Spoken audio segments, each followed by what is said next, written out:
This is the MediaCorp broadcast.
Order. Questions for oral answer, Ms. Polisan. Question 1, sir.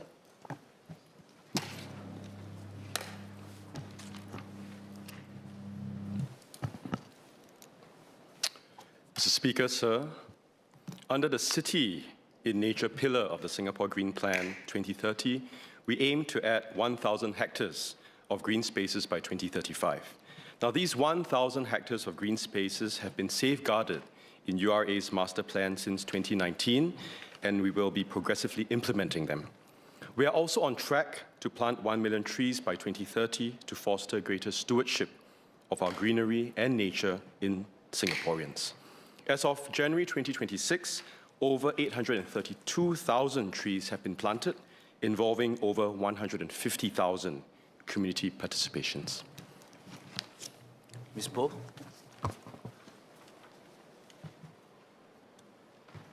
Thank you, Speaker, and thank you, MOS Alvin. I have 3 SQs. First one, given the latest update by DPM Gan yesterday on declining population growth this few years and possible population decline in 2030, see if there's no reversal of the trend, will MND then review the green spaces allocation in the long-term land planning considerations as a proportion of the total land usage? Second SQ, green spaces are essential for the mental well-being of Singaporeans. As mental wellness issues come to the forefront, can more cleared land be set aside for open spaces like parks and recreational spaces for people to unwind, to decompress and do sports? And the third SQ, vegetation is an effective means to counter urban heat. In view of rising urban heat concerns, will MND consider increasing the pace of the million trees movement and in fact even go beyond the 1 million trees target to perhaps 1.5 or even 2 million trees? Thank you. By 2030. Thank you. MOS Tan.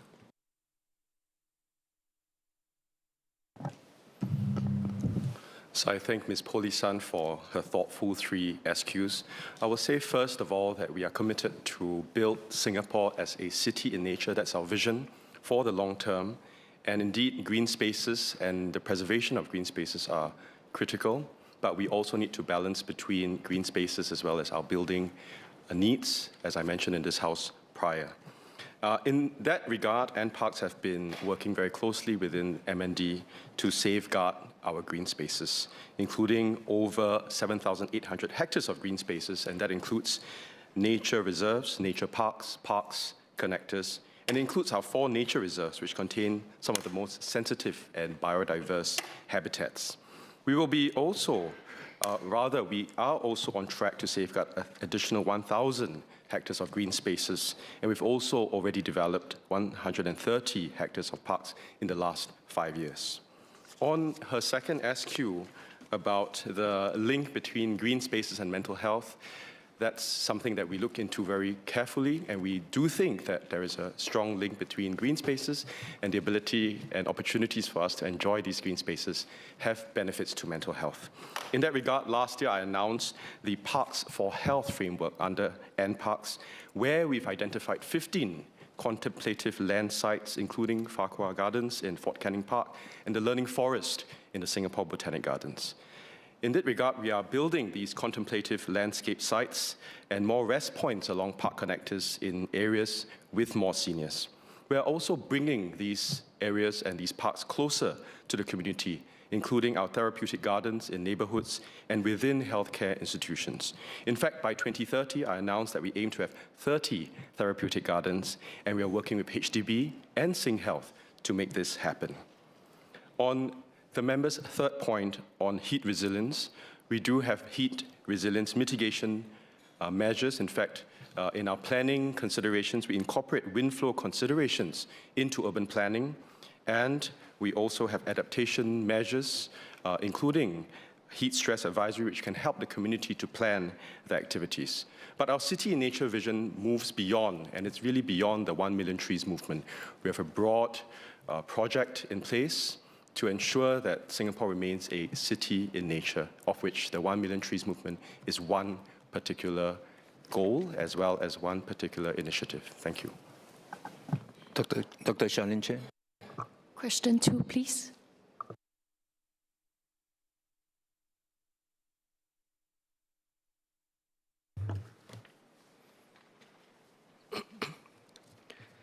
So artificial intelligence chatbots have become so ubiquitous now that it is no longer practical to track its use for counseling or mental health support.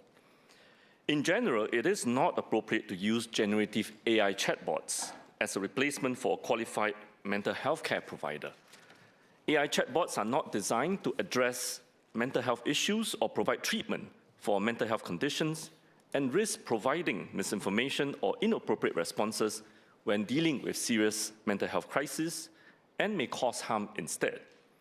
But fundamentally, young people and many patients with mental health issues sometimes seek out these online chatbots because of the anonymity it offers, and also because it's easily available and accessible 24/7.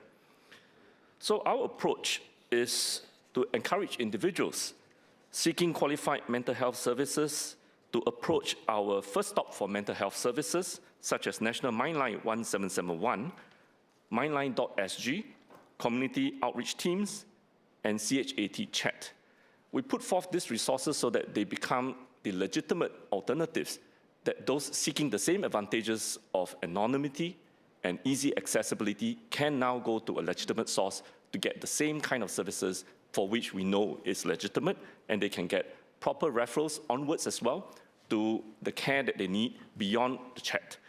Also, these resources we put online are also more contextualized to our local needs. So I believe there is a distinct advantage, but what we need to do is to actually do a lot more education and make these resources be more available and aware. To make these resources awareness be elevated amongst the public, so they actually go to these legitimate resources rather than rely on the online chatbots that they can find. Now, while enforcement is not practical, there are safeguards in place to protect younger users online. Under the Code of Practice for Online Safety, App Distribution Services, users' exposure to harmful content on these services must be minimized. Designated app stores are also required to implement age assurance measures by 31st of March this year. Digital content developers are also expected to comply with the Model AI Governance Framework for Generative AI to ensure responsible development and application of AI for youth and children.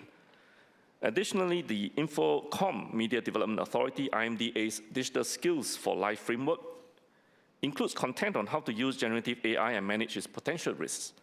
Individuals can learn at their own pace through the available resources. Thank you, sir. Dr. Chen. I think, excuse me, I thank the SMS for his responses. I just have 3 SQs. Given that LLMs, large language models, may be used to train the data, train and help people understand the data better, how does the ministry assess potential data privacy risk? And are there going to be safeguards or informed consent standards being considered to protect vulnerable users? The second one is, given that AI systems may overly affirm users' views, which may actually reinforce harmful thinking, and also over-reliance may reduce actual help-seeking behaviors, has the ministry assessed this risk? And lastly, I'm glad that the SMS has mentioned cross-cultural differences. Is the ministry willing to support studies to understand how AI counseling tools can be used better and how their impact will be on mental health outcomes in Singapore? Thank you. SMS Co. So I thank the member for her pertinent questions and thoughtful questions on this very important issue that increasingly many people in public, especially also young people, are concerned about. On the first question on how can we assess data privacy and whether informed consent is needed, well, I think in the first instance, many of these resources we put online, such as mindline.sg, works on the basis of anonymity. So you can't really do an informed consent when you want it to be anonymous so that the person seeking help doesn't have to feel that there's worries of his or her data being exposed, right? So the assurance we want to give to them is that, first of all, the anonymity already ensures that none of these things that you actually divulge to the counselor online or to the chatbot can be actually traced back to the individual. So that's the first thing. And we want to make sure that the barrier to access this care is actually something that is as low as possible. On the Second question on whether these chatbots overly affirm users' views, especially those who may have suicidal ideation, and whether they will reinforce the person to end up taking action. Well, let me just maybe give a little bit more insight on what we use in myline.sg. One of the first stops for mental health services, which is a digital platform that uses actually a chatbot. It's based on what this chatbot is called. It's a WISA, W-Y-S-A. It's a specialized mental health AI-enabled chatbot. Now, this chatbot then guides users through digital therapeutic exercises such as mindfulness, deep breathing techniques, sleep hygiene practices that are inspired by cognitive behavioral therapy principles. So it aims to actually supplement our existing professional counseling and therapy services by serving as a 24/7 available pocket therapist that removes any barriers towards help seeking and signposts help seekers to local human-based resources. But just to reassure the member, unlike generative AI chatbots, WISA is designed to deliver such digital therapeutic exercises via a rule-based model. So it is not something that the chatbot itself can be extremely creative and come up with new suggestions. There is a rule-based model in it so the conversation actually follows a structured decision tree, which is developed and continuously validated by clinicians. The WISA chatbot has been clinically evaluated for its efficacy, safety, and impact. So I hope this gives the member assurance that the resources that we make available is legitimate, it has got its risks actually managed, and we will continue to see how we can improve such resources. The third question on whether we will support any studies to measure the outcomes, like I said, these resources were just started just about a year or so. We will see over time how we can actually collect data and then analyze the impact of some of these interventions we put in the public domain to make sure that we have a better insight on how to actually enhance them. Thank you, sir. Mr. Fadli Fauzi. Question 3.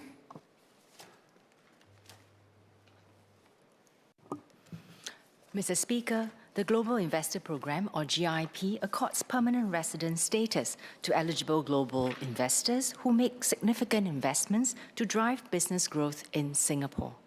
Currently, qualified investors may apply through one of the following 3 options. A, invest at least $10 million in a new or existing Singapore-based business entity. B, invest at least $25 million in a GIP select fund that invests in Singapore-based companies. Or C, establish a Singapore-based single-family office with at least $200 million in assets under management, where at least $50 million must be deployed in EDB-specified investments. From 2015 to 2025, around 450 individuals were accorded permanent residency through the GIP. The distribution across options A, B, and C is approximately 50%, 40%, and 10%, respectively. Over the same period, about $500 million was invested directly in new or existing Singapore-based business entities. More than half of these investments were in the professional services, info communications, and financial services subsectors. Another $430 million was placed in GIP funds that invest in Singapore-based companies. Mr. Fadli Fauzi.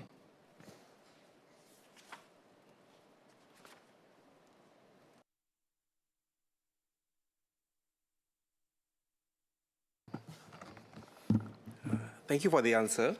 I have 3 SQs. Firstly, what is the proportion of GIP permanent residents that have subsequently applied for and obtained Singapore citizenship? And what is the retention rate for GIP PRs for over the same period? The second question is, what is the percentage of GIP permanent residents whose re-entry permit has lapsed or were not renewed after 5 years due to business milestones not being met? And the third question is, after the changes introduced to the GIP in 2023, for example, increase in the minimum investment quantum, has MTI observed any change in the volume or profile of the GIP applicants? And how has this affected the business environment for local SMEs? Thank you. MOS Khan.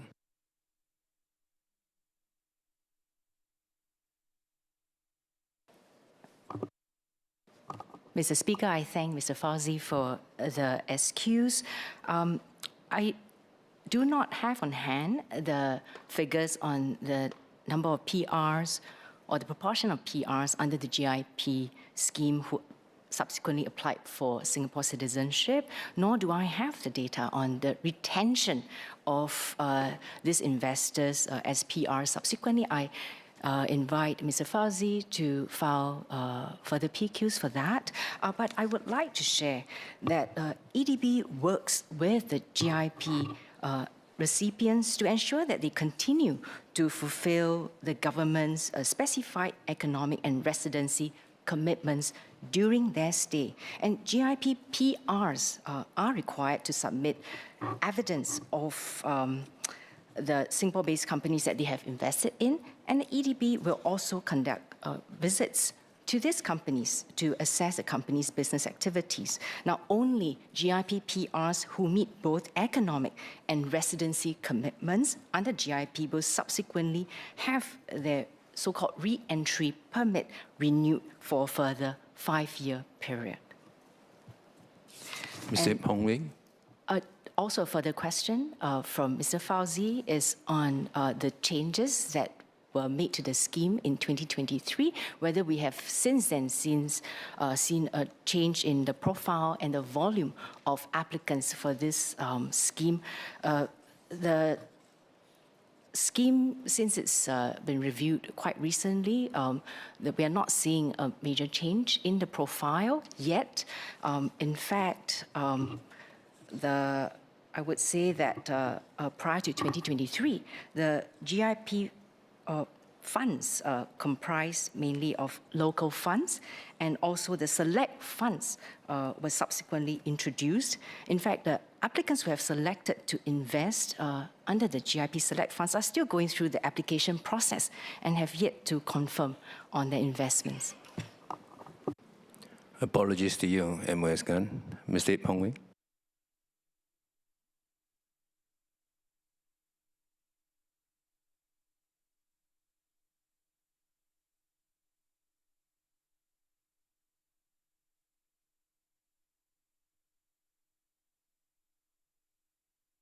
Mr. Speaker, currently about 80% of employees in social service agencies, or SSAs, 80%, are paid according to the National Council of Social Service, NCSS, sector skills and salary guidelines, which we shall call salary guidelines from now on.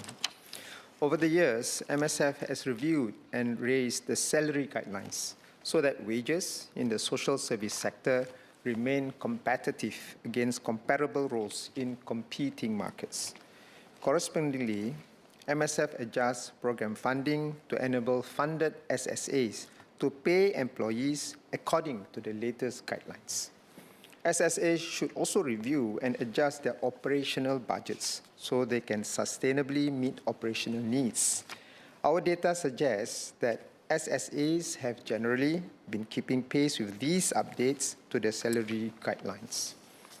Over the past 3 years, MSF and NCSS have worked with SSAs to progressively improve adherence to the salary guidelines. Beyond current efforts, such as supporting SSAs in enhancing their human resource practices, we engage SSA leaders on their organizational salary adherence and benchmark them to their peers. In the next few years, we will further step up measures to increase adherence. Mr. Yip.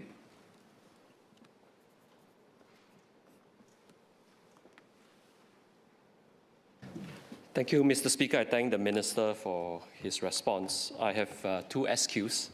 Has MSF studied the relationship between wage non-compliance and staff turnover, vacancy rates, or caseload pressures? Because these issues as a whole may cause workforce instability, which may in turn pose a risk to service delivery to beneficiaries. And secondly, how is MSF ensuring that smaller community-based SSAs are not disproportionately affected, given that they may have a weaker fundraising capability compared to the larger agencies? Thank you. Minister Masagos. We thank the member for the supplementary question. We have not done any correlation or impact study on wage adherence with turnover. But certainly, caseload has a strong impact on possible turnover. And it is something that we always are mindful of, and we make sure that the caseload and the funding and the number of social workers that each program needs will be commensurate. Of course, we will listen to the ground when there are specific, for example, areas which need more resources or more intense by nature of the locality. We will then support perhaps even a bespoke way. For smaller communities, certainly, I mean, they have overheads like every other SSAs, but they may have a smaller program funding possibility. And therefore, we are engaging them regularly to make sure that they are keeping up, and also can tap on a number of resources that are available to upgrade, improve HR practices, for example, and even tap on expertise, which may be available for free from corporates who provide them as part of their pro bono services or part of their CSR services to them. Mr. Dennis Tan. Question 5, sir.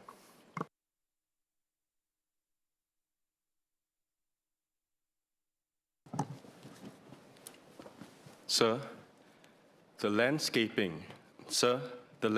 for urban spaces and high-rises on Lush program integrates green spaces into our urban environment through a mix of planning requirements and incentives.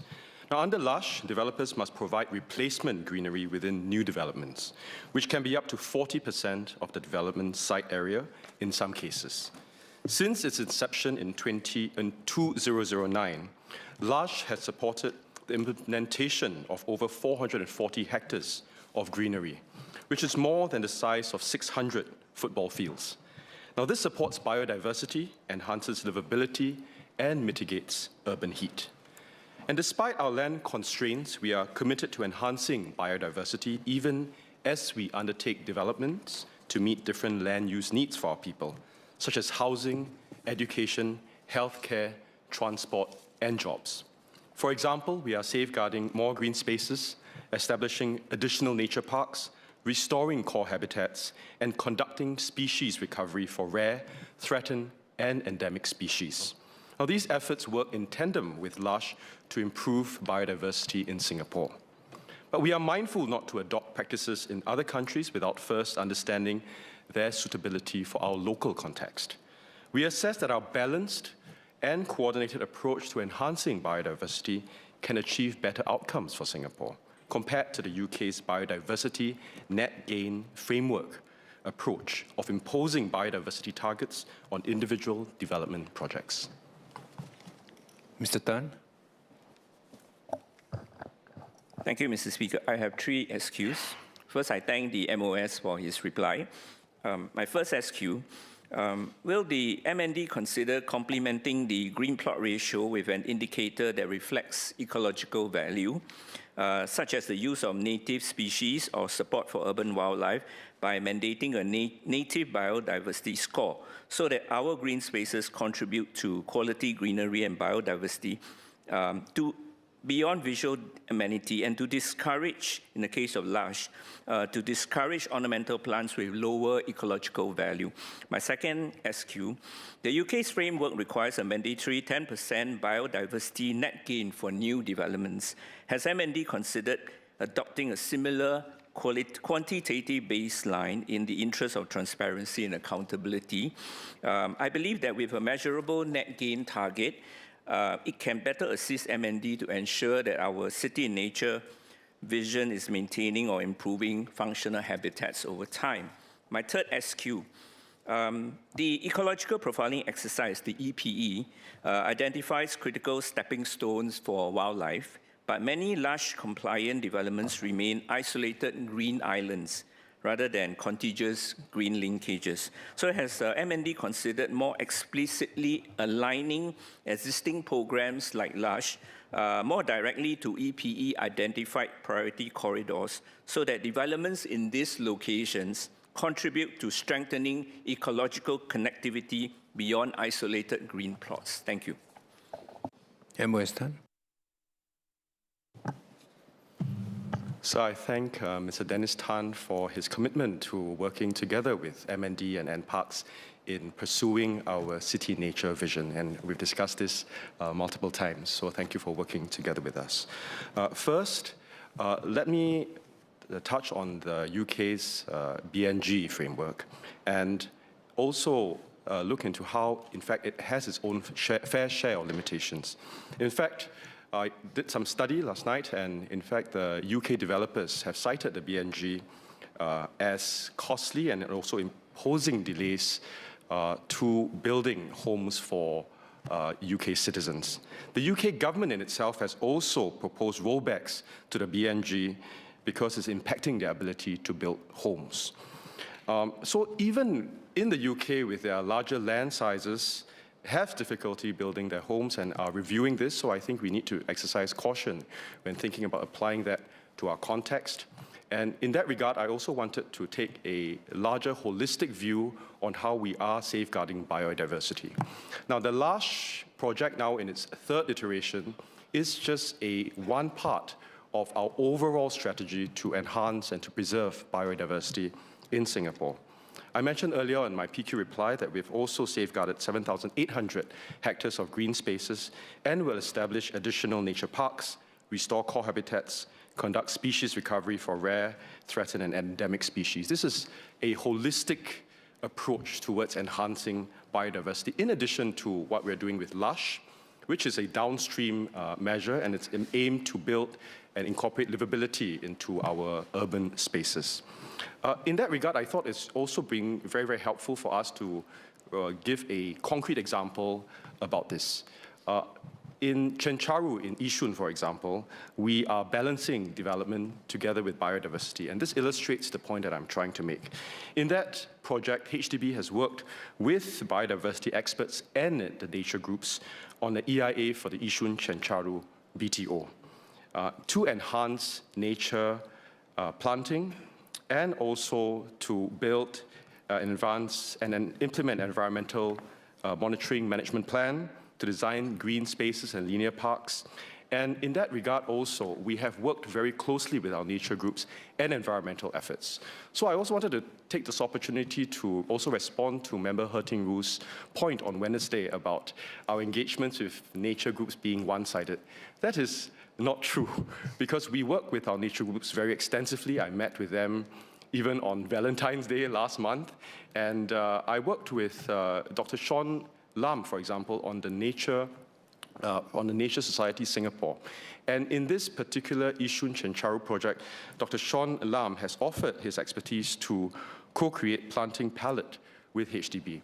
So in this regard, I appreciate the members' suggestion in looking at external examples, but I think that's not quite appropriate to Singapore's context. We have a larger, more holistic, more coordinated approach to enhancing biodiversity, and I thank him for his continued work with us in pursuing this very important mission. Thank you. Let's squeeze in one more last PQ. Ms. Alyssa Chen.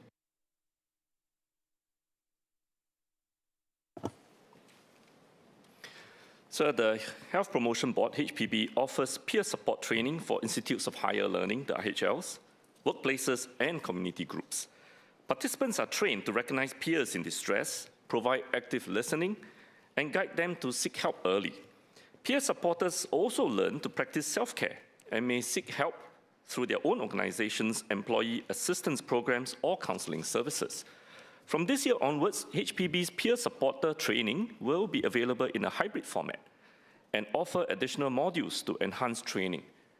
Additionally, the National Council of Social Service, NCSS's Peer Support Specialist Program, trains persons with lived experiences to support others on their recovery journeys. The Ministry of Manpower, MOM, and the Workplace Safety and Health, WSH Council, have established the Wellbeing Champions Network to provide workplace-appointed champions with the necessary resources and training to better support their organizations in promoting workplace mental health well-being. AIC also offers online mental health awareness modules to better equip frontliners to help persons with mental health needs navigate the service landscape. But I must say that these resources we put forth for peer support and peer support itself is only one prong of the kind of scaffolding we are wrapping around persons with mental health needs. Because in addition to some of these peer support measures we're doing, members will also realize from what I shared earlier in my earlier PQ that we have platforms such as MindSG or mindsg.gov.sg and mindline.sg that provide the public with useful mental health information and resources. Ultimately, peer support is meant as a scaffold to support the greater needs of the community. They are not meant to carry the burden of mental health care that the professionals should be doing. So I think if a peer supporter feels that there is something beyond which his or her competency can handle, then I think these resources we put forth, like mindline.sg, can be useful referral points for the peer supporter to guide the person in need to access these resources where they can receive more in-depth counseling and subsequent referral to relevant care needs at higher acuity of care. Thank you, sir. Ms. Chen, actually we are out of time, but I'll allow you a very short SQ. Thank you so much.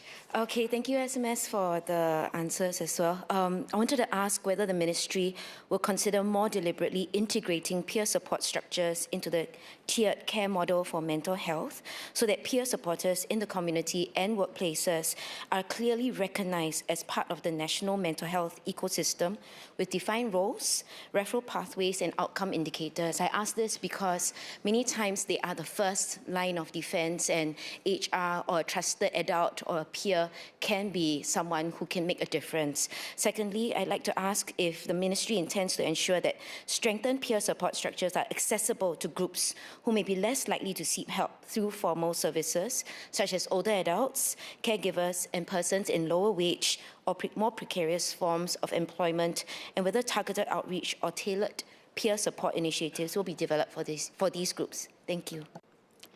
SMS Co, I hope you oblige with a short answer, sir. Thank you, sir. So on her first question, whether peer supporters should be actually part of the formal network care, as I said in my reply, peer support is meant to be an informal scaffold around formal levels of support, and I think we should not put that burden on them to be part of the formalized care structure. But they form a wider community of support around those with needs to help to guide them to the relevant resources that they can seek formal help for. And second question on what to do with the harder to reach population, that indeed is a big challenge because even, mental health is pretty much a silent disease. There is no external manifestation that you can actually see from far away.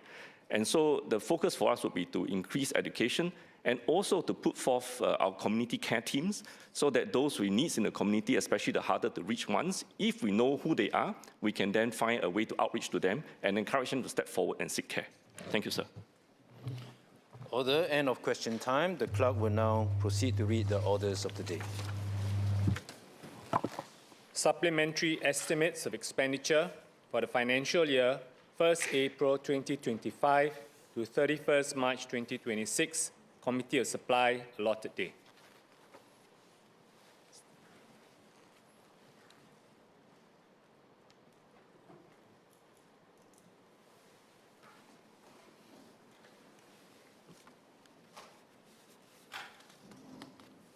Supplementary estimates of expenditure for the financial year 1st April 2025 to 31st March 2026 contained in Paper Command 5 of 2026. As there are no amendments, I propose to take the heads of expenditure en bloc. I will first take heads E, L, P, S, V, W, and Z of the supplementary main estimates.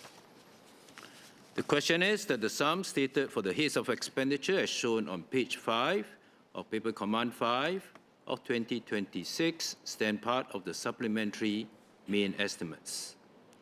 Those who agree say aye. Aye. Those who disagree say no. I think the ayes have it. The ayes have it.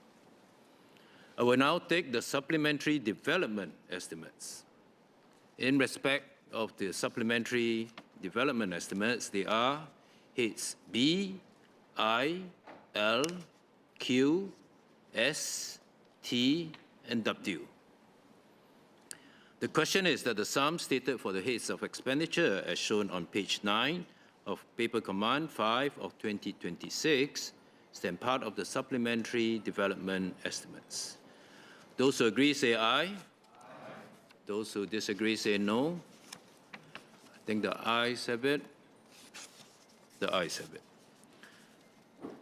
The question now is that the sum of $1,087,355,800 shall be supplied to the government under the heads of expenditure for the public services shown in the supplementary main estimates of expenditure for the financial year 1st April 2025 to 31st March 2026, contained in Paper Command 5 of 2026. Those who agree say aye. Those who disagree say no. I think the ayes have it. The ayes have it. The question now is that the sum of $2,161,019,900 shall be supplied to the government under the head of expenditure for the public services shown in the supplementary development estimates of expenditure for the financial year 1st April 2025 to 31st March 2026, contained in Paper Command 5 of 2026. Those who agree say aye. Those who disagree say no. I think the ayes have it. The ayes have it. Resolutions to be reported.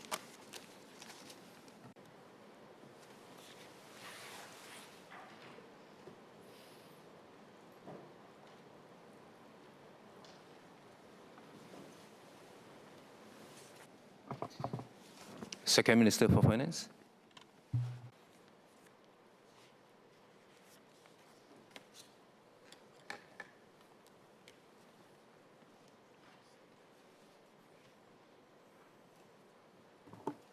Mr. Speaker, I report that the Committee of Supply has come to certain resolutions.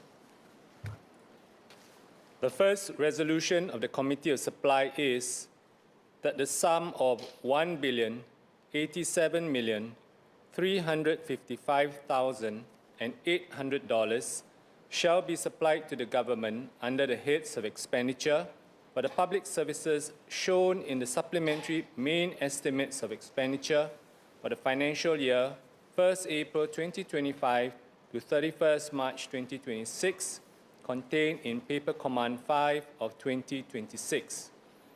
The second resolution of the Committee of Supply is that the sum of $2,161,019,900 shall be supplied to the government under the heads of expenditure for the public services shown in the supplementary development estimates of expenditure for the financial year 1st April 2025 to 31st March 2026, contained in Paper Command 5 of 2026.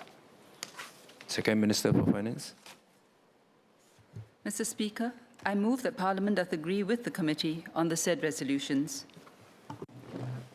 The question is that Parliament does agree with the committee on the said resolution. Those who agree say aye. Aye. Those who disagree say no. I think the ayes have it. The ayes have it. Item 2, estimates for the financial year 1st April 2026 to 31st March 2027, Committee of Supply, second allotted day.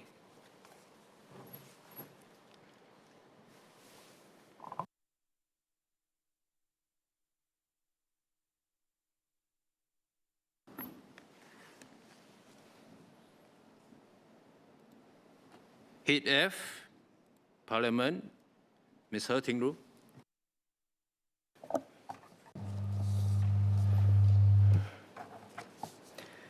Mr. Chairman, I beg to move that the total sum to be allocated for Head F of the estimates be reduced by $100.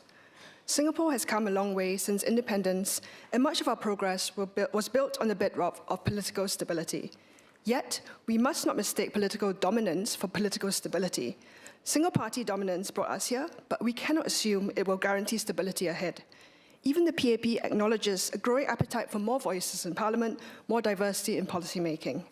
This is why the Workers' Party continues to push for the further strengthening of our parliamentary institutions, whether through electoral reforms or select committee work, as previously called for by our junior MP Gerald Giam. Parliament is sovereign, and the bedrock on which our government derives is legitimacy. We should not view increases in legislative work, including select committee work, as a drain on time and resources. Parliament's duty and responsibility to the public is to continuously strive for rigorous oversight and active legislative work. To strengthen our parliamentary democracy, we must ensure that we have safeguards and institutions to define our politics, particularly the delineation and interaction between partisan and non-partisan roles. And as we move forward towards a more diverse and representative political and parliamentary landscape, it is reasonable to properly delineate what is and what is not partisan. A step is to introduce cooling-off periods between partisan and non-partisan roles, allowing individuals to meaningfully detach from previous associations. This is especially important when we turn our attention to who sits in this House. Otherwise, how do we stop ourselves from wondering whether a member is auditioning for another role or a different office each time they rise to speak? I would not be breaking any rules if I retired from electoral politics, quit the Workers' Party, left my seat, declared myself non-partisan, and applied to be an NMP the next day. If I did this, Singaporeans would and should ask whether this passes the smell test, wonder about our parliamentary institutions, and whether it is enough to just keep to the letter of the law. Distinctions between partisan and non-partisan roles should apply to those leaving political appointments, the presidency, and senior public sector roles too. Public servants seeking political office should observe a cooling-off period. Political appointees and senior public servants leaving office should not immediately be employed in areas they last oversaw or regulated to avoid actual or apparent conflicts of interest. Cooling-off periods are not novel. Jurisdictions from the UK to Canada impose various cooling-off periods prohibiting ministers, backbenchers, and senior civil servants from joining private entities or undertaking lobbying activities to better manage potential revolving door conflicts of interest, along with the risk of undermining public trust or even the perception of regulatory capture. In Singapore, under our Code of Corporate Governance, independent directors must generally have a 3-year gap from any prior executive role before being regarded as independent. It appears that our civil service has similar restrictions in principle. In 2012, the Indian Election Commission mooted a cooling-off period clause to prevent civil servants from joining electoral politics straight after they resign, to give these persons time to dissociate from their previous roles and deter civil servants from acting or auditioning to gain favor for candidacy. This idea was previously raised by Leon Pereira, and I want to repeat this call. These restrictions are not about individual trustworthiness. They exist because systems must provide clear, defensible boundaries against conflicts of interest, perceived or real. This is about enhancing and concretizing protections for the integrity of political institutions, especially at a time when lines may be easily blurred in the public eye. Next, grassroots advisors. The PAP's position is that GRAs under the People's Association advances the policies of a sitting administration, or the PA does important work and may bring policies into our communities. This is also where the complexity begins. Is the role of the GRA a non-partisan public function, or is it a partisan extension of the governing party's ground operations? How do we tell? If the role is a non-partisan extension of the state, then individuals occupying those roles must be non-partisan, like the civil service. Civil servants serve a sitting administration.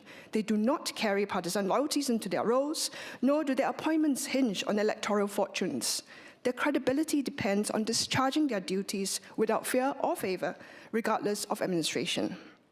The present design of the GRA system attempts both, non-partisan in theory while requiring political alignment in practice. It would be helpful to provide clarity on which side GRAs fall on. This also has implications on how grassroots activists see their role. If grassroots activists are involved in electioneering, what are the lines between partisanship and non-partisanship? The rules are apparent for civil servants, but less so for grassroots activists and PA staff. If the GRA structure is genuinely non-partisan and functions like part of the civil service ecosystem, would partisanship be appropriate? If GRAs are an extension of a ruling party's political machinery, then we should be candid. And relatedly, we should scrutinize the PA budget, which is provided by taxpayers, with these considerations, particularly when it shapes whether members of this House are able to access the state resources that they come with.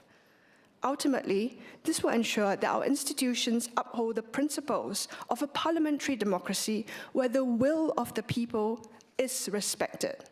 It would be a shame if the lack of clarity of whether something is partisan or not takes us back to the days when voters were threatened to have public funds withdrawn, upgrading pushback, should they not make the right choice. Thank you.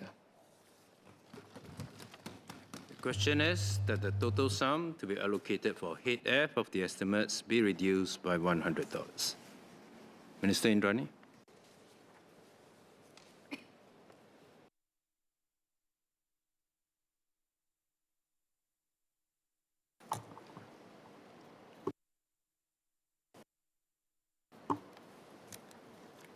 Mr. Chairman, the gist of this cut was strengthening parliamentary democracy and safeguarding democracy in a changing world. Watching recent events unfold on the global stage, it sometimes feels like democracy is under siege. In some other countries, which have long been regarded as leading democracies, there is a sense that systems are breaking down, trust has been eroded, and once revered institutions have been rendered ineffective, compromised, or even under direct attack. This malaise is marked by the following symptoms: polarization, deep divisions with no space for a middle ground, sometimes resulting in legislative paralysis; political contestation, increasingly framed around race, religion, or other divisive issues, which exploit and deepen divisions; populism, where electorates are sold only the upsides and not told the downsides, and where difficult but necessary decisions are avoided; short-term thinking, driven by selfish political calculation without regard to societal cost; performative politics in and out of Parliament, in lieu of substantive and rational discourse; misleading statements, or even, not so rarely, outright falsehoods; disregard of the rule of law and processes. We can be thankful that our parliamentary democracy is not in such a parlous state. This is not because we're immune to such dangers. We are as vulnerable to these political pitfalls as any other society. We have, in large part, avoided going down this path only because we, and in particular, successive PAP governments, have continued to maintain high standards and important fundamentals. But this is not to say it cannot happen to us in the future, and it takes very little to get onto the slippery slope. How then can we safeguard our parliamentary democracy? First, there must be proper laws coupled with respect for the rule of law. One must observe the letter and the spirit of the rules and to follow through, even though the consequences may be politically inconvenient. Second, integrity. Laws alone are not enough. Around the world, we see democracies with many laws, but that are still dysfunctional.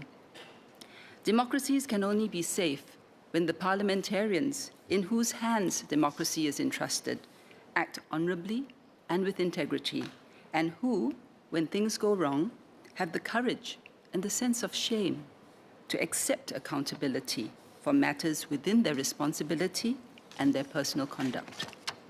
Third, the right people. We need parliamentarians with competence, commitment, and conscience on both sides of the House. In government, we need competent people who understand the fundamentals of governance and can master the difficult task of running a country. In opposition, we need competent people who understand the issues, ask the right questions, and hold not only the government, but also themselves to the same high standards of integrity and accountability. We need parliamentarians who are committed, will stay the course, and are able to put country before party. Ms. Hertingru raised 2 points. One was on cooling off periods, and the other on grassroots advisors. On the question of cooling off periods, actually, it's very straightforward or simple. I think she put forward the suggestion or the scenario. Could she resign from the WP and become an NMP the following day? The answer is, if she resigned from the Workers' Party and declared that, there is no obstacle to her becoming a nominated member of Parliament the following day, provided that when she is, assuming is selected, carries out those duties as a nominated member of Parliament properly. You've declared to the world that you are no longer partisan. You have taken on a responsibility to be non-partisan. And so long as you carry out that duty properly, there is nothing wrong with that. And should the reverse be the same, that take place, meaning that you are in a non-partisan position, and let's say tomorrow you wish to become partisan, then the right thing to do would be to step down from your non-partisan position and say to the world that you intend to have a partisan role or are exploring a partisan role. That way it's transparent, it's fair, and this is what we have done in our system, and it has served us well. She mentioned conflicts of interest, perceived or real. Well, that's a good point, because conflict of interest can also arise where you may have taken a certain position in Parliament and then later be sitting on a tribunal which has to decide on an issue where you've already taken a position in Parliament. Now that would be a conflict of interest too.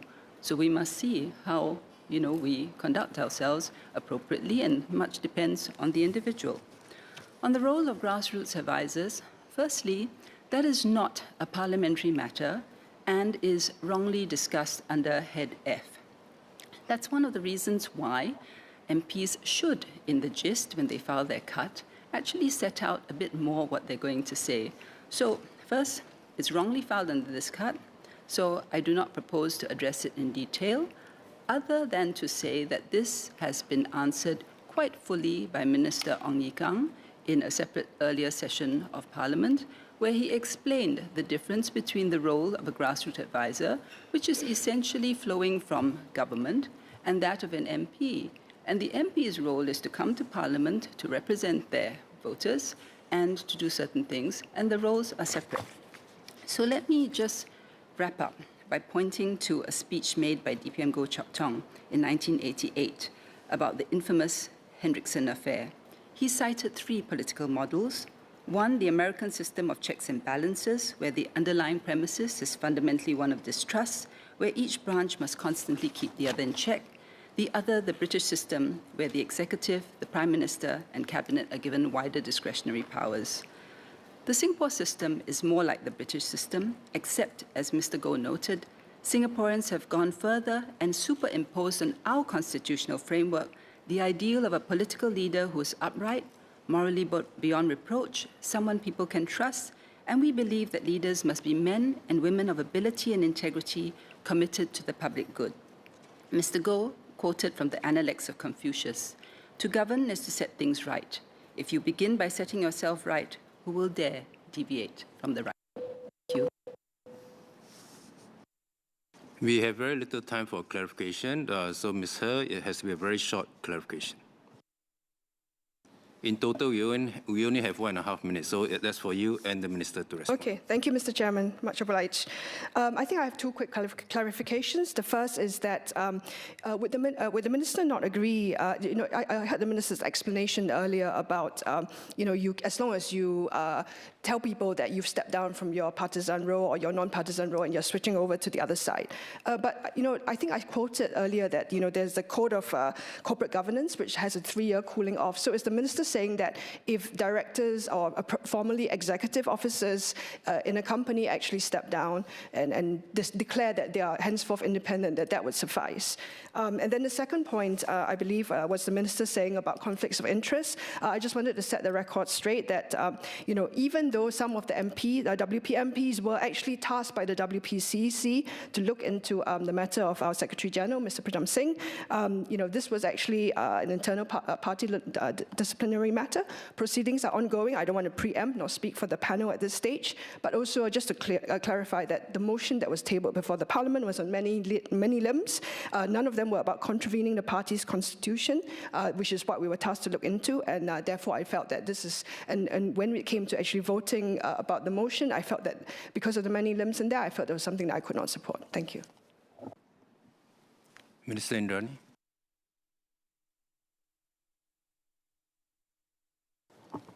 Mr. Speaker, I don't have to look at the Code of Governance for Directors, that is a regime for directors. What is of importance is what is the right and appropriate conduct for members of Parliament, and I have outlined that earlier. On the second point about conflicts of interest, the resolution that was discussed did touch on matters which will be something that the CEC or the Disciplinary Tribunal of the Workers' Party has to look at. I say no more than that because it's self-evident and self-explanatory.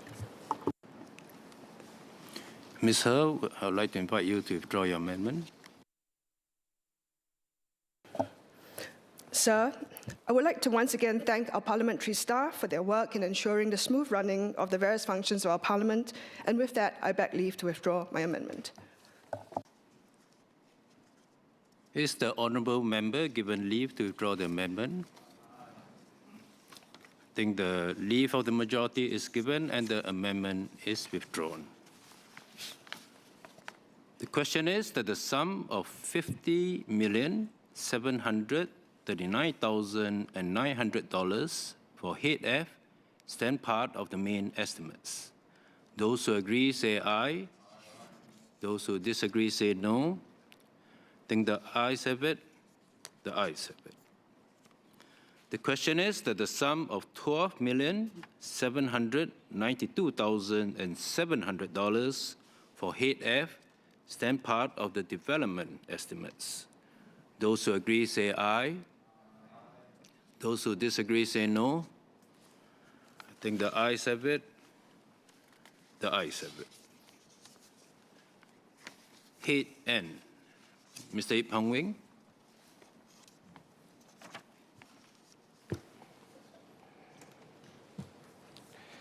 Mr. Chairman, I seek to move that the total sum to be allocated for Head N of the estimates be reduced by $100.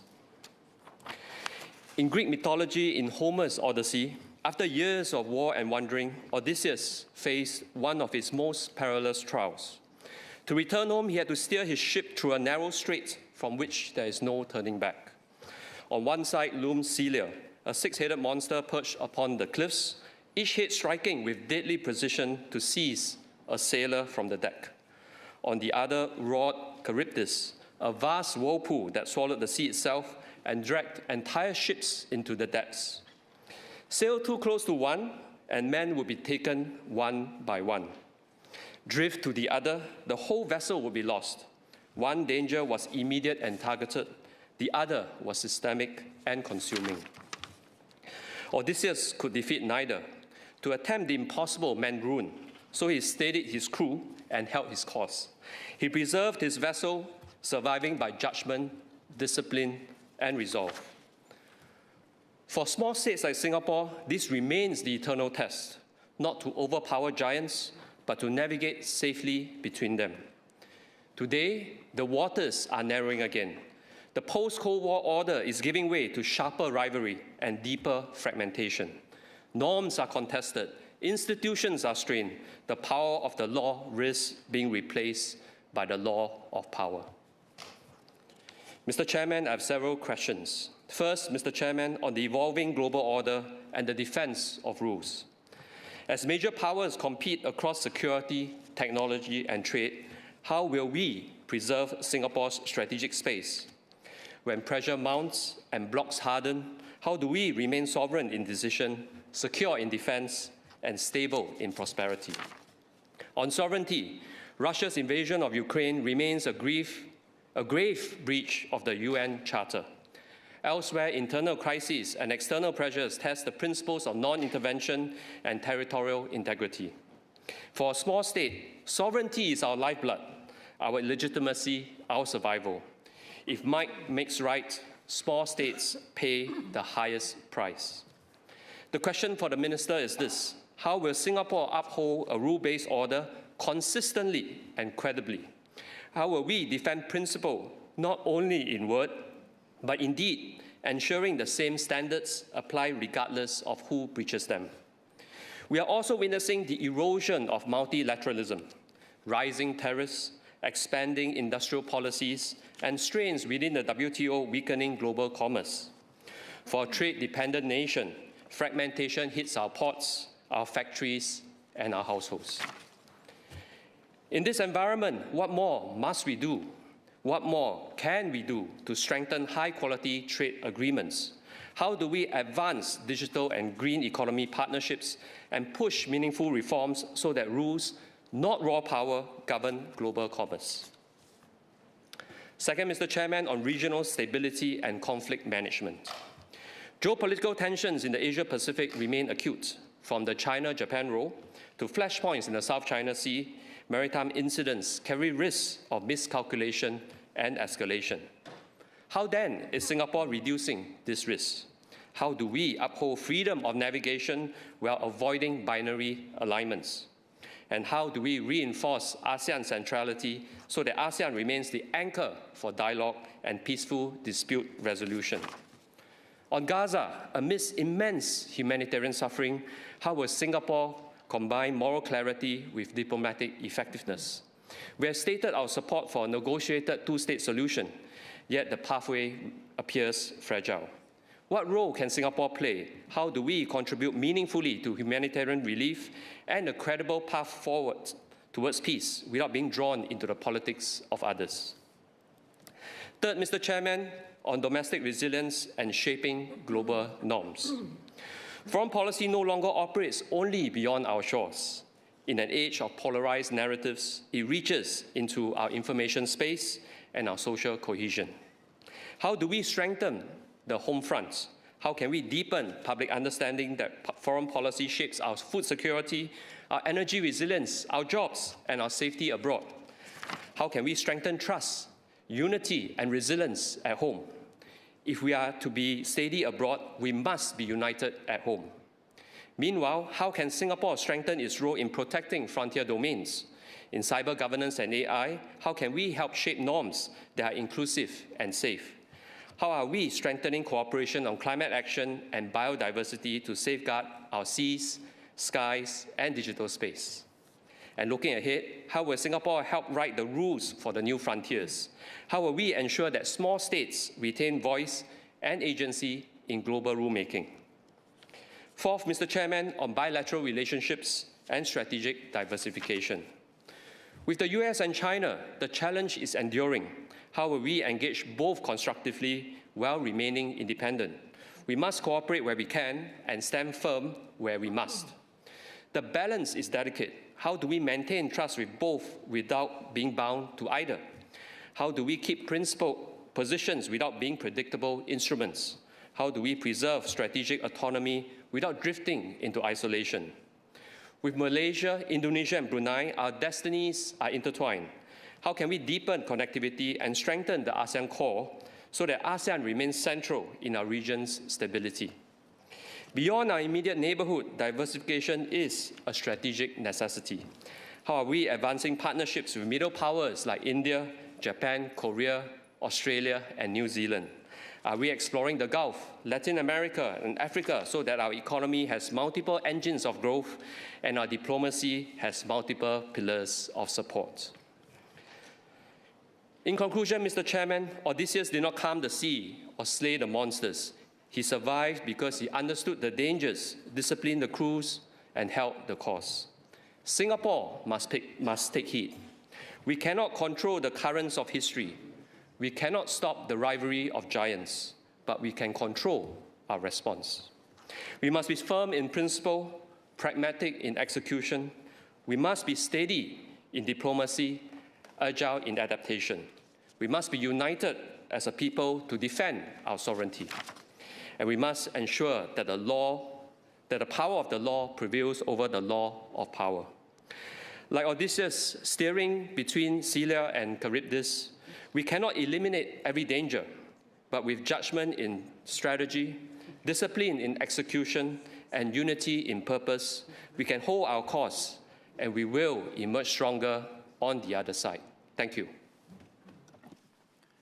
The question is that the total sum to be allocated for head end of the estimates be reduced by $100. Mr. Vikram Nair.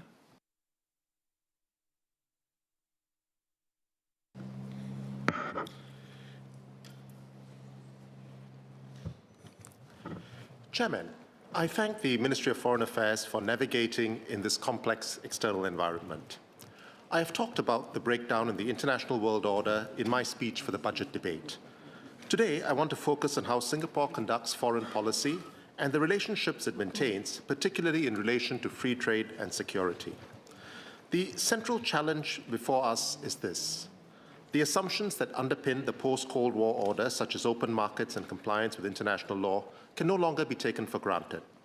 Therefore, the question is how Singapore should adapt to the evolving global environment in its conduct of foreign policy. I wish to make a few points. First, we must be clear about what should not change. Singapore's foreign policy is anchored in the principles of sovereignty and the rule of law. For a small state like Singapore, international law ensures that our rights are protected. Even when major powers disregard rules, it is not in our interest to do the same. We must remain consistent and ensure that when Singapore speaks on international issues, other countries recognize that Singapore is credible and its positions are consistent with its own conduct. When Singapore speaks on international issues, other countries recognize that its positions are not based in expediency or convenience. Second, in relation to free trade, we must recognize that globalization is entering a more fragmented phase. Economic relationships are increasingly shaped by strategic considerations. For example, as I've mentioned during the budget debate, the United States' position on the imposition of tariffs has been troubling. In this environment, Singapore's approach must be to remain open and connected. This means that we must actively diversify our economic partnerships. We must deepen ties not only with major powers, but also across regions such as Asia, the Middle East, Europe, and other markets. It also means supporting high-quality trade agreements and looking into emerging areas beyond traditional commerce. By participating actively in shaping new economic rules, we can ensure that emerging standards and frameworks align with our interests and values. At the same time, of course, we must continue to strengthen our economic resilience at home so that external shocks do not disproportionately affect Singapore's economic position. Third, on security, it is also important that we maintain balanced and good relationships. Our ties with the United States and China and other key partners each serve distinct and important interests. We should continue to engage all sides constructively without being drawn into taking zero-sum positions. This requires careful calibration as well as clear articulation of our national interests so that engagement with our one partner does not come at the expense of another. Finally, ASEAN remains important to our strategy. A cohesive and credible ASEAN provides Southeast Asia with collective weight and agency. Singapore should continue to strengthen ASEAN-led platforms which promote dialogue and cooperation. Now, unfortunately, ASEAN is facing its own challenges, with Myanmar's participation limited by its political problems, and the war between Thailand and Cambodia marking the first military confrontation between two ASEAN countries. Now, in order to achieve these objectives, we must invest in diplomatic capability. To conduct foreign policy effectively, it is important that our diplomats have deep expertise. Foreign policy today extends beyond traditional policy making into domains such as economics, climate, and technology. Our diplomats' capacity to operate across these intersections is crucial. MFA's work is especially important in these uncertain times. I support the Ministry's work and its continued efforts and look forward to hearing about the Ministry's plans in response to the challenges we face. Thank you. Mr. Victor Lai.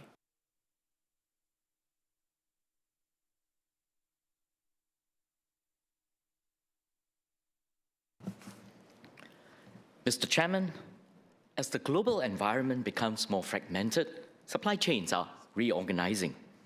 As a city-state, our resilience increasingly depends on trusted proximity and connectivity. I believe that trust is the intangible infrastructure for us to continue punching above our diplomatic weight class in a fragmented global economy. In line with my view of Singapore as a networked economy, Singapore's strength lies in becoming a key trusted node in connected regional systems, linking cities, industries, and people. Accordingly, I frame our foreign policy through 3 rings of strategic connectivity. 1, immediate neighborhood for execution.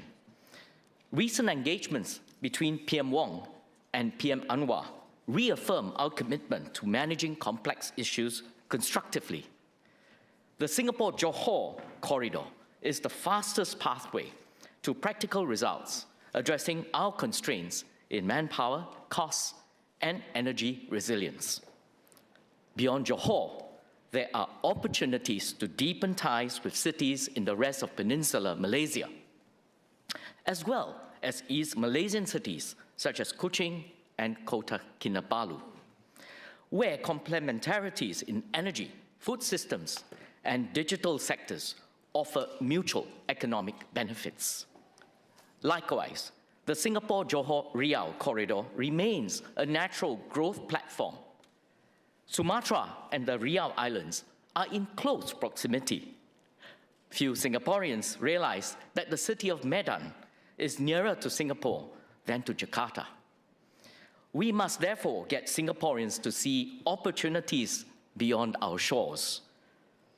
2, regional networks for resilience.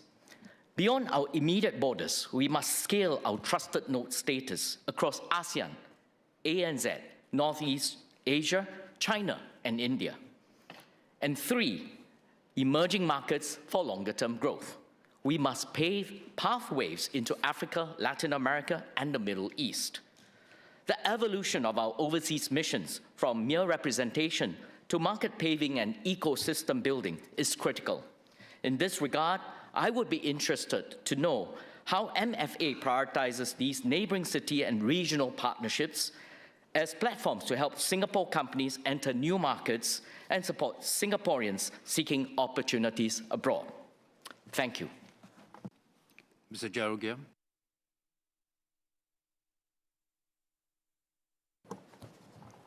Sir, the global order has shifted. Relying on traditional partners continues to be necessary, but is no longer sufficient for Singapore to survive and thrive. We may become vulnerable if we over-depend on frameworks that no longer hold in this vulnerable era. While we often speak of ASEAN centrality, we must not let regional cooperation remain primarily a matter of diplomatic process, while global giants rewrite the rules. Singapore must become a catalyst within ASEAN to coordinate our positions, to exert collective bargaining power with middle and major powers. To do this, we must invest more in ASEAN's architecture. This could include seconding MFA officers and having Singaporeans serve in leadership positions in the ASEAN Secretariat. How is MFA planning to deepen regional integration and encourage ASEAN to move together as a cohesive economic and political grouping during our chairmanship next year? This new era also requires small states to step up diplomacy. We cannot assume nations will respect us simply because of our economic success. Our political leaders, diplomats, and senior officials in all ministries must cultivate deeper relationships with their counterparts in other countries. The US-Singapore Free Trade Agreement was reportedly struck over a golf game in 2000 between then Prime Minister Goh Chok Tong and President Bill Clinton. Today, world leaders often communicate directly to strike deals. Alexander Stubb, the President of Finland, which has a smaller population than Singapore, has shared how he is able to text message both President Donald Trump and Russian Foreign Minister Sergei Lavrov. Do our leaders maintain that same level of direct access to global decision makers? Founding Prime Minister Lee Kuan Yew's early travels across Africa and Asia built friendships that established support for Singapore in the global south for decades. He also built very strong personal relationships with leaders of global powers. We must build on this and not take this for granted.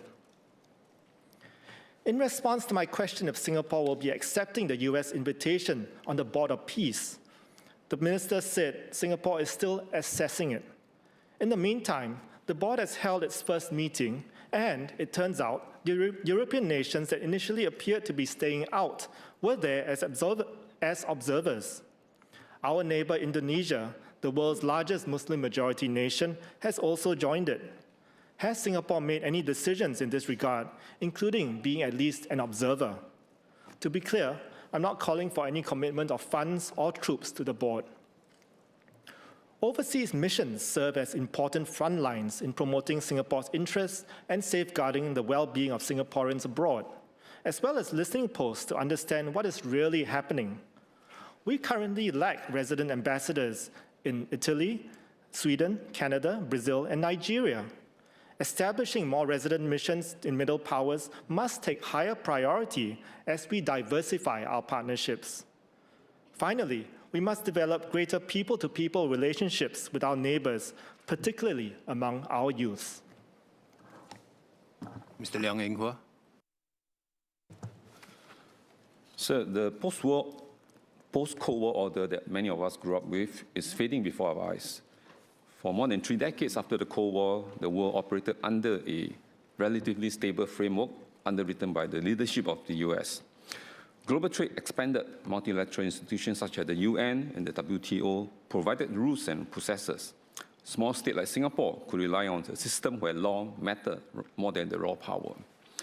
Today, that order is fracturing. We see the rise of multipolarity, sharper strategic rivalry, fragmentation of supply chains, and weakening confidence in the multilateral institutions. Trade, technology, finance are increasingly instruments of geopolitical competition. So for Singapore, this is not an academic debate. It concerns our survivability. First, on security. As a small state in a strategic region, we must expect greater pressure as major powers compete. Our approach must remain clear and consistent. We do not choose side, but we choose principle. We uphold international law, freedom of navigation, and ASEAN centrality. At the same time, we must continue to invest in strong and credible SAF and home team to deter aggression and safeguard our sovereignty. Second, on the economy, our trade is multiple times our GDP, and any fragmentation of global trade and decoupling of technology standards or disruptions of supply chain will directly impact our growth and jobs. And thirdly, on multilateralism, a rule-based orders protect small states. And if power politics prevail, small states suffer first. So Singapore must continue to champion open markets, plurilateral agreements, and cooperation among like-minded countries. So in that regard, I would like to hear the MFA's latest take on the evolving post-war order and what are the implications for Singapore. Mr. Ang Wei Neng.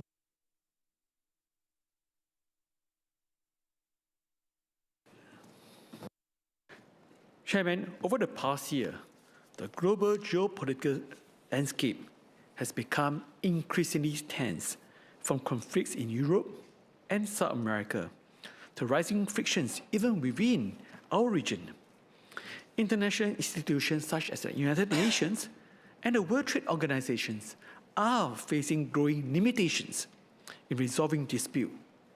Increasingly, we see a world where power shapes outcome and the principle of might is right is gaining ground.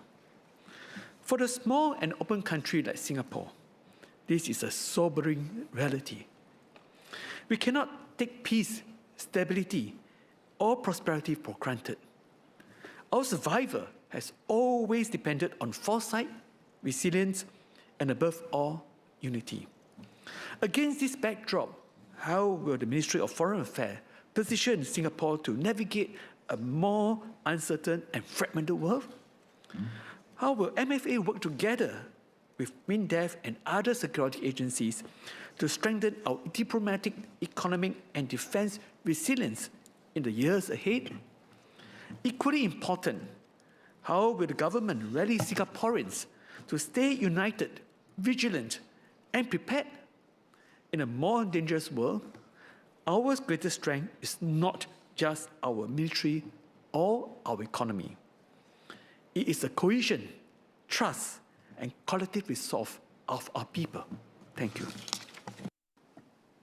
Dr. Neo Kok Pik.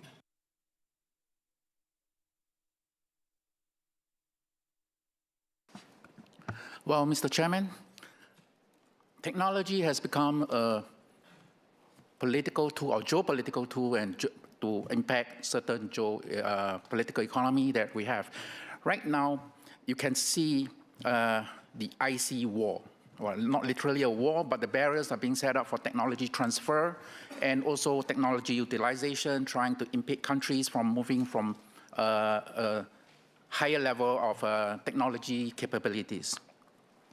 Now, I think Professor Joseph Nye famously mentioned two things, right? Power, hard power and soft power. Now, technology then can be a soft power. But the question is how we utilize it for the benefits of Singapore and also countries surrounding us or even for the world. So my observation is that technology, as we are practicing right now, is on a lower level for foreign affairs. We set up a technical assistance center, we help our neighboring countries, and we offer scholarships. At a higher level, where we are in pioneering technologies such as quantum, such as AI, typically we leave it to either the industry or the research centers or the universities to actually implement according to maybe their relationships, maybe the complementary strength. Would the Ministry of Foreign Affairs consider technology as a strategic tool in our foreign policy that we upgrade it and push it as a soft power? So my proposal is whether we will upgrade our current technology directorate into ambassador level or have a coherent way of putting all our technologies in Singapore from the pioneering and to not just on the pioneering capabilities, but also the absorptive capacity of certain countries, because different countries have different level of technology absorption capacity. So training center will there be upgraded on a national scale rather than ad hoc basis. So I'm looking forward to a more strategic direction for our technology policy. Thank you. Ms. Jessica Tan.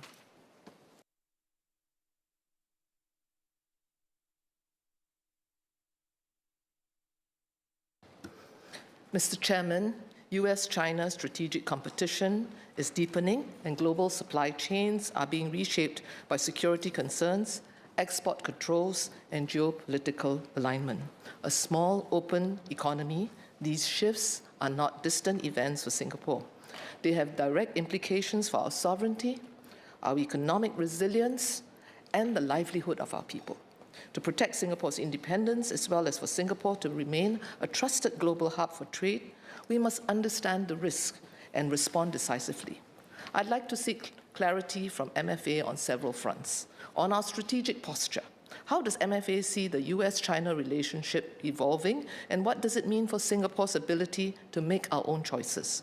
Where are the pressure points, and where their rivalry could squeeze our room to maneuver, and how are we protecting that precious independence of action that underpins our sovereignty? And importantly, how are we making sure Singapore is never pushed into taking sides, whether in technology standards, security cooperation, or trade, so that we can continue to act in the best interests of our people? Second, on economic security. Given that the world is shifting from efficiency to resilience, how is MFA working with MTI to make sure Singapore isn't overly exposed to any single geopolitical choke point? Because when supply chains are disrupted, it ultimately affects our jobs, cost of living, and the confidence businesses have to invest in Singapore. How vulnerable are we to the US-China technology split, especially to semiconductors, AI, and digital infrastructure that our companies rely on to stay competitive and families depend on for daily life? And as global supply chains reorganize, how are we positioning Singapore as a trusted, stable hub so that businesses continue to choose Singapore, create jobs, and keep our economy strong? Finally, on resilience and public trust, How is MFA working across government to protect Singaporeans from foreign interference, whether it comes through politics, digital platforms, or even economic pressure? And just as importantly, how is MFA helping Singaporeans understand that these risks in a clear, calm way so that people feel informed and prepared rather than anxious? In a world where misinformation spreads quickly and external actors may try to influence our views or decisions, Singaporeans need to know what to look out for and trust that government is safeguarding our interests. Mr. Chairman, these questions reflect our shared responsibilities to safeguard Singapore's sovereignty and secure the future of our people in a more contested world. Thank you. Ms. Haslina Abdul Halim.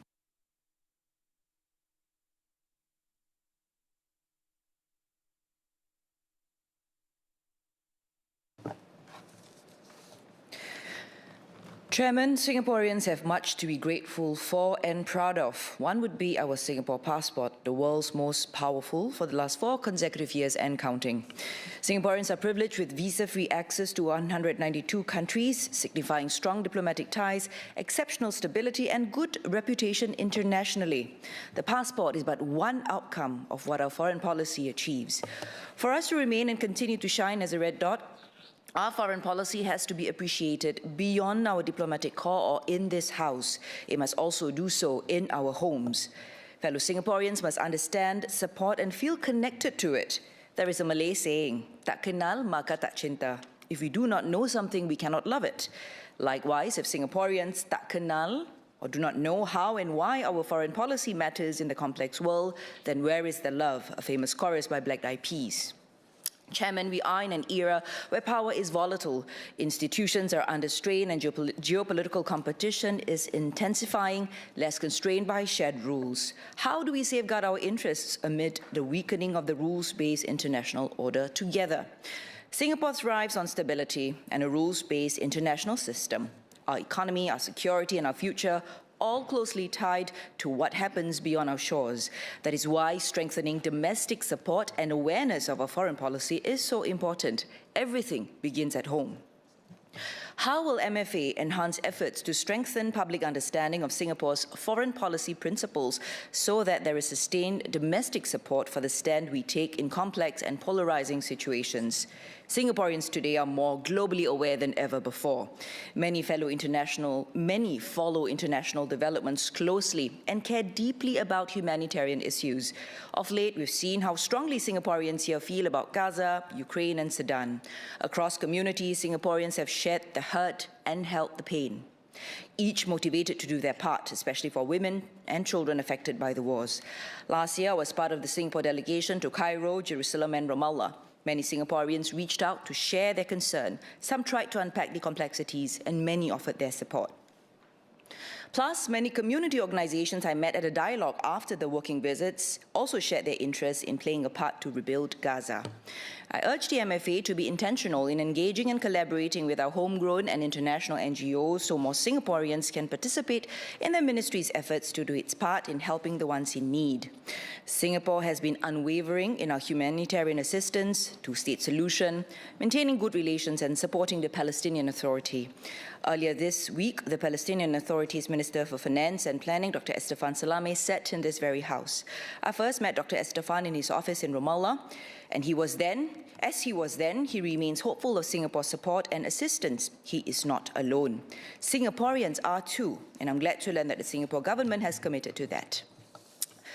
Chairman, for decades, multilateral institutions such as the United Nations and ASEAN have provided platforms where law, norms and collective voice help offset disparities in economic weight, military strength and political influence. Singapore has consistently invested in these frameworks.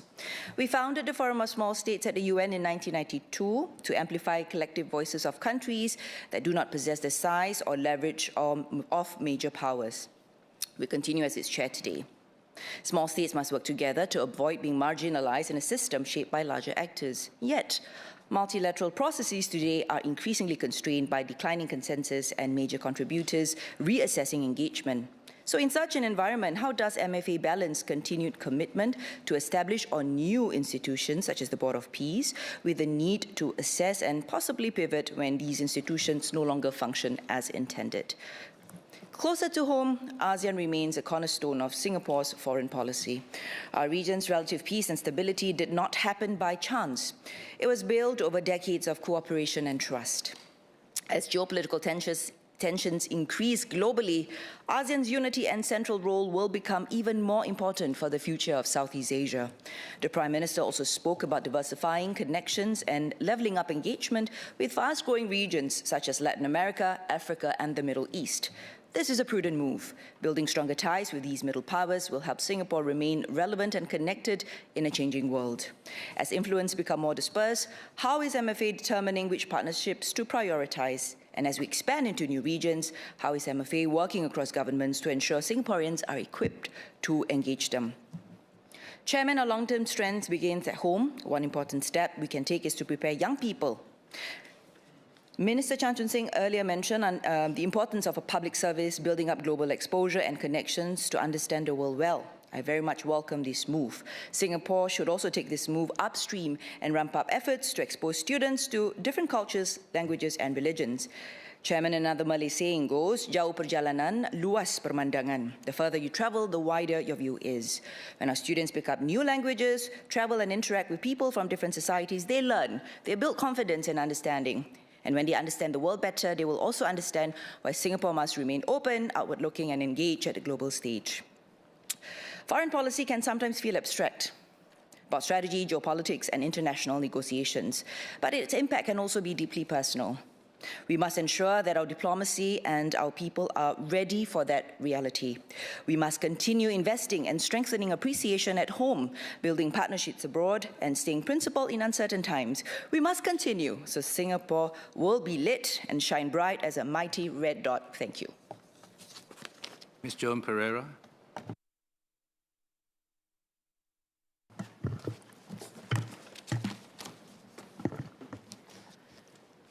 Chairman, Singaporeans are more interested and engaged in international affairs thanks to social media.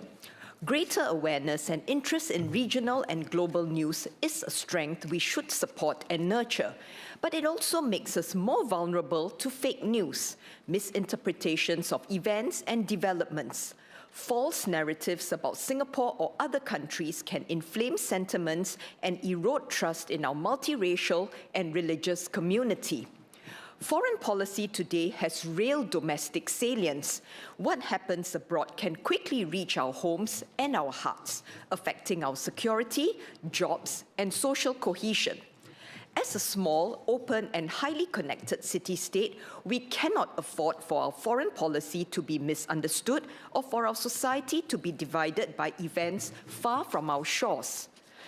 MFA has already been stepping up engagements with students, youths, businesses, and community groups through dialogues and workshops to explain our operating concept and foreign policy in accessible terms.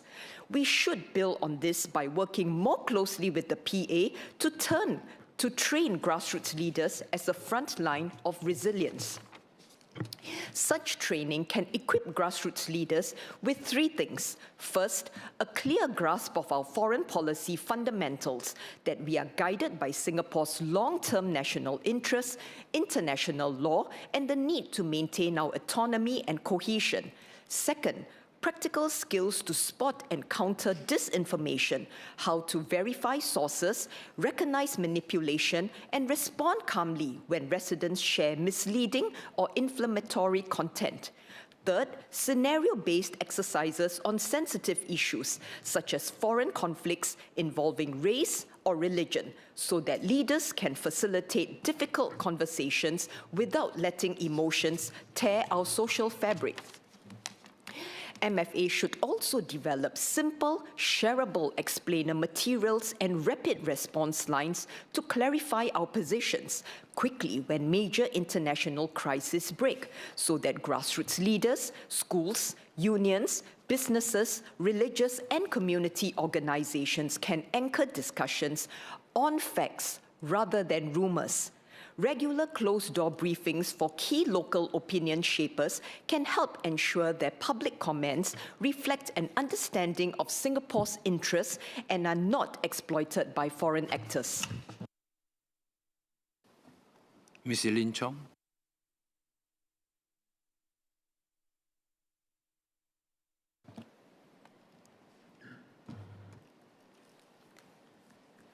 Mr. Chairman, navigating a world that has become more contested, more fragmented, and ultimately more dangerous demands not just a capable foreign service, but a geopolitically literate citizenry behind it. I say this having served nearly 7 years as a Singapore diplomat. I know firsthand that our foreign policy is only as strong as our domestic understanding behind it.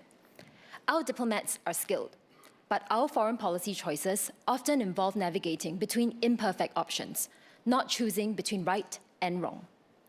And when difficult decisions must be made, whether to take positions that may temporarily strain relationships or navigate between competing interests, those choices are much harder to sustain without a public that understands why we make them. Domestic geopolitical literacy is not a soft complement to foreign policy. It is a foundation that makes hard choices possible. I appreciate MFA's efforts on this front. Since January 2024, it has conducted some 150 dialogue sessions and workshops with students, youths, and businesses. That is a good start. But engagement and literacy are not the same thing, especially as several members of this House have acknowledged that in an era where geopolitical actors actively shape public narratives through digital channels, a dialogue session raises awareness. Building literacy requires the same cumulative approach that we apply to other 21st century core competencies, layered across years, integrated into multiple disciplines, and reinforced over time. I urge MFA to work more deeply with MOE to embed geopolitical literacy throughout the curriculum from secondary school onward. Our students should graduate and enter the workforce with an understanding of how Singapore's prosperity depends on regional peace and open trade routes, why our stance on international law serves concrete national interests, and how global shifts in technology, climate, and demography, and more will reshape the world that they will inherit. A Singapore that understands the world that it lives in is a Singapore that can make hard choices and sustain them. This is the kind of resilience that no budget line can buy directly, but which only good education can build over time. Thank you. Mr. Fu Zhexiang.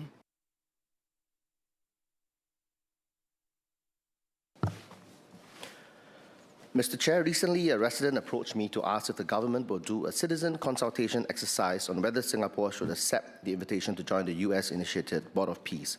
She shared with me a poll on Yahoo where 87% of respondents voted no, and I believe that was her view as well. I shared with her my view that while I am a big advocate for greater citizenship consultation in many areas, there are broader considerations for this. She replied that carrying out a public consultation was not about letting public opinion dictate our decisions, but to help ensure that the decision considers societal and cultural views and not just the ministry involved doing work on its own.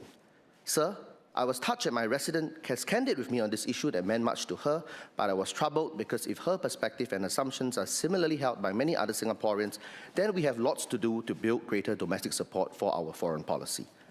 In a world that's more divided, more volatile, and more vocal than ever before, and where attempts at foreign interference are rife, foreign policy can easily become a lightning rod for emotions. Every citizen will have our own view on foreign policy, undoubtedly shaped by our cultural backgrounds and influences we are exposed to daily. These views are relevant, and it is important that the government has its pulse on the ground. However, it will be unwise to turn strategic decisions of such a nature into public referendums or for the government to be pressured into taking certain decisions based on public sentiment. This will compromise the deftness and maneuverability and confine the space of our foreign policies, which are critical in this complex geopolitical environment. In this context, it is all the important that we build up domestic support, but how do we do so? I would like to suggest 4 quick strategies. First, anchor foreign policy in shared national principles. Singaporeans will differ in views, but we must be united in valuing our shared principles. And if decisions are consistently framed around these principles, while there may be disagreement on individual decisions, public will understand the logic behind them. Second, be more transparent in how we explain our key decisions.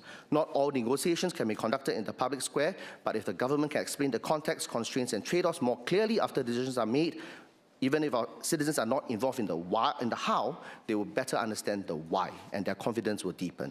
Third, invest in education and strategic literacy and dedicate resources to schools, just like Member Eileen Chong has just raised.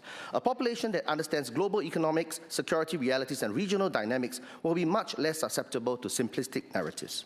Fourth and finally, leadership matters. We need calm, consistent voices that avoid inflaming sentiment overtly or insidiously on both sides of this House to set the tone for national discourse.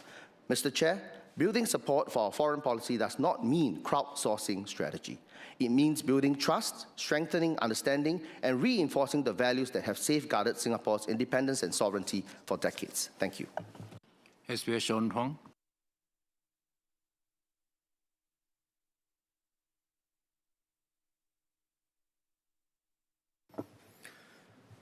Singapore will have to navigate a more contested geopolitical environment for the foreseeable future, including intensifying US-China rivalry.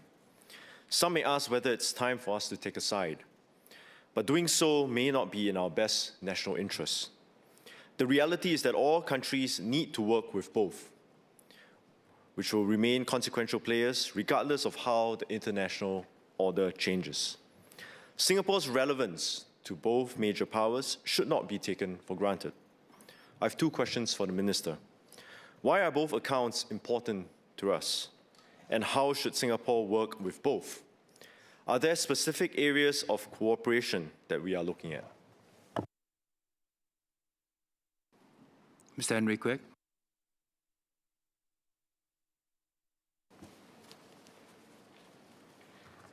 Mr. Chairman, Singapore's foreign policy has always been anchored in maintaining strong relations with all major powers while safeguarding our sovereignty and national interests. Can MFA update us on how relationships with the United States and China have developed, and how can we continue to strengthen ties with both countries? Even as we maintain positive relations with Beijing and Washington, the world is becoming increasingly bifurcated.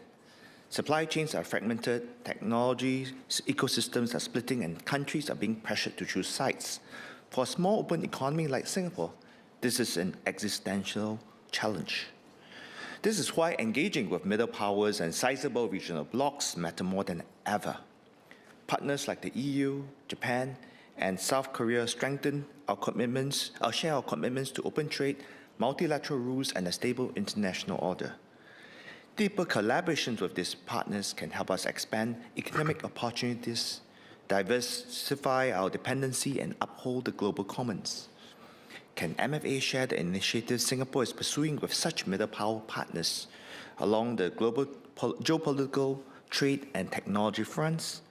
How are we working with like-minded countries to partially insulate Singapore from an increasingly fragmented world while continuing to advance our national interests? Small nations thrive when the rule-based order holds. I hope MFA can outline how Singapore intends to play an active role in strengthening that order along partners who share this conviction. Thank you. Mr. Edward Chia.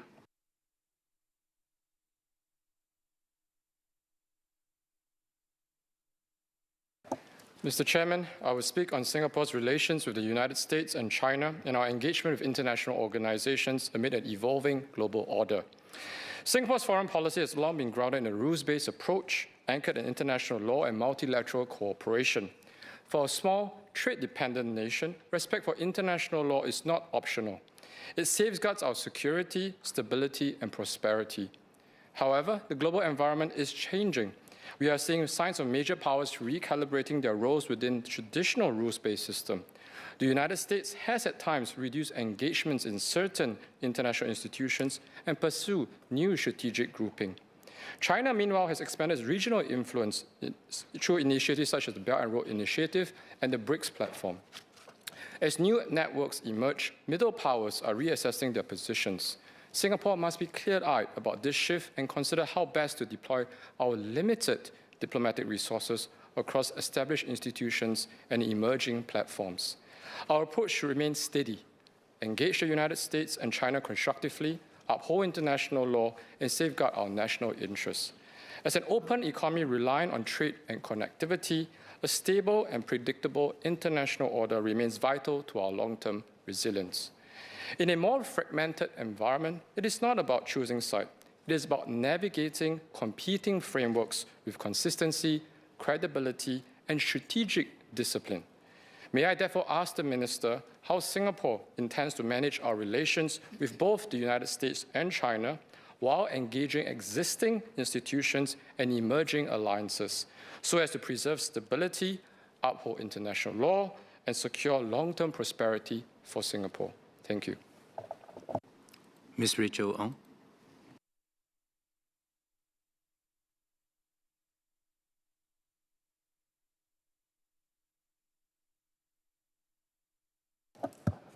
Chairman, in 2027, ASEAN will mark its 60th anniversary. Over 6 decades, the region has moved from uncertainty to one that is more stable, connected, and economically viable. For Singapore, ASEAN remains central to our security and continued relevance in the world. This milestone comes at a particularly consequential moment as Singapore assumes the ASEAN chairmanship amid growing global tensions. Major powers are competing sharply and supply chains are reconfiguring. In such an environment, ASEAN's unity becomes even more critical. When Southeast Asia is drawn into major power rivalry, smaller states will have less strategic space to act independently. Our shared interest must therefore be to keep ASEAN open, inclusive, and cohesive, able to engage all partners while preserving its collective autonomy. At the same time, ASEAN must move with greater urgency on economic integration. Initiatives such as the ASEAN Digital Economy Framework Agreement and ASEAN Power Grid are not abstract long-term ambitions, but practical pathways to strengthen regional resilience, connectivity, and competitiveness. Greater alignment of digital rules and payment can enable us to operate more seamlessly across borders, while regional energy cooperation can support our shared climate transition. Singapore as chair is well placed to advance meaningful progress in these areas. In this regard, I seek 2 clarifications from the Minister. First, as ASEAN navigates a more contested geopolitical environment, how does Singapore intend to use its chairmanship to strengthen ASEAN cohesion and strategic autonomy so that the region remains united and not pulled apart by major power competition? Beyond consensus statements, what practical mechanisms can ASEAN act collectively when its unity is tested? Second, as economic integration becomes increasingly digital, what concrete outcomes or milestones can we expect under the Singapore's chairmanship for the ASEAN Digital Economy Framework Agreement? In particular, how is Singapore supporting efforts to narrow digital capability gaps among member states so that integration benefits the region as a whole? Mr. Lee Hong Chuan.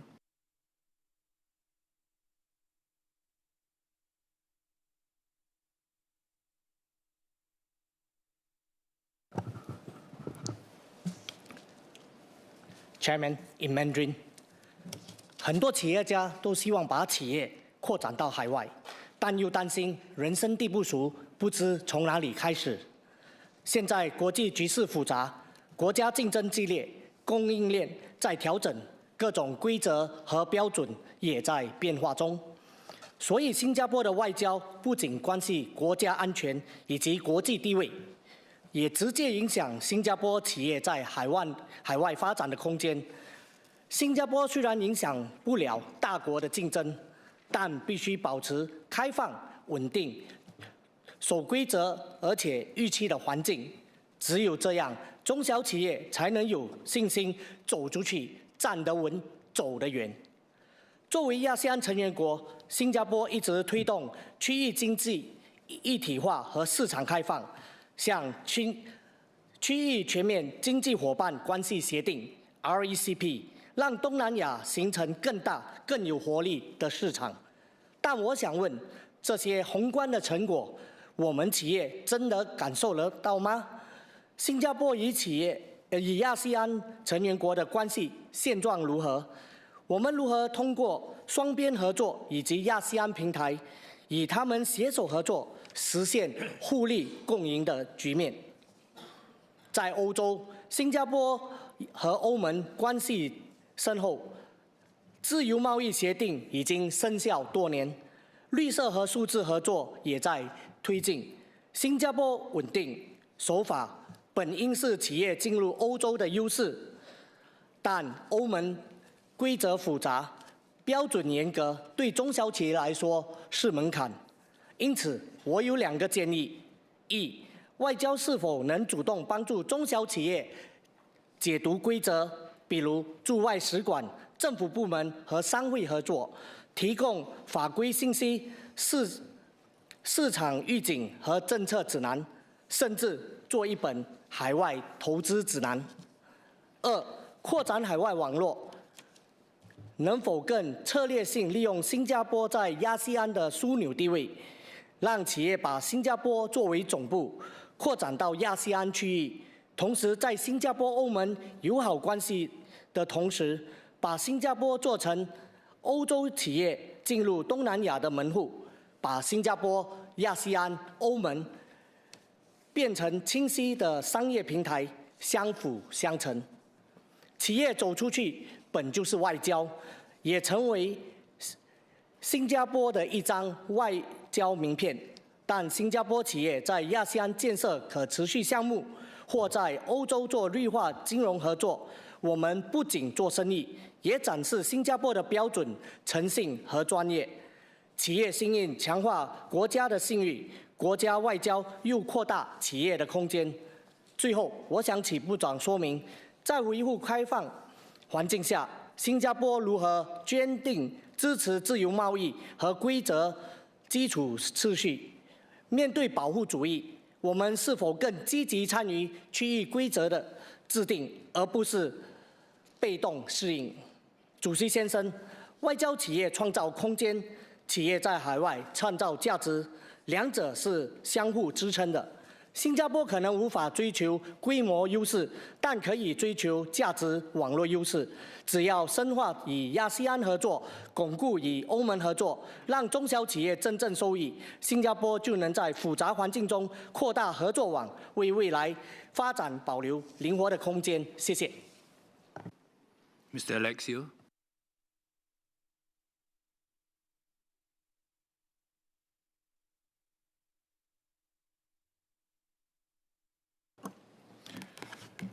Mr. Chairman, ASEAN is important to Singapore because as neighbour states, we share many common interests, and when we advocate and present ourselves as a regional bloc, can navigate as a stronger collective force. Amid the cloud of geopolitical uncertainty, ASEAN member states recognize the need for greater unity and integration.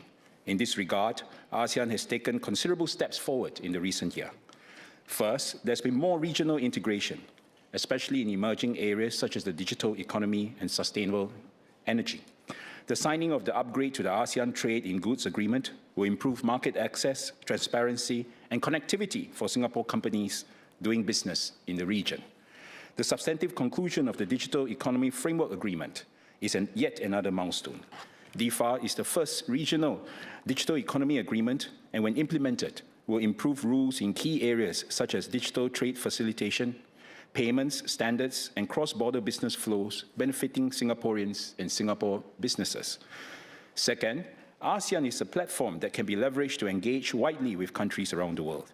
The ASEAN Plus mechanisms and dialogue partnerships provide Singapore and ASEAN with regular touchpoints with major and middle powers. These include the East Asia Summit, which Singapore played a key role in establishing in 2005. ASEAN has also institutionalized cooperation with other regional organizations, such as the Gulf Cooperation Council through the biennial ASEAN GCC Summit. As we see ASEAN taking proactive steps to establish itself as a noteworthy regional platform, can the Minister share more on the continued relevance and importance of ASEAN to Singapore and the region as a whole, and Singapore's role in the efforts to strengthen ASEAN integration, particularly as Singapore takes on the ASEAN chairmanship in 2027. Thank you. Ms. Valerie Lee.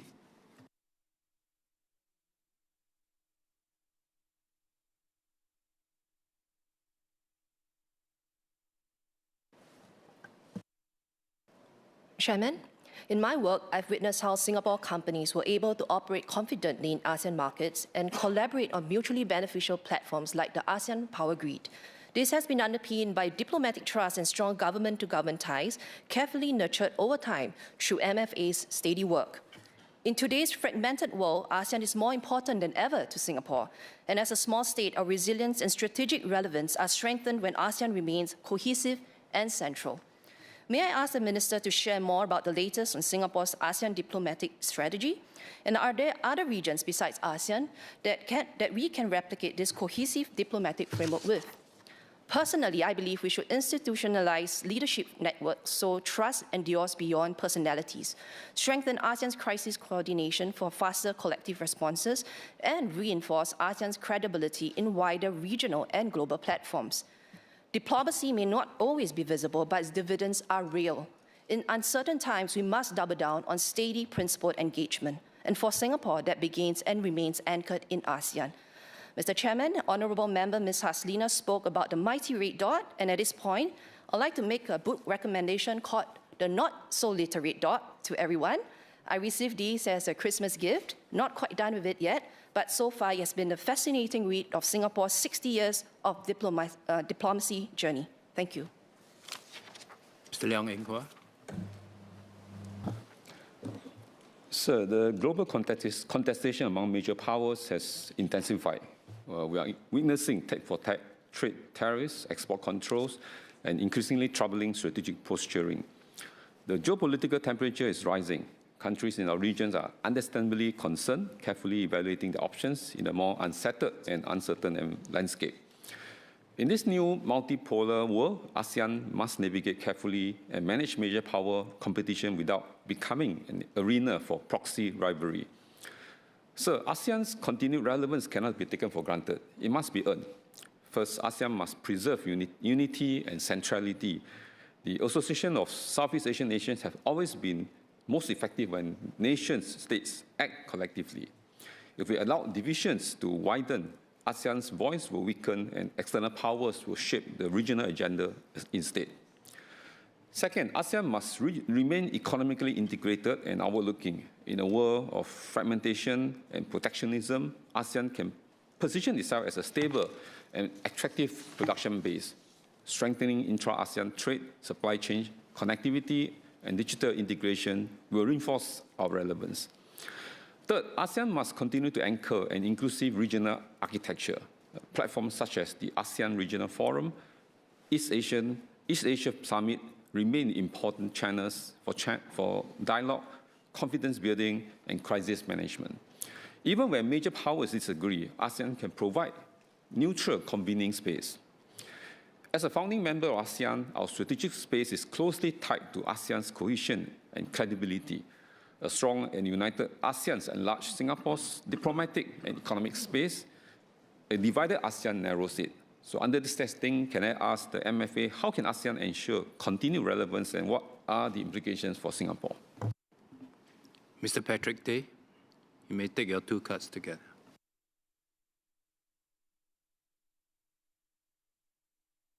ASEAN has long been described as a core strategic asset for Singapore. Could MFA elaborate on how it is strengthening ASEAN's role as a stable regional framework, one that amplifies the collective voice of its members and anchors Southeast Asia in an open, inclusive and rule-based order? And as we prepare for Singapore's ASEAN's chairmanship in 2027, how is MFA prioritizing efforts to strengthen ASEAN's unity and effectiveness so that ASEAN countries can continue to matter to both its members and to external partners? In particular, how is the ministry advancing economic integration, supply chain resilience and ASEAN centrality in a more fragmented global system? On regional peace and stability, how is MFA working with our neighbours to reinforce ASEAN-led mechanisms, manage differences through dialogue and uphold international law, especially in the areas of growing strategic tension? Finally, how is MFA positioning ASEAN for the future? What concrete steps are being taken to advance cooperation in the digital economy, green transition and human capital development so that ASEAN remains competitive and resilient? I would be grateful if the Ministry could advise how these efforts together safeguard Singapore's long-term interests and regional stability. On relations with Malaysia, Indonesia and ASEAN neighbours, Chairman, I would like to ask the MFA how Singapore is stepping up in engagement with our immediate neighbours, particularly Malaysia and Indonesia, in a more uncertain and competitive global environment. First, Beyond our well-established bilateral frameworks, how is MFA refreshing and prioritizing engagement to ensure these relationships remain strategically relevant and responsive to new challenges? And second, could MFA elaborate on what new or emerging domains it is actively developing with our neighbours? In particular, how is MFA advancing cooperation in areas such as the digital economy, renewable energy, sustainability, and supply chain resilience, and how are these being translated into concrete, practical projects? Third, how is MFA strengthening engagement at a subnational level? What role do partnerships with Malaysian states and Indonesian provinces play in Singapore's broader regional strategy, and how does MFA ensure these ground-up collaborations deliver tangible outcomes? And I would be grateful if the Ministry could address how these efforts collectively strengthen Singapore's security, economic resilience, and strategic space. Thank you. SPS, Dr. Syed Harun.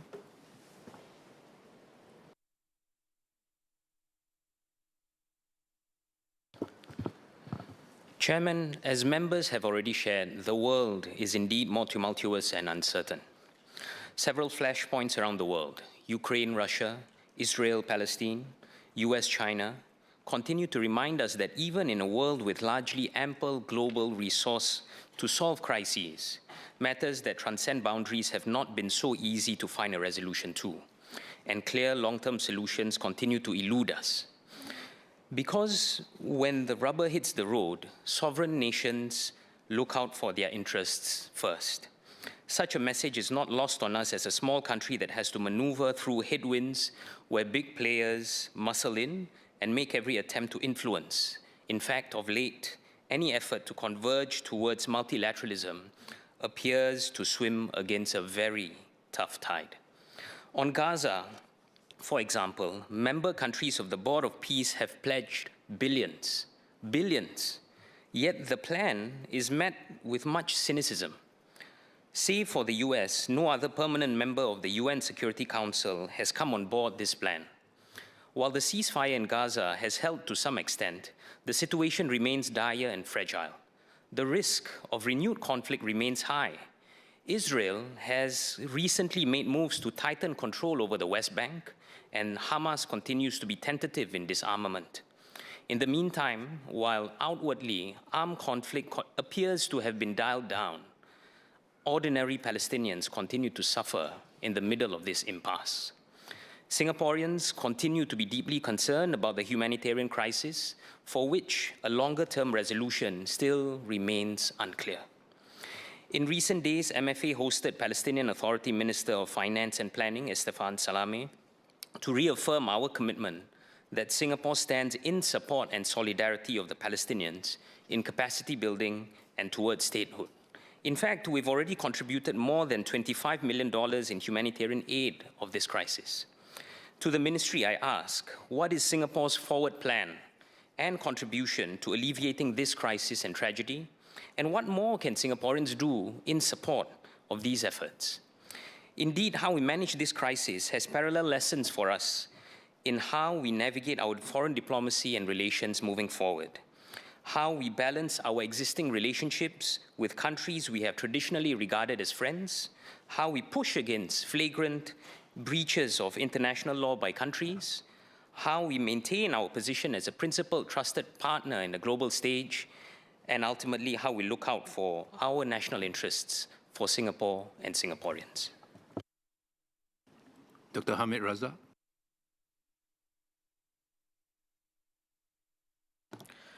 Mr. Chairman, sir, Singapore has long excelled in government-to-government diplomacy. Our bilateral partnerships and multilateral engagement remain a strong foundation of our foreign policy. But today's geopolitical environment requires us to go one level deeper. Resilience is no longer built only through state relationships, it's built through networks of people, institutions, and shared capabilities. Middle powers such as South Korea, Australia, the Nordic states, the UAE, and our ASEAN neighbors, we face similar challenges, navigating major power competition, sustaining open economies, managing aging populations, strengthening social cohesion, and fighting low total fertility rates. These shared realities create natural grounds for deeper partnership. After all, there's something special about bonds forged through shared challenges. Yet structured platforms for sustained collaboration between Singaporeans and our counterparts in these countries remain limited. I would therefore seek the Minister's view on 3 areas. First, whether Singapore can develop structured mid-career exchange or fellowship programs between fellow middle powers. Second, how we might facilitate longer-term institutional partnerships connecting SMEs, research institutions, healthcare systems, and civic organizations. And third, whether MFA could expand Track 1.5 dialogues and people-to-people platforms to include younger professionals and community leaders from diverse sectors. Mr. Chairman, sir, in an increasingly multipolar world, influence is not defined by size, but by the strength of our networks. Thank you. Ms. Joan Pereira. Chairman, with shifting supply chains and new growth poles, emerging regions such as Africa, Latin America, and the Middle East will be critical to Singapore's long-term resilience. Our government can and must play a bigger role in helping Singaporeans venture confidently into these frontiers, gaining a deep understanding of these countries and establishing friendship with their people. MFA has already started to move in this direction. We are opening new embassies in Mexico City and Addis Ababa to serve as gateways to Latin America and East Africa, and to deepen our understanding of these fast-growing regions. Our new and existing missions in emerging regions should be resourced not just for diplomatic presence or administrative protocol, but as active economic enablers working in tandem with MTI in mapping sectoral opportunities, curating projects, and matching them with Singapore companies, workers, and researchers. We must give Singaporeans the assurance then that when they go farther, they are not going alone. MFA has been strengthening crisis response, including deploying crisis response teams, contacting e-registered Singaporeans in affected areas, and working with local authorities to bring our people home where needed. We should build on this by investing further in consular readiness in emerging regions, widening public awareness of e-registration and the 24-hour MFA duty office hotline and travel advisories. We should nurture a new generation of frontier-ready Singaporeans. In many countries, strong relationships are the most important ingredients for successful outcomes. Singaporeans must be empowered to form these relationships between people at the business and at the political level. This is the reality of how the world works, and it is something that AI is not able to replace easily. We can expand scholarships, internships, and mid-career attachments in emerging regions, especially in sectors where our capabilities align with their needs, including sustainability and digital services. When young Singaporeans live, study, and work in these places, they build language skills, networks, and a feel for the ground that no brochure or academic course can replicate. I hope to see more plans and initiatives that help to position Singapore as the indispensable hub for Latin American countries looking to enter ASEAN, and with greater participation opportunities available to Singaporeans. Finally, I would like to propose for MFA to work with business chambers, unions, universities, and media to highlight success stories of Singaporeans in these emerging regions. Associate Professor Kenneth Goh. Thank you, Chairman. In a more contested and volatile world, small states cannot afford to stand alone. We must build coalitions not only through trade and security, but through development partnerships. Singapore's credibility comes from experience, building trusted institutions, strengthening governance, managing public finance with discipline, and developing talent and urban systems under constraint. In this changed world, success cannot mean Singapore simply running far ahead. We have both an obligation and a strategic interest in mutual knowledge sharing with fellow small states, middle powers, and our regional neighbors. How are we strengthening sustained capacity building platforms, talent exchanges, not just in education and work, but in the sports and arts as well, institutional partnerships and governance collaboration so that we build enduring networks of trust, not one-off engagements. In a fragmented world, influence is built not by size, but through sharing our capabilities together. Thank you, Chair. Ms. Rachel Ong.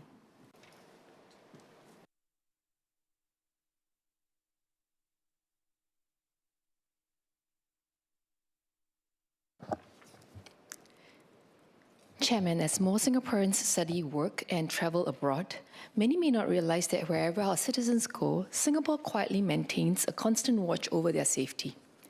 At the heart of this effort is MFA's 24-hour Consular Response Centre, staffed around the clock to assist Singaporeans facing emergencies anywhere in the world, whether arising from accidents, natural disasters, civil unrest, or unforeseen crises. Even in the middle of the night, when a Singaporean encounters distress thousands of kilometers away, there's always a duty officer in Singapore ready to respond, coordinating assistance with MFA's overseas missions, liaising with local authorities, and supporting both the individual abroad and their families back home. This commitment was demonstrated during the recent floods in Hat Yai, where hundreds of Singaporeans were affected and more than 800 were safely assisted to return home through coordinated evacuation efforts. I'd like to commend the strong and often unseen work of the MFA officers and our overseas missions, whose dedication provide reassurance to Singaporeans far beyond our shores. While the 24-hour hotline provides vital coordination and guidance, situations on the ground may sometimes require physical, in-person assistance, particularly in countries where Singapore does not maintain a resident embassy or consulate. Some countries address this through consular sharing arrangements. For example, Australia and Canada provide reciprocal assistance to each other's citizens in locations where one country may not have a diplomatic presence, allowing travelers to access basic emergency to help locally. May I ask the Minister whether MFA is exploring similar consular sharing partnerships with like-minded countries so that Singaporeans continue to receive timely, on-the-ground assistance, even in places where we do not have a resident diplomatic presence? Minister Balakrishnan.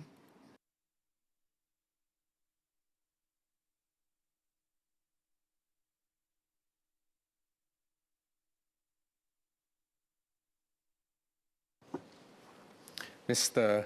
Chairman, on behalf of my colleagues, I first thank all of you for your ideas, your suggestions, and I must say again this year, I think I can claim bipartisan support for MFA. The post-World War II international order actually is historically an unprecedented phase in global history. And generally, the last 80 years have been a period of unprecedented peace and prosperity for most countries in the world. But the point is that it was unique. And the deeper point today is that that international order has ended.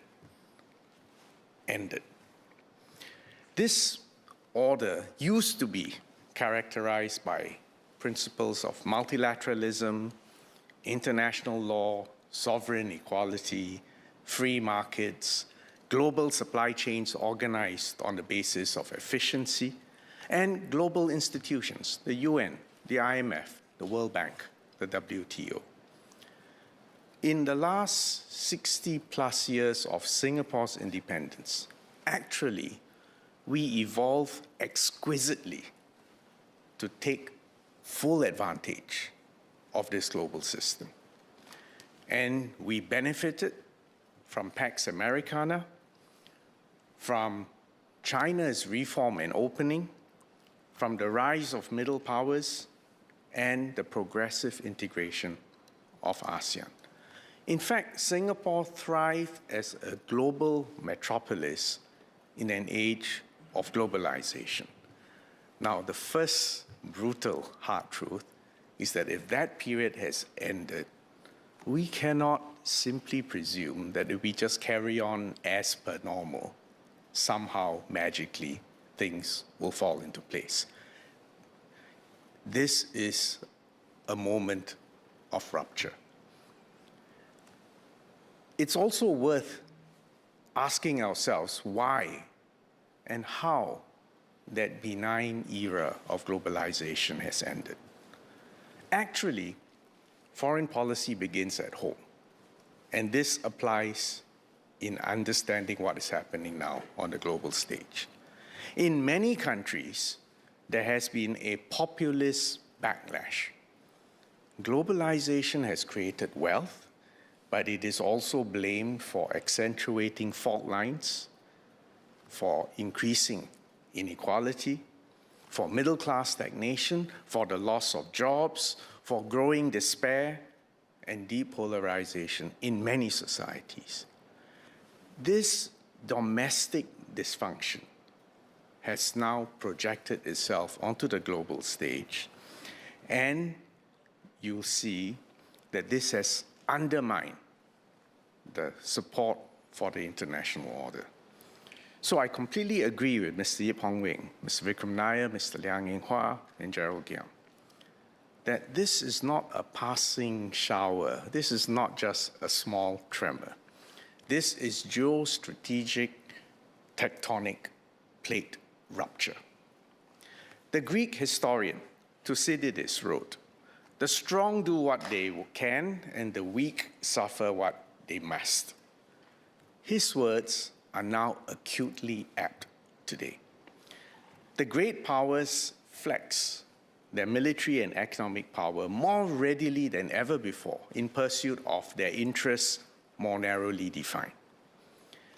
And to be frank, with less pretense of legal or moral justification for their actions. Where there was once economic integration, there is now fragmentation and weaponization of interdependence and dependence. We are now in a world where international relations are no longer driven primarily by rules or by attempts to achieve consensus. Actually, the great powers have always been selective when applying the rule of law to themselves. But now they feel even less need to engage in hypocrisy. It's all about raw power and how that raw power asymmetry can be exploited.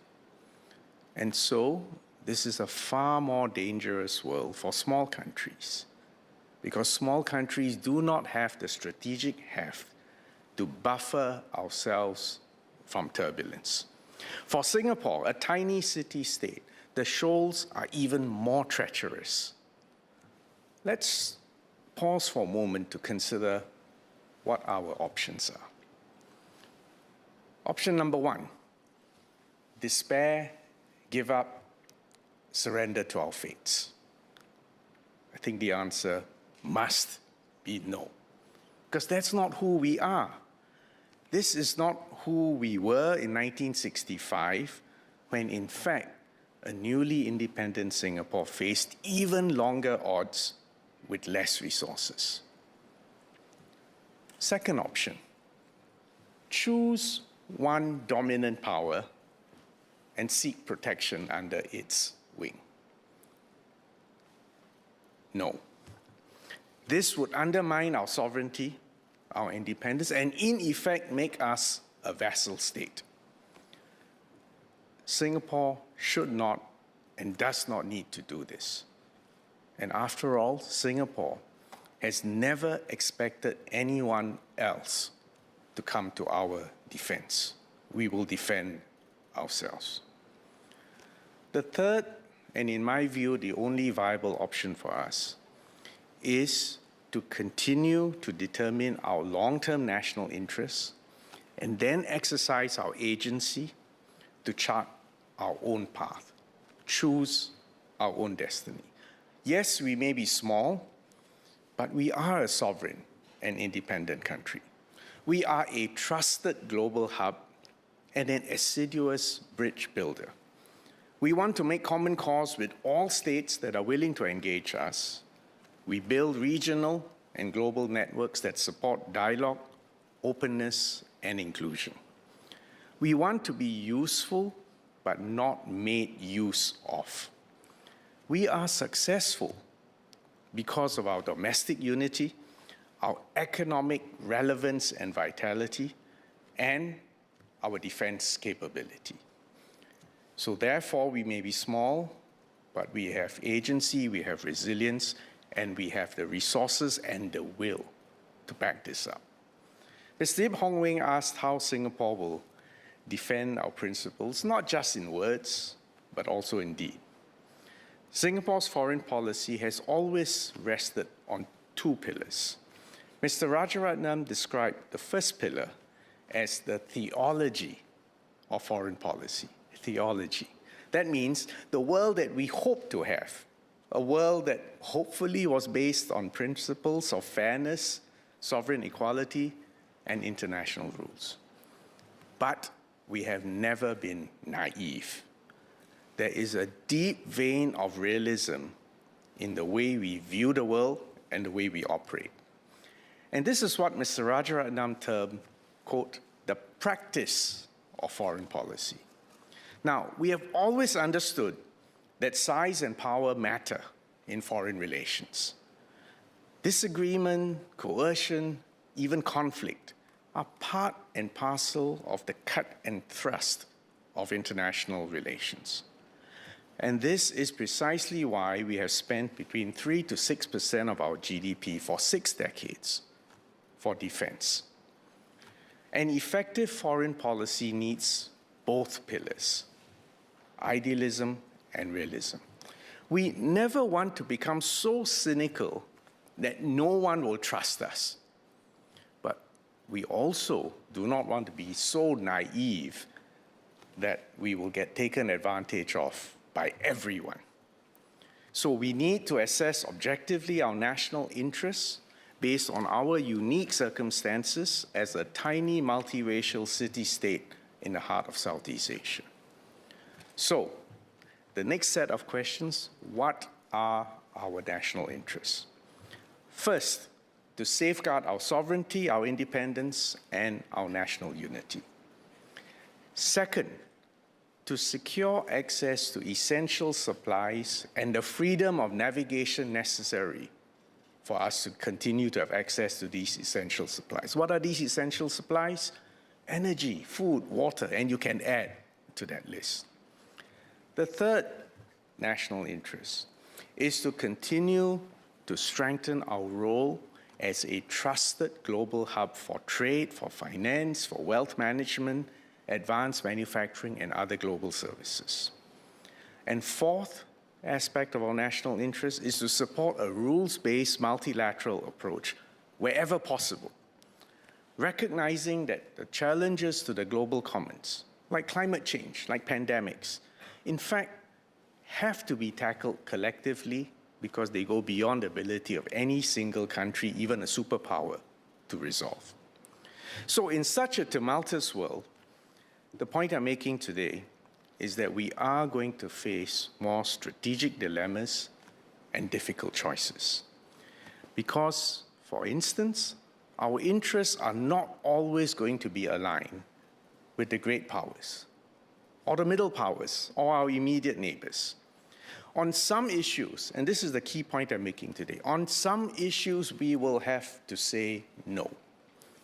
To say no courteously, respectfully, and constructively, but nevertheless to stand firm and say no. And this is not about choosing sides, but about upholding principles and a careful assessment of Singapore's long-term national interests.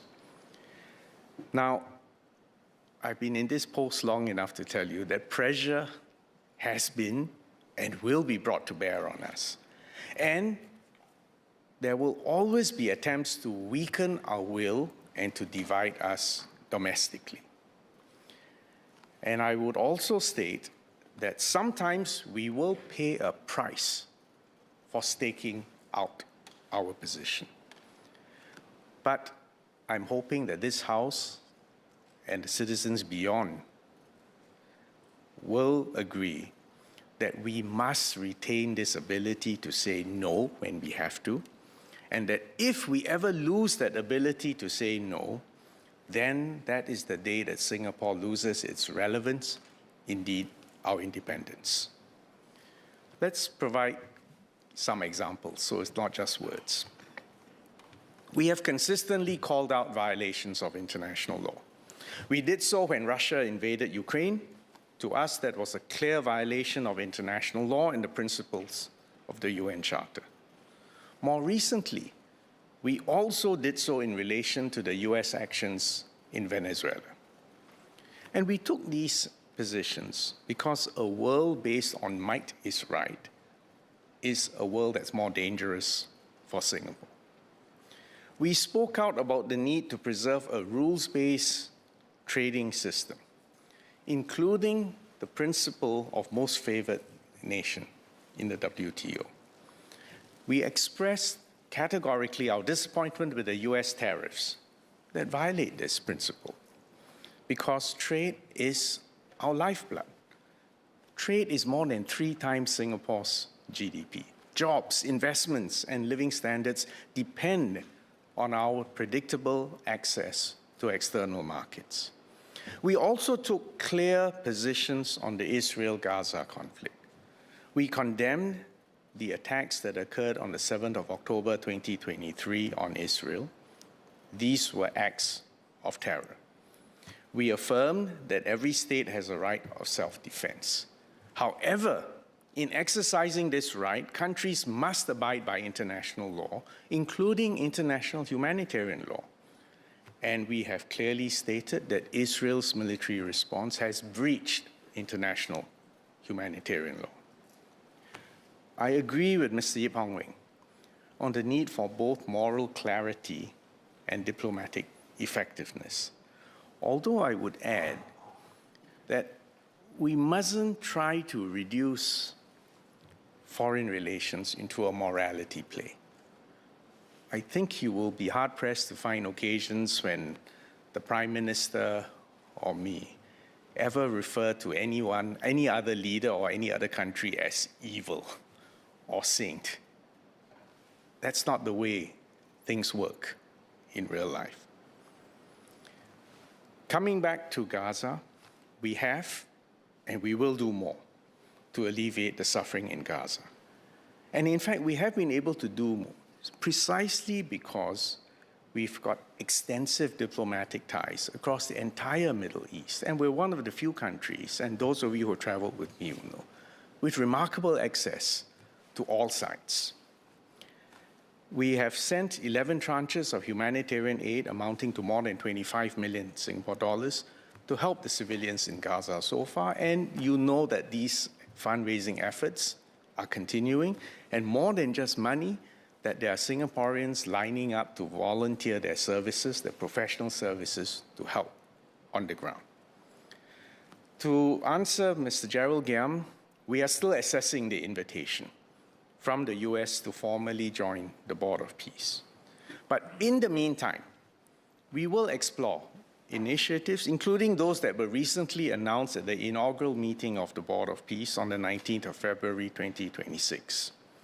Singapore will continue to play a constructive role in the pursuit of peace and reconstruction in Gaza. And on Palestine, the larger question, our long-standing position remains that the only path to a just and durable peace is a negotiated two-state solution consistent with the relevant UN Security Council resolutions. We oppose attempts to create new facts on the ground that undermine the prospects for a two-state solution. And it is our consistent position that the Israeli settlements in the West Bank are illegal under international law. These positions that we have taken and explicitly stated over the last few years have not been universally welcome, and even domestically have elicited active debate. But the point I'm trying to make to you is that people may disagree with certain decisions and positions that we take, but I hope you understand why we take these positions, as Mr. Foo Che Siang has emphasized. Taking a position rather than lying low and seeking cover, in fact, aligns with furthering our national interests. Articulating these positions is part of exercising agency, because we must try to shape the environment and to carve out conditions which are most conducive for the survival and success of small states. I agree with Mr. Giam that in this fraught geopolitical environment, the personal touch is still of paramount. Building relationships at a personal level between leaders, political leaders, is still the paramount currency of diplomacy. Last year, MFA facilitated over 180 visits, incoming and outgoing, at the political level. If you include officials and civil servants, the number balloons exponentially.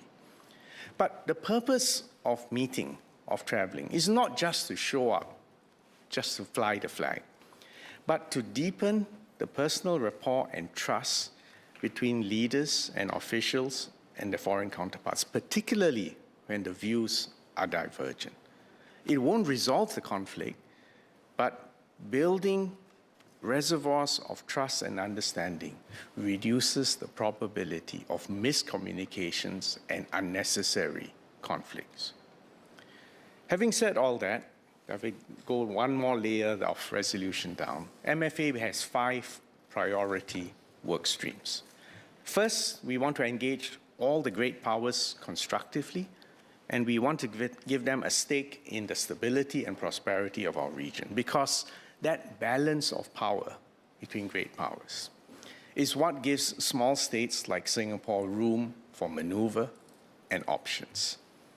The second work stream is to buttress an even wider network of middle power partnerships for greater stability. I think in the last couple of years, the need for middle powers, particularly middle powers who share an affinity for international law, multilateralism, free trade, the imperative for middle powers to get together and for us to engage the middle powers has become all the more obvious.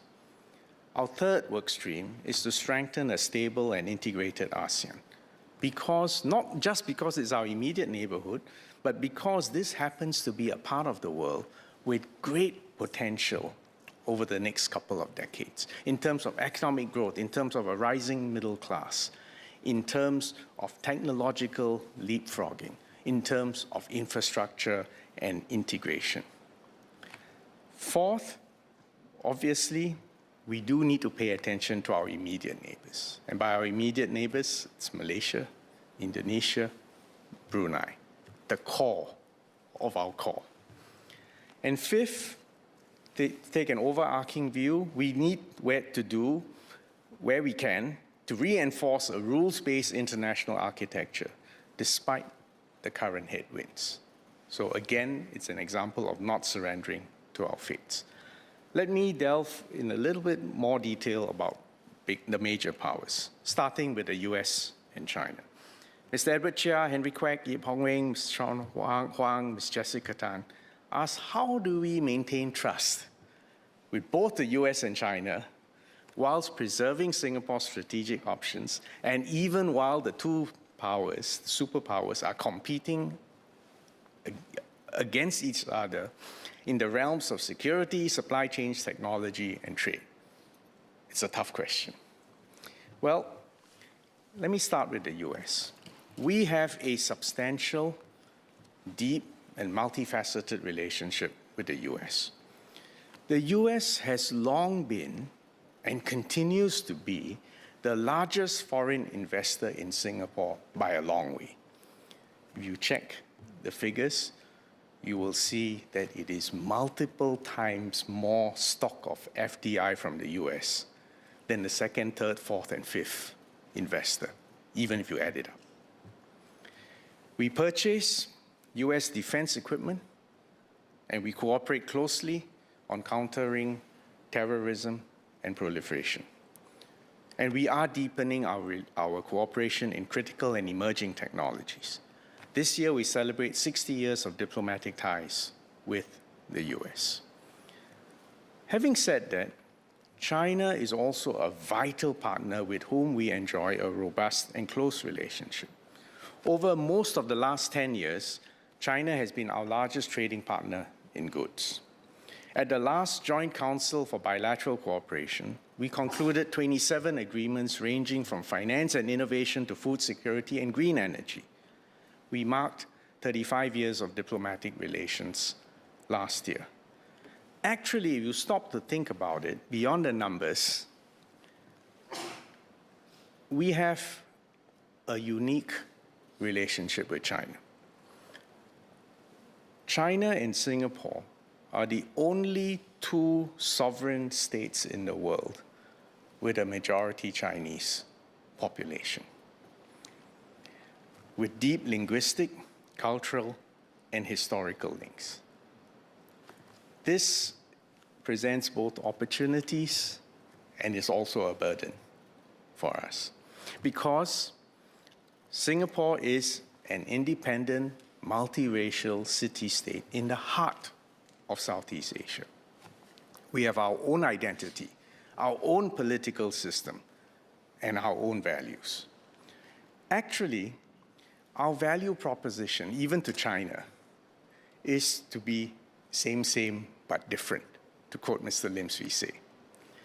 Same, yes, of course we enjoy the affinity, the linguistic, the shared cultural heritage. But different because Singapore's destiny and our value proposition is to be distinct and not yet another small Chinese city. Do you see my point? So therefore, we have to work with both the US and China where our interests coincide. And where our interests diverge, we will have to courteously stand up and say no. And when we say no, both sides must understand it's not personal, but it's based on a principled assessment of Singapore's national interests, and that we are not acting as a proxy for one or the other against them. So long as we can maintain this, and I speak now from experience, in fact, so long as we maintain this principled approach, actually I feel that we come under less pressure, because they know this tiny little city-state is one where the more you push them, the more spine and the more firmly they will hold their ground. And conducting foreign policy on this basis with superpowers, I'm telling you from experience, I think this is the only way to do it. The reality is that all countries, including Singapore, will have to find creative ways to work with both the US and China, because they are the major powers and they are relevant to our future. Turning to the middle powers, we are growing our network of partnerships with middle powers and with regional blocs. So for instance, in 2025, we upgraded our partnerships with Australia, France, India, New Zealand, Vietnam. We achieved a new partnership with South Korea. We signed the EU-Singapore Digital Trade Agreement, and we are deepening relations with more like-minded partners. We are expanding our global footprint in Africa and Latin America. And to support this, we are establishing new missions in Mexico and Ethiopia. And actually, there will be more to come. And I want to reassure Mr. Lee Hong Chuan that all these moves will, beyond the diplomatic field, are also aimed to increase access for our local enterprises to overseas markets. On ASEAN, I agree with Mr. Liang Eng-hwa and Ms. Valerie Lee that ASEAN has to remain the cornerstone of our foreign policy. It is a salient platform from which we engage the wider world. For ASEAN to remain relevant, you have reminded us that we must deepen our regional integration in order to become more cohesive, more united, and credible. An integrated ASEAN builds a stable regional platform for Singapore and gives us a voice, more so than a unilateral voice, and also the convening power of ASEAN.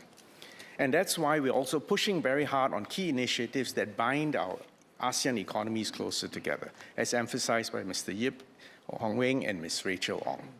We are making progress on the ASEAN Power Grid. This is about creating a sustainable, interconnected infrastructure that supports the entire region's growth.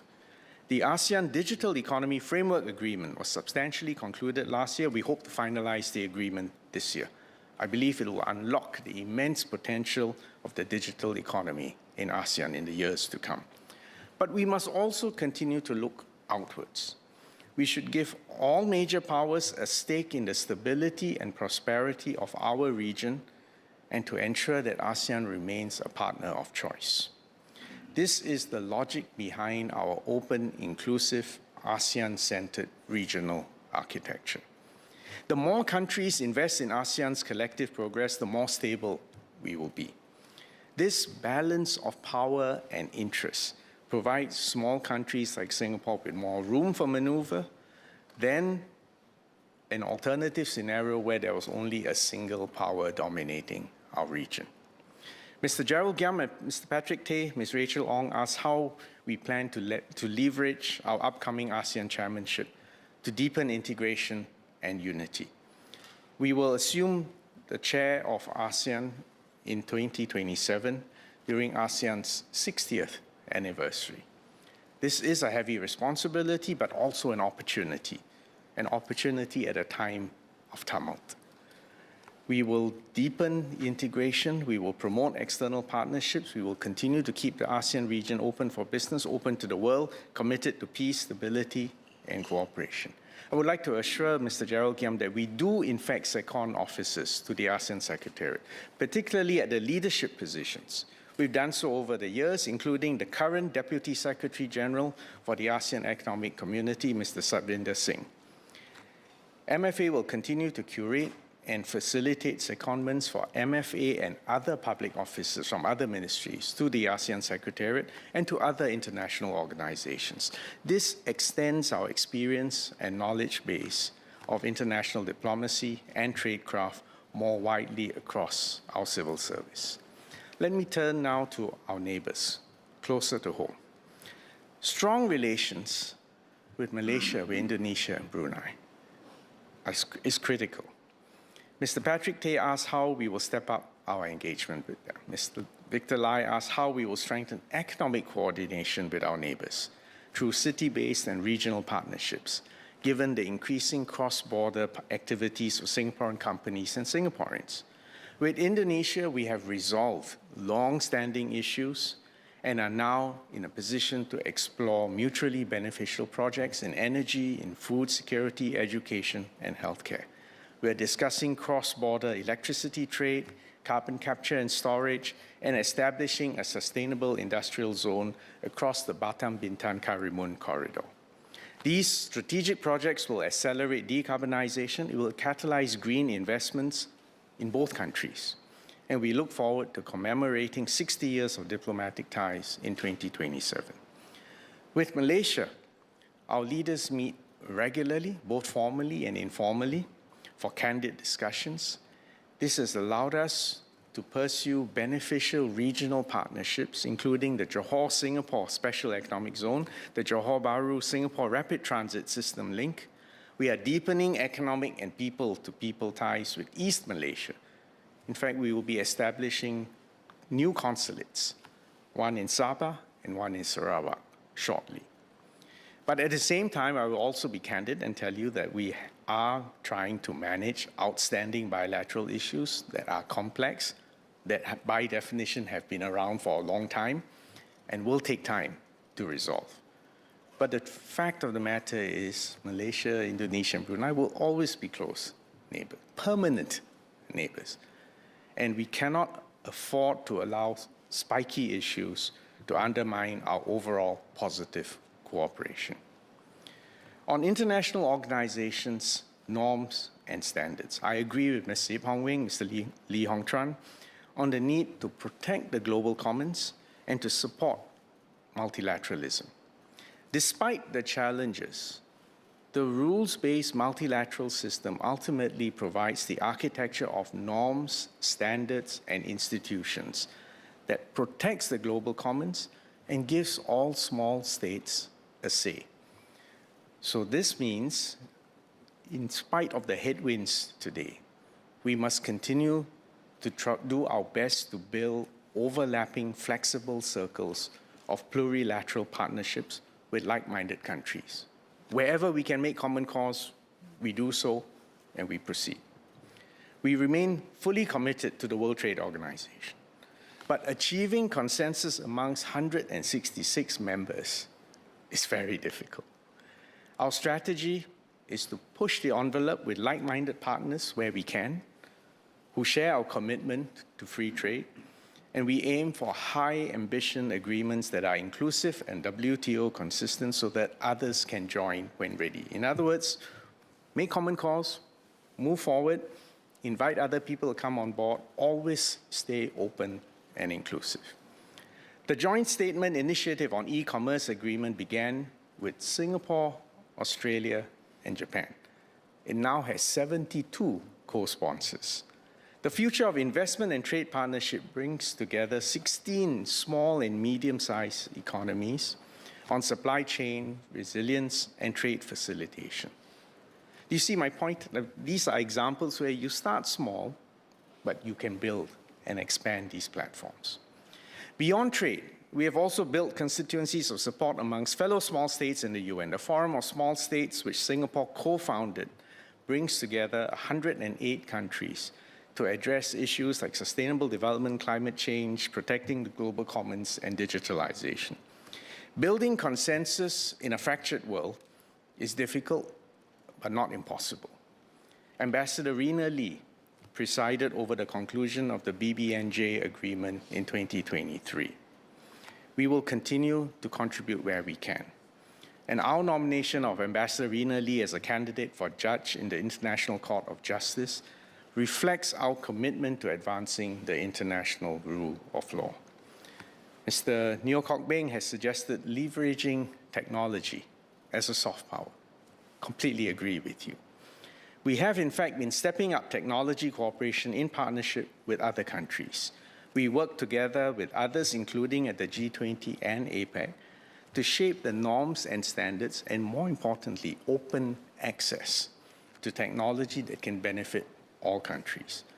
We will continue to strengthen such engagements and ensure that Singapore remains an open and trusted hub for technological innovation and scientific collaboration.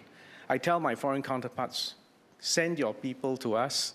We will run an open book exercise with you. We will show you how we do it, because anyway, the challenge is not in the idea. The challenge is in execution. And to the extent that we can show people what we have done, including our mistakes, and they can modify it and make it relevant to them, that's how we exercise thought leadership and cooperation in this field. Let me come to the challenges ahead. We're in a very turbulent world. We will face more inflection points, and we will have to take more difficult positions. Singaporeans will have different views on these foreign policy issues. Being interested, or as Eileen has said, literate in global issues, and understanding Singapore's national interests will help us engage the world with knowledge, understanding, and confidence. We do not necessarily have to agree on all our foreign policy stances, but we must agree that these are matters to be discussed and decided by Singaporeans alone. And that means keeping a wary eye on foreign interference and influence. With increased global contestation, foreign actors will want us to align with their views. They will try to seed their narratives. And there will be attempts, as have occurred more recent times, to create fake news and to play on potential internal divisions. We have already seen information campaigns targeting Singapore online, including, I must add, during our own general elections last year, where Singaporeans were urged to vote along religious lines. Government statements on regional developments have prompted criticisms from foreign netizens who want us to adopt their interpretations of history. And such attempts will continue. Geopolitical contestation has become a tussle for the hearts and minds in cyberspace as well. We must be aware and we must exercise caution because we have a diverse population.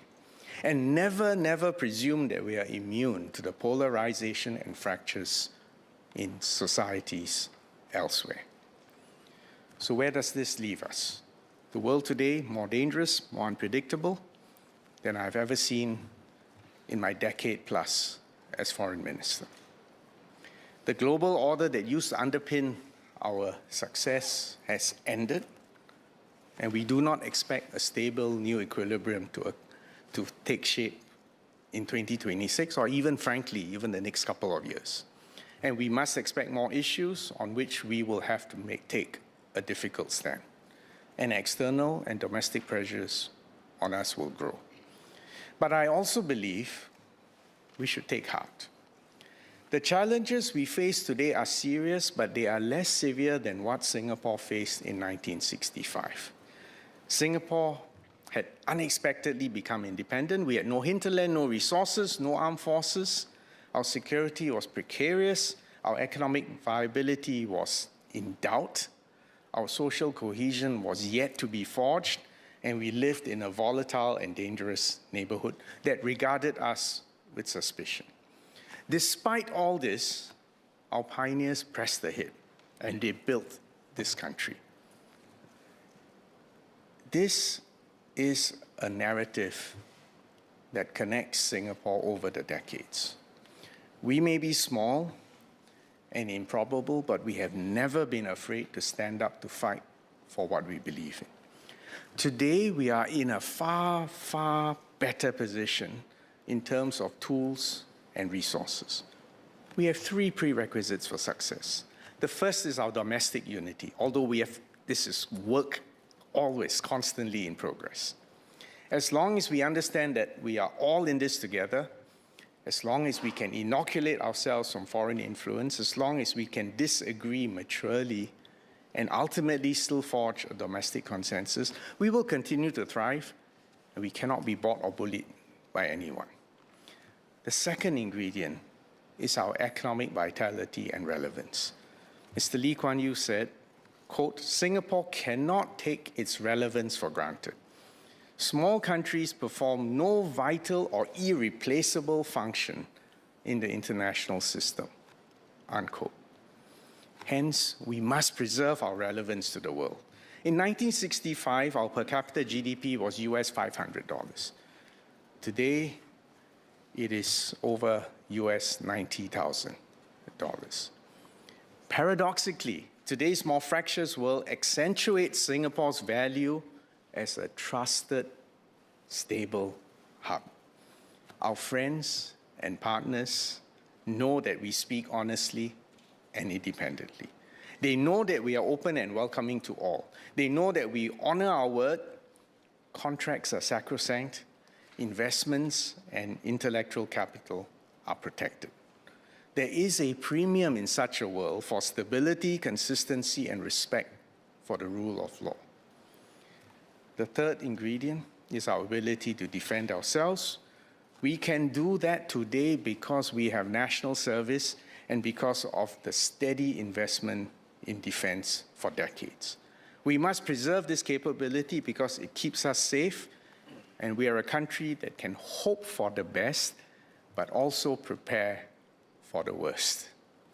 So on this note, I thank all members for your long-standing support for MFA's work as we continue to navigate the challenges, we continue to safeguard Singapore's national interests, and we seize the opportunities in these troubled times. I began with Thucydides and the cold logic of power. I'll end on a different note. The ancient Greek philosopher Heraclitus offered a different kind of wisdom. Quote, "Character is destiny," unquote. For all the turbulence in the world, I believe Singapore's destiny is bright, not because of our size or our luck, but because of who we are. That Singapore spirit, indomitable grit, courage, honesty, discipline, diligence, rectitude, and compassion. These are not mere abstractions. This is the Singapore spirit that got us here, and it is what will carry us forward. Thank you. SMS Sim N.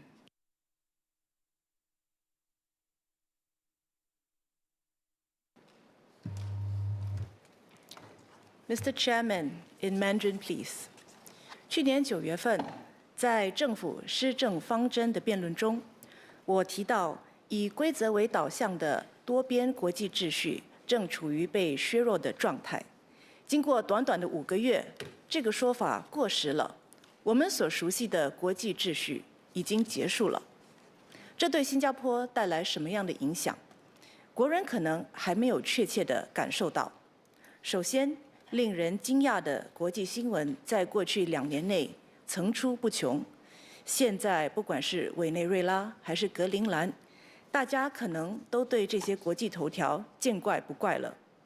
第二，联合国等国际组织也都还存在。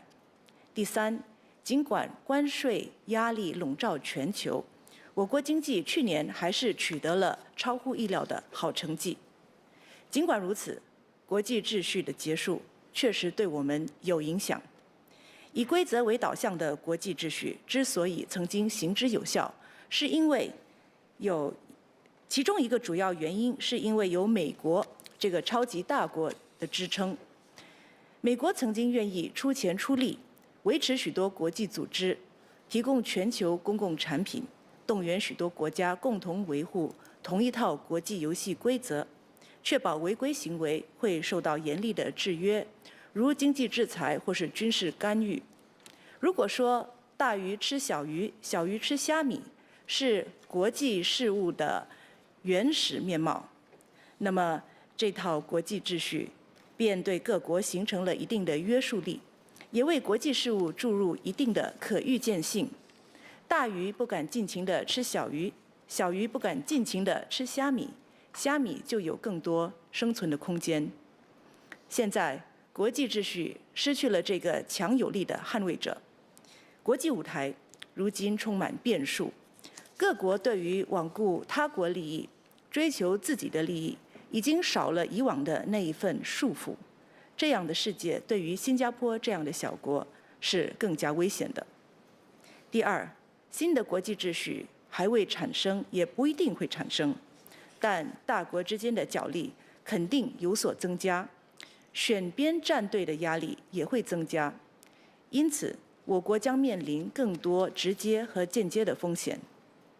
纵使国际环境已经发生变化，新加坡的处境和基本定位并未改变。我们地处东南亚的心脏地区，而且是个多元种族、多元文化、多元宗教的国家。我们有着独特的人口结构和族群比例，又处于一个形势复杂的区域，这意味着我们必须对我国的核心利益有着清醒和明确的认识。我们必须维护我国的安全、繁荣和社会的内部团结和凝聚力。在安全问题上，我们必须尽力维护我国主权。因此，如果看到其他国家的主权受到侵犯，我们不能保持沉默。在促进繁荣上，我们必须推动自由开放的贸易，维护以规则为导向的贸易体系，并保障我们获取关键物资的渠道。在社会凝聚力上，我们必须维护我国的多元种族、多元宗教的社会本质。我国向来致力于扩大合作、广交朋友，但是既然我们拥有独特的社会结构、身份认同和历史背景，维护国家利益就意味着我们不可能总是与伙伴国意见一致。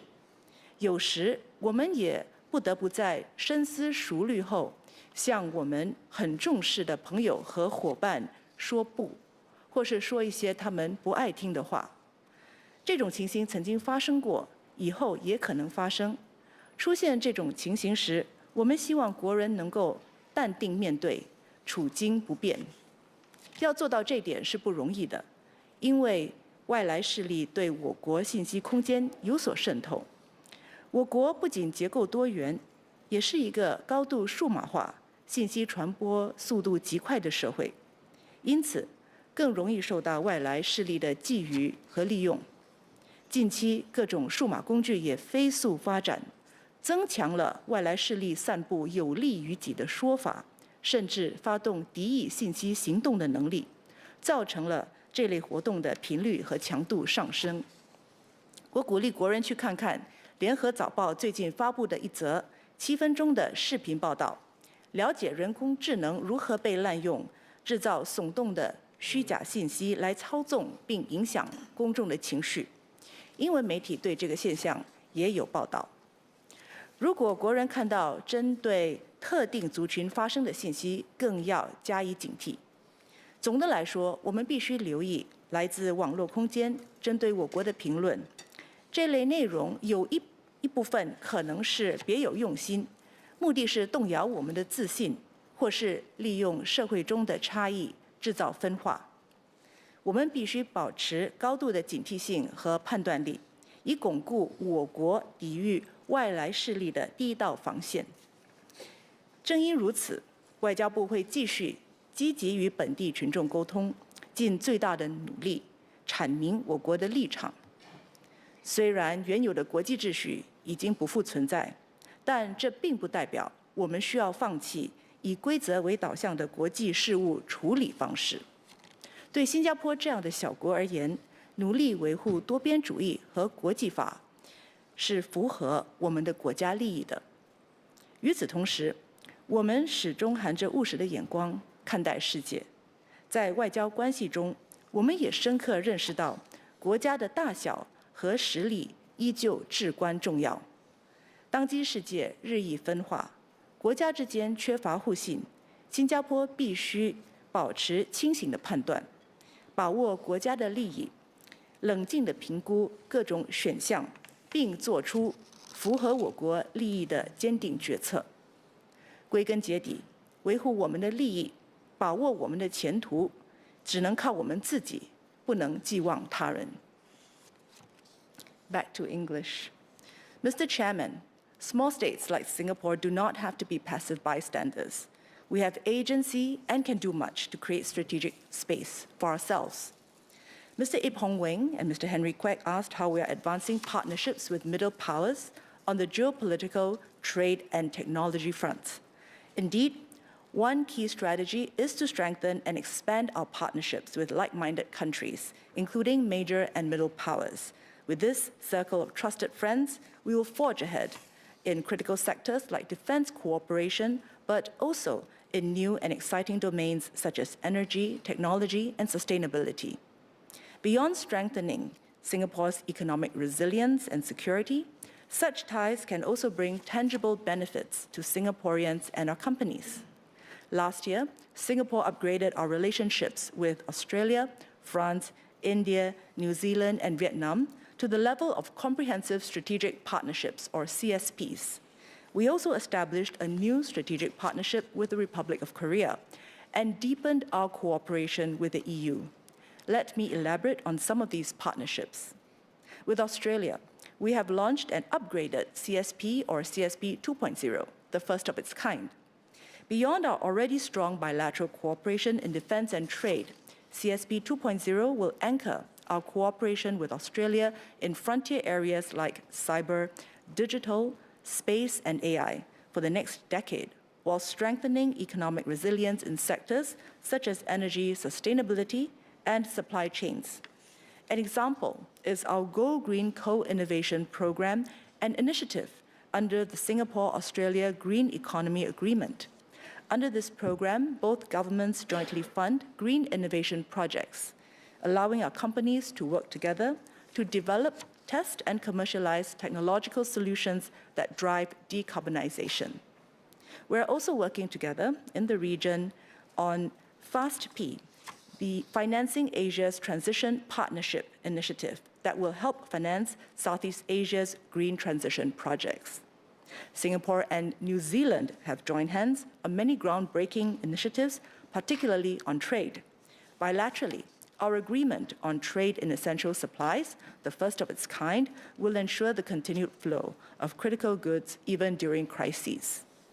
Singapore, New Zealand, and Chile launched the negotiation for the Green Economy Partnership Agreement in October last year.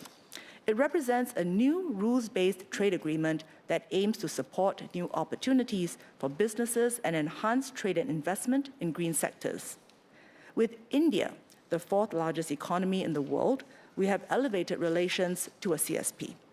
A forward-looking roadmap was jointly adopted during PM Lawrence Wong's official visit to India in September last year to guide the next phase of our cooperation under the CSP. The CSP roadmap outlines concrete commitments to strengthen our partnership in advanced manufacturing, skills development, digitalization, and connectivity across the air, sea, and digital domains. Dr. Hamid Razak asked about how cooperation with middle powers could be expanded to support broader people-to-people ties. We are doing so under the CSP roadmap through scholarships, study visits, and internship programs. With France, we upgraded bilateral ties to a CSP, Singapore's first such partnership with a European country. The CSP will strengthen cooperation in existing sectors like defense, trade, education, research, and culture, and expand our collaboration in new areas including decarbonization, energy, digitalization, and AI. With the EU, we signed the EU-Singapore Digital Trade Agreement, or the EU-SDTA, in May 2025.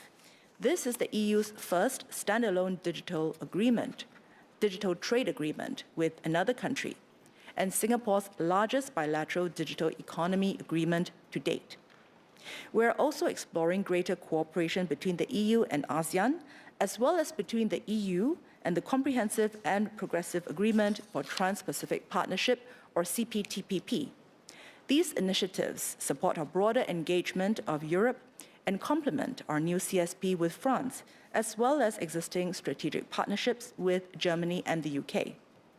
We upgraded relations with the Republic of Korea to a strategic partnership in November last year. This will provide a platform for both sides to leverage our respective technological strengths and deepen cooperation on sustainability, AI, cybersecurity, and next-generation energy solutions. It will also promote exchanges between our youths and institutes of higher learning in the arts, culture, and other areas of mutual interest. Through the partnership, we also work closely to facilitate two-way agri-food trade. We also look to do more with Japan as we commemorate the 60th anniversary of diplomatic relations this year. Given Japan's strengths, we will deepen collaboration in areas like the digital economy, green transition, and emerging technologies. These partnerships give Singapore greater resilience and ensure that we remain relevant amongst major and middle powers. I mentioned earlier in my Mandarin speech that the first line of defense against foreign influence campaigns is a vigilant and discerning public. It is important for Singaporeans to be interested in global affairs so that they can engage the world wisely and confidently. At the same time, Singaporeans need to understand Singapore's core interests and look at global affairs through a Singapore lens. Decisions about Singapore's future must be made by Singaporeans and Singaporeans only, free from external manipulation. Mr. Ip Hong Weng, Ms. Joan Pereira, Mr. Ang Wei Neng, Mr. Fu Tse-Siang, Ms. Hazlina Abdul Halim, and Ms. Eileen Chong asked about how we can strengthen trust, unity, and resilience at home, and spoke about the need to build domestic support for foreign policy. The government has stepped up engagement efforts with Singaporeans, including students, youths, businesses, grassroots leaders, through closed-door dialogue sessions and workshops to help Singaporeans better understand our operating context and foreign policy considerations. For example, MFA regularly conducts foreign policy engagement sessions with all pre-tertiary institutions to explain the fundamentals of Singapore's foreign policy.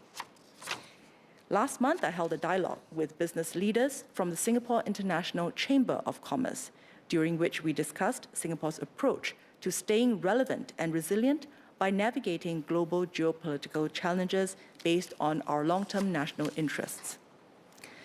Ms. Jessica Tan and Mr. Ang Wei Neng also asked about how MFA is working across government to protect Singapore from foreign interference.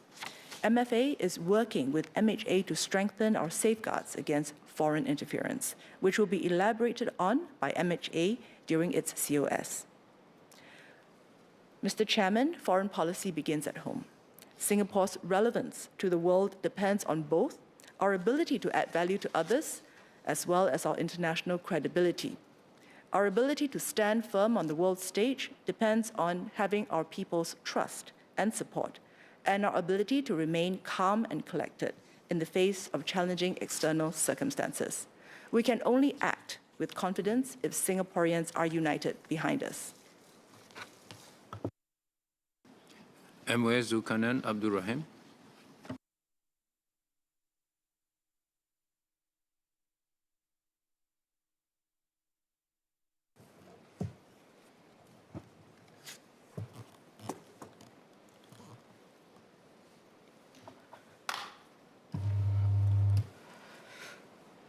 Mr. Chairman, in Malay, please. Tuan Pengerusi, seperti ahli-ahli Dewan sudah tahu, susunan global pasca Perang Dunia Kedua yang telah membawa kemajuan dan kestabilan kepada Singapura telah pun berakhir. Semakin sukar untuk kita melihat negara-negara besar berpegang terus pada prinsip bekerjasama pelbagai hala yang sudah lama ditetapkan, serta menghormati undang-undang dan prinsip antarabangsa. Kuasa-kuasa besar hari ini semakin bersedia menggunakan kekuatan ketenteraan dan tekanan ekonomi demi kepentingan sendiri. Malah, ada yang merasakan bahawa tindakan mereka tidak perlu lagi dipertanggungjawabkan dari segi undang-undang maupun atas dasar moral. Semua ini bermaksud dunia kini menjadi lebih berbahaya, terutamanya bagi negara kecil seperti Singapura. Bak kapal yang mengharungi ribut besar, laut mana yang tidak bergelora, kita akan merasai gangguan geopolitik yang semakin kerap dan semakin kuat. Namun, walaupun badai melanda, Singapura masih mempunyai keupayaan dan ruang untuk menentukan hala tuju kita sendiri. Kita tidak boleh membiarkan diri mengikut angin atau ombak, kerana tanpa panduan kita mudah tersasar haluan dan hanyut dalam samudera antarabangsa.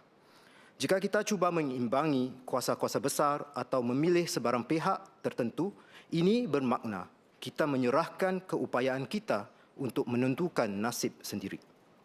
Sebaliknya, kita harus mencari penunjuk arah yang dapat dijadikan panduan. Dalam dasar luar negara, kepentingan negara harus berpandukan ini. Kita mesti terus mengenal pasti dan menegaskan kepentingan negara dengan jelas, sama ada berkaitan kedaulatan, keselamatan, atau perpaduan sosial, dan menggunakan keupayaan kita untuk merangka hala tuju yang tepat. Walaupun dunia sedang melalui banyak perubahan, ada satu hakikat yang kekal, iaitu globalisasi tetap berterusan. Pembahagian buruh global masih penting untuk pengeluaran berskala besar. Namun, aliran kini menjadi lebih selektif dan perkongsian lebih bersifat strategik. Kita perlu menyesuaikan diri terhadap perubahan ini dengan kekal terbuka sambil berhubung dengan cara yang lebih bijak, lebih pelbagai dan berdaya tahan. Namun, Singapura tidak boleh melakukannya bersendirian. Kita mesti terus bekerjasama dengan negara-negara yang sehaluan dan bersetujuan. Pada masa yang sama, kita perlu mengekalkan penglibatan kita dalam pasaran yang sedang berkembang pesat.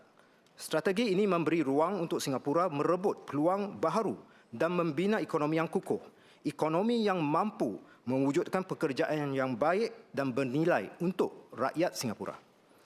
Kejayaan kita di luar negara hanya boleh dicapai dengan kekuatan dan perpaduan di dalam negara. Sebagai sebuah masyarakat berbilang kaum, rakyat Singapura sememangnya mempunyai pandangan yang berbeza terhadap perkembangan antarabangsa. Walaupun ada ruang untuk kita berbeza pendapat, ini tidak memecah belahkan kita.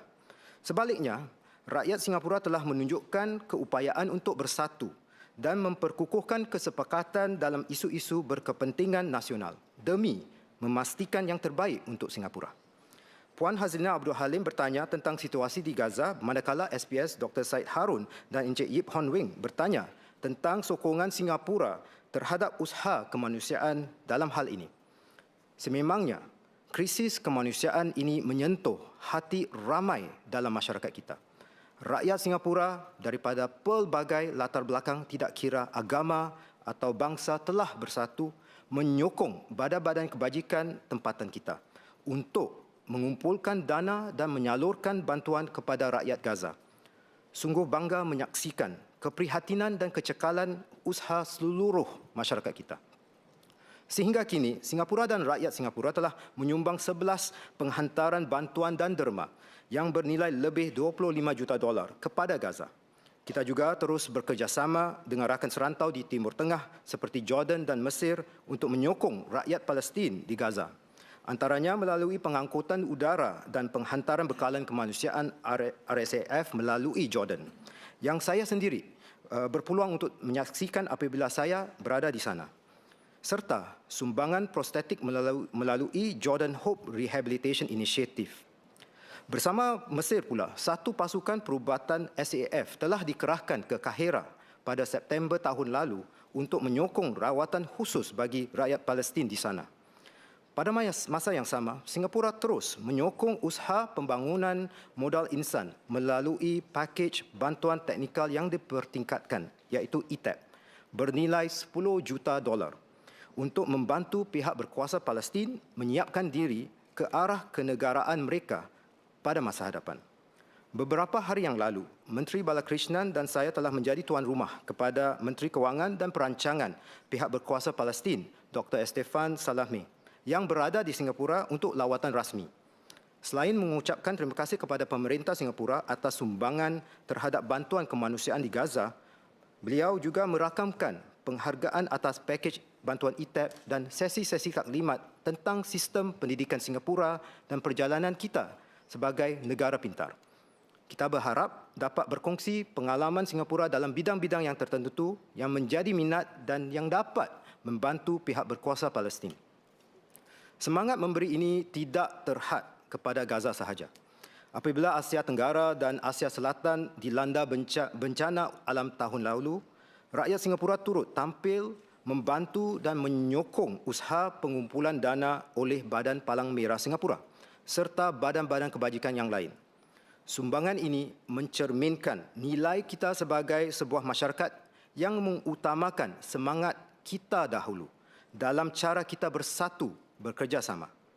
Puan Hazrina bercakap tentang memperkukuhkan sokongan domestik bagi dasar luar negara. Semangat kekitaan akan menjadi lebih penting pada masa hadapan.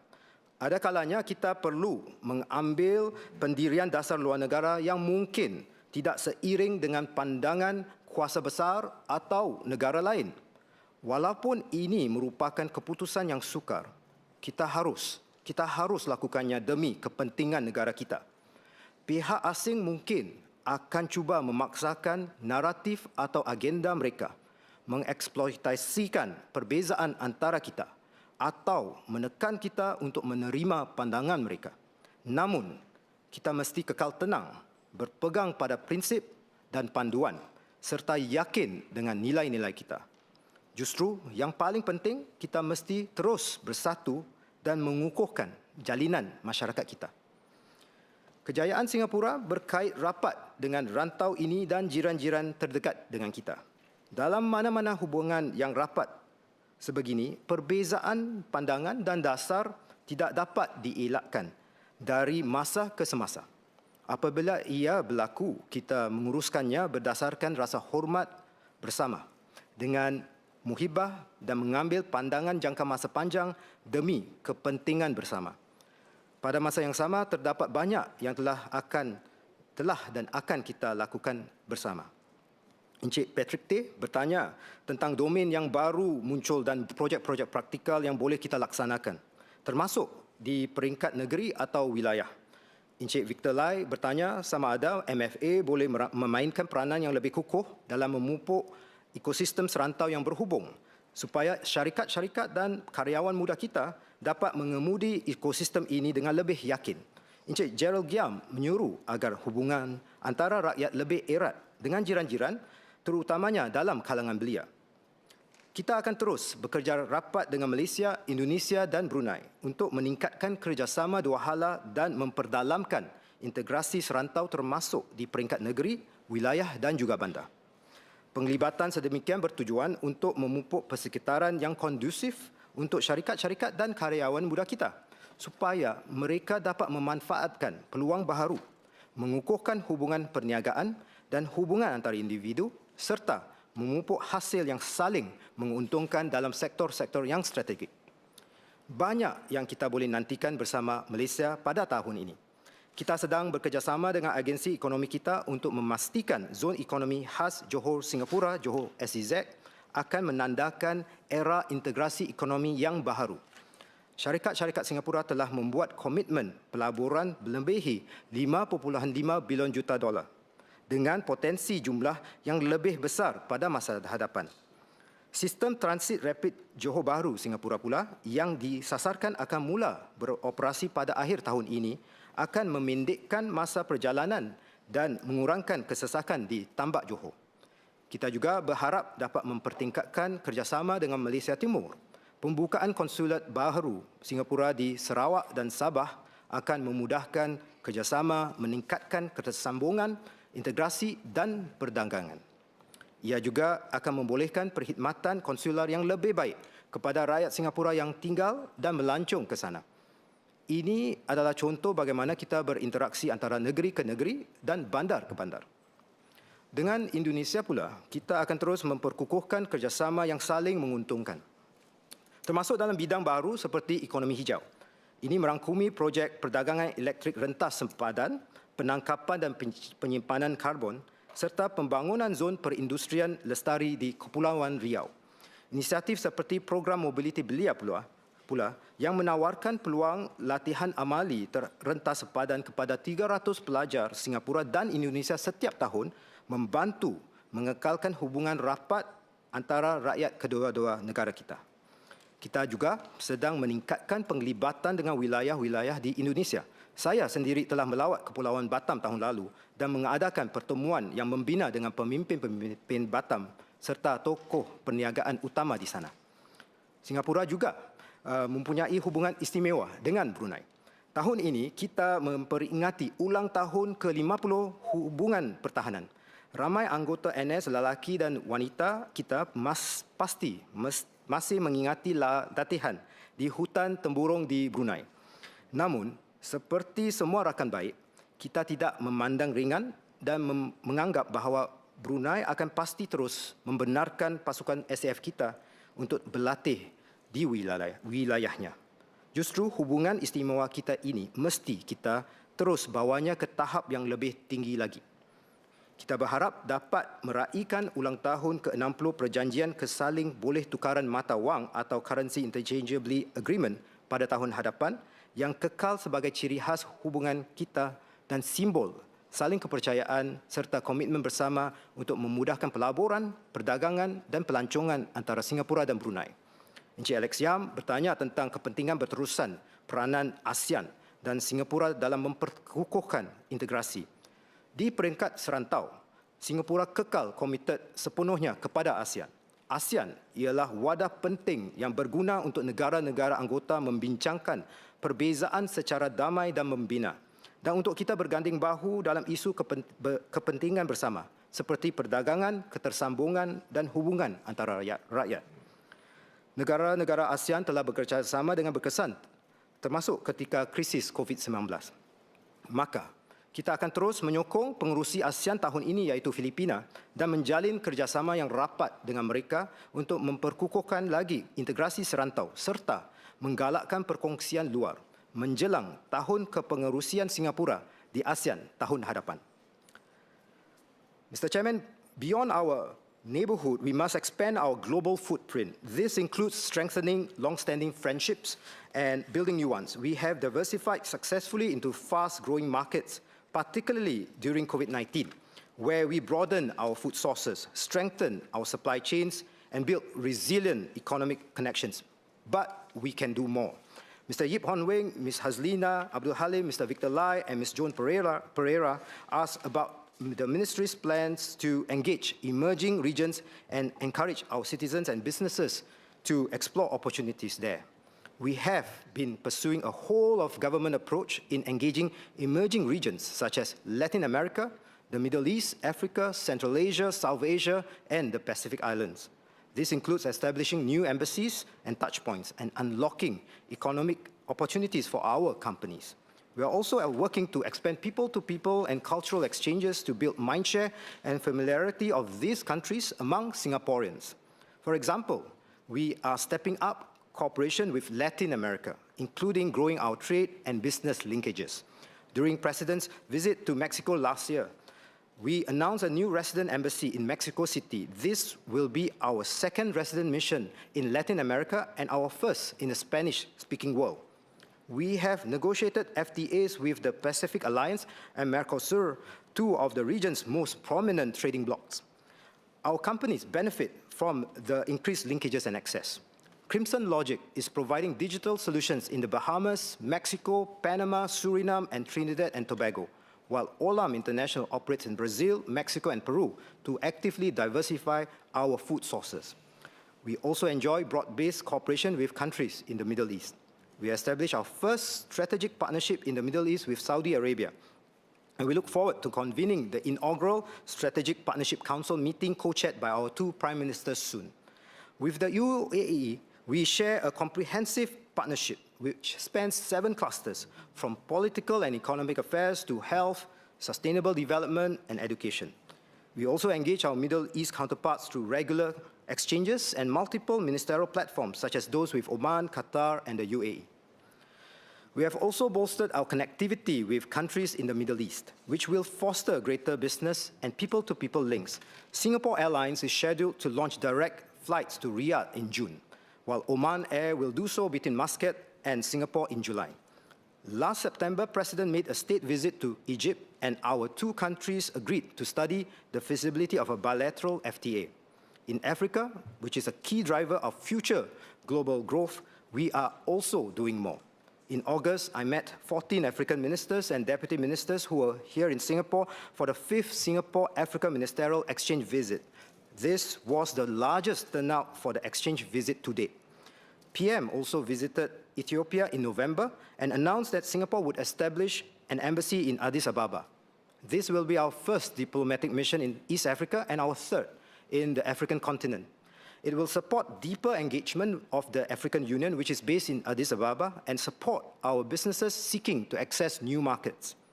Finally, in Central Asia, South Asia, and the Pacific Islands, we are expanding exchanges and technical assistance to foster goodwill, deepen people-to-people ties, and support their development priorities. We engage the Pacific regionally through the Pacific Islands Forum in our capacity as a dialogue partner, as well as bilaterally with individual Pacific countries. Cultural exchanges have increased our familiarity with each other. For example, in 2025, a group of Kazakh artists performed for the very first time in the Chingay Parade. We have also deepened technical assistance cooperation with South Asian countries. For example, we supported the establishment of 2 technical training centers in Bhutan to provide skills training in automotive and facility technology. We signed an MOU with the Maldives government on capacity building during Maldives President's state visit to Singapore in June last year.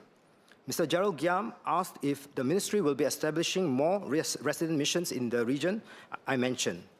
We are reviewing the need for more resident missions, taking into account our limited manpower and resource constraints. Meanwhile, we will continue to explore opportunities to do more in these fast-growing regions, including through our excellent non-resident ambassadors.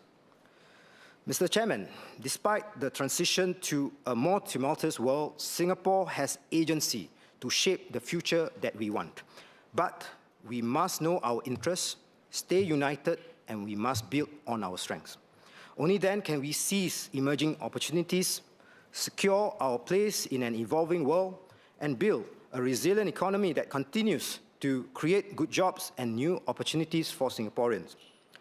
The seas may be rough, but with unity as our compass and our strengths as the keel, Singapore will not drift along with global tides. We will chart our own course and sail forward with purpose. Like in Greek mythology, Atlas, who bears the weight of the heavens, a small nation survives not by size, but by strength, in unity, and with resilience. And so will Singapore. Thank you. MOS Gan Xiao Huang. Mr. Chairman, much has been said about the changing international order. Against the backdrop of a world that is marked by geopolitical competition and great power rivalry, MFA's work has become more salient. To safeguard Singapore's national interests, we need to expand our international partnerships and support a rules-based multilateral approach towards solving global challenges like climate change. I will talk about how Singapore supports the development of other countries and how MFA provides consular assistance to Singaporeans who need help overseas. At the 2025 S. Rajaratnam lecture, Prime Minister Lawrence Wong set out how Singapore must meet the challenge of an increasingly uncertain world. Rather than retreat, he urged us to reach out, not to build barriers, but to build bridges. We believe in the transformative role of human capital in driving social progress and economic prosperity of a nation. This is Singapore's development story. It is a story that we are happy to share to help others in their development journey.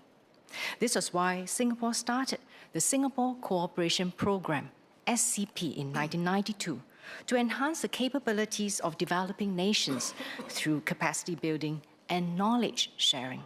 And through the SCP, we built bridges that support and connect countries.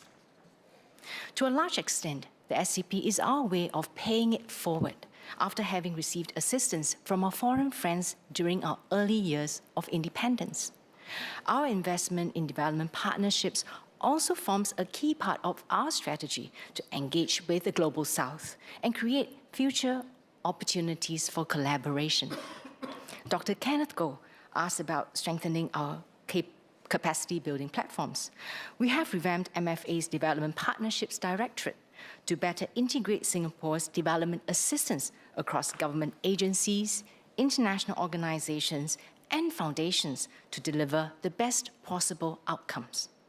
We are now better able to mobilize Singapore's full ecosystem, combining policy expertise, industry capabilities, and practical know-how, and expand our focus to new domains such as digital economy and climate resilience. Our development partnerships span across 180 countries and territories. Altogether, we have supported more than 163,000 foreign officials through training and capacity building programs. The ASEAN region is especially important as 60% of the SCP's participants hail from Southeast Asia. Programs such as the Initiative for ASEAN Integration aim to narrow the development gap within ASEAN and enhance regional integration, while we tailor customized bilateral programs for countries' specific development needs. Our capacity building initiatives in Southeast Asia extend to both major cities as well as cities in the provinces such as Batam and East Java in Indonesia, as well as Haiphong and Ho Chi Minh City in Vietnam. One of our key focus is supporting ASEAN's newest member, Timor-Leste, in its capacity building. It is Singapore's interest for Timor-Leste to become a successful and contributing member of ASEAN. In 2025, we launched an enhanced Singapore Timor-Leste ASEAN Readiness Support Package, ESTAS. The ESTAS package helps to familiarize Timorese officials with important aspects of ASEAN, including key ASEAN economic arrangements. For example, MFA organized a 2-day training program last year conducted in Dili by the IC's ASEAN Study Center on key ASEAN issues and ASEAN's work. Timor-Leste Prime Minister Gusmao said during his visit to Singapore last year that Singapore's support has made a real difference and reflected a friendship that was measured in actions, not words. For the African region, our most recent development assistance program, the Singapore-Africa Partnership Leading to Growth and Sustainability Saplings Package, was launched by Prime Minister Lawrence Wong during his bilateral visit to Ethiopia in November 2025. Under Saplings, we welcome African officials to visit Singapore on customized study visits and education programs to learn about our development journey and also to exchange learning points.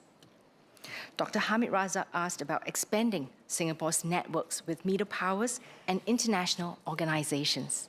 We are working with like-minded partners to pool our strengths in delivering and developing assistance programs to third parties.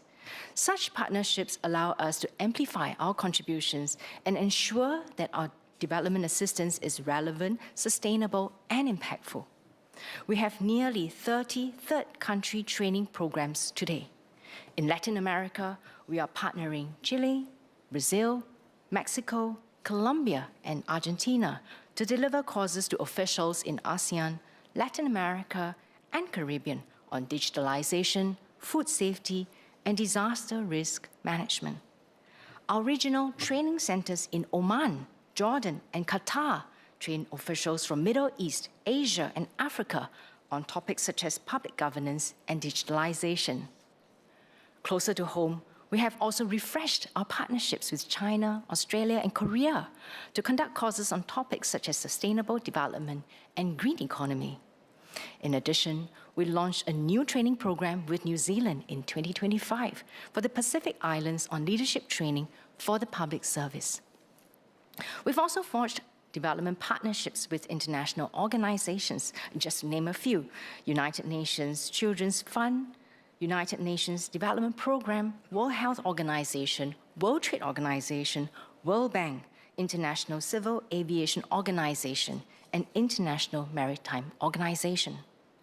With the International Monetary Fund, IMF, we worked with IMF Singapore Training Institute and IMF Pacific Financial Technical Assistance Center to provide training for senior finance officials from the Pacific Island countries. We also started a collaboration with Google to tap on private sector expertise for our program for AI policy leaders. Collectively, these efforts allow Singapore to play a part in the capacity building needs of developing countries. This is especially salient today when there are fewer global resources available to support development assistance. Our programs and partnerships profile Singapore as a responsible member of the global community and pave the way forward for future collaboration. Mr. Chairman, even as we expand our external partnerships, we remain deeply focused on our core mission, caring for Singaporeans overseas. Ms. Joan Pereira asked about how MFA is strengthening consular service to Singaporeans. Today, more Singaporeans live, work, study, and travel abroad than ever before. In 2025, Singapore residents made a total of 10.6 million overseas trips. Some encounter unfortunate situations while overseas and require consular assistance. The nature of the consular cases handled by our officers has increased in complexity, as geopolitical conflict and natural disasters can sometimes strike without warning. To better equip our teams to handle consular cases, MFA is strengthening our capabilities and systems. We are leveraging on digital tools to serve Singaporeans more efficiently. We have enhanced our e-register system so that Singaporeans traveling overseas can now easily e-register using their SingPass. In 2025, more than 600,000 Singaporeans e-registered with MFA, and this was twice as many of those who e-registered their travel in 2019. We have also enhanced our 24/7 Consular Response Center to provide effective and timely support. The center operates around the clock and keeps a watchful eye on developments worldwide, reaching out to Singaporean travelers during emergencies. Beyond digital tools, human connection is at the core of MFA's consular work. When Singaporeans abroad face distress, it helps to hear a Singaporean voice on the line. Our officers, supported by the 24/7 Consular Response Center, are that first line of support. In January 2025, a tour bus carrying 27 people, including 26 Singaporeans, veered off the road in Lofoten, Norway, due to poor driving conditions caused by inclement weather.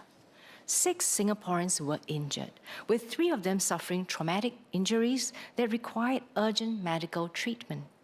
With the help of our Honorary Consulate General in Oslo, our MFA staff, Ms. Estelle Ho, maintained close contact with affected Singaporeans and assisted them in reporting lost passports, obtaining temporary travel documents, and making police reports. Estelle stayed in contact with the Singaporeans in distress until their safe return home. In January 2025, our Beijing mission assisted a family whose non-verbal teenager with special needs went missing in Beijing. The family was also not Mandarin speaking. Our MFA officer, Mr. Lin Jiayi, accompanied the parents during their search, coordinated with the local police, assisted in translation, and offered practical assistance and emotional support to the family.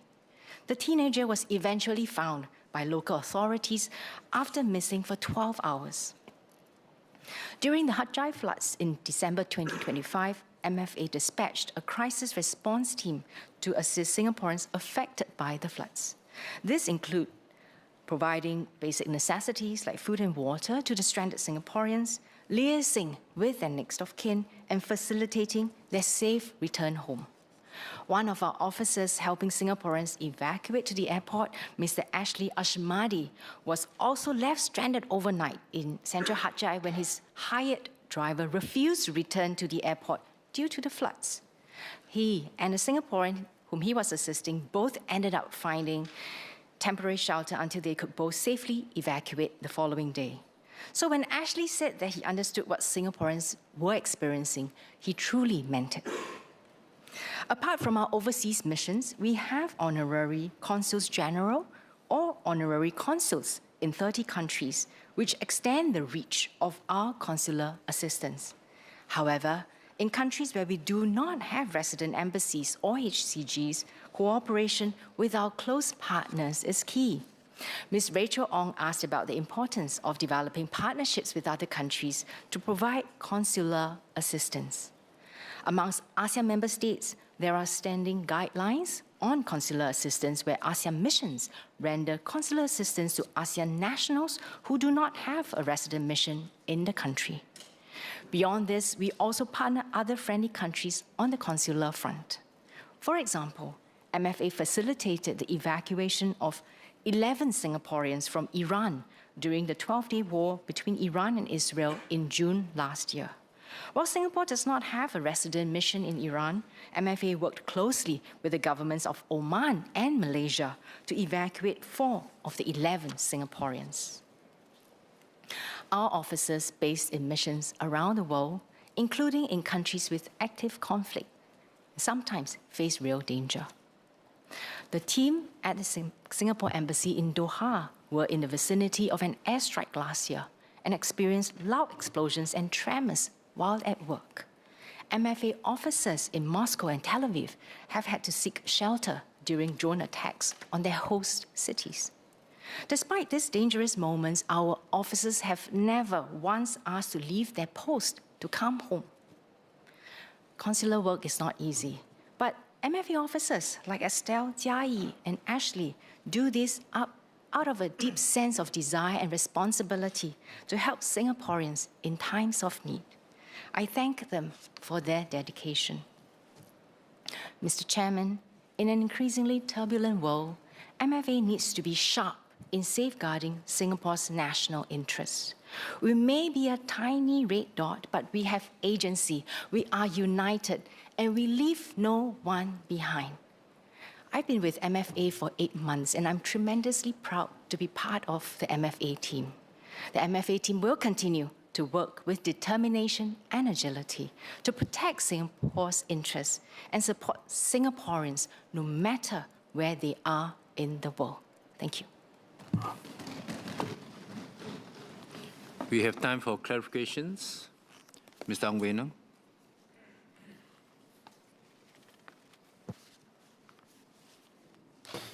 Thank you, Mr. Speaker. 我想询问高级部长沈颖哲女士，在当前中美的地缘政治紧张的背景之下，她如何描述新加坡与中国的关系，目前的关系？那最近我们在网络看到许多针对新加坡尖锐的批评，尤其是那些华语视频的批评。那这对我国与中国的双边关系有何影响？那除了早报的7分钟的视频之外呢，政府怎么样更好的帮助国人防范那些利用人工智能制作的视频来分化国人？Mr. Speaker, in English, please. Separately, I will ask Minister whether the current unrest in Mexico will affect the timeline and resolve to open the resident embassy in Mexico. Thank you. SMS Sim N first, followed by Minister Vivian.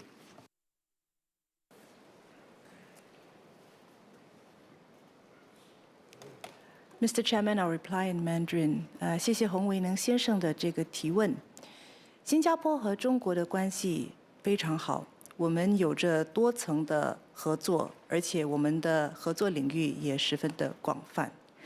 去年我们也庆祝了新中建交35周年，我们之间有着许多的协议，而且我们也有很多的合作项目。至于刚才洪先生所提到的视频，这类视频，它其实属于来自网络的各种各样的信息。我们不一定知道这些信息来自什么地方，不过我觉得最重要的就是国人在接获这些信息的时候，应该有所警惕。首先，国人必须要对新加坡自身的核心利益有非常清醒的认识。要知道，我们是一个多元种族、多元宗教的国家，而且我们需要捍卫新加坡的独立自主、新加坡的安全和新加坡的繁荣。而且，网络信息它的内容的真伪其实是很容易去查询的。那么大家不需要说看到一则标题很吸引人，或者是很耸动的新闻，就觉得这一定是真的。有的时候，标题越耸动，内容可能越虚假。那么大家呢，其实在急着要转发这类信息之前，其实不妨到官方网站或者是我们的新加坡主流媒体网站上面稍微查询一下，就知道这些其实都是虚假的。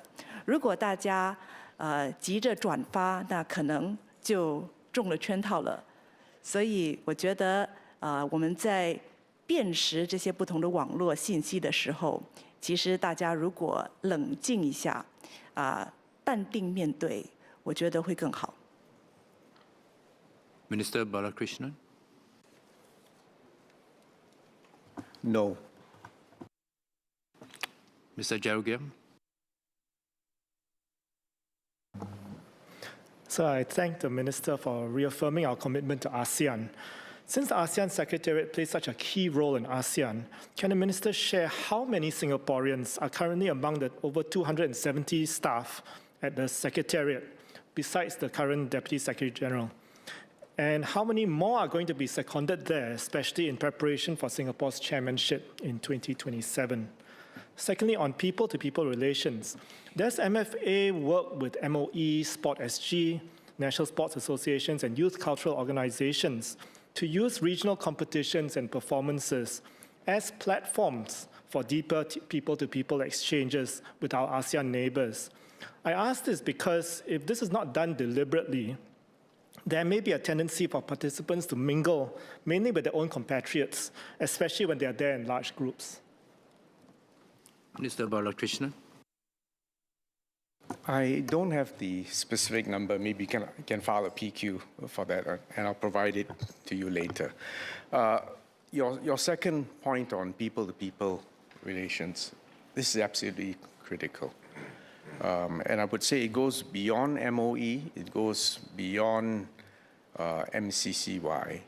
But even when people make trips, and sometimes with their organizations or religious organizations, these are all avenues in which deeper understanding and stronger people-to-people relations are built. I'll give you some examples, because I used to be, in those days it was called MCYS, and I can assure you that our athletes in the sporting villages do not confine their interactions to only Singaporeans or indeed even people from our immediate neighborhood. So that is going on. The second example I will give you is that you'll be surprised how much goodwill is generated by trips made by volunteers to do projects which you may consider quite prosaic, whether it is digging a well, a ditch, improving sanitation, as well as more sophisticated volunteer projects where surgeons go repair cleft lips, cleft palates, or provide primary health care. So all these things add up, and it makes a difference to the sense, the consciousness of an ASEAN identity, and that Singaporeans do care for our neighborhood and our people in ASEAN, and that we do make a positive contribution. Mr. Ip Hong Wing. Thank you, Mr. Chairman. The Minister spoke about supporting the rule-based multilateral system and the architecture of norms and institutions that give small states like Singapore some measure of protection. In this context, can the Minister elaborate further why our nomination of Ambassador Rina Lee as a candidate for judge in the International Court of Justice matters for Singapore and the global community? If elected, how can Ambassador Lee contribute? Thank you. Minister Balakrishnan. Well, first of all, I would want to highlight Ambassador Rina Lee's invaluable contributions to landing the High Seas Treaty, which determines basically the protection of biodiversity beyond national jurisdictions, and to have arrived at a globally binding international treaty which has come into force in a time like this, by consensus, given the state of the world, actually was an incredible achievement. So the first point is that whatever happens to the election for the Court of Justice, there is no taking away from her enormous diplomatic achievement. The second point I would make is that it goes beyond the person, but the fact that she is a Singaporean and comes with, for those of you who've been on international stage, you will know that just being a Singaporean or a Singaporean leader, public official, or diplomat already opens doors for you. People expect competence, trustworthiness, reliability, transparency, all the attributes that go into defining a Singaporean. And that actually facilitates the constructive work which we try to do at an international stage. The third point I would make is that we have nominated her for the election which will be due later this year for a seat on the International Court of Justice, because it reflects first our commitment to international law, which Singapore as a small city-state relies on. Second, we believe she is a credible candidate whom other countries should consider on her own merits and on her own track record. And that's the spirit in which we have put her up. Members of the House may also be aware that recently Mr. Darrell Tang, who is leading WIPO, World Intellectual Property Organization, has been nominated again for a second term, and by an overwhelming margin. I think by a margin which the politicians in this House can only envy. Again, full credit to him, but it is also because he is Singaporean. Associate Professor Kenneth Goh.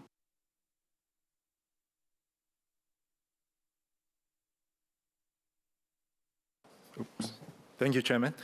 I just wanted to build on former members Gerald Giam's question about the person-to-person exchanges through sport, to bring up the idea of sports and arts events, and as a strategy for diplomacy. And I bring that up because I had the honor of and privilege of being a part of the World Aquatics Championships last year. And I saw all the opportunities for establishing diplomatic ties in such events. Yes, the trade, the economy, the transport, defense, energy, all these priorities are important and they're critical. But I think the sports and the arts and cultural events, they play a part as well. And I'll give you another example. We're currently hosting the Smash table tennis competition. And just a few days ago, our table tennis duo, Isaac Kwek and Koen Pang, threw a show of sportsmanship to their Argentinian competitors, right? I think it really displayed Singaporeans' reputation for trust, respect for fair play, and respect for the law. And I think they probably made a few good friends through that exchange, which helps with our outreach to Latin America, which Minister of State Zulkarnain mentioned as well. So I was wondering if we can be more deliberate about using arts and sports events and hosting these events here as part of our strategy for diplomacy. Thank you. Minister Balakrishnan. Well, in short, I completely agree with you, and that's why we have indeed been hosting these events. And in your own capacity as a national athlete and also as an official now, you've seen how it works in practice.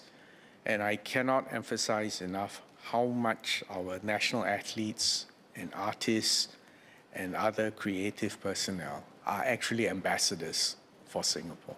And you fly the flag for us, and you fly it well. And I want to express my appreciation to every athlete and artist. And if I could just add, likewise, inter-parliamentary ties also add to our diplomacy. Ms. Elin Chong. Thank you, Mr. Chairman. I think there is broad consensus in this House that foreign policy begins at home. I have one clarification about the various engagement sessions that MFA conducts. I would like to ask, what are MFA's benchmarks for whether such sessions are effective in building durable understanding, and whether MFA tests or tracks this, since they do durable understanding of the public does serve as a strong foundation for us to make hard choices and to sustain them. Thank you. Minister Balakrishnan. Well, I know where you're coming from as a former diplomat. I think first you will agree with me that we need to do these engagement sessions, because, and Mr. Fu Zhexiang has also emphasized that, it's not a morality play, it's not a simple binary black and white, good and evil, and that there may be multiple answers, but what is more important is understanding, and understanding why. So the main purpose of these sessions is to provide safe and open, candid platforms for these interactions to occur. Now, we do obviously do, post-event analysis, but I wouldn't be too caught up with that. I mean, yes, it will help us understand which questions are more interesting, which speakers may be more effective. But more important point which I take away is that we need to do this, and we need to do more of it, and we need to engage across a wider spectrum of the public, including differing views.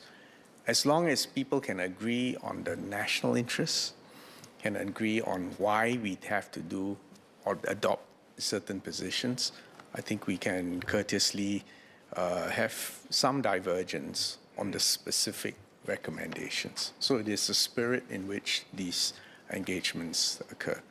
And you've been posted overseas, so you would know, again, it's how we carry ourselves as Singaporeans. I am always humbled by the fact that doors are open for us simply because of that red passport. But I also feel an extra burden.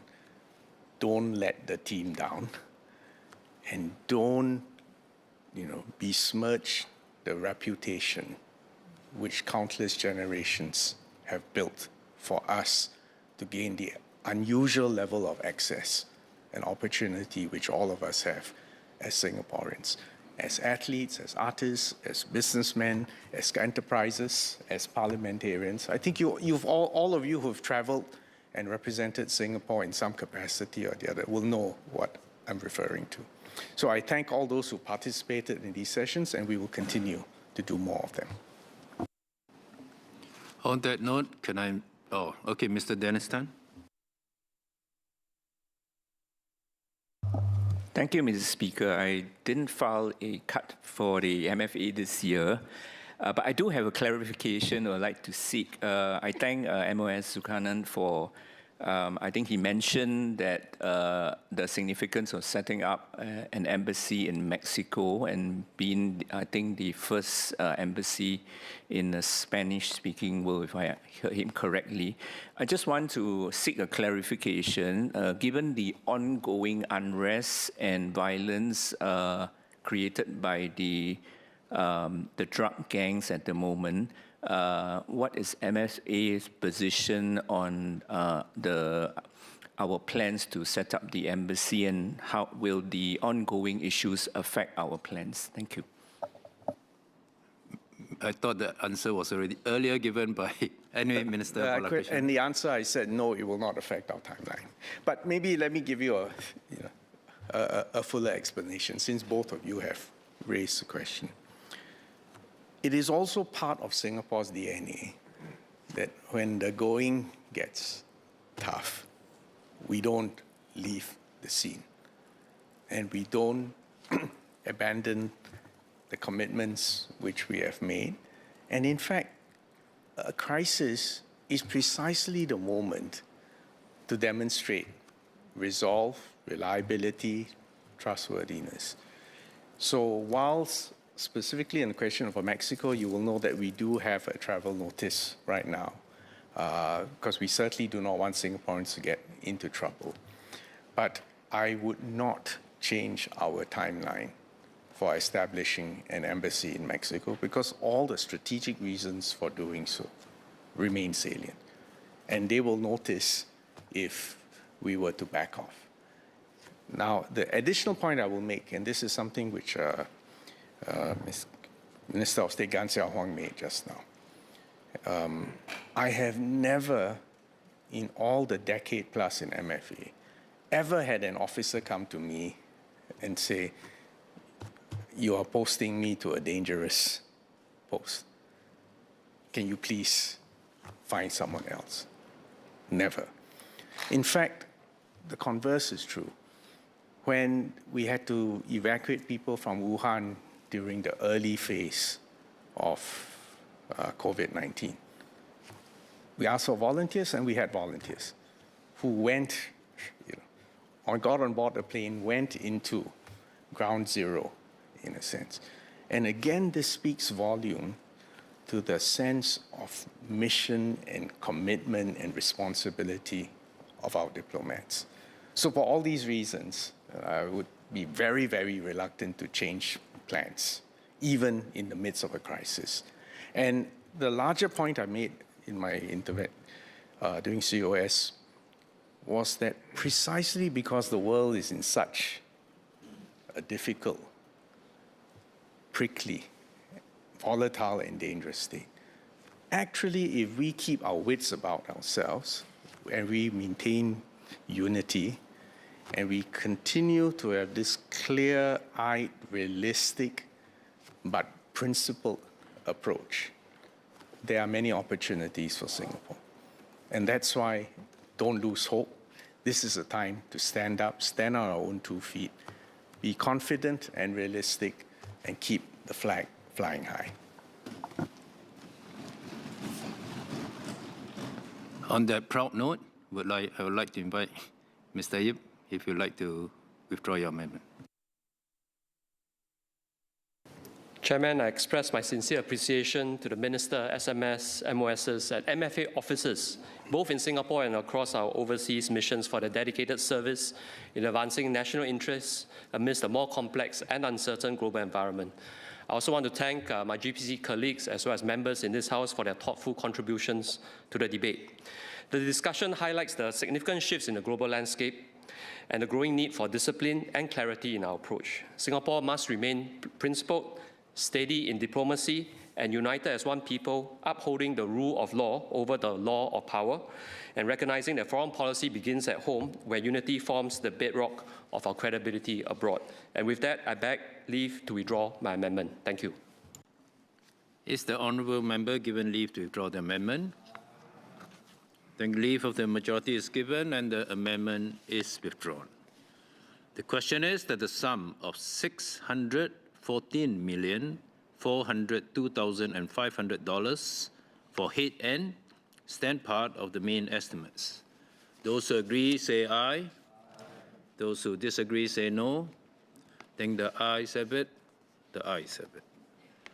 The question is that the sum of $46,700,000 for head end stand part of the development estimates. Those who agree say aye. Aye. Those who disagree say no. I think the ayes have it. The ayes have it. Head J, Ministry of Defense, Mr. Ip Hung Wei.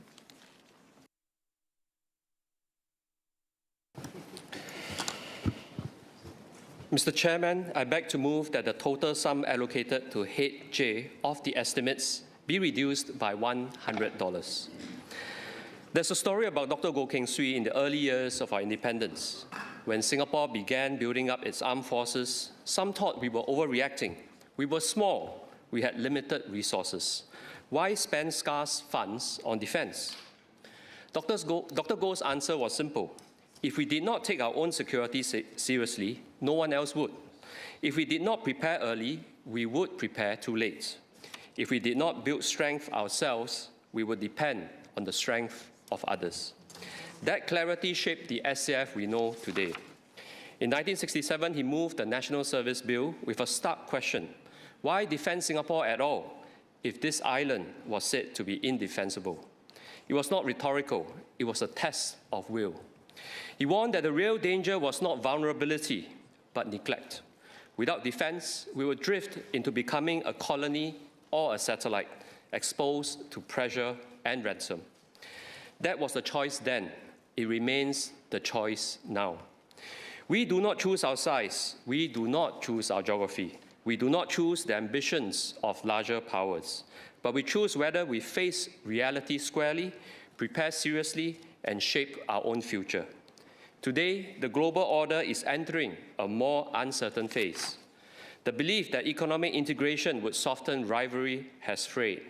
The assumption that international rules protect small states is under strain.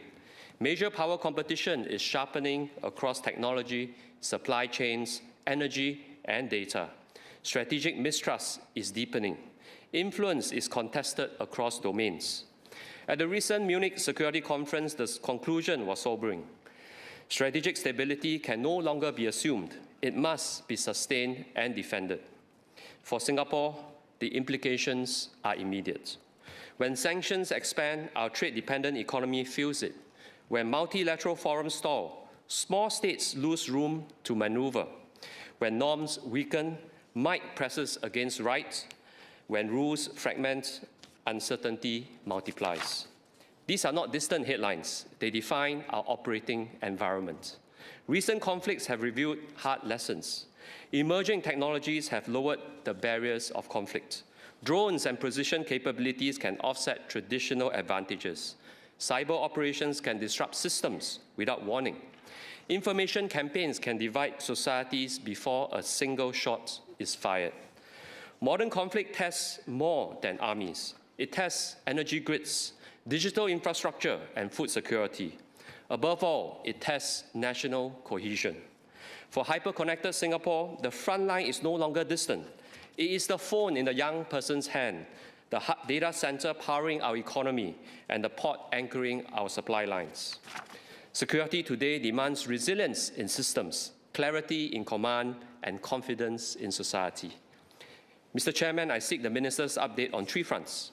First, how has MINDEF's assessment of security conflicts and risks evolved over the past 5 years? How has that translated into our force posture and operational readiness?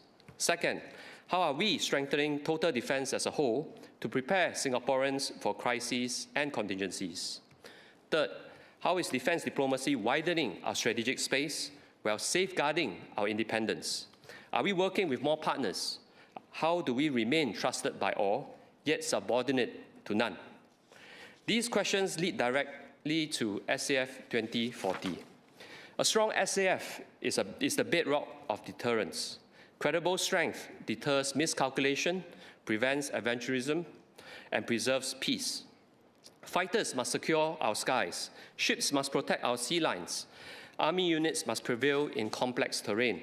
Without this conventional core, deterrence weakens and risk rises. SAF 2040 recognizes that technological change is compressing decision cycles and expanding the battle space. The contest spans physical, digital, and cognitive domains. Our response must be integrated and forward-looking. Counter-drone systems must be layered. Cyber defense must be hardened. AI-enabled decision support must be embedded from the outset. The SAF's digital and intelligent arms reflects this shift. Its value lies in integration, whether sensors and shooters operate as one network, whether commanders share a coherent real-time picture, whether decisions are made with speed, discipline, and unity of effort. I ask 4 further questions. Are we on track in integrating sensors, shooters, and digital systems into a unified operational network? Are we building layered defenses against unmanned threats around critical infrastructure? Are acquisition strategies flexible enough to cope with rapid technological cycles and supply chain disruptions? And what is the state of preparation of the SAF for asymmetrical warfare across drone and cyber domains? These operational details reflect a deeper necessity. Our strategic depth is not measured in kilometers. It's measured in foresight, adaptability, and resolve, in being early, not late, prepared, not surprised, steady, not reactive. And so we return to Dr. Goh. In the early years, some thought he was overly cautious, some thought he was overly prepared. But time has delivered the verdict. What looked like over-preparation was prudence. What looked like caution was clarity. What looked like pessimism was responsibility. Defense is not about fear, it is about agency. It's about ensuring that future generations inherit a country that decides for itself. Dr. Goh chose to build this before danger was obvious. He chose to prepare before crisis struck. Now it is our turn. Our turn to prepare before we are forced to. Our turn to build before we are tested. Our turn to choose strength over drift, responsibility over dependence, resolve over resignation. If we do that, we honor more than his legacy. We secure our agency, we defend our dignity, we ensure that Singapore's future remains decided by Singaporeans. That was the standard he set. Let us meet it with confidence. Thank you. The question is that the total sum to be allocated for Head J of the estimates be reduced by $100. Mr. Vikram Nair.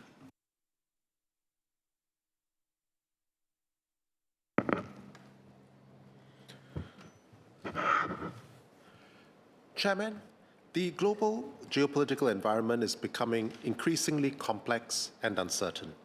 Major power competition has sharpened, and long-standing institutions are under strain. Even alliances such as NATO, which have underpinned decades of stability, face questions about cohesion and potential fracture. While Singapore is not party to these alliances, any significant shift in the global security environment will inevitably have wider implications. Against this backdrop, I would like to ask about whether MINDEF intends to refine its approach to building defense relations with key partners, and if so, how it intends to do that. Singapore's long-standing strategy has been to anchor our security in a strong defense force, supported by a diversified network of defense partnerships. This has served us well. Our close relationships with countries such as the United States and Australia have enabled us to expand our training arrangements and to enhance our military's readiness. The five-power defense arrangements continues to provide a practical and flexible platform for interoperability through regular exercises. Within our region, ADMM, ASEAN Defense Ministers Meeting, and ADMM Plus bring together ASEAN and key external partners, including China, India, Japan, and others, to strengthen dialogue and cooperation in defense and security. Now, beyond traditional defense cooperation, we already work closely with partners to address transnational threats. In counterterrorism, Singapore has strengthened information sharing with regional partners to enhance collective early warning capabilities, including through the ASEAN Our Eyes initiative. We also contribute to Counterterrorism Information Facility, CTIF, working alongside like-minded countries to exchange information and provide early warning of potential terrorist threats. In maritime security, Singapore contributes to the Information Fusion Center, which facilitates timely information sharing on maritime threats. We also participate in coordinated patrols in the Malacca Straits with Malaysia, Indonesia, Thailand, and support broader international anti-piracy efforts. Now, these are practical initiatives demonstrate how defense diplomacy and security cooperation can directly enhance our security and regional stability. As the strategic environment evolves, it may be timely to consider how we can further strengthen and adapt this web of partnerships. Will Singapore explore new partnerships with like-minded nations or find meaningful ways to deepen existing relationships with countries which share our commitment to international law and to dealing with multilateral security frameworks? Are there new areas in which Singapore is looking to collaborate with other countries as well? Thank you. SBS Sean Huang.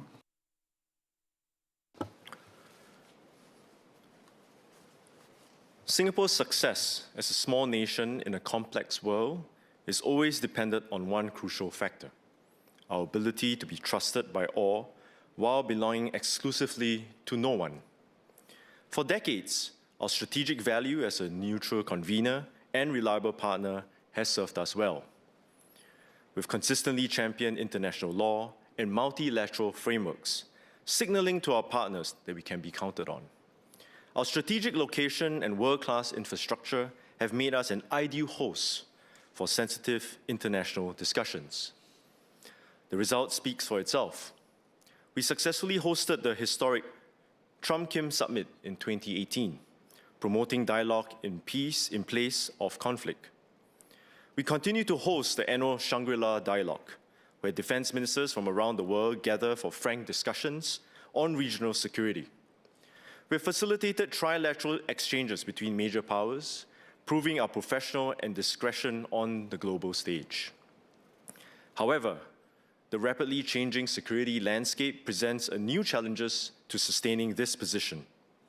Great power competition is intensifying at an unprecedented pace.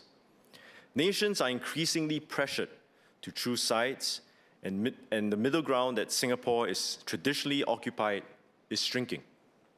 We also face new threats that straddle the space between peace and conflict. Such hybrid warfare tactics make neutrality more difficult to define and maintain. On top of these, technological warfare and cyber threats transcend traditional diplomatic boundaries, while economic interdependence creates new vulnerabilities that adversaries can exploit. As a small nation, maintaining our value proposition is not merely advantageous, it is existential. Unlike larger powers that they can rely on military might or economic leverage, Singapore's security depends on our ability to remain relevant and trusted by major stakeholders. Given this, I would like to ask MINDEF SAF plans to maintain its relevance and value proposition amidst the evolving security landscape. Apart from preserving our reputation as a key and trusted partner, are there new ways in which we can demonstrate our value add to others? Ms. Joan Pereira.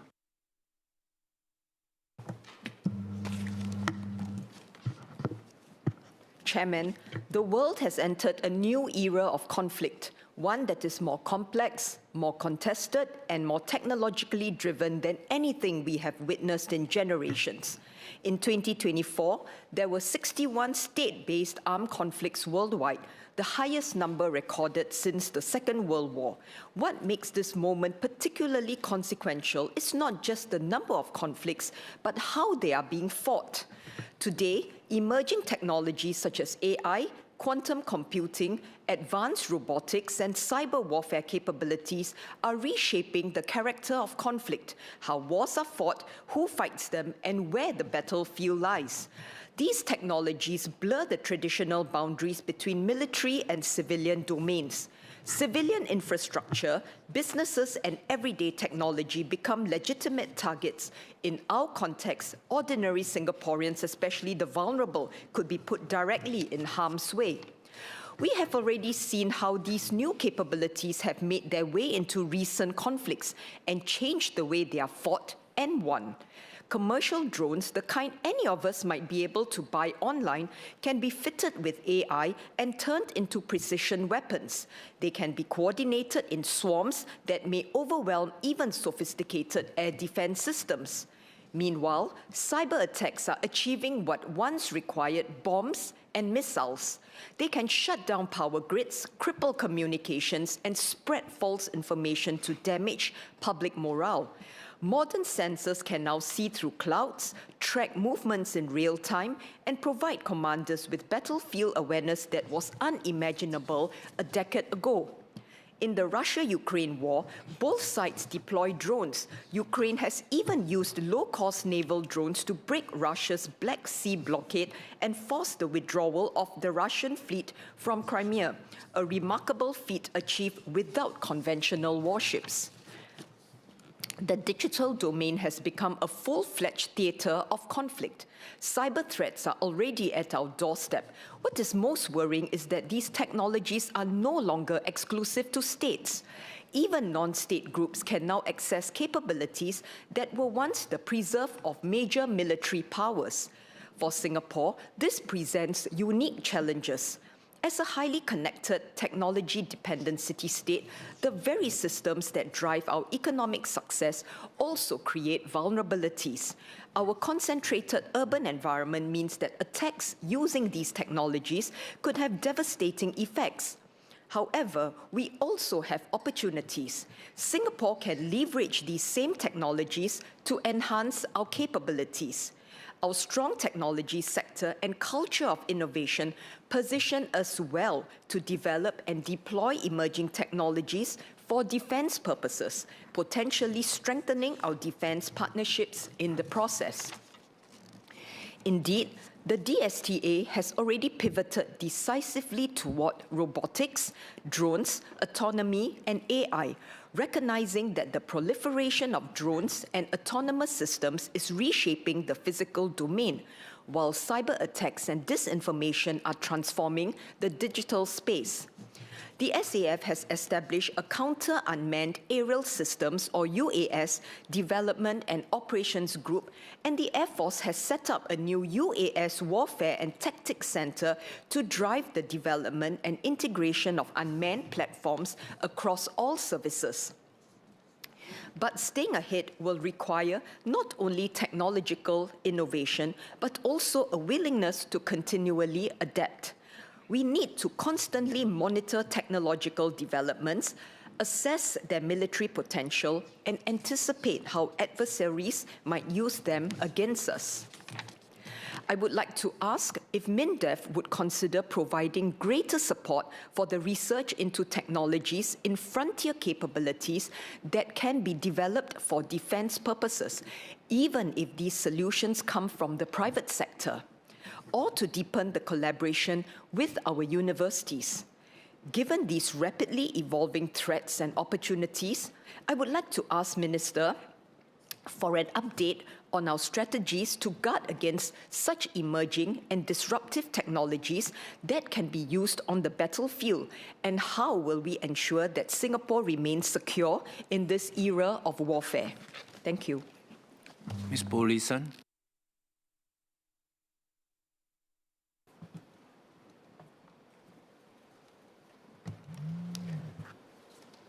Mr. Chairman, as a former military service personnel, war is more salient for me than most in the House. In a recent moving speech at the Kranji War Memorial, SMS Murali reminded us that peace is hard-won, that war is not a story of the past, but a reality of the present. And that today, the world is not at peace. A few countries are already at war, and others are preparing for it, and still others know they must. Singapore has been in a state of preparedness for all the years of our independence, but the nature of war is fast changing. Today, unmanned solutions are at the forefront of conflicts. The ongoing war in Ukraine has demonstrated their cost effectiveness dramatically. A drone costing around $20,000 can potentially destroy infrastructure worth millions, while forcing defenders to use missiles, costing hundreds of thousands of dollars to intercept it. Looking ahead, can I ask the Minister 3 related points on manpower, security, and supply chains? First, in light of Singapore's falling birth rate, may I ask the Minister, how is SAF using unmanned technology in local and overseas training to improve effectiveness and reduce manpower reliance? What are some examples of unmanned technologies development strategies or trajectories in the next 10 to 20 years that can truly replace human operators? Can remote unmanned technologies truly fly aircraft, fly tanks, and launch bridges? What is MINDEF's projected percentage manpower savings from the use of unmanned systems to mitigate the declining birth rates? We ought, of course, to avoid a situation where we own many unmanned systems, but in the end, manpower needs are not very much reduced. Also, in terms of the split between manned and unmanned defense systems, in terms of CAPEX investment, what is the rough proportion now, and what will it be in the future? Second, unmanned technologies are a double-edged sword. The same benefits that help us project war can just as easily be used against us. This dual nature of unmanned technology means we must be both users and defenders against these systems. How does SAF ensure high availability and reliability of unmanned systems, especially on cybersecurity attacks? And third, as we expand our unmanned capabilities, we must also consider supply chain resilience. Over-reliance on any single source or region for these critical systems could create vulnerabilities. Ms. Yeo Wan Ling.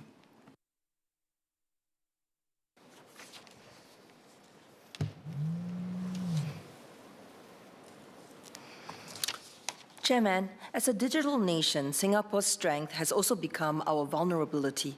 We rely heavily on online infrastructure for almost everything in our daily lives: communications, government services, banking, healthcare, and commerce. This digital interconnectedness brings tremendous convenience and productivity, but without robust safeguards, it also exposes us to significant systemic risks. What concerns me most is how cyber attacks can directly disrupt the lives of ordinary Singaporeans, especially our most vulnerable communities. We have seen globally how attacks on power grids and critical infrastructure can trigger widespread blackouts, affecting hospitals where patients depend on life support systems, transport networks that workers rely on, and schools where our children learn. Cyber threats are no longer abstract, they have very real-world consequences. On the military front, the stakes are even higher. Cyber attacks can disrupt command and control systems, compromise intelligence and surveillance operations, and undermine the functionality of critical defense platforms. In a crisis, digital paralysis can translate into operational disadvantages. The pace of technological change is rapid and relentless. Emerging technologies, including AI-enabled cyber tools, are reshaping the threat landscape. It is therefore imperative that the SAF continuously adapts to stay ahead of evolving digital threats. The establishment of the Digital and Intelligence Service, DIS, in 2022 marked a significant milestone in strengthening our defense posture in the digital domain. Can the Minister provide an update on how the DIS is building deep cyber capabilities, strengthening talent pipelines, and partnering industry and academia to stay ahead of emerging threats? How will these efforts further enhance Singapore's overall cyber defense resilience as part of a whole-of-nation approach?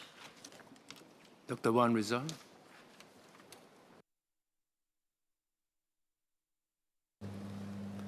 Chairman, as a small nation, we have always lived with one hard truth: we cannot count on others to defend Singapore. That's why, from our earliest years, we invested heavily in building a credible SAF, and why defense has always been treated as a long-term business, not an annual shopping list. Building deterrence takes time. It takes years to develop capabilities, train people, and build up infrastructure. And today's security environment is becoming more complex, with cyber threats, disinformation, and hybrid tactics that target our system and our social cohesion, even without a single shot fired. So I agree, where necessary, we must invest in new capabilities to keep the SAF agile and resilient. But at the same time, we owe it to Singaporeans to be prudent. Every dollar for defense is also a dollar not spent on other pressing priorities. People say it's healthcare, education, cost of living support, and strengthening our social compact. In that regard, I have two questions for the Minister. First, what is the projection for defense spending this year in absolute terms and as a share of government expenditure and GDP, and what are the key drivers of any change? Second, how does MINDEF and the SAF ensure cost effectiveness across major procurements and long-term programs? For example, what stronger value for money checks are in place? How do we manage cost overruns and life cycle costs? And how do we retire or refresh legacy systems so we don't carry capabilities that no longer match today's threat landscape? Chairman, Singaporeans support defense spending when it's clearly tied to the real capabilities and disciplined stewardship. Our commitment must remain strong security, but with strong accountability. Mr. Jarogiam.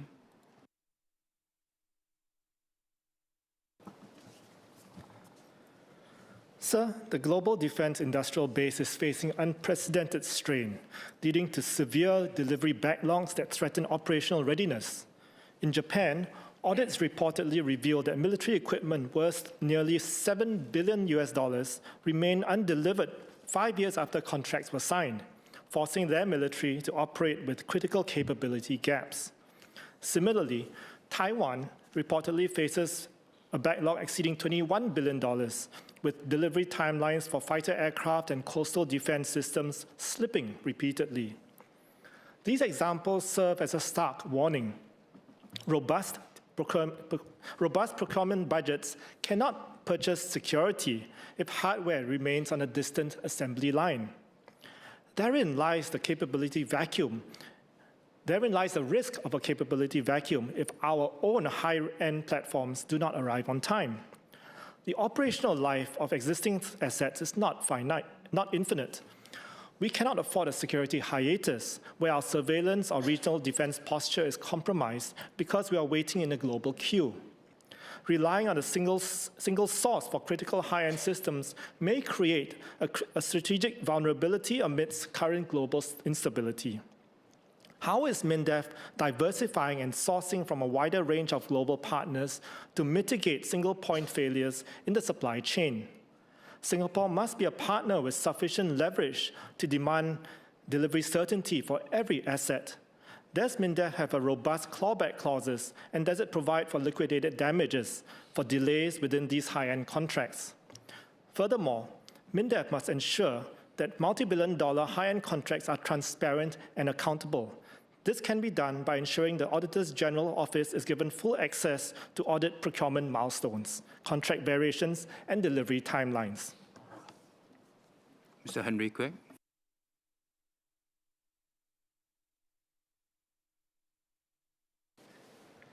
Mr. Chairman, national service is the bedrock of our defense. Every generation of Singaporeans have served, and every generation deserves to know that their time in uniform is used to its fullest. Are we deploying our national servicemen as meaningful as we can? And are the skills they bring being optimized? Today, enlistees arrive with increasingly diverse capabilities, from digital skills to technical traits, logistics experience, language ability, and even F&B or retail operations knowledge. How is MINDEF strengthening the identification and deployment of such capabilities so that NS become not just a duty fulfilled but a period of genuine contribution to our defense? I will also ask MINDEF to consider greater flexibility during NS. Can we explore work-learn schemes that allow servicemen who are operationally feasible to build career-relevant credentials along their services? Can early enlistment options be made available for those who wish to enter NS before the standard window, giving young men more agencies over how they sequence education, service, and work? For operationally ready national servicemen, I hope MINDEF will look into more structured expertise deployment, matching reservists to roles that draw on competence from their civilian lives. A reservist who is a mechanic, a nurse, or a logistics coordinator should be contributing where his skill matters most. I look forward to MINDEF's update on how we can make every hour of service counts. Thank you. Mr. Kenneth Tiong, you may take your 2 cards together. Sir, in February, MDDI disclosed that all 4 of Singapore's major telcos had been breached by UNC 3886. Does DIS have the talent pipeline to fight the next breach? DIS was established 3 years ago. The Defense Cyber Command was inaugurated last March. MINDEF has programs to grow talent from within. The Sentinel Program for Youth, the Cyber Work Learn Scheme for NSFs, the Enhanced Expertise Deployment Scheme for NSmen with relevant civilian skills. These are genuine efforts and I acknowledge them. But the expertise to detect zero-day exploits in network firewalls, to identify custom rootkits like Mobstep and Reptile, to trace state-sponsored command and control infrastructure routed through commercial cloud services. This is predominantly in the private sector, at firms like CrowdStrike, Mandiant, Palo Alto Networks. The Response Operation Cyber Guardian required coordination across 6 agencies precisely because no single entity, including DIS, had sufficient depth alone. The Minister acknowledged last September that military and civilian cyber threats are increasingly blurred. I agree, but if the threat landscape is blurred, the talent pipeline should be too. Our programs train soldiers to become cyber defenders. We do not seem to have a dedicated pathway for cyber professionals to become soldiers. The barrier is structural. Military service carries entry requirements designed for conventional soldiering, fitness standards, 10 weeks of basic training, rigid career tracks, and compensation that cannot compete with industry. These are appropriate for infantry, but perhaps counterproductive for recruiting a 40-year-old penetration tester. Last year, the UK launched the Cyber Direct Entry Scheme, a fast-track pathway for civilians into military cyber roles, basic training cut to 1 month, fitness and medical standards waived. No formal qualifications required, demonstrated skills sufficient. Starting salary over £40,000 with up to £25,000 in additional skills pay. The first cohort of 30 entered operational roles in late 2025, helping defend UK networks against 90,000 attacks over 2 years.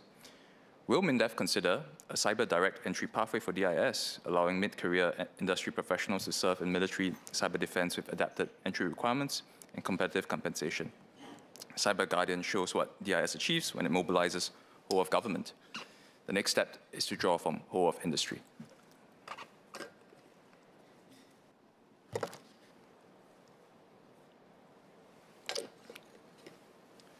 Next. Sir, in December, TikTok user Ruggerbutt47 calculated how many McSpicy burgers his NSF allowance could buy and compared it to previous batches at the same rank. The answer, fewer. Despite nominal increases, NSF purchasing power has fallen. Every NSF watching it understood it instantly. In Budget 26, the government announced it will raise a local qualifying salary to $1,800. Every worker earning that amount receives CPF as a matter of law.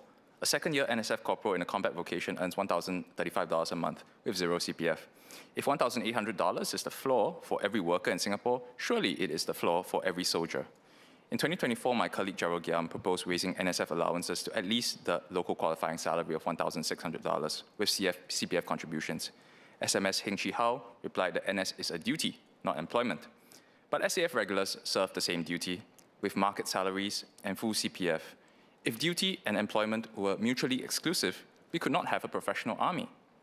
By their second year, NSFs are fully trained and operationally deployed, manning posts, running day-to-day operations, performing similar tasks as regulars. They should be paid accordingly. Raising second-year NSF allowances to the new LQS of $1,800 with employer CPF would cost approximately $150 to $200 million a year, under 1% of a $25 billion defense budget. I asked the minister, will the ministry commit to at least the LQS of $1,800 for second-year NSFs? Mr. Melvin Yong.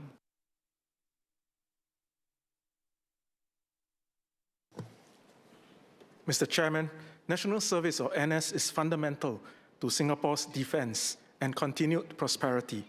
NS is a rite of passage where young Singaporean men will have to take on the serious responsibility of contributing to our nation's defense. During my years serving in the Singapore Police Force and also in my earlier years doing my national service in the SAF, I've met many NS men with a wide variety of skills. through diverse vocations ranging from logistics and engineering to cybersecurity and communications. Our servicemen develop both hard and soft skills that are transferable to their civilian lives. They gain technical expertise, leadership skills, and problem-solving abilities. They also learn to work under pressure, manage resources efficiently, and get along with diverse teams across different backgrounds and cultures. However, Mr. Chairman, I have a concern about what happens after our NS men complete their service. It is one thing for their commanders and superiors to recognize their growth and achievements through awards and various forms of NS-related recognition.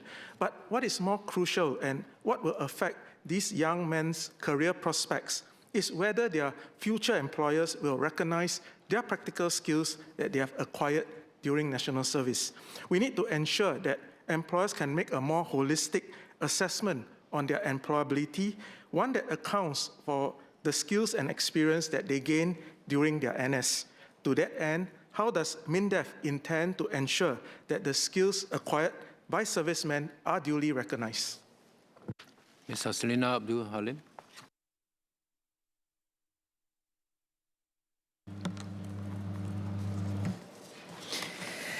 Chairman, peace and prosperity is neither natural nor permanent. Security is not a given. Singapore built deliberately and defended consistently.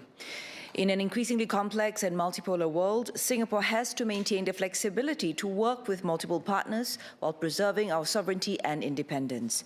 How will Singapore strengthen defense cooperation, not only with the US and China, but also with other key strategic partners in our region and beyond, whether through joint exercises, military exchanges, technology collaboration, defense industry partnerships, or crisis communication mechanisms? How do these partnerships enhance the SAF's operational readiness while maintaining strategic flexibility? What safeguards are in place to ensure we do not become overly reliant on any single defense partnership? Chairman, our external partnerships are only as strong as our internal resilience. Some people I met asked why commitment to total defense and national service remains relevant. Singaporeans must view total defense and NS as investments in our collective future, not burdensome obligations as how some may have painted. So how can we harmonize aspirations, work and life, as well as service and commitment and duty? Total defense and NS goes beyond domestic policies. Both are strategic assets, enhancing our value as a defense partner. When other countries know Singapore has citizens who participate in national defense across all demographics and a society that can withstand various pressures, it signals serious business. NS is the cornerstone of Singapore's defense. Beyond military training, it embodies collective commitment to sovereignty and shared responsibility for the nation's future. When NSFs contribute meaningfully to Singapore's defense, their contributions become part of a larger shared commitment to safeguard our families, communities, and our way of life. It is therefore key for Singaporeans, servicemen, and significant others to appreciate its intent. Total defense has played a significant role in Singapore's security over the past 42 years. At its core, total defense recognizes that every Singaporean, regardless of race, language, and religion, has a part to play in building a strong, secure, and cohesive nation. We saw total defense in action during SARS and COVID-19. It demonstrated how coordinated government responses, economic support measures, social solidarity, and digital solutions can work together to manage national emergencies.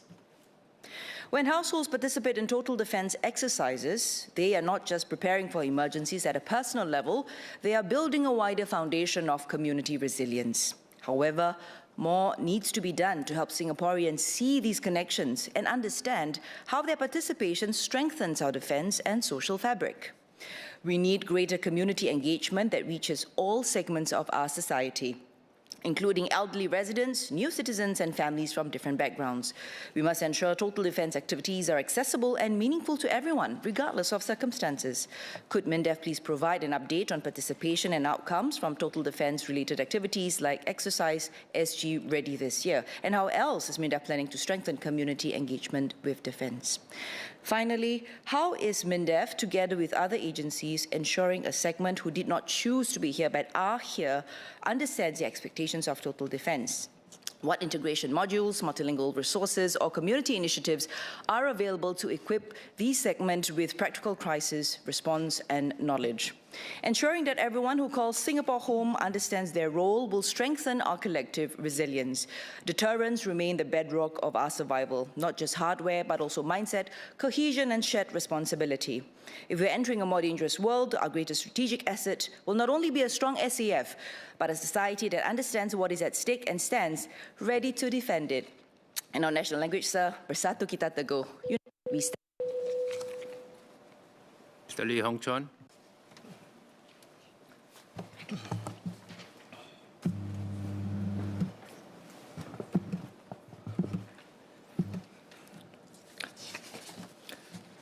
Chairman, defending our nation, securing our future.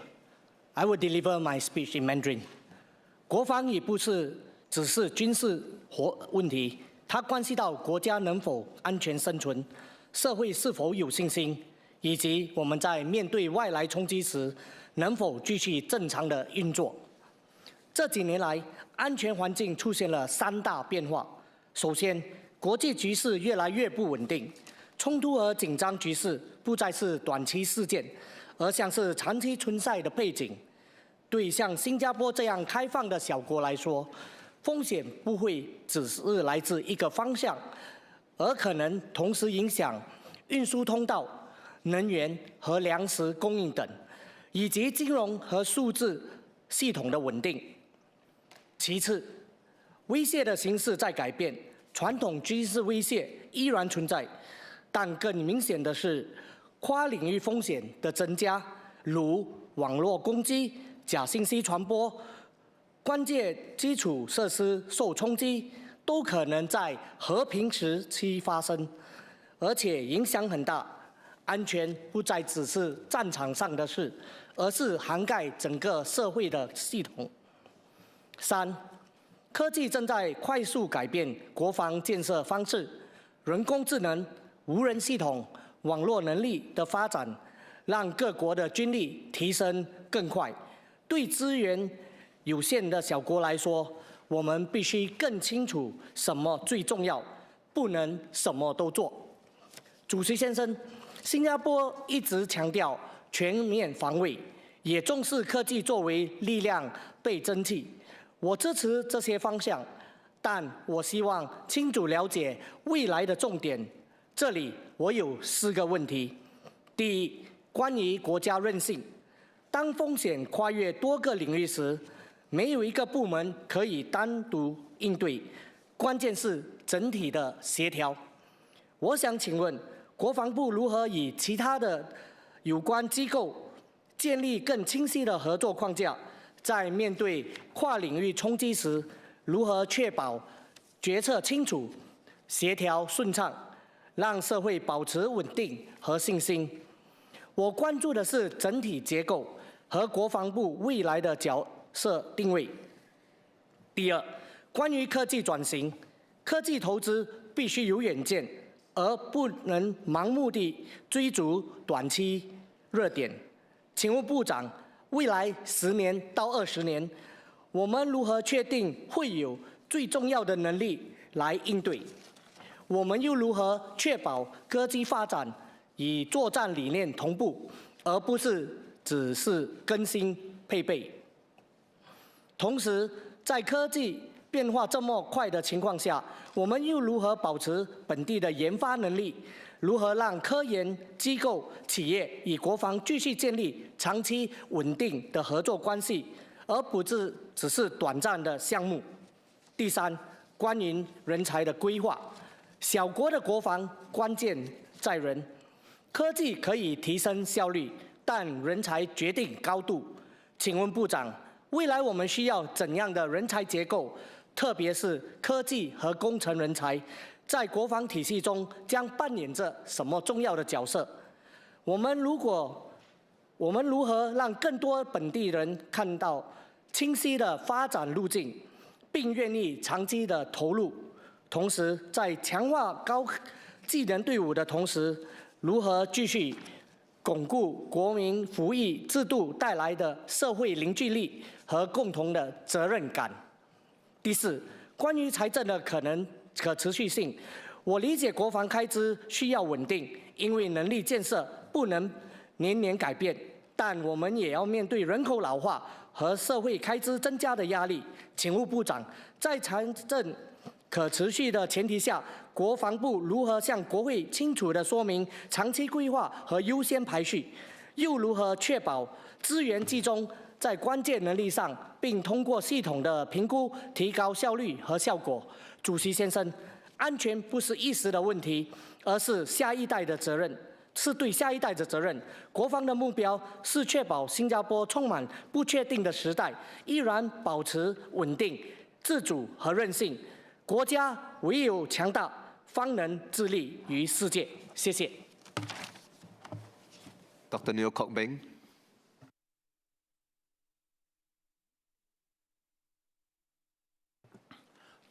Mr. Chairman, the Enlistment Act requires males of over 18 years old to have compulsory national service for SAF, SPF, or SCDF.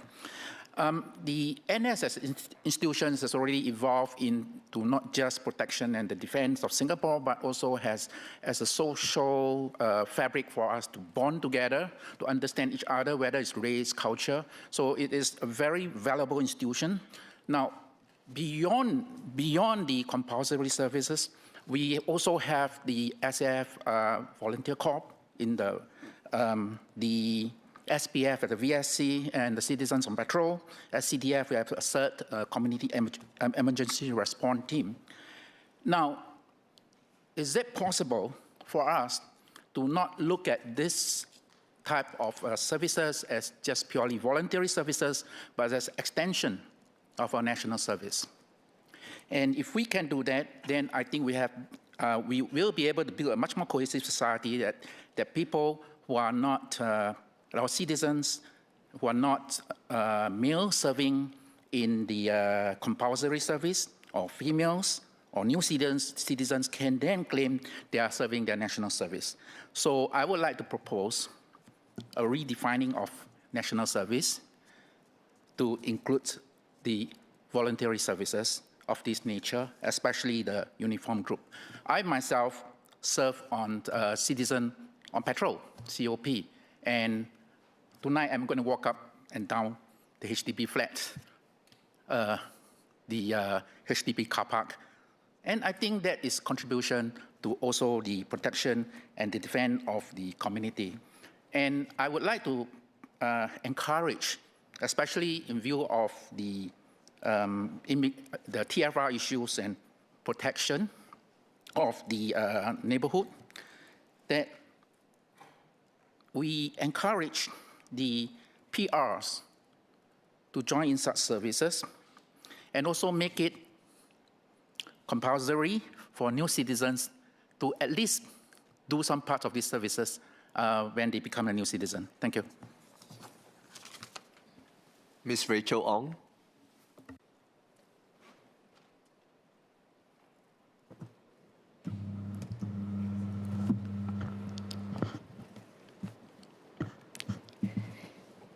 Chairman, recent conflicts overseas remind us that national defense is not carried by military alone. In Ukraine, ordinary citizens have played important roles, countering misinformation, supporting one another, and sustaining national morale even under prolonged crisis. These experiences underscore an enduring lesson. Resilience ultimately rests on the preparedness and resolve of the whole society. Military capabilities remain essential, but behind every capable armed force is a population that understands the risk it faces and is prepared to respond collectively when crisis happens. In Singapore, building such preparedness begins with awareness. Many Singaporeans have grown up in peace and stability, and as a result, security threats can sometimes feel distant or abstract. Strengthening the national resilience therefore requires continued efforts to deepen public understanding of why defense matters and how every segment of society has a role to play. MINDEF and the SCF have laid strong foundations. Total defense education in schools and national service remain central pillars of our defense system. For many Singaporeans, national service is where responsibility, teamwork, and commitment to country becomes tangible realities. At the same time, opportunities exist to broaden engagement across society. Women, who make up half our population, may wish to contribute beyond supporting family members in service. Likewise, young people, new citizens, and others may be keen but uncertain about how they can meaningfully participate in strengthening national resilience. In this regard, I would like to ask three clarifications. First, how does MINDEF envision the role of the wider population evolving within Singapore's defense ecosystems over the longer term, particularly as demographics change and fewer citizens may have direct experience of the national service? Second, beyond preparedness, exercises, and participation schemes, how is MINDEF working across government and society to ensure that in the national crisis, Singapore can mobilize quickly with public trust, cohesion, and shared resolve already in place?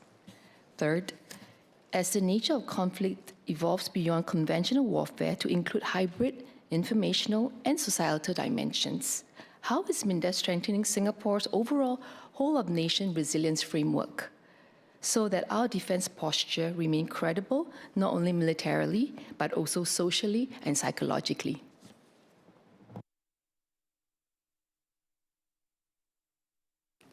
Mr. Sanjeev Kumar Tiwari.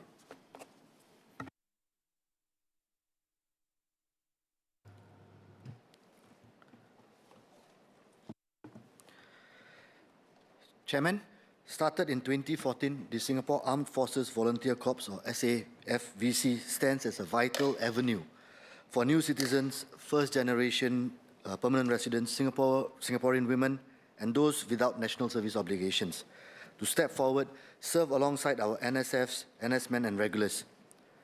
The SAFVC has grown steadily, offering more than 30 meaningful roles across the Army, Navy, Air Force, and the Digital and Intelligence Service, from security, naval operations to engineering and legal work. Volunteers undergo rigorous training to ensure they are ready to take on responsibilities that support operations and training. Above all, the SAFVC reflects the spirit of shared duty of ordinary people stepping forward in extraordinary ways. Each volunteer strengthens our defense network and reinforces the message that keeping Singapore safe is a collective responsibility. Last year marked a meaningful milestone for our defense community, SAFVC, celebrating its 10th anniversary, a decade that saw over 1,500 volunteers step forward to serve. Their commitment reminds us that contributing to defense extends well beyond national service obligation. It is a shared responsibility anchored in values, trust, and willingness to step up. From the outset, SAF was built on a powerful idea to give more people an avenue to contribute to national service, national defense, and deepen the understanding of what it takes to keep Singapore safe. Last year, SAFVC also participated for the first time in Exercise Wallaby, Singapore's largest unilateral overseas military exercise, where volunteers in the Forward Support Group provided medical, logistics, maintenance, and transportation support to the training units. These experiences sharpen skills, builds confidence, and deepen appreciation of the complex, behind-the-scenes work that keeps our nation secure. We should recognize the sacrifice of volunteers make. Many juggle careers and family responsibilities while serving. Internationally, Singapore is not alone in engaging civilians in defense. Estonia's Cyber Defense League mobilizes IT professionals to help protect national cyber infrastructure. In the UK and Australia, the Army Reserve harnesses civilian expertise through more formal military structures, enabling citizens to contribute while maintaining their civilian careers. These models reaffirm the value of flexible pathways that connect civilian skills to defense needs. Looking ahead, as Singapore's society becomes more diverse and as more individuals without formal NS obligations express the desire to serve, the question is, how will SAFVC expand opportunities for volunteerism, and what new roles could emerge to meet evolving operational needs from cyber and data to medical, logistics, and community engagement? If we continue to train progressively, deploy meaningfully, and recognize generously, we will keep strengthening a defense ecosystem where every capable pair of hands and every willing heart can contribute to Singapore's security. Thank you. Mr. Patrick Tay.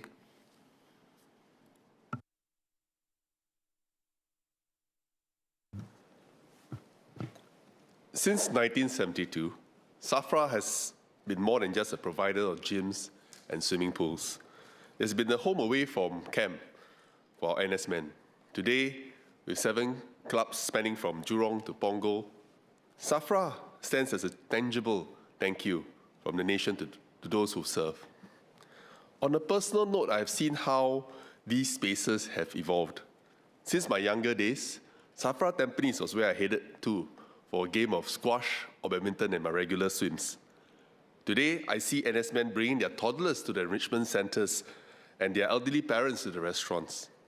SAFRA has successfully mirrored the life stages of our servicemen, moving from a space for the boys to a space for the family. The last time I popped into SAFRA was at SAFRA Tampines again, but with my son for bowling, and recently in December for a joint community event between my pioneer CACC and SAFRA Jurong.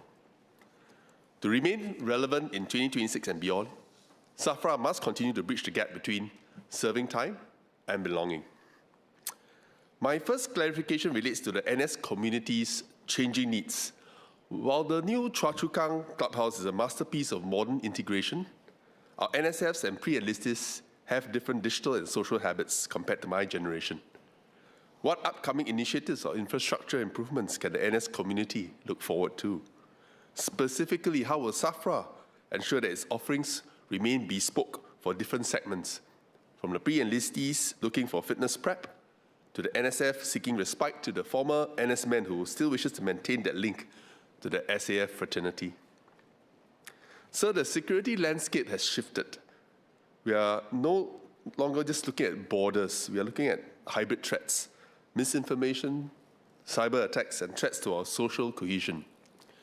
SAFRA's vision is for every NS man to be committed to total defense. But in a hybrid world, the commitment of the NS men alone is not enough. We need the commitment of the entire public. Public support is the fuel for our defense engine. It is what makes the whole of society mentality possible. If the public does not understand the why behind our defense spending or the sacrifice of our servicemen, our national resilience weakens. Sir, Chairman, currently SAFRA serves the NS community, but I believe SAFRA's expertise in community building is really an untapped resource for broader national engagement. Can we leverage SAFRA's network and facilities to engage the wider Singapore public on defense matters?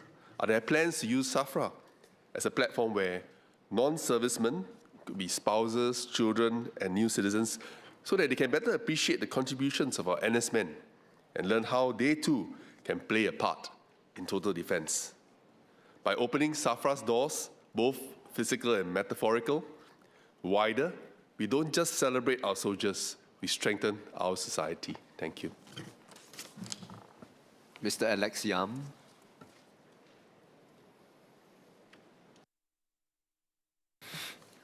Thank you, Chairman.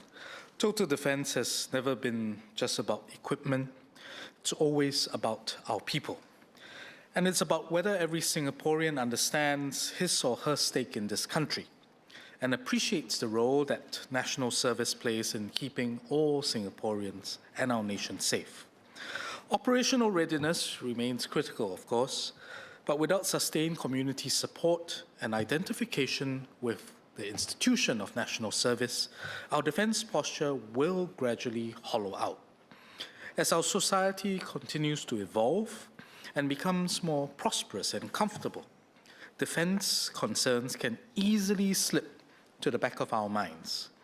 Families today juggle work pressures, children's education, caregiving for elderly parents, and of course, rising costs of living. Young professionals are focused on career advancement and personal aspirations.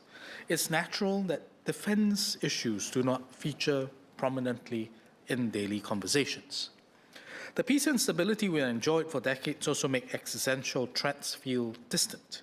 Security becomes assumed rather than consciously valued. This is precisely why community institutions matter more now than ever.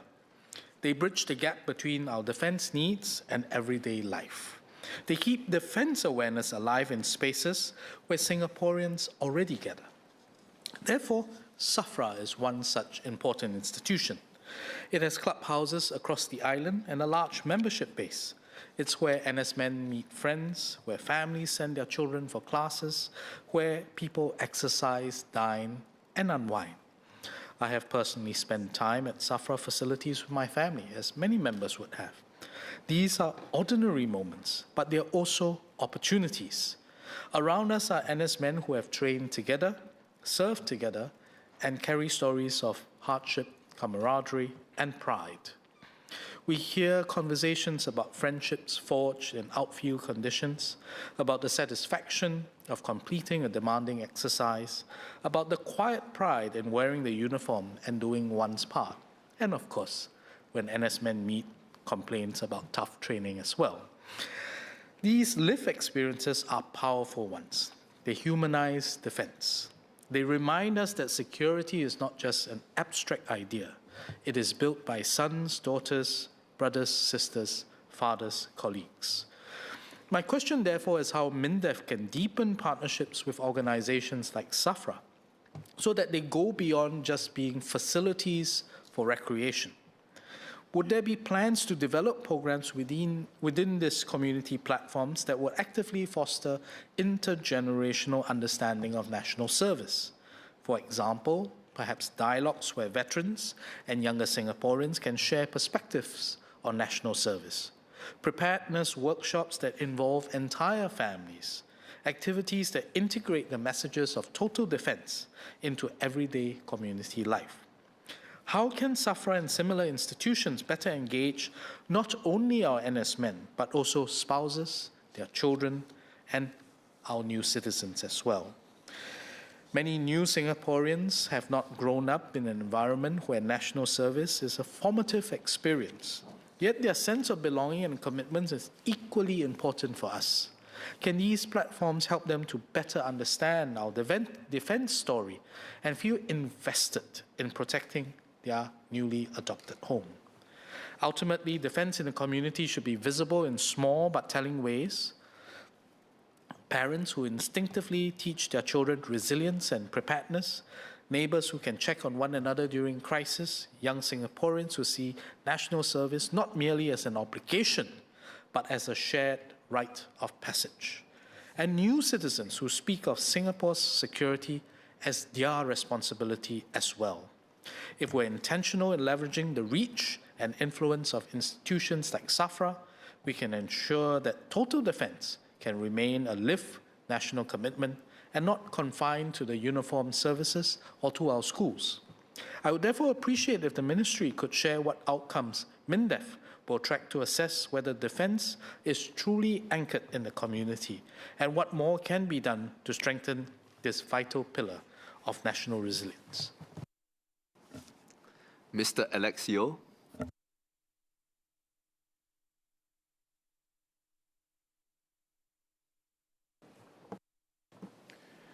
Mr. Chairman, Singapore's total defense framework has always recognized that a strong defense system is multifaceted and goes beyond the military. The 6 pillars of defense include the military, civil, economic, social, digital, and psychological defense. To this end, without belaboring the point, I'd like to join my parliamentary colleagues, Mr. Patrick Tay, and my only namesake in the House, Mr. Yam, to speak about SAFRA.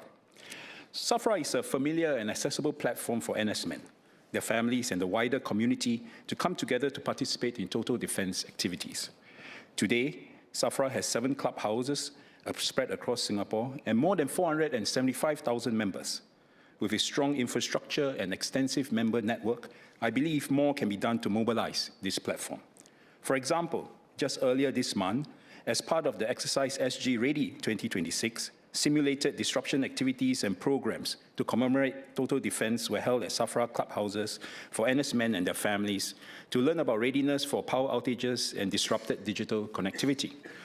MINDEF could consider working with SAFRA to hold more regular community dialogue sessions on disinformation, resilience workshops, and curated content on threats facing Singapore with a focus on engaging the wider community. SAFRA's extensive network of members and suite of infrastructure presents a wealth of resource and opportunities for us to leverage. Its wide reach makes it a potentially formidable tool to strengthen our total defense strategy, as a strategic defense engagement platform that can raise awareness and deepen ties in the community. In the premises, I would like to ask the Minister whether MINDEF have plans to better leverage SAFRA's existing infrastructure and network to build stronger ties and raise total defense awareness in the community. Thank you. Minister Chan Chun Sing.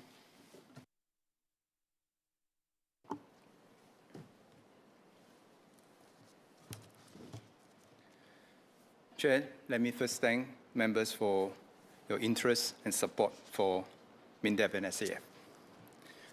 Chair, we live in unprecedented and increasingly dangerous times. Yet, Singapore has enjoyed another year of relative peace and economic prosperity. We do not, should not, and must not take this for granted. Even if we had been lucky, luck favors only the prepared. We must be prepared. The world, as members have said, is undergoing rapid and disruptive structural changes. Many of our old assumptions about the world and how it works are less or no longer relevant. To secure our place in the world, we must anticipate, adapt, and develop capabilities ahead of time to preempt the new threats and developments, even as we continue to manage the existing and enduring ones. If we fail, we risk irrelevance and heightened insecurity. What are our security challenges? Let me group them into three kinds: the enduring, the emergent, and the evolving. First, our enduring challenges. Singapore's strategic realities are our geography, manpower, and constrained resources. These immutable truths have set the foundations for our approach to defense. Geographically, we are a small country. We have no hinterland for early warning. We do not have the option of falling back and regrouping to come back from an attack. We are also air and sea locked. Our lifelines go through other countries' air and sea space to reach international space to connect with the world. We cannot allow ourselves to be physically and digitally cut off from the rest of the world. Therefore, we have built the SAF and developed operational concepts to overturn these vulnerabilities. Our lack of domestic resources also make us susceptible to external disruptions because we rely on international trade to sustain ourselves. To overcome this limitation, we must strengthen our resilience to withstand and outlast any pressure from external forces. This is not just an SAF responsibility, but a whole of society effort through total defense. Manpower is our third constraint. With our small population size, we can never rely on a fully regular or volunteer force large enough for our defense needs. We need national service. Beyond numbers, we must also be able to harness and deploy our whole of nation talent effectively. Next, our emergent challenges. It has become clear that the long-standing norms that have governed international relations have reached a turning point. Singapore and much of the world have benefited from the multilateral rules-based order. This order prioritizes collective problem-solving and rules of behavior in the global commons, as well as serving as guardrails against military escalation. However, we can no longer expect countries to work within international laws and norms as a default. Rules that once restrained behavior are being tested and in some cases deliberately ignored. When norms erode, behaviors become unpredictable, leading to greater insecurity in the global environment. Indeed, countries everywhere are re-evaluating their relationships to see who they can work with in this new environment. These developments accelerate a return to a might makes right world. For small countries like Singapore, this shift puts pressure on our autonomy and sovereignty. It is in such times, more than ever, that we need a strong and capable defense force to secure our national interests. On the international stage, Singapore must also make clear our value proposition so that we can remain a relevant and valued partner. Third, our evolving challenges. While conventional conflict has not gone away, what continues to change is how else conflict can be conducted. And there are two dimensions to this evolution. The first dimension is the ongoing technological disruption, which has transformed the speed, scale, and cost of conventional conflict. Take drones as an example, which many members have raised. The rapid tech development cycle today has ramped up the pace of innovation in drone technology, making them more accessible and faster to operationalize as a capability for offense. What once required advanced and costly military platforms can now, sometimes, be achieved more quickly and at lower cost by integrating commercial off-the-shelf drone systems with artificial intelligence. In Ukraine, we have already seen how drones are scaled and weaponized to inflict disproportionate damage on a bigger and stronger aggressor. While these technologies present challenges, they also present opportunities for resource-deficient countries to use them to complement conventional platforms and sensors. The second dimension is the spectrum on which conflict occurs. Threat actors no longer need to resort to war to achieve their outcomes. Instead, we are seeing more hostile actions taken along the entire spectrum from peace to war. And as we have said before, we are not exactly at peace, neither are we at war. For example, cyber and digital tools are increasingly preferred by state and non-state actors to exert pressure just short of full-scale war. As a highly digital country, we have a large surface area of attack as our systems are tightly coupled. This deep integration also means that the lines between civilian and military targets are blurred, and we are no strangers to such tactics being deployed against us. Such tactics are designed to induce pressure on their targets while mitigating the chances of triggering full-scale military responses, and it is always difficult to attribute responsibility. They also exploit legal and operational ambiguities that could delay responses. Ultimately, these attacks create uncertainty and seek to undermine confidence and disrupt our society's ways of life. In the face of these wide-ranging challenges, how can we continue to defend Singapore and protect our way of life? One thing remains clear. The world does not owe us a living or our survival. We can rely only on ourselves and not on the security guarantees of anyone else. We must therefore devote attention and resources to our security and relevance and to stand on our own feet. To Mr. Yip Hon Wing's question, let me highlight our four-pronged approach to tackle the challenges we face: capabilities, commitment, contributions, and connections. First, capabilities. For the SAF to be a credible armed force, a well-equipped SAF is one that can defend Singapore against a spectrum of threats. As the ultimate backstop for war, the SAF must have robust conventional capabilities. But the SAF must also have other calibrated options in response to an expanded range of scenarios beyond and below the threshold of war. This is why MINDEF SAF will build up a suite of capabilities comprising conventional, cheap asymmetric, cyber, and classified capabilities. Having robust conventional capabilities remain core to a strong and credible deterrence. We must continue to modernize and upgrade them to keep pace with threats around us. For example, the RSAF will acquire 3 Gulfstream G550 maritime surveillance aircraft to complement the Boeing P-8 Alpha maritime patrol aircraft. This supports the SAF mission in safeguarding Singapore's sea lines of communications as part of Singapore's maritime security surveillance network. The SAF will also continue to scale the use of unmanned platforms for new concepts of operations and pair them with manned platforms. If I may just make a point here, many members have talked about unmanned platforms. Unmanned platforms doesn't mean it doesn't require manpower. I always thought that a more appropriate term is called remotely piloted platforms, in scale or individually. They need manpower, they need different type of manpower. The Navy's Victory-class multi-role combat vessel, MRCV, will be equipped with combat capability of a modern frigate. but it will also be a mothership for unmanned systems.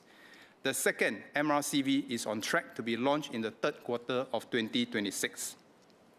On Ms. Joan Pereira and Ms. Polisan's point, beyond the conventional, the rise of cheap asymmetric capabilities, including drones, will present both threats and opportunities. The SAF will develop a high-low mix of capabilities complementing high-end conventional systems with cheap dual-use systems available in the commercial market, especially in the drone and digital areas. We will also be focusing our effort to integrate both manned and unmanned operations as a system. As to the mix between manned and unmanned, that will be a dynamic equilibrium determined by the rate of technology progress. For example, we can use low-cost naval swarm drones for maritime security. This builds agility in our processes so that we can rapidly adapt to the changing battlefield and technological landscape. As we speak today, we already have unmanned surface vessels patrolling the Singapore Straits together with our manned or crewed vessels. We are also cognizant that beyond manned and unmanned systems, modern warfare is also a contest of resilience. And this is where we will also increase our efforts to make sure that our systems are resilient as a whole. We will also respond to threats emanating from cheaper unmanned platforms in a way that does not pose significant cost asymmetry. In other words, we cannot use a missile to take down every drone that comes at us. Ms. Yeo Wan Ling asked about beyond the physical hardware, what else must we do? And we agree. We must also continue focusing on building our capabilities in the cyber domain. We must keep pace with the rapidly evolving technology and threats that we encounter daily. To do so, we must continue to experiment and innovate our cyber training practices. The Digital and Intelligence Service, or DIS, will thus reposition the Cyber Defense Tech and Evaluation Center, or CyTech, as a cyber defense test and experimentation center. Beyond training our cyber defenders, CyTech will be equipped with cutting-edge technologies to facilitate innovation and strengthen our cybersecurity. Like other professional armed forces around the world, the SAF does not disclose every capability we develop or deploy. What I can say is that the SAF will continue to invest in capabilities ahead of future threats. This will give us the decisive edge and allow us to overcome our security challenges. The SAF will continue to announce our acquisitions at a time of our choosing when such disclosures are operationally useful. So far, I have spoken about technology and hard capabilities, which are critical force multipliers for the SAF. Yet beyond and behind each capability is our people, and it's equally important that the SAF trains our people for a much more complex environment. For example, we will strengthen our soldiering fundamentals of live firing and better prepare them against future threats and a wider range of operational scenarios. Since 2013, the Multi-Mission Range Complex, or MMRC, at Pasir Laba has been used by generations of national servicemen to hone their marksmanship. For more of our soldiers to use such facilities, the Army will build a second MMRC at Bedok Camp. Beyond just increased capacity, MMRC 2 will allow our soldiers to train more realistically and precisely across more scenarios and different domains via the new video targetry system. And MMRC 2 will also allow our soldiers to hone their counter-drone techniques. MMRC 2 will free up land currently occupied by 6 buffer ranges, which can be repurposed for our other training needs. It will also be easier for our soldiers to train at MMRC 2. NS-men can simply book ranges for training conveniently through the One NS app without having to go through their parent unit. And it has always been my own personal vision that our NS-men can go into a range to hone their skill just as they go to a bowling alley. I will make another point on capabilities. We have and we will continue to invest steadily in conventional, cheap asymmetric, cyber, and classified capabilities. We will also train our people well to maximize their capabilities. We will focus not only on the teeth in terms of inducting new weapon systems, but also on the tail in terms of improving resilience of our supply chains. However, we must guard against complacency. We must develop we must strive to develop capabilities for the next bound instead of the last conflict. Adaptation and agility must be built into the SAF DNA, and we do not want to be caught in a situation where we are fundamentally surprised by developments that we should have seen coming. The task of building up the SAF is never ending. We must continue to stay ahead of the changing threat landscape. If we stand still, we fall behind. If we become complacent, we become irrelevant. And I'm happy to report to the House that when I returned to MINDEF last year, I continue to see this spirit. In 1997, then a Major Chan Chun Sing was writing about the use of unmanned drones in swamps. We're talking about computer viruses because for those of you who remember WordPerfect, some of you will know that you can play aircraft simulation if you know the correct code behind WordPerfect. This has already told us what could come in many years later.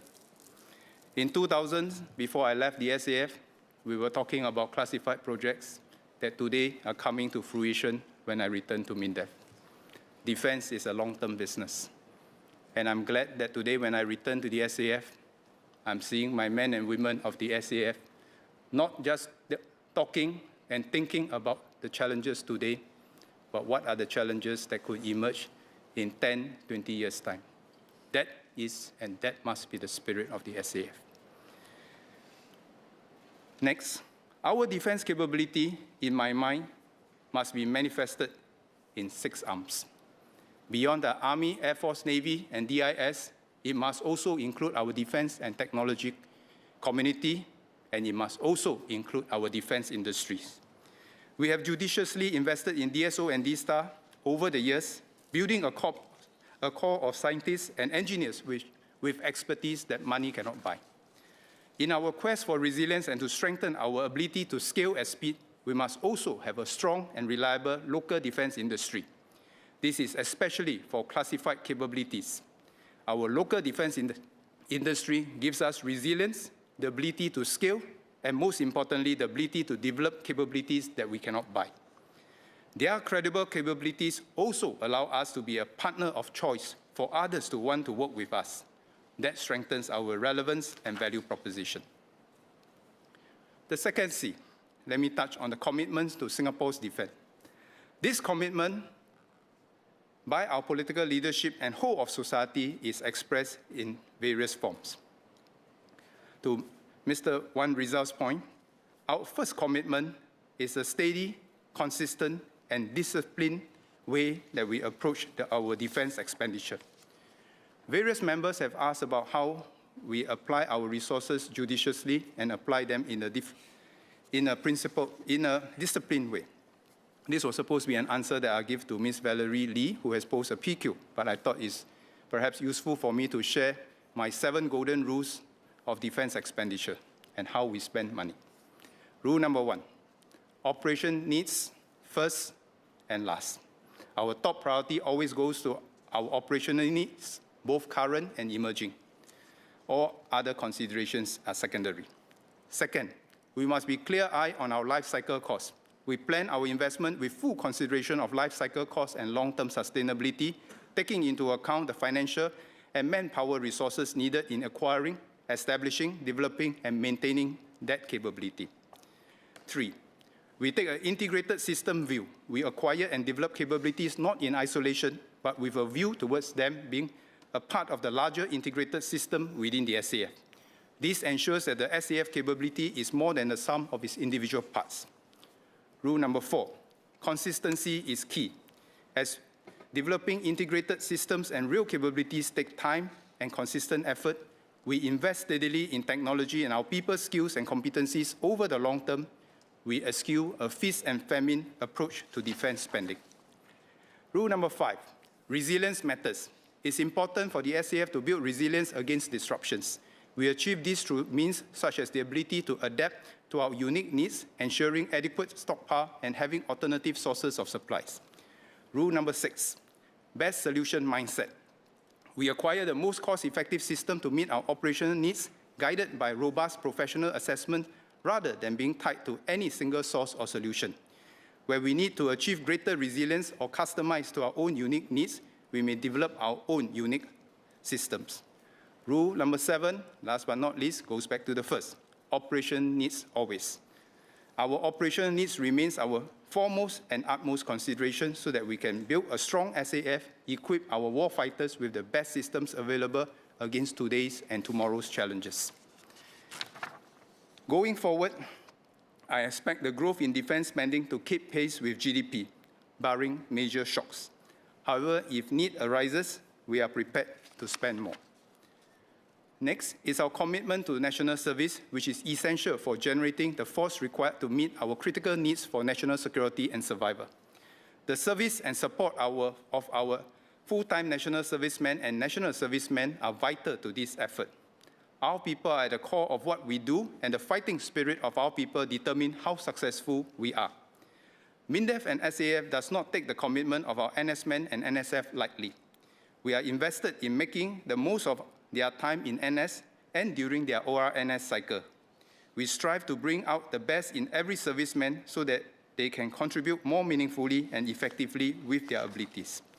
This is especially so since today SAF has a greater variety of roles to deal with an expanded spectrum of operations. Many of these new roles no longer depend solely on traditional notions of physical or operational fitness.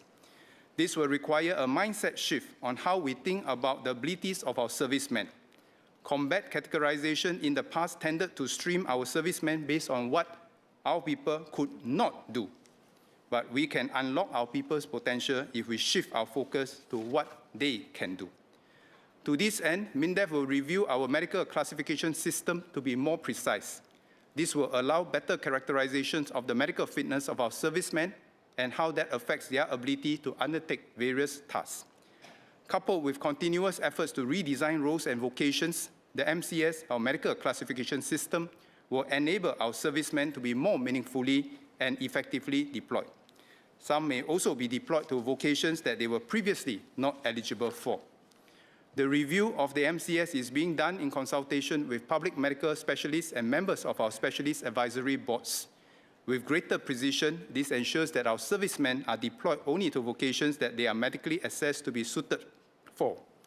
The robust safety and training system in the MINDEF SAF will continue to ensure that our servicemen in the redesigned roles can train and operate safely.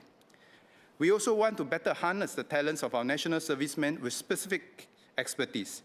Mr. Tiong asked about the talent pipeline into the DIS to tackle threats of our critical information infrastructure. MINDEF recognizes that many of our national servicemen have honed their skills in the fast-changing cyber and tech domains through their private sector careers. They have valuable experience we can tap on to augment the defense of Singapore's critical networks.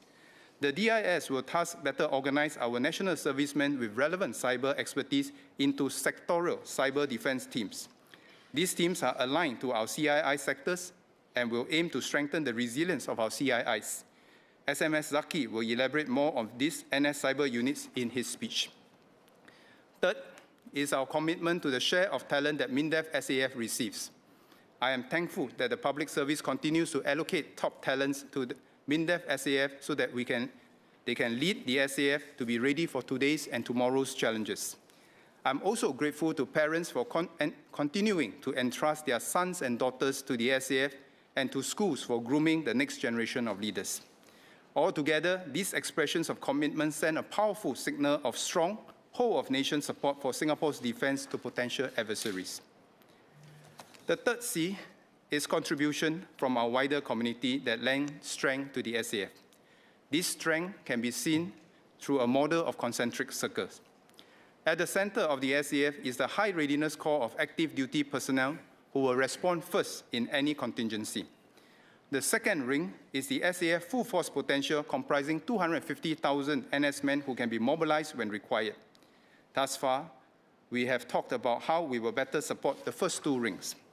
The third ring of support is the wider NS community comprising some 750,000 former NS men as well as the 2.5 million families and employers supporting them. The importance of the third ring cannot be understated. The extent of support they offer to our second ring directly affects the commitment of our full fighting force. The final ring represents our entire society. We must remember that a strong SAF cannot fight alone if our society has already crumbled under pressure. It is also important that we continue to build the resilience of our population to external forces and disruption. MINDEF will therefore step up engagement with these broader segments of society to cultivate an entire population that is committed and prepared to defend Singapore as part of wider total defense efforts. In support of this objective, SAFRA will review its mission to extend its engagement beyond active NS men.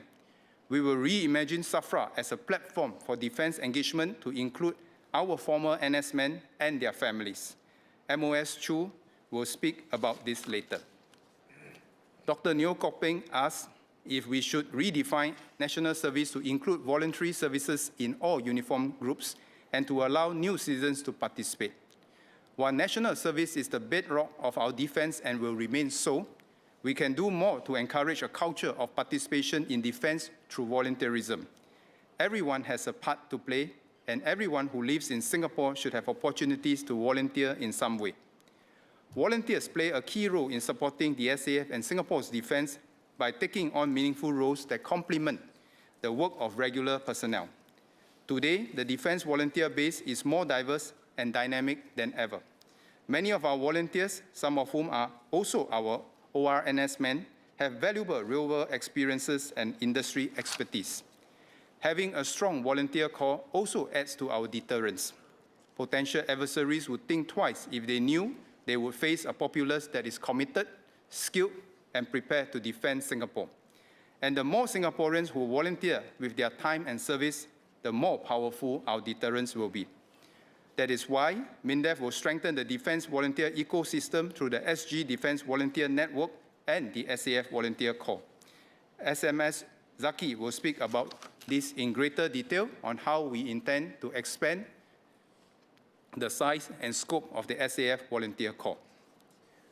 The fourth C has to do with connections, our diversified portfolio of international partnerships which have advanced Singapore's and the SAF interests in crucial ways. Our fundamental ability to build connections and partnerships rests on a capable and credible SAF. No one will want to partner someone who is unable or unwilling to pull their own weight and make a contribution.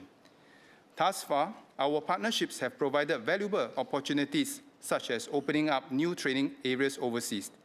This has allowed us to overcome our space constraint for complex, large-scale exercises. These partnerships also provide access to advanced defense technology to equip our warfighters. Mr. Vikram Nair and Mr. Sean Huang asked about MINDEF's approach to building defense relations in a more volatile and complex landscape. My response is that we cannot take our connections and value to others for granted. We must strengthen our value proposition to others as their needs will also shift, and for that, we must keep evolving our approaches with them for us to remain relevant. First and fundamentally, we must develop a clear-eyed perspective of their challenges, their needs, for us to be able to come up with compelling value propositions to partner them. As a small country, we cannot simply be neutral. Staying neutral will induce greater pressure on us from others to take their side and narrowing our strategic space. We do not want to choose sides either, which makes us a proxy for others and take away our agency and render us irrelevant. The only way to develop an approach based on consistent principles that we believe in and are good for Singapore. We must convince others that our view of the world serves their interests too, so that they will want to work with us. In a more unpredictable environment, it is all the more important for our views to be principled and consistent. They signal to others that we will be steady and reliable partners despite changing circumstances. Second, we must capitalize on Singapore's unique value proposition. For instance, it has become even more important now for countries to communicate and share their concerns candidly. We have been able to convene dialogue and encourage common understanding on issues, often away from the public glare. Where we can be useful, Singapore is glad to play our part in providing a space for open and meaningful discussions amongst other powers. But key to our value proposition here is that we must maintain our reputation as a trusted and reliable partner. On Mr. Gerard Giam's point, the new threats on the horizon also present new opportunities to find common ground with non-traditional partners and open up new areas for collaboration. The threats that AI and cyber tools can pose are almost universal to every country. The problem today is that many of these technologies are being militarized and deployed faster than norms can be developed to guide their use. But this also means that we can collaborate with new partners from anywhere in the world, so long as they share the same views as us and want to shape the norms responsibly. There are several other examples of shared interests, such as counter-information campaigns and the protection of critical underwater infrastructure, or CUI. These are areas where we can work with other like-minded states to learn from their experiences and for us to share ours, for our mutual benefit. On CUI specifically, we are tapping the expertise of newer partners like Finland, Estonia, and the Netherlands to develop principles and best practices for defense cooperation that can be adapted to our region. Another area where we can work with new partners is in defense technology. And MINDEF has been diversifying our global partnerships to mitigate single-point supply chain failures. Indeed, the more uncertain geostrategic environment has also raised the risk of supply chain disruptions, but it has also presented new opportunities for us to be able to work with partners that previously may not have considered us as their partner of choice. Our other countries recognize the same challenge, and that's why in this environment, we will also see a more diverse global defense industry. Advanced science and tech innovation is now pursued by a wider range of countries as well as companies, not just traditional defense companies, but also startup firms and tech giants, especially for dual-use technologies. These developments all present new opportunities for MINDEF to work with them. For instance, we have expanded our defense tech partnership with various countries. Recently, we have seen an increased interest by various countries to partner Singapore through initiatives like the Defense Industry Days, where we bring together the defense industries of different countries. These developments show how we have found new opportunities to work with new partners to shore up and strengthen our resilience in areas that meet our needs. To do all this, we need to ensure our people deeply understand the world as it is and are able to pinpoint the concerns and aspirations of others. This is so that we can develop value propositions to work with them in the evolving context. In conclusion, MINDEF and SAF will continue to transform itself to defend Singapore's against tomorrow's threats. But as I have stated earlier, defense cannot be achieved by MINDEF SAF alone. National defense is a national endeavor. It belongs to the whole of society, to every Singaporean, in every sector, in every community. We can train with the most advanced capabilities, invest billions in our defense infrastructure. But all of that will count for nothing if we are not vigilant, if we allow ourselves to be fundamentally surprised because we have been lulled into complacency. The recent conflicts have presented many examples, where even when confronted with clear intelligence of threats, capable and technologically advanced militaries failed to respond because they convinced themselves that it would not happen to them, or that it could not happen to them. They did not fail in technology, equipping, or training. They failed to challenge their mindset, they failed to guard against complacency, and they fell into the denial of the harsh possibilities of conflict. These are all warning lessons for us. Every day of peace is another day where the dangers of complacency heighten, as Mr. Alex Yam mentioned. We must never let this happen under our watch. Thank you, Chair and members of the House, for your continued support for MINDEF and SAF. SMS Zaki Mohammed.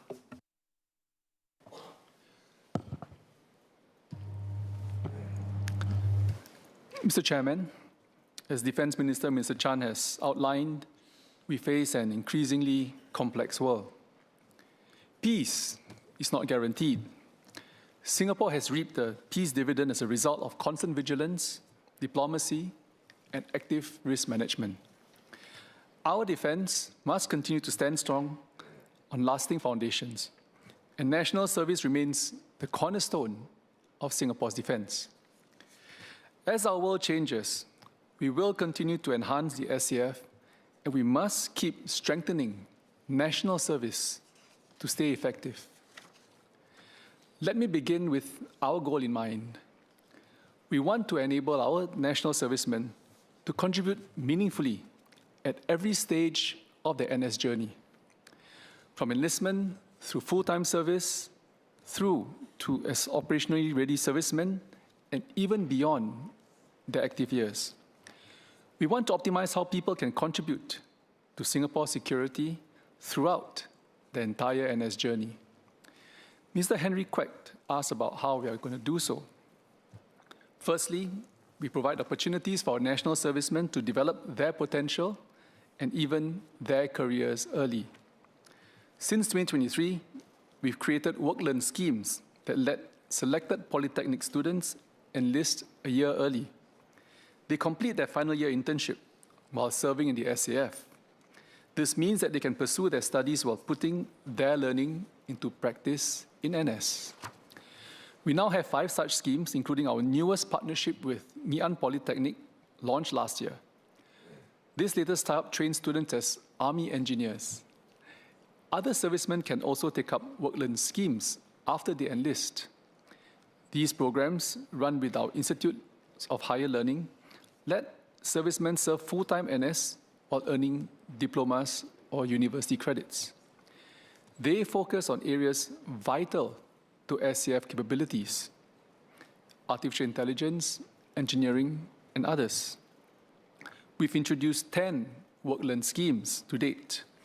Our most recent tie-up was launched last year with the Singapore Maritime Academy, where it trains naval warfare system specialists in marine systems.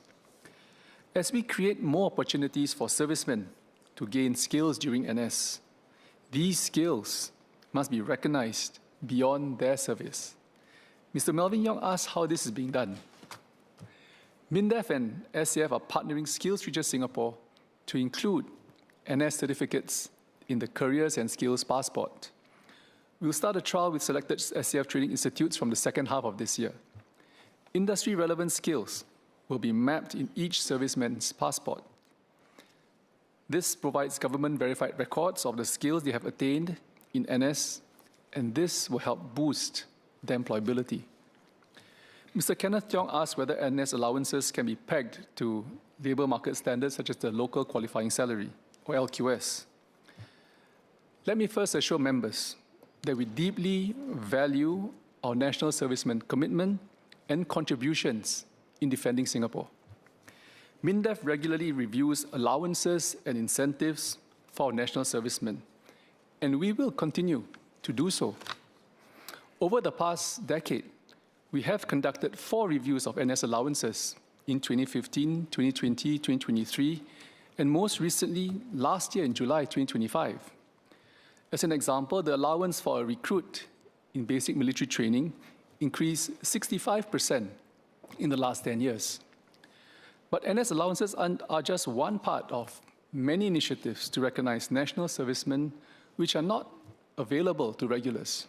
So, for example, NS Home, which stands for Housing, Medical, Education, which is designed to support housing, healthcare, and education needs of our NS servicemen through top-ups to their CPF, PSEA accounts, and Life SG credits. So servicemen receive up to $6,500 upon completion of full-time NS. On the question of CPF, that comes up to about $5,500 of that amount. Of that amount, CPF comes to about $5,500, and up to $18,500 total after completing the ORNS training. And NS men and their families also enjoy annual tax relief. So now in the comparison to local qualifying salary, we must also understand what the LQS is and what the LQS is not. As MOM has explained, the LQS determines the number of local employees counted towards a firm's work permit and SPAS quota entitlement. The LQS is an administrative tool that ensures local workers are employed and paid meaningfully in the employment context. It is not a minimum wage or general salary benchmark for all forms of service in Singapore. So we should not draw equivalence between salaries and NS allowances, because there is a fundamental difference between the two. A salary is a transaction for labor services rendered by a worker to compensate for work done and meet living expenses and commitments. NS is a unique civic duty and contribution by all able-bodied Singaporean men, and it's not a transaction. While we acknowledge that serving NS involves opportunity costs, we should not erode our social compact and the ethos of service. The ethos of service by casting it as an employer-employee relationship. For NSFs, the state takes care of the vast majority of their basic needs, such as accommodation, food, and equipping. The NS allowances, which we regularly review, are designed to support the NSF's personal upkeep and other incidentals. NSFs who require further financial assistance due to personal circumstances are supported through the financial assistance schemes in the SCF. And these are layered upon what they can also get outside through the MSF's ComCare schemes. So I encourage any NSF facing difficulties to speak with their commanders, and I can assure them that the SCF will do its utmost to assist. So we deeply value the contributions that our national servicemen play in defending Singapore, and we remain committed in ensuring that our allowances and support measures remain relevant and meaningful. Moving on to our NS men, while servicemen transition to their 10-year operationally ready NS journey, they are building expertise in their civilian careers in a variety of sectors and exposures. Today, they can serve in NS roles that draw on the skills that they've gained in their jobs, and we do this through the Enhanced Expertise Deployment Scheme, or EEDS. About 850 NS men have been redeployed into roles that are better aligned with their professional expertise. This covers more than 20 areas, such as legal, cyber, strategic communications, and more. Take ME4A NS Aslam bin Muhammad Johan, for example. Aslam is a software engineer with the Government Technology Agency who specializes in system design and the development of digital solutions. Aslam previously served as a driver in the 1st SAF Transport Battalion. He was redeployed to the SAF C4 and Digitalization Command in 2024, where he now applies his technical expertise to strengthen SAF's digital systems and enhance operational effectiveness. This is what we mean by optimizing our servicemen's contribution. Instead of a one-size-fits-all deployment, we are matching individuals' professional expertise with roles where the skills can best serve Singapore's defense needs. Another area where we are harnessing niche skills is cyber defense. Many of our NS men today are skilled cybersecurity professionals who bring valuable real-world experience and industry expertise. And we're all aware of how critical cyber warfare is to a country's national security, and we have seen how Singapore's critical infrastructure comes under threat from time to time. We are not immune to these attacks, and we need to draw on the best talents that Singapore can provide among our NS men. So I'm pleased to say that many have come forward to offer their skills to defend Singapore. Their expertise matters and can make a real difference, not just to the SCF, but to Singapore's broader cyber defense. From June this year, the SCF will deploy NS men with cyber expertise into sectoral cyber defense teams, or SCDT for short. These teams will strengthen our capabilities, bring new ideas and approaches, and complement existing forces. We will deploy them to support the Cybersecurity Agency of Singapore in defending Singapore's critical information infrastructure. And these cover vital sectors such as telecommunications, power, and transport.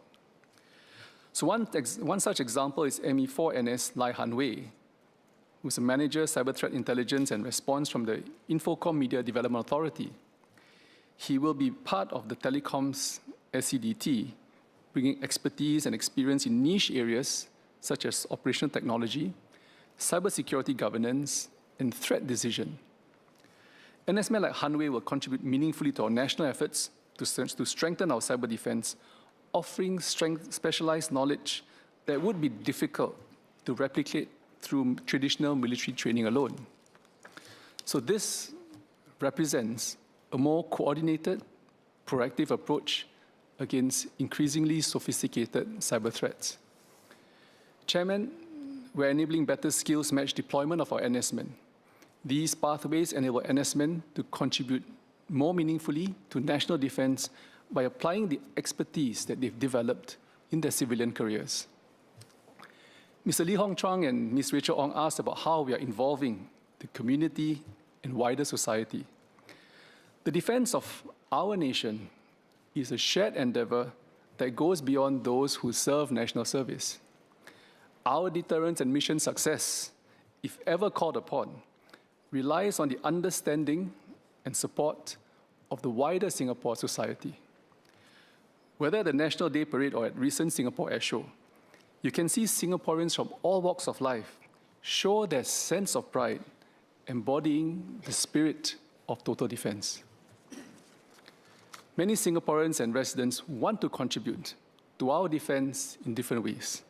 They want to play a meaningful role in keeping Singapore safe.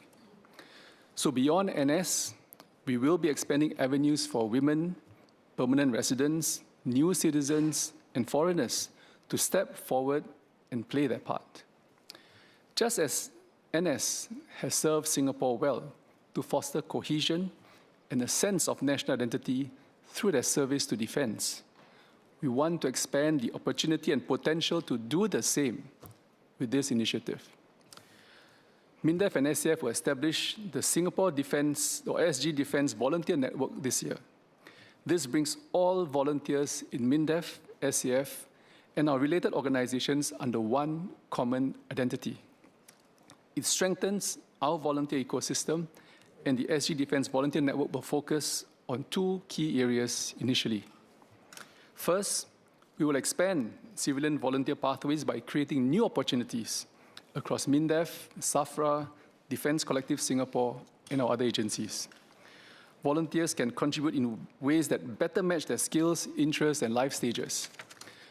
Today, we already have volunteers contributing specialist skills in military law, defense science, strategic communications, and even museum guiding. This year, we started the National Education as Ambassador Scheme that lets individuals with a passion for total defense speak to students, youths, and the public, covering all 6 pillars of total defense. MINDEF now has more than 100 NE ambassadors from various professional backgrounds.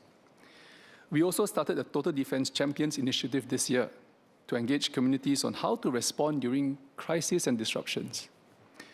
Second, we'll enhance military volunteer pathways through the SAF Volunteer Corps, or the SAF VC.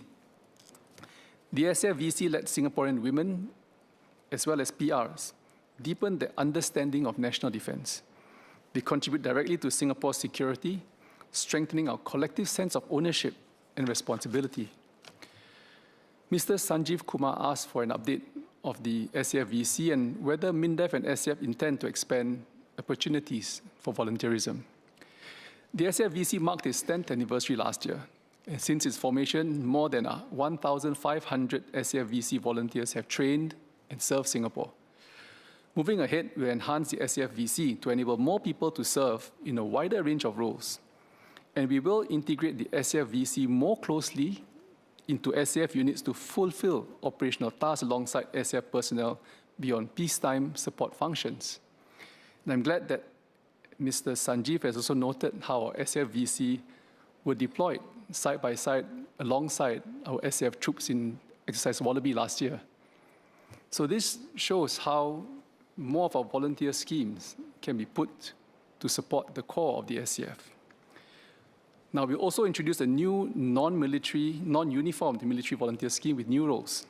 This gives volunteers a better understanding of how the SAF operates and lets them contribute practically. As we expand these opportunities, we welcome Singaporean women, new citizens, and PRs aged 18 to 45 who wish to serve.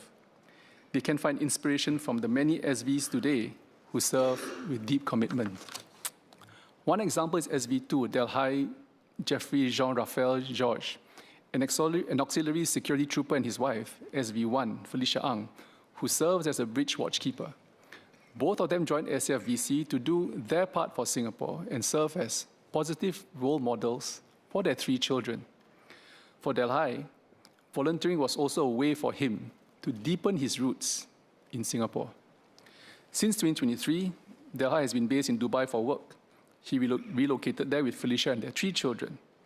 But despite being overseas, both continue to serve whenever they are back in Singapore.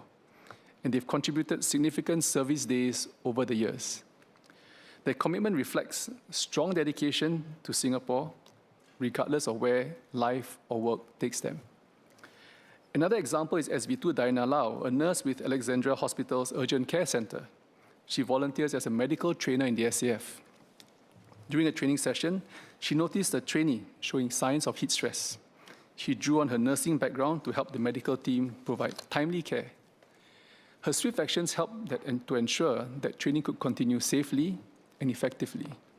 Diana continues to serve passionately with the SAF. She volunteers significant time each year while balancing a demanding nursing career. Our volunteers play an important role in strengthening Singapore's defense and resilience, but safeguarding Singapore ultimately requires a whole-of-society effort, especially during crisis. Beyond operational roles in the SAF-VC and specialist roles in the MINDEF, we're expanding community-level volunteer participation through total defense initiatives. Ms. Hazlina and Ms. Rachel Ong asked about these efforts. One key example is Exercise SG Ready, our annual total defense exercise. It strengthens the preparedness of Singaporeans and communities to respond to crisis and disruption. Members in this House and your residents can also participate to prepare our communities and households for such situations. This year's Exercise SG Ready was held over 2 weeks, earlier this month, with more than 1,000 agencies, businesses, and community organizations taking part. It focuses on readiness for degraded digital connectivity and prolonged power outages, things that we often take for granted. But in an actual hybrid conflict, communications and power are exactly the first 2 things any aggressor will want to take out. Why? Because society can go into panic. But the question is Singapore ready? So this exercise provided a timely platform for whole-of-government agencies, as well as some businesses, to test their plans and pilot new capabilities. It encouraged everyone, individuals, community groups, businesses, and students, to plan for disruptions, prepare to respond, and play a part to keep Singapore strong. As part of the launch, the public warning system, important message, signal, was broadcast nationwide. Vehicles island-wide received broadcast alerts on the ERP 2.0 onboard units, the first public testing of this capability. A pilot community mobilization activity was conducted at 2 HDB blocks in Tampines. Total Defence champions and PA Community Emergency Response Team volunteers engaged residents and shared what to do during disruptions and prolonged outages. More than 250 schools simulated disruptions to get students to think about their roles in total defense. And many businesses use the exercise scenario to conduct tabletop exercises or simulate disruptions in their premise. Over 500 organizations revised their business continuity plans, and close to 140 companies participated in a phishing exercise, which saw more than 8,500 phishing emails sent to employees. These efforts let employees and sometimes members of the public better appreciate how such disruptions affect life. To Ms. Hazina's point about people not being born here but choose to be here, I assure her that many of these participations in SG Ready also include PRs and foreigners who work alongside Singaporeans, especially during our business tabletop exercises to develop BCP plans.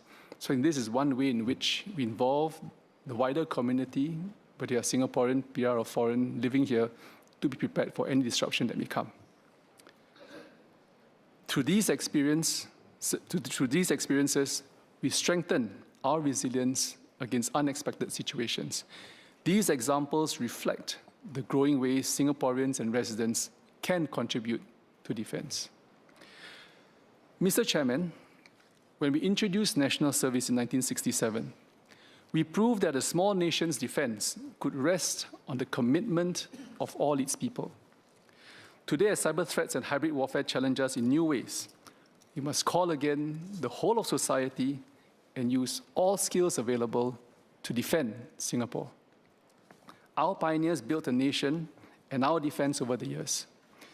Today, we are transforming defense from the duty of our national servicemen and our regulars into the responsibility of everyone. To our national servicemen and regulars, your service remains our foundation. To every woman, PR, and new citizen ready to serve, your commitment to volunteer contributes to our total defense efforts. Together, we don't just defend our sovereignty, we defend the Singapore promise that everyone who calls this home has a part in keeping it safe. Chairman, the Minister of State will next speak on how we continue to support the NS community and strengthen community support for defense. Thank you. MOS Desmond Chu.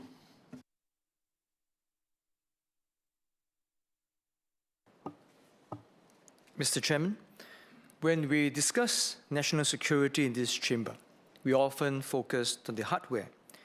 We talk about the next generation platforms, digital threats, and shifting geopolitical tides. But the true foundation of our defense does not lie in our armories. And as our security landscape transforms, the institutions that connect our national service community with the broader society must transform as well. Mr. Patrick Tay asked about plans for SAFRA to better engage our wider Singaporean public. Today, I'll outline SAFRA's evolving role in strengthening Singapore's defense ecosystem, transforming from what was once seen primarily as a social club into a part of a vital nationwide defense movement.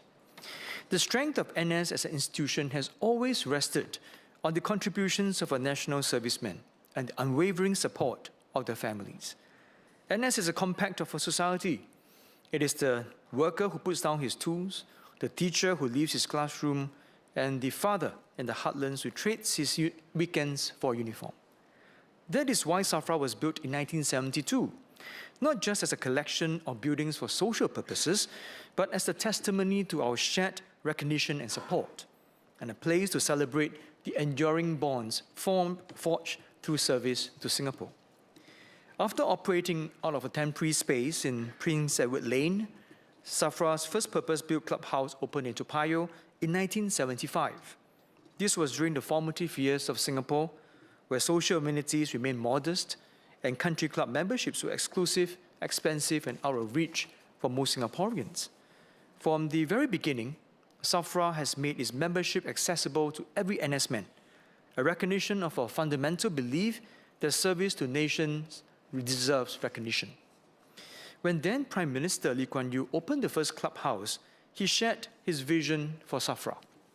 He stated that more clubhouses would be established in key residential areas because the well-being of the SAF reservist includes the well-being of his family. That insight remains as relevant today as it was then. By the mid-70s, membership quickly pushed to 10,000.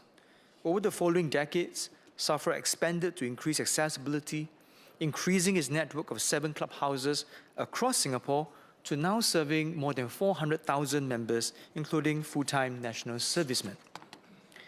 SAFRA has adapted and innovated with each new clubhouse, ensuring that it stayed true to its mission by providing relevant, affordable, and accessible offerings. Each clubhouse has developed amenities and programs to suit the region it serves. But buildings and membership numbers are not and should not be the true measure of SAFRA's success and performance. The true measure lies in whether our servicemen feel supported, whether their families feel appreciated, whether Singaporeans understand and believe that NS is not an abstract policy, but a shared responsibility. The security landscape around us is changing rapidly. Threats are no longer confined to conventional battlefields. We face cyber attacks, disinformation campaigns, and attempts by foreign actors to exploit social divisions and erode trust in public institutions. Now, these threats are designed not only to weaken our capabilities, but to weaken our cohesion. And in such an environment, the strength of our defense depends not only on the SAF's operational readiness, it depends on trust between servicemen and society, between institutions and citizens. Mr. Alex Yam asked, how can we ensure defense remained a shared national commitment across generations? This is where SAFRA's role becomes even more critical. It must become an organization that empowers NS men to build trust and community-wide support for defense. What sets SAFRA apart from other social clubs is its deep association with NS. It draws upon bonds forged in uniform, bonds of shared hardship, shared responsibility, and shared pride. Today's SAFRA's clubhouses are vibrant community spaces, but as our operating environment evolves, SAFRA too must evolve. It cannot remain only a provider of lifestyle and recreational facilities. It must become a bridge, connecting our citizen soldiers with the broader community they protect. It must help every Singaporean understand that defense is not the responsibility of a few, it is the mission of all.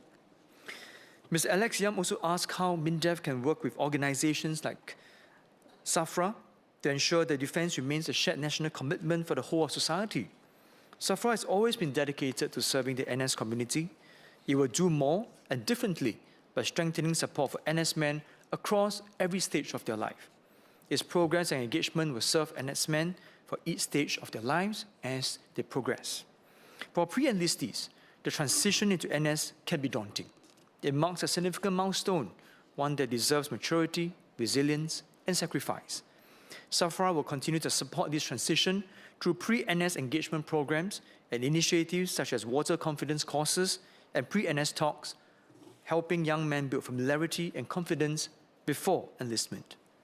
For those transitioning after full-time NS, SAFRA hosts quarterly Skills Future at NS fairs that connect them with career and education opportunities.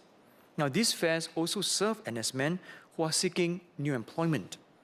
Moving forward, SAFRA will deepen and enhance partnership with agencies such as the NTUC's Employment and Employability Institute, or E2I, to strengthen career support for NS men.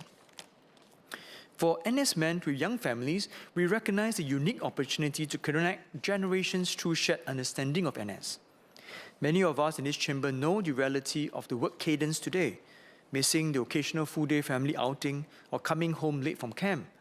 It is this quiet, steadfast support at home that keeps our servicemen and women going.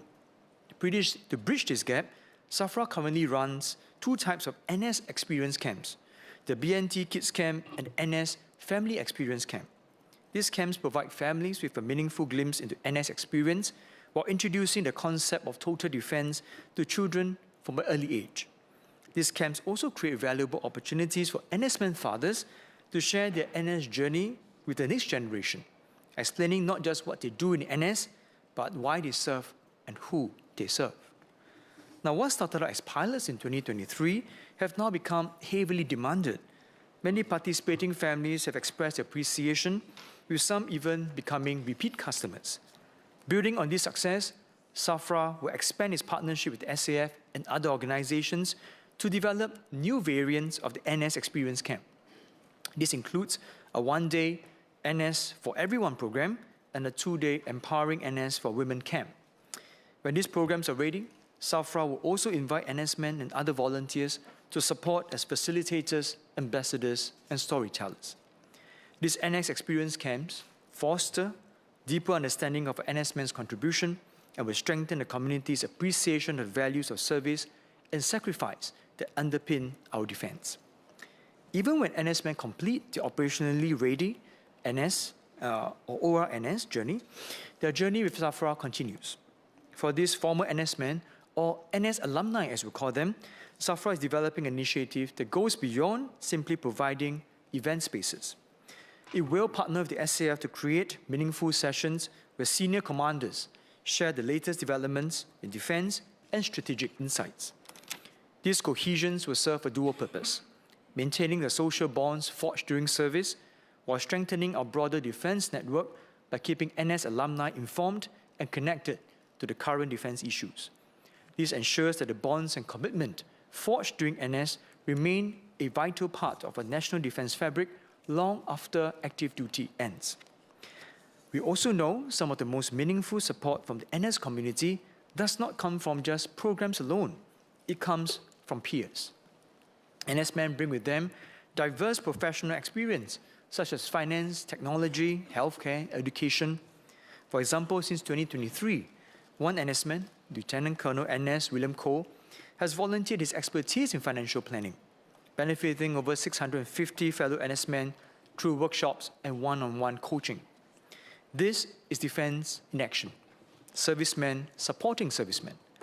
SAFRA will expand such peer-to-peer platforms, encouraging more NS men to step forward as mentors, facilitators, and industry connectors. In doing so, we strengthen not only individual livelihoods, but also the bonds that underpin our defense community. I've spoken about how SAFRA will strengthen its support for NS community by curating engagements across life stages.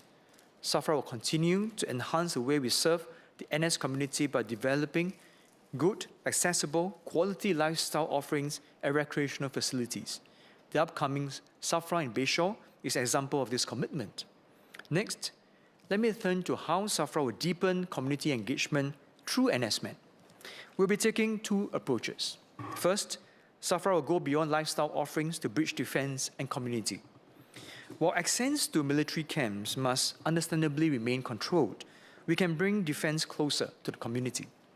Mr. Alex Yu asked about defense MINDEF plans to leverage SAFRA's network to raise defense awareness in the community. In the coming years, SAFRA clubhouses will house defense heritage galleries that will tell the stories of our services and formations through its walls and spaces. Our NS men and their contributions will not be forgotten. It will also engage club tenants as partners, inviting them to become defense advocates through partnership programs and exclusive promotions that celebrate our defense heritage. Our goal is simple. Everyone who visits a SAFRA clubhouse in future should leave feeling more connected with the Singapore's defense story. SAFRA will also work with community and defense partners to organize roadshows to learn about the various aspects of defense. This will include supporting the SAF in scaling up its SAF School Partnership Program, or SSPP. SSPP was started in the 2000s to deepen students' understanding of the SAF through interactions at school visits or experiential learning by visiting camps. The public can look forward to the inaugural SAFRA Community Defense and Resilience Festival in early 2027. To be held at multiple sites across Singapore, this festival will feature defense team activities for the masses, engaging up to 80,000 participants.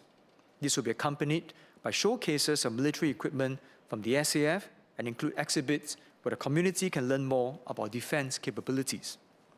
For the fitness enthusiasts, and there are many in this chamber, you can look forward to an NS-inspired fitness festival in the later part of this year, complete with NS team obstacle courses. It is our version of High Rocks. You comprise a fitness race for 3,000 participants, as well as a series of programs in the lead-up to the race. These programs will be co-organized with the People's Association and NTUC, and we expect this to reach another 27,000 participants across the island. We will be mindful to invite Mr. Alex Yeo, Mr. Alex Yam, and Mr. Patrick Tay to join us in our version of High Rocks. And of course, all members are welcome too. They're very fit, by the way. We know that ultimately, building community support for defense requires leadership from those who have served. Today, NS men volunteer across SAFRA steering committees and regional initiatives. They shape programs, organize outreach, and build partnerships with grassroots organizations, schools, and local businesses. SAFRA will expand opportunities for NS men to lead regional engagement efforts, strengthening ties between defense and community networks. In partnership with Nexus Engagement and Volunteer Office, and as part of the broader SG Defense Volunteers Network, which SMS Zaki had mentioned earlier, SAFRA will also create pathways for youths, women, and other members of the community to contribute to defense-related initiatives. Through these expanded volunteer networks, we are building something more than a collection of programs. We're strengthening a culture where service is valued, where sacrifice is understood, and where defense is embraced as a shared mission. We are strengthening the very foundation of our national defense. In the face of new and evolving security challenges, NS is vital to our nation's survival. SAFRA's evolution is about helping every Singaporean understand their stake in our nation's defense. We will achieve this with SAFRA serving as a bridge connecting our citizen soldiers with the wider community. When NS men volunteer in the communities, when families participate in defense activities, when businesses support our servicemen, we create a nation where defense truly becomes everyone's mission. Mr. Chairman, this is how we strengthen the bonds between NS men and their communities, building a more resilient Singapore. I'm confident that together we can and will succeed in this vital defense movement that our nation's security depends on. Thank you. We have some time for clarifications. Mr. Ip Han Wing.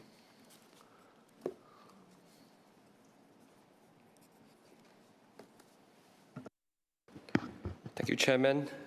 Minister highlighted that strong conventional capabilities remain central to a credible deterrence. We have also heard about how the SAF is adapting to emerging threats. Can MINDEF also provide an update on how the SAF plans to stay capable and technologically advanced, particularly in terms of its higher-end capabilities? Thank you.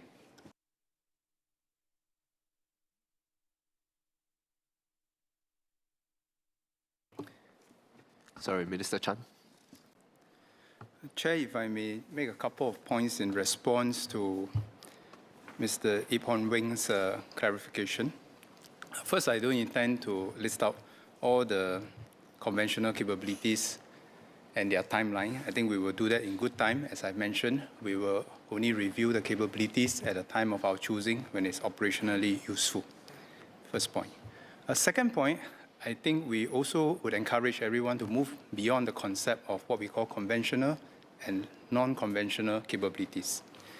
As far as the SAF is concerned, they are just capabilities. And there will be a spectrum of capabilities that will be required to meet our enduring, emergent, and evolving challenges. In the past, the type of scenarios that MINDEF SAF has to contend with is probably, fair to say, a bit more limited. Today, the range of scenarios that MINDEF and SAF has to contend with has expanded greatly. And within these expanded scenarios, and each of the different scenarios, we will need a mix of different capabilities to respond. That includes what we call conventional capabilities, classified capabilities, cyber capabilities, and including the chip asymmetric capabilities. We will continue to renew many of our platforms, be it armored fighting vehicles, ships, or planes. These are things that people can see. These are things that our potential adversaries will also take notice. But what is beyond these conventional capabilities will be the other capabilities that I have alluded to, which we may not always reveal to others.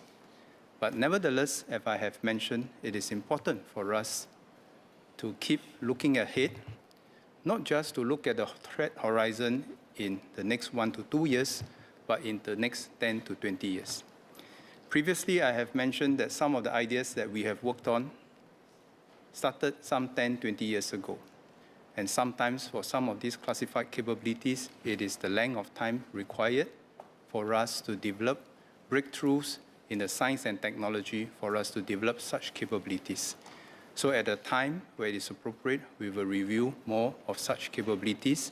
But as far as the conventional platforms are concerned, we will use our budget wisely to upgrade those where we can and to acquire new when we need to. We don't always acquire new weapon system only. For example, recently we have acquired 4 second-hand C-130 to be refurbished to meet our operational needs to stretch our defense dollars. So I want to assure members of the House, it's not just about acquiring new shining platforms. Very often we acquire platforms that meet our needs and we retrofit them according to our operational needs, just as we have done for the C-130s, the Leopards, and other platforms. Thank you. Mr. Kenneth Tiong.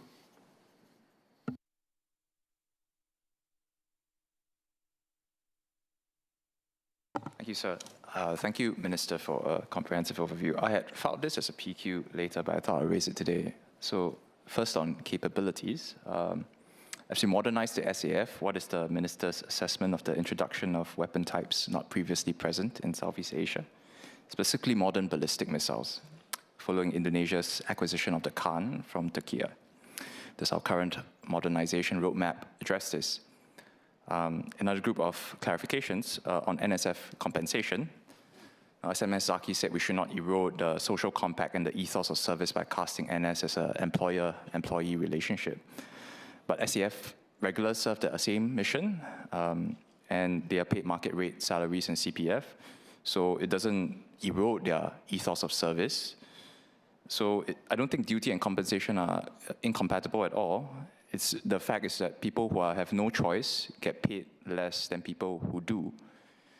And the SMS also framed compensation, accommodation, food, equipping as part of the compensation package. I would respectfully disagree. I think these are just simply operational necessities for the SAF. The army feeds soldiers because hungry soldiers need to fight.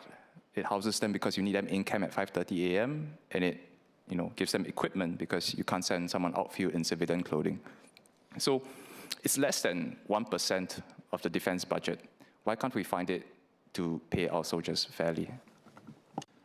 Minister Chan. Chair, let me respond to both questions. Chair, I understand Mr. Tiong has filed a PQ and we intend to answer the PQ subsequently. But I would just like to say three things since this is raised now instead of the PQ.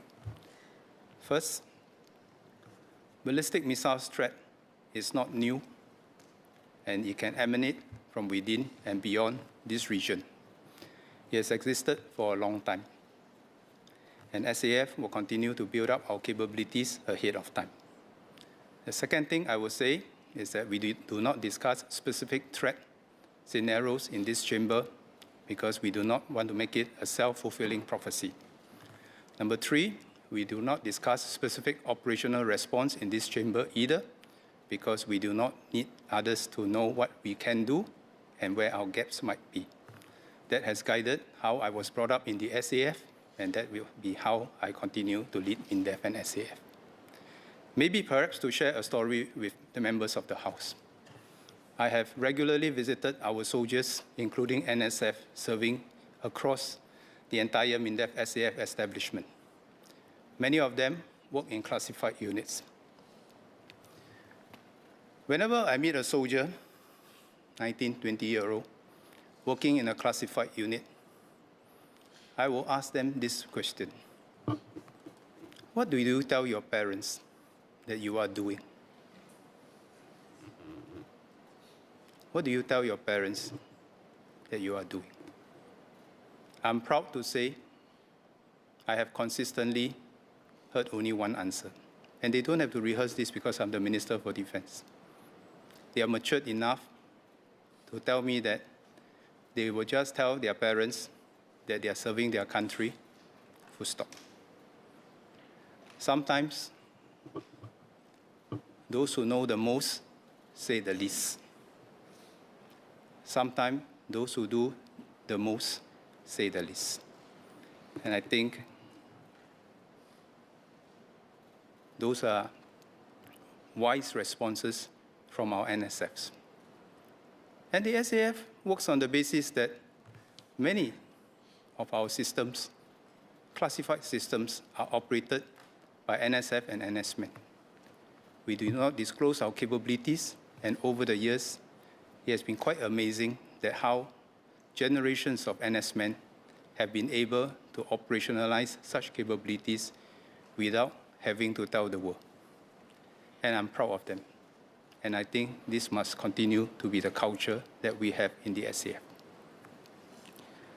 On NSF compensation, let me say that having served both national service full-time and as a regular, I will be the first one to champion that we recognize the contributions of our NSF and NSMEN appropriately. But I choose my words very carefully. I say recognize. I think those of us who have served in national service will be very careful to not use the word compensate. Because in truth, no amount of monetary compensation can be equated with the contributions of our NS men. It's not just the 2 years that they serve. It is the 2 years beyond, and many of our NS men serve even beyond the 2 + 10 years. They volunteer their services. What is the ultimate price for all this contribution? It is not how much money we give them. Ultimately, it is the security and survival of Singapore that we are defending. Yes, we will take care of our NS men, and it's not just about NSF allowance. We will take care of our NS men, we will take care of our NSF in consultation with the Ministry of Finance, where the budget space allows. We contribute to their home account, which takes care of their housing, their medical, their education. And when we have the budget space, we will do more. And I will be the first one to champion that we do more. But I don't want us to get into the wrong concept that this is a transactional relationship. I have never seen it so, and I hope that generations of Singaporeans will continue to not see it so. It is not in our interest to cause invidious comparison or to bring this down, this sacred duty of serving our country, into a transaction. Of course, we will take care of our NS men. Of course, we will regularly review our NSF allowances. Of course, we will do more for the home awards. Of course, we will do more for the NS credits, the tax incentive wherever we can. You can have my assurance we will take care of our NS men, but I appeal to members of this House not to conflate duty with transaction.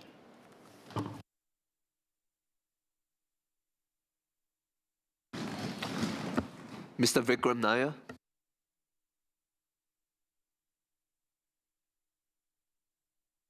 Thank you, Chairman. Minister, I think some of the threats I had discussed, including terrorism and cybersecurity, are likely to be cross-domain and involve other ministries such as MHA and potentially MDDI. Could the Minister share how MINDEF works with other ministries to deal with these threats?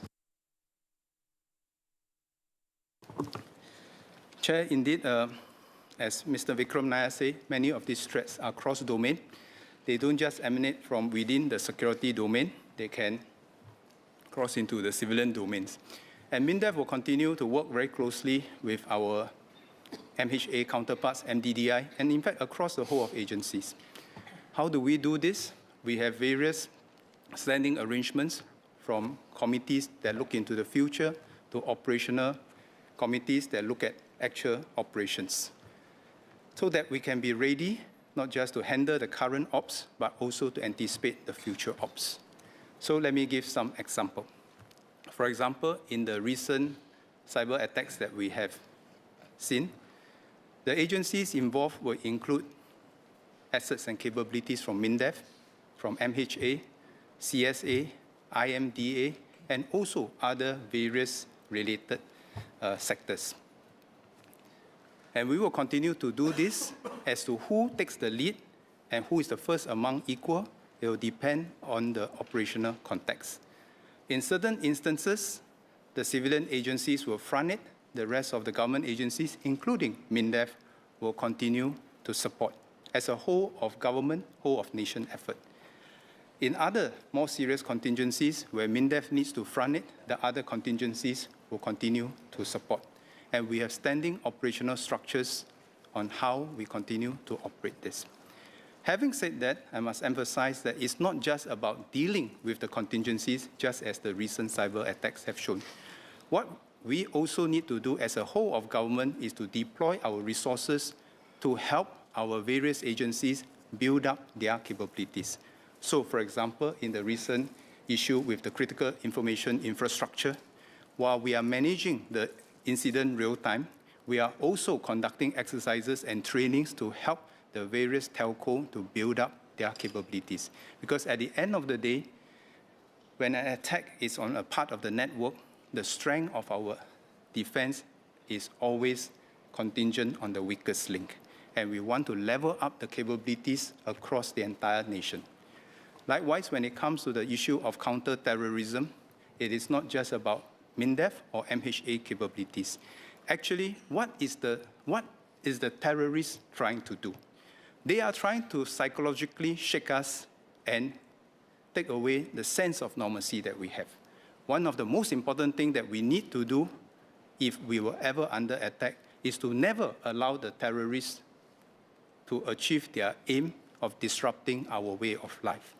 And the psychological defense part is so important, which goes beyond MINDEF and SAF. It requires a whole of society effort for us to make sure that we are inoculated. And we have seen how the experiences of other countries have done. In fact, there's one particular country has a standing policy.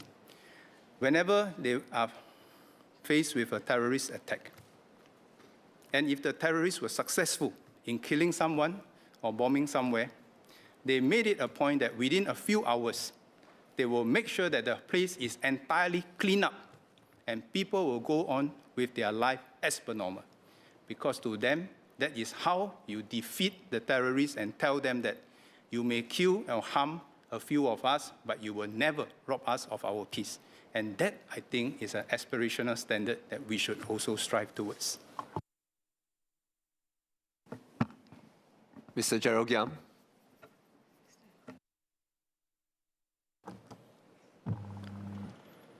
So I thank the Minister for his response to my questions about diversifying our defense partners. However, I seek his response regarding defense procurement audits by the Auditor General's Office. A best solution mindset, which he mentioned, also requires external accountability and appropriate transparency. How does MINDEF ensure that even the most expensive defense procurement, including life cycle costs and delivery timelines, is properly audited while ensuring that operational secrecy is not compromised? Second, in view of emergent and evolving threats, is MINDEF looking beyond DSTA, DSO, and ST Engineering to collaborate with local entrepreneurs on dual-use technologies? What specific initiatives exist to help startups pivot innovative solutions to bolster both national defense and commercial exports? Minister Chan. Sorry. Chair, let me first assure members of this House that actually the audit system in MINDEF is multi-layered and robust. Actually, the AGO does audit MINDEF, and the AGO has submitted reports to this House before of its audit of MINDEF processes.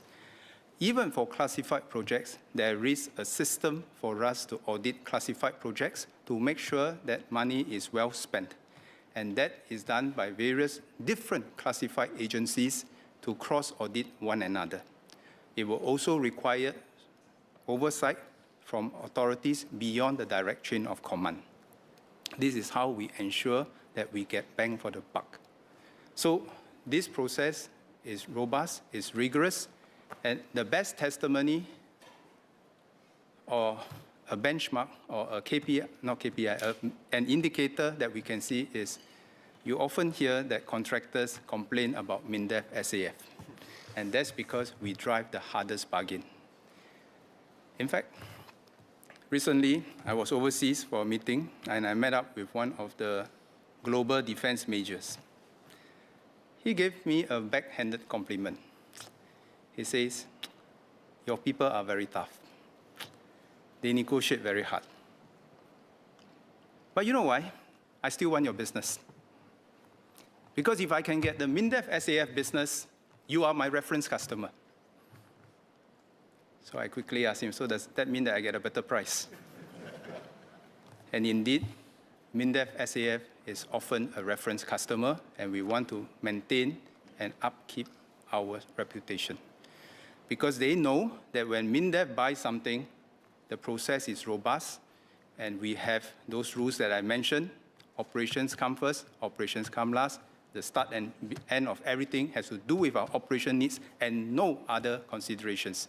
No political interference, no political considerations, no other pecuniary things. And in order to negotiate such a deal, to ensure our resilience, it is not just the upfront purchase. Many countries, many militaries will buy things upfront. We don't consider that as adequate.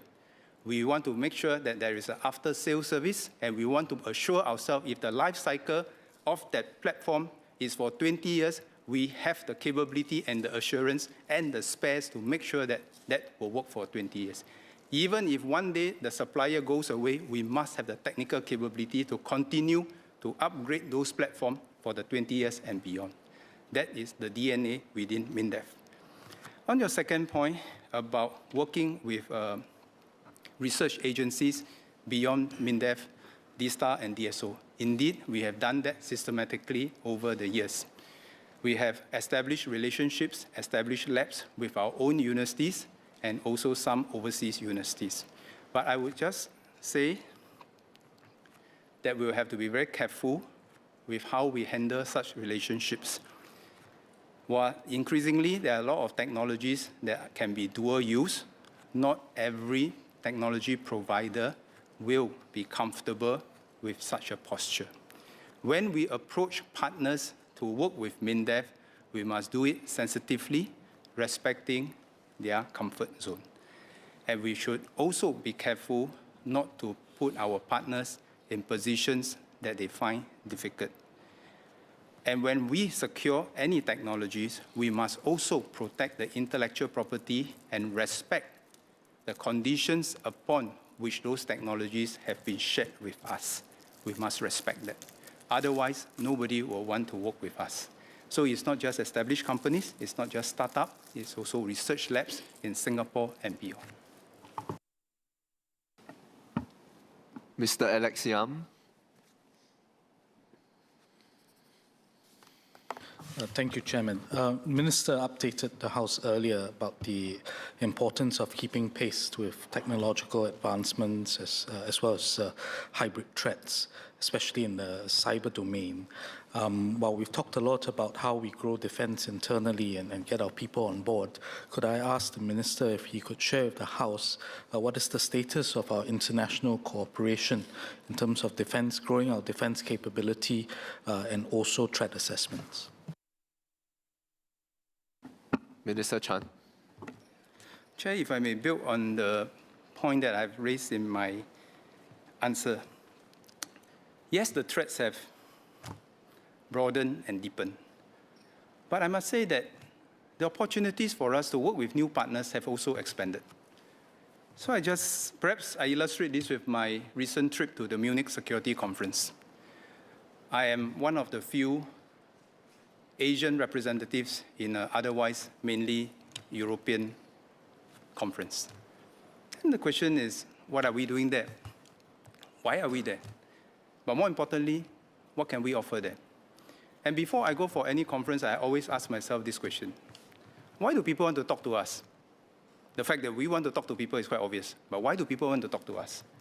And after meeting them, will they still want to talk to us? And that goes to the core of the value proposition. So, for example, on the cyber front, a cyber attack on one part of the system is an attack on the entire network. And we will pitch to other partners that our defense is better when we do it collectively.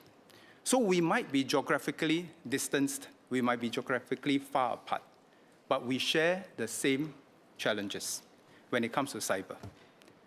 Another example, information warfare, where people use information to try and divide societies. Today, there are no shortage of examples and live operations in Europe, the Baltic, Scandinavian countries. And suddenly, they find that there are partners that can work with them beyond their European region. And that was why last year at the Shangri-La Dialogue, we saw the highest participation of the European countries in our Shangri-La Dialogue for many years, because they now see opportunities to work with credible and trusted and reliable partners, and Singapore is one of them. And suddenly we find that we have new opportunities. A third area, critical underwater infrastructure.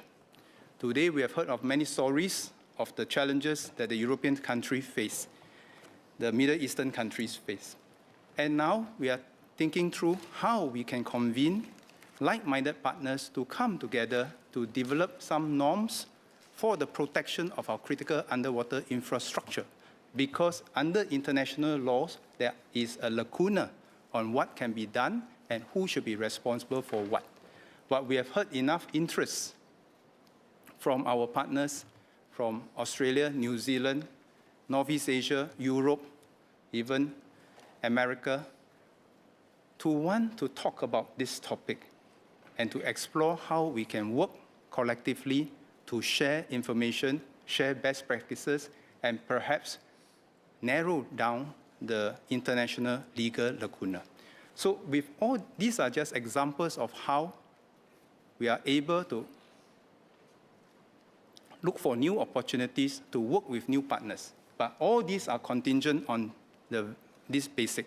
We must clearly understand what people are thinking and why are they thinking what they are thinking, so that we can come up with a timely value proposition, so that I can answer the two questions that I always challenge myself before I go into a meeting.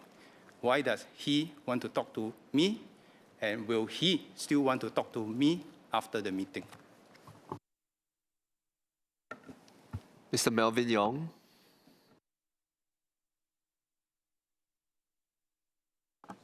Thank you, Chairman. I have a clarification for MOS Desmond.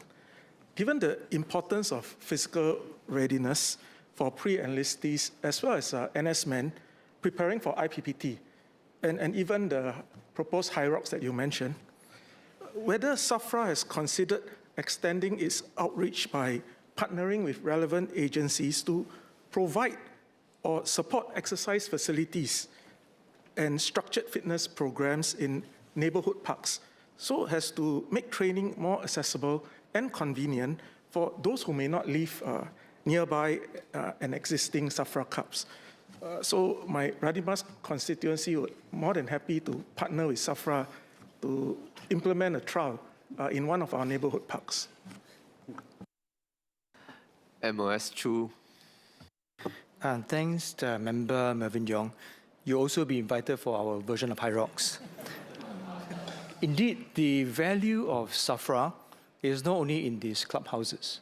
It's not in the physical amenities. It runs very good amenities too, but the core of it was the people who runs the programs. In fact, Energy One, the people running our gym, you are very capable people who have served before, who understood the requirements of military training and incorporated training to suit the people joining in. It is our vision that we will extend and move the clubhouse to where the people are. It is no longer enough or prudent for us to keep building clubhouses, so we must make sure that our programs can travel. And we can imagine ourselves working with partners like People's Association, NTUC, and like-minded partners to bring the programs where our enlistees might be, or whereby NS men can work out together with their children. So what is the end result that we want? What we want is a whole of defense, or whole of Singapore effort, partnering different associations, institutions, whether it's PA, NTUC, SAFRA coming together, and of course not forgetting our home team NS partners, providing the best platform whereby NS men can find it easy for them to get ready, whereby everyone, as they come in contact with us, feel a stronger sense of defense, and at the end, we are stronger for it. So for all our members here, those of you who have been quite excited by my HYROX thing, you are also invited for NS experience camps. You can bring your children to come along too. And indeed, we are looking for constituency partners to roll out these camps, making sure they're accessible. NS men can go into camp with their children, inculcating defense right from a very early age. Thank you very much. MOS Chu, I must say, I'm quite excited myself about the HYROX. Mr. Yip, you have one more clarification?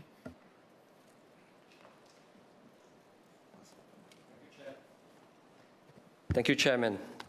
I have a clarification for the Minister. It's clear that the international environment we are used to operating is at a turning point. As strategic competition between the US and China intensifies, other countries and middle powers are also repositioning themselves. So what is our strategy for navigating this increasingly complex geopolitical landscape? And as Singaporeans, how can individuals and the broader society stay prepared and play a part? Thank you. Minister Chan.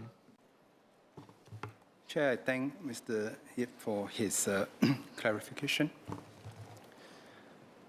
I have a simple rule that I encourage everyone in the public service and all the men and women at SAF to contribute to how Singapore can continue to strengthen our relevance to the world. Singaporeans, we travel widely. We go to many countries.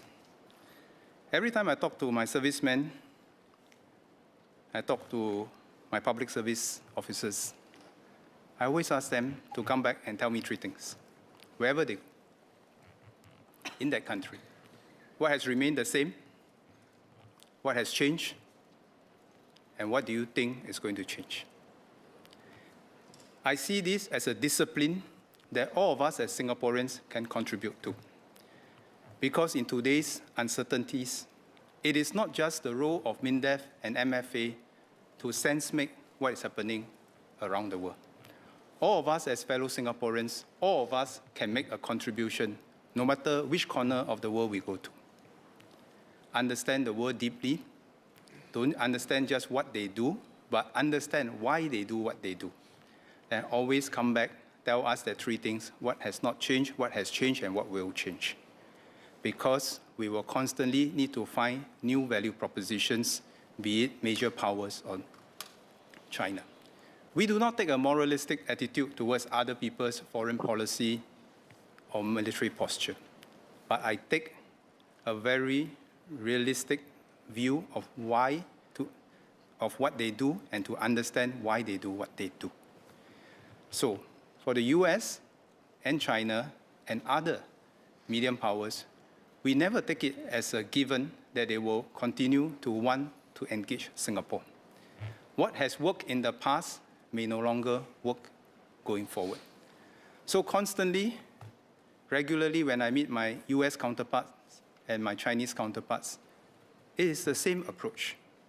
I try to understand what's going on in their thinking, where we can partner them to make a contribution for our mutual shared interests. And if there are differences that we need to manage, how can we manage them sensitively while we continue to manage, to hold on to the big picture, to work for each other's mutual benefit. It is the same for US, it's the same for China. And at every stage of their development, there will be evolving priorities that we need to be sensitive to, and we need to keep finding those new value propositions. And it is with that spirit that I think we can stay vigilant to the challenges and also be ready to seize the opportunities. If there's one thing that we share between MINDEF and SAF speeches today, is that yes, the world is in a state of flux. There are many challenges, but that doesn't mean that we have no agency. That doesn't mean that there are no new opportunities for us to entrench our relevance to the world. And so long as we go in with our eyes open, take a realistic approach to what the world is, constantly challenge ourselves to find and create those value propositions, we will be in good stead. Last but not least, I must say this. It is one thing to have ideas on how we can be relevant, how we can make a value contribution. But ultimately, nobody will partner Singapore if we are not reliable, trustworthy, nor capable. Today, the SAF is opening up many new opportunities to work with new partners because they find the SAF a credible institution. They find us serious-minded, thinking long-term, and honest with integrity. These are valuable attributes that we must continue to hold in order for us to entrench our position as a credible partner with real capabilities. Nobody will talk seriously to anyone without real capabilities. When we say we want to partner another defense establishment to develop science and technology or research in a particular area, we must inspire confidence in others that we will deliver and we will deliver. And that is the basis upon which we will continue to build our relationships with the rest of the world, continue to entrench our relevance. And on that note, I thank members of the House for your support for our defense, national service, and may we continue to work on this together to build Singapore for the next lap.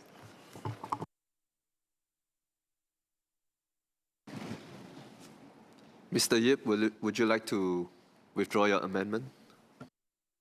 Chairman, I thank the Minister, SMS, MOS, and the men and women of MINDEF and the SAF, especially our NS men, for securing the peace and stability we often take for granted. We must keep the SAF credible and forward-looking. At the same time, we must strengthen total defense because a capable SAF and a resilient society go hand in hand. Chairman, with that, I beg leave to withdraw my amendment. Thank you. Is the honourable member given leave to withdraw the amendment? I think leave of the majority is given. The amendment is withdrawn. The question is that the sum of $23,343,497,600 for Hit J stand part of the main estimates. Those who agree say aye. Those who disagree say no. I think the ayes have it. The ayes have it. The question is that the sum of $2,454,719,600 for Hit J stand part of the development estimates. Those who agree say aye. Those who disagree say no. I think the ayes have it. The ayes have it. We're going to press on. Hit P, Mr. Vikram Nair.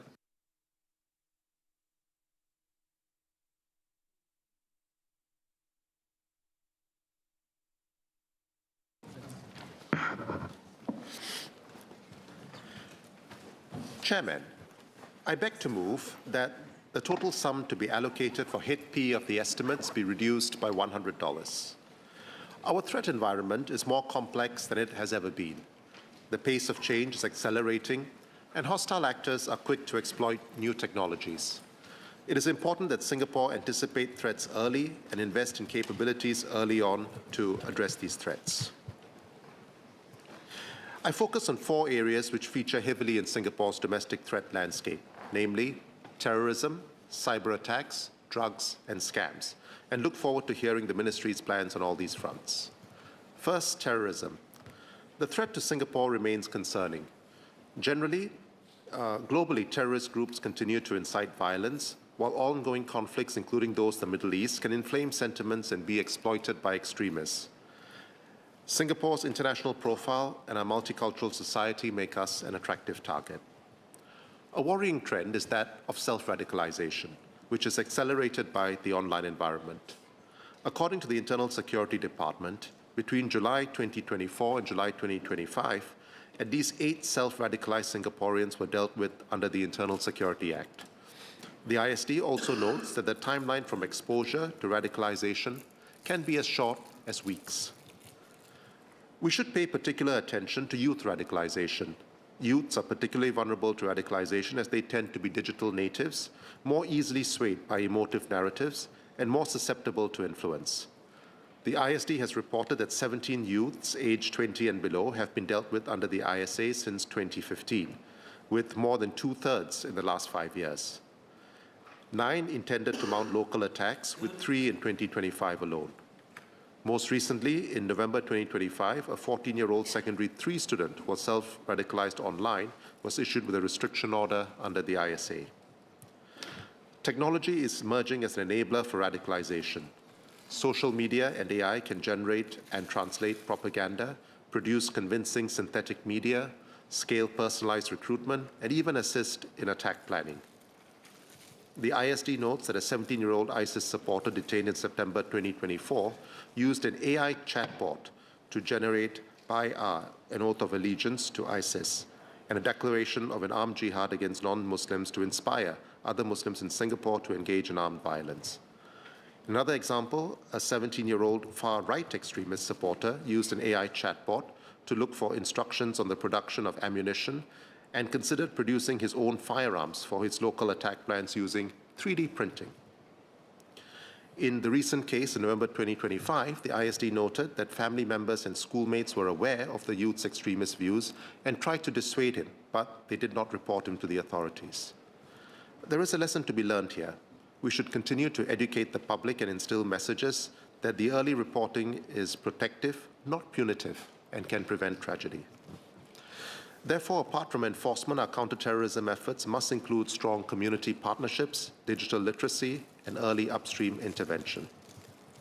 Second, cyber attacks. Cyber attacks continue to be a threat to countries worldwide, and Singapore is no exception. They are a national security issue because they can disrupt essential services, compromise sensitive information, and erode trust in digital systems which Singapore relies on. In the latest Singapore Cyber Landscape Report, the Cybersecurity Agency noted a significant increase in cyber attacks. For example, phishing attempts reported to the CSA increased from 4,100 in 2023 to 6,100 in 2024, an increase of 49%. Ransomware cases reported to the CSA increased from 132 in 2023 to 159 in 2024, an increase of 21%. Now, such cyber attacks can halt operations, especially for organizations which have vulnerable systems. As Singapore digitalizes further from healthcare to transport to financial services, the potential impact of a successful attack grows exponentially. Our response must therefore include hardening critical infrastructure, investing in threat detection, and strengthening incident response capabilities across agencies and sectors. Third, drugs. While Singapore's overall drug situation is under control, drugs continue to be a threat to Singapore's stability. The CNB's latest annual statistics show that the number of drug users arrested increased modestly from 3,175 in 2024 to 3,208 in 2025. However, new drug abusers increased by 17% to 1,165 in 2025. Now, of the 1,165 new drug abusers arrested in 2025, half were below 30 years old. And new drug abusers arrested below 30 years old and 20 years old increased by 9% and 22% respectively in 2025. In addition, thousands have been caught for possession or use of e-vaporizers since enhanced enforcement began in 2025. In many cases, what may appear to youths as a lifestyle product has become a gateway to drug abuse, exposing them to serious health risks. This suggests two worrying trends. First, the supply of illegal drugs remains persistent, and second, demand for illegal drugs is increasingly coming from youths. The convergence of drug abuse with lifestyle trends and online distribution channels means that it is critical that Singapore keeps up its efforts in preventative education, early intervention, and strong enforcement against suppliers and traffickers. Fourth, scams. This is perhaps a threat which is felt most closely by Singaporeans today. Statistics show that in 2024, the total amount lost to scams and cybercrime rose to at least 1.1 billion, up from 651.8 million in 2023. In the first half of 2025, the amount lost was about 456.4 million, a 12.6% decrease from the year before, but still a significant figure. The situation remains serious, including a sharp increase in certain types of scams. For example, government official impersonation scams in the first half of 2025 almost tripled to 1,762 cases, with the amounts lost to this type of scam increasing about 89% to 126.5 million. Scammers are increasingly sophisticated, leveraging AI-generated voices, deepfakes, spoof numbers, and social engineering tactics to create urgency and fear. The number of cases and scale of losses show that this is a threat which requires coordinated action across government agencies, banks, telcos, and digital platforms. We must harness technology to address the threat of scams. This includes detecting suspicious transaction patterns in real time, strengthening digital forensics and cross-border intelligence cooperation to disrupt syndicates, and embedding stronger safeguards in our banking and payment systems. At the same time, we must continue to focus on public education and equip Singaporeans with knowledge, tools to spot and respond to scam activities. I also support the tough approach we are taking on those in Singapore who facilitate scams, including by opening bank accounts or setting up phone lines. I think taking out the hands and legs for scammers in Singapore will go a long way to fighting this scourge, similar to how we took action against loan shark runners and facilitators to battle that scourge. Ultimately, whether the threat comes from terrorism, cyber attacks, crimes, or scams, our response must be anticipatory and grounded in strong partnerships between the Home Team and other stakeholders. I look forward to hearing from the MHA on these matters. Thank you. The question is that the total sum to be allocated for head P of the estimates be reduced by $100. Mr. Abdul Muhaimin Abdul Malik.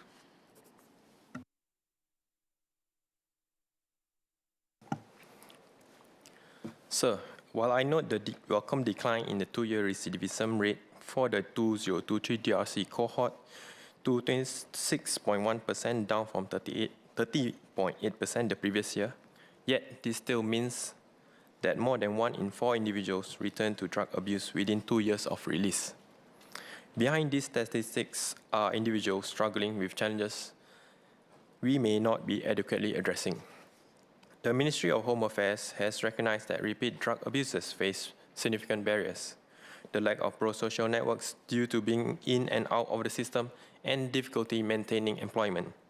Yet what remains insufficiently examined is the mental health dimension underlying these challenges. The 2024 Singapore Health and Lifestyle Survey demonstrates strong links between drug abuse and mental health conditions such as anxiety, depression, and insomnia. This suggests that for individuals cycling in and out of the system, losing jobs, and lacking stable support networks, the psychological toll can be devastating, potentially driving them back to the very substance we are trying to help them avoid. The Singapore Prison Service attributes recent improvements to evidence-informed true care drug rehabilitation regime with strong community support. However, evidence-informed approaches require comprehensive data, and we currently lack systematic data on the mental health profiles of these arrested for drug abuse. I therefore ask the Minister, does the Ministry plan to collect data on the mental health status of individuals arrested for drug-related offences? If so, will this data be made available to researchers or policymakers to better inform our rehabilitation strategies? Beyond data collection, I urge the government to strengthen community partnerships that specifically addresses mental health alongside addiction. Every recovering individual should have ready access to integrated support to help them with underlying mental health conditions that may have contributed to their drug use. Without this, we risk seeing individuals who have served their time in DRC facing the same psychological struggles that led them to drugs initially. The decline in recidivism shows progress. Let's build on this momentum by ensuring our approach includes mental health data and integrated support services to help more individuals break free from addiction for good. I look forward to the Minister's response. Mr. Patrick Tay.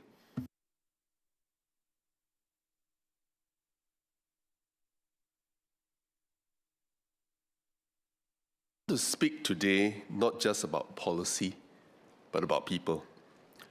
Because behind every label of ex-offender is someone's son, someone's spouse, someone's parent. Many have made serious mistakes and they've paid dearly for them. But when they step out of prison, they often face a second sentence, rejection, stigma, and doors that never open, no matter how hard they try to change. So if we believe that people can be rehabilitated, then our society must also believe in giving them a real chance to start again. This is why we must continue to invest in the 3 Rs, what I call rehabilitation, raising employability, and reintegration back into families and the community. Not just to reduce reoffending, but to restore dignity, purpose, and hope. When someone is able to work honestly, support their family, and belong again, the entire community becomes safer and stronger. I want to acknowledge the efforts of the Yellow Ribbon Singapore and the Singapore Prison Service, and the many employers, VWOs, and volunteers who lean forward to help. In our dialogues with employers and ex-offenders, we heard both hope and deep anxiety. Hope that employers are willing to give second chances, but fear from those inside that their past will forever define their future. And this brings me to my question. Can MHA share how far we have come in supporting ex-offenders in their reintegration journey, especially in helping them secure meaningful work and rebuild stable lives? And will the ministry consider reviewing laws such as the Registration of Criminals Act, including whether some records can be spent earlier where appropriate, so that those who have truly turned over a new leaf are not locked out an opportunity for life? Second chances are not about being soft on crime. They're about being firm in our belief that people can change. And when we allow the change to take root, do not just transform one life. We strengthen families, restore hope, and build a more compassionate and resilient Singapore. Mr. Gabriel Lam.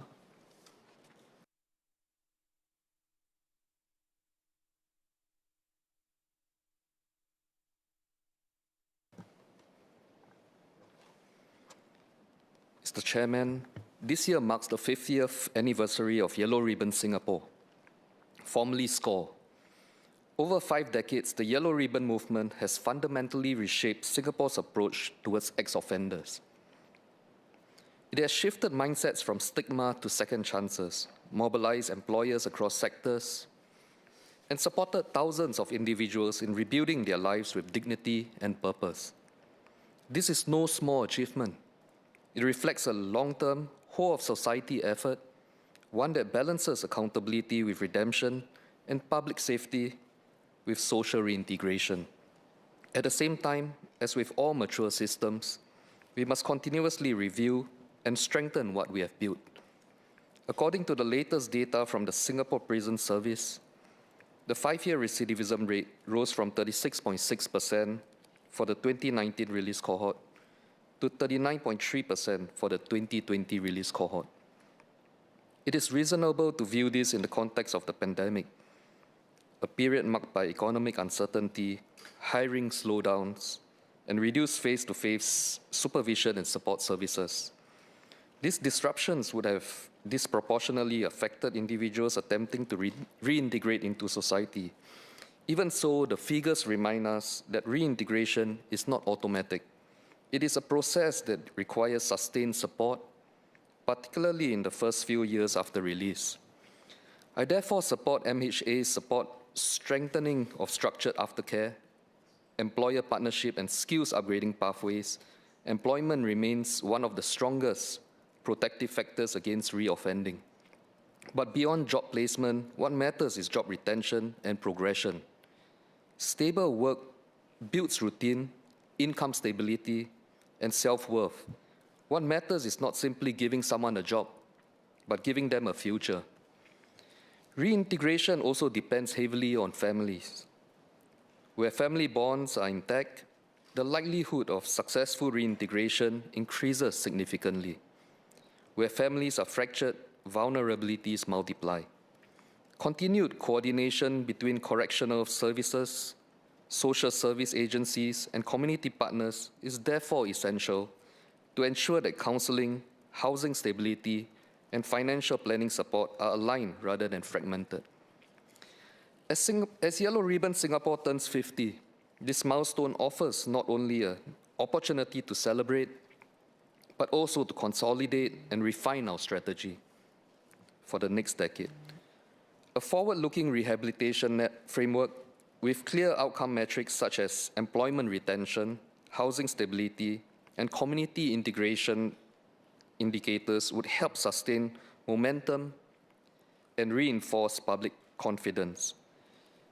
I therefore ask the Minister, what is MHA's medium-term quantitative targets for reducing 5-year recidivism over the next 5 years?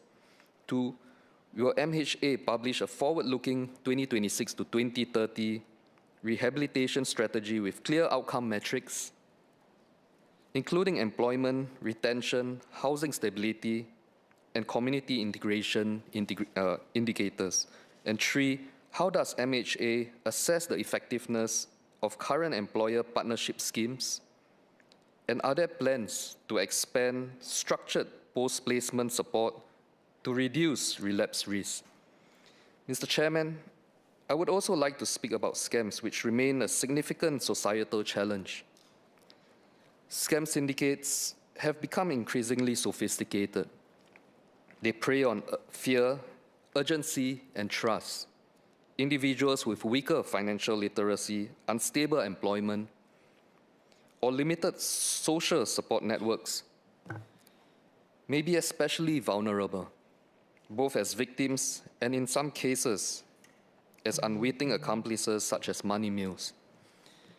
In today's digital economy, financial and cyber awareness are no longer optional competencies. They are basic safeguards for economic participation. Encouragingly, the reintegration of rehabilitation, community partnerships, and law enforcement reflects a holistic philosophy. Public safety is best protected not only through deterrence, but through prevention and resilience building. Mr. Chairman, Singapore's approach to corrections have long emphasized transformation rather than warehousing. That philosophy has served us well. The Yellow Ribbon movement has demonstrated that when society chooses inclusion over exclusion, many individuals respond positively and rebuild their lives. As we commemorate 50 years of Yellow Ribbon Singapore, we should reaffirm 3 principles. First, rehabilitation must remain evidence-based and outcomes-driven.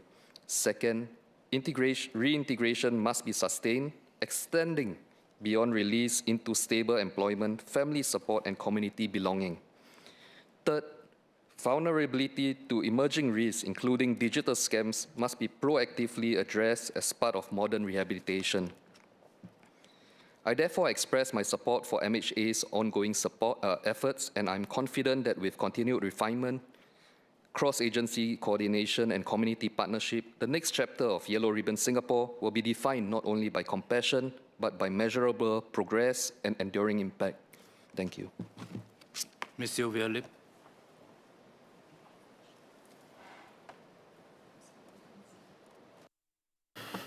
Chairman, I wish to raise 3 topics regarding scams: regional cooperation, the impact of the Online Criminal Harms Act, and scam victims. First, on regional cooperation. Many online scams targeting Singaporeans are perpetrated overseas, and scam compounds housing scammers have been found in some ASEAN countries. It is thus necessary for agencies across the region to work collaboratively to share information, conduct operations, and extradite suspects where appropriate.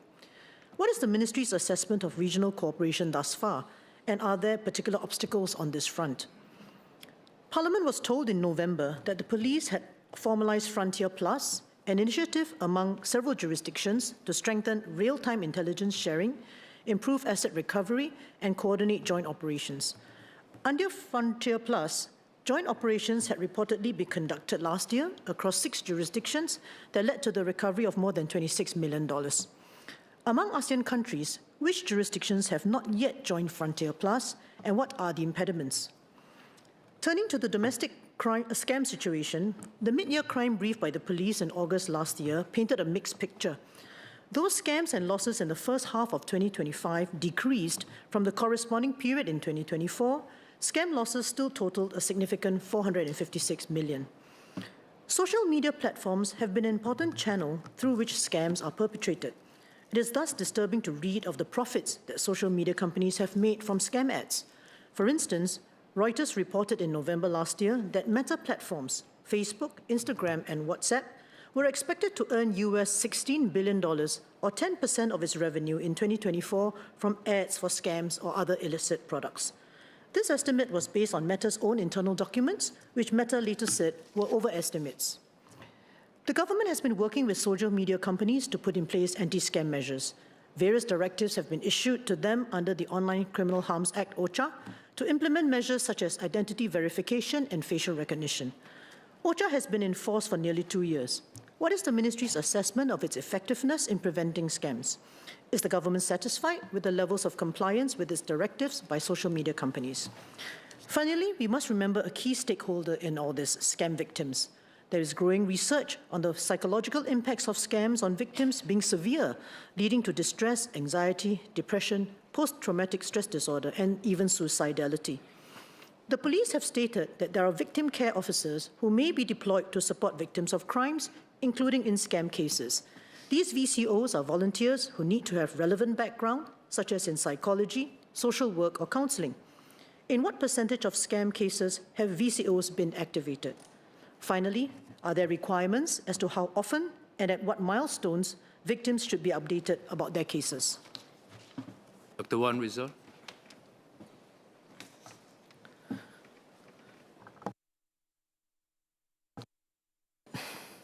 Chairman, scams today no longer are just isolated incidents. They have become organized, industrialized, and highly adaptive. Criminal syndicates test scripts like marketers, A/B test messages like salespeople, and exploit the speed of online platforms to scale harm quickly. They do not wait for trust to be built over years. They manufacture it in minutes through impersonation, fake endorsements, doctored screenshots, and increasingly AI-generated content.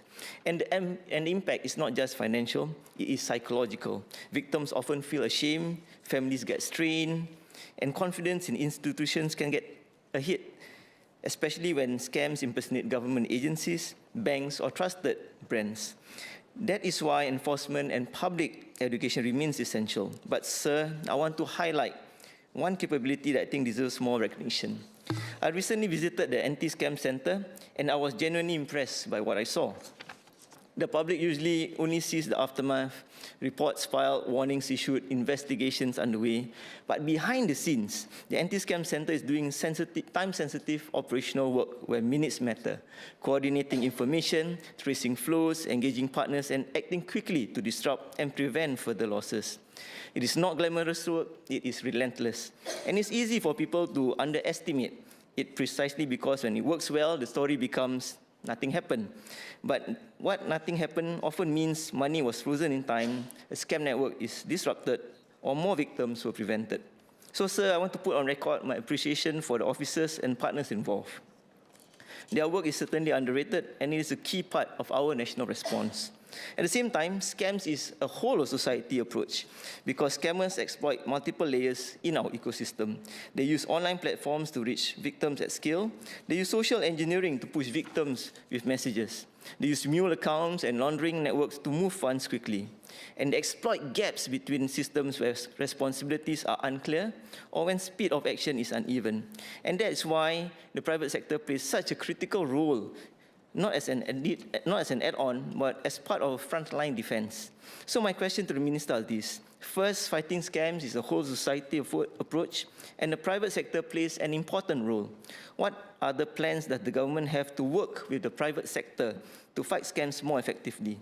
Second, a significant part of scam activity today is enabled or amplified online.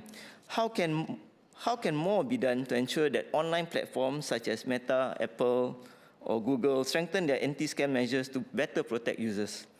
Sir, the Anti-Scam Center shows us that when we move fast and coordinate well, we can blunt the impact of scams. So the next step is to ensure that everyone in the ecosystem, especially those who control reach and virality, plays their part with the same seriousness and urgency. Ms. Kwa Boon Teng.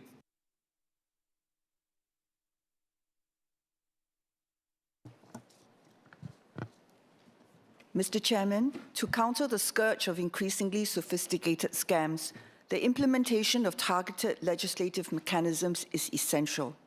Our laws must continue to provide authorities the power to effectively disrupt and disable criminal activity and infrastructure and create upstream defenses to prevent or limit losses suffered by victims. In the last few years, Parliament has enacted the Online Criminal Harms Act, the Law Enforcement and Other Matters Act, and the Protection from Scams Act.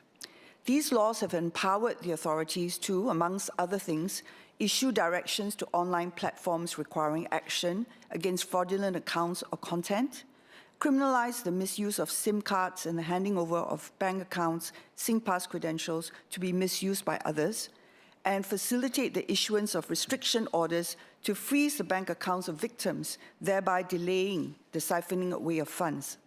We have even introduced mandatory caning for serious scam offences, syndicate members and recruiters by passing the Criminal Law Miscellaneous Amendments Act. And it is heartening to know that for the first time in 8 years, the number of scam cases in Singapore has fallen from more than 50,000 in 2024 to 37,308 in 2025. The amount lost to scammers has also dipped below $1 billion, although it's still a large amount. But it is some progress. Such progress can be reversed very quickly, however. Scammers are constantly reinventing themselves and will adapt quickly. When public education raises awareness of certain tactics, they will simply pivot to trying something different. Today, they may be capitalizing on the popularity of Pokemon cards. Tomorrow, they will ask victims to buy and hand over gold bars, hoping that their ill-gotten gains will be harder to trace. And scammers will increasingly use generative AI to create ever more convincing phishing emails and deepfake voice or video calls for impersonation. We need to strengthen our legislative levers to allow Singapore to act more effectively and decisively against scammers. I look forward to hearing from MHA what systemic changes we will need to effect and how can we further strengthen our regulatory frameworks to provide more tools to combat scams. Thank you. Mr. Alexio, you may take your 2 cards together.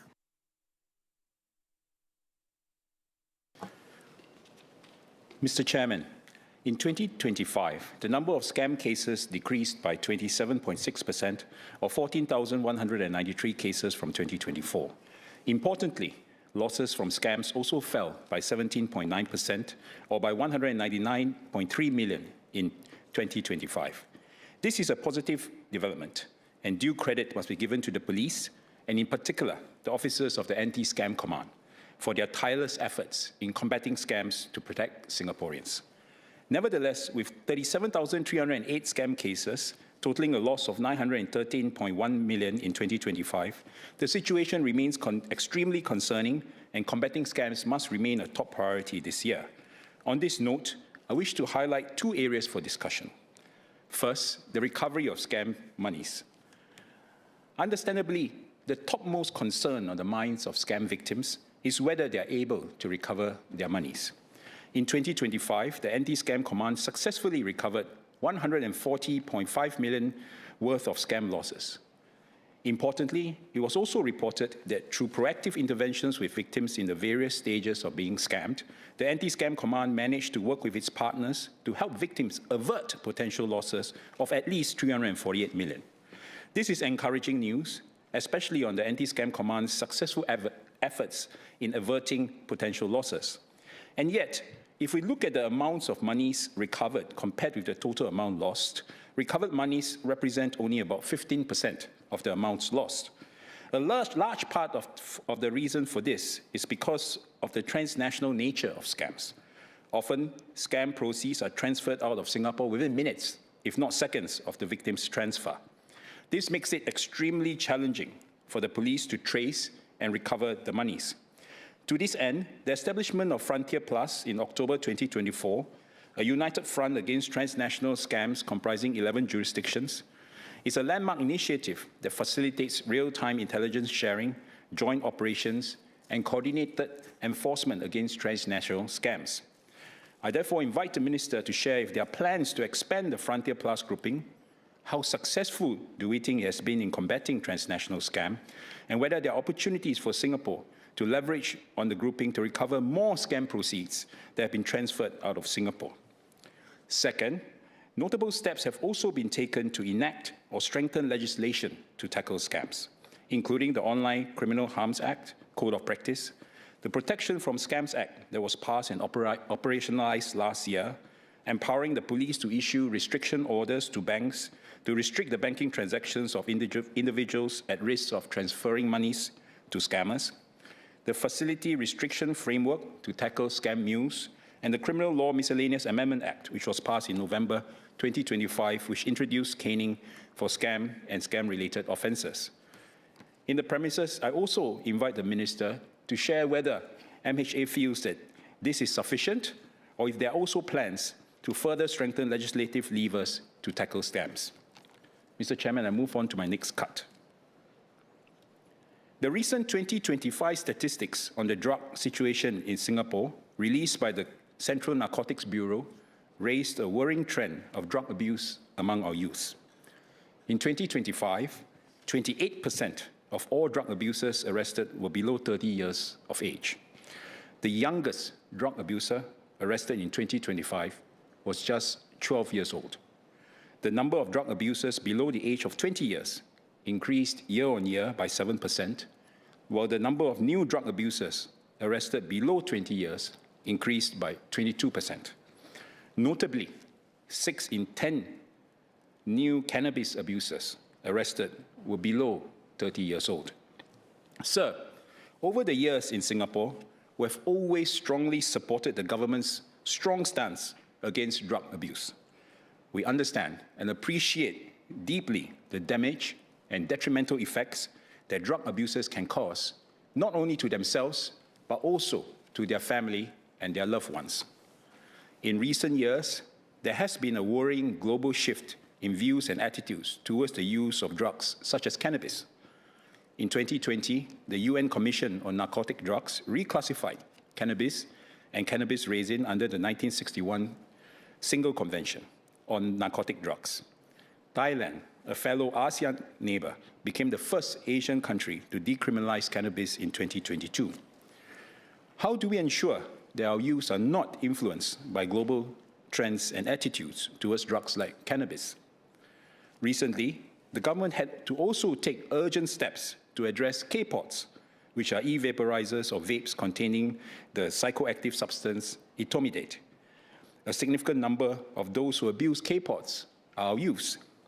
Anecdotally, I'm sure many other members of this House have as well, I have met many parents of teenagers and youths in the community who are extremely worried and concerned. In the premises, I invite the Minister to share with this House on the government's plans to address global trends towards liberal drug approaches and how we can better effectively engage our youths on the danger of drug abuse and substance abuse. Thank you. Ms. Cassandra Lee.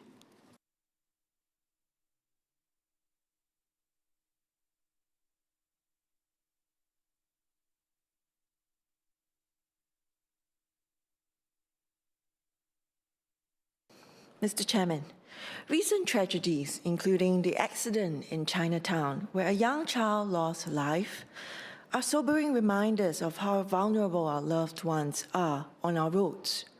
Each incident is not just a statistic, but a family forever changed. While our laws rightly distinguish between levels of culpability, there remains concern that certain aggravated cases of dangerous driving causing death may not be met with penalties that fully reflect the harm caused. One case that has been widely discussed is that of Jared T.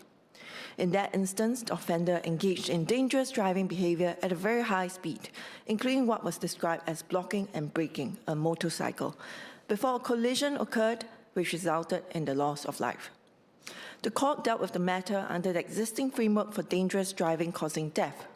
However, the case has raised broader questions among members of the public as to whether the current range of penalties sufficiently capture conduct that, while falling short of intent to kill, nonetheless reflects a very high degree of recklessness and disregard for the safety of others. Sir, I raise this not to revisit the specific outcome of any individual case, but to ask whether there is room within our laws and sentencing framework to better account for such aggravated circumstances. In particular, whether we should raise maximum sentences to allow our courts further flexibility to address different levels of culpability, from simple negligence at one end to highly dangerous driving with a high risk of serious injury or death at the other. Separately, enforcement and penalties are just one aspect of ensuring safe roads, but they're not sufficient by themselves. Ultimately, safer roads begin with a shared commitment to look out for one another and to remember that behind every road user is a family. Will the Minister consider further public education and training for road users in order to foster a culture of safety? So this principle of protecting our families must also extend into the digital space. Scams continue to evolve at scale and sophistication, and they disproportionately affect those who are less digitally savvy, particularly our seniors. Here, a calibrated approach is needed. We should continue to strengthen enforcement levers to act more effectively against scammers. At the same time, we must also consider how best to balance deterrence with rehabilitation, especially for our youth offenders, those who have been drawn into such activity due to financial pressures or lack of awareness. In Ayer Rajah, I had a particularly memorable case where a young graduate was looking for a job but fell into a job scam, ended up being a money mule, And he was the sole breadwinner for a family of 3, all of which were depending on him. And when he was charged, they fell further into financial difficulties. I would like to ask the Minister how the government intends to strike this balance. Beyond enforcement, public education remains critical. We must equip Singaporeans with the awareness and confidence to protect themselves, to recognize scam tactics, to exercise caution, and to take personal responsibility in an increasingly digital world. Behind every accident, every scam is a family who suffers. Preventing accidents and scams protects our family. Thank you. Mr. Sanjeev Kumar Tiwari.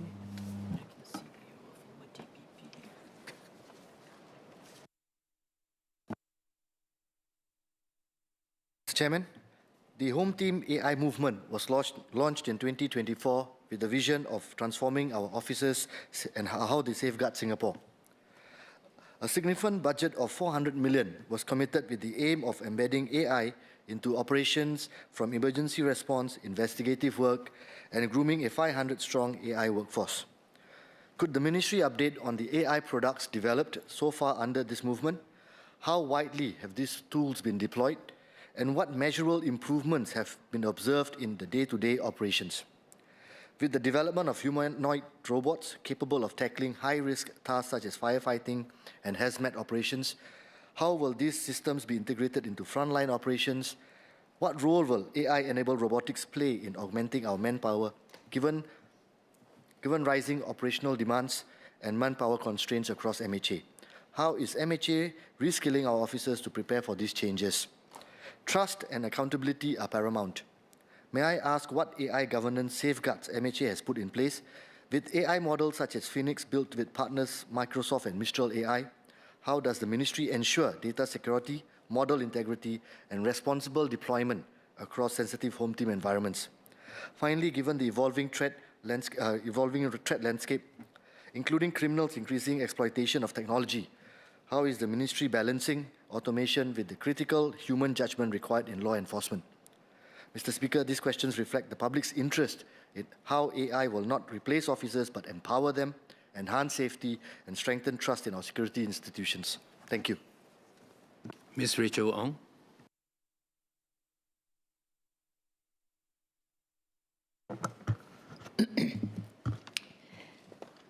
Chairman, unattended cooking remains one of the leading causes of residential fires in Singapore, according to SCDF.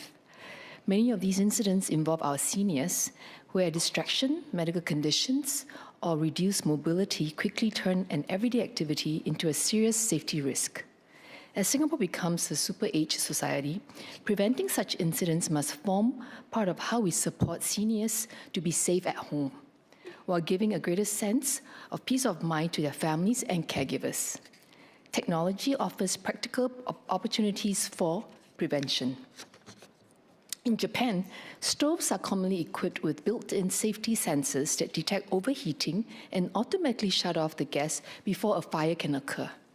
In South Korea, smart stove monitoring devices can alert users when appliances are left unattended and automatically cut off power to prevent accidents.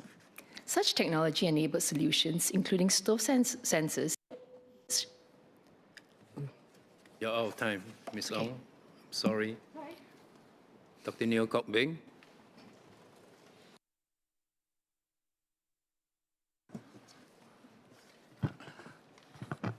Chairman, I would like to state that I'm a founder of a company that deals with low-altitude economy business, which is basically large drones or otherwise known as a flying car and on the way I'm building firefighting drones and also drones for oil spill.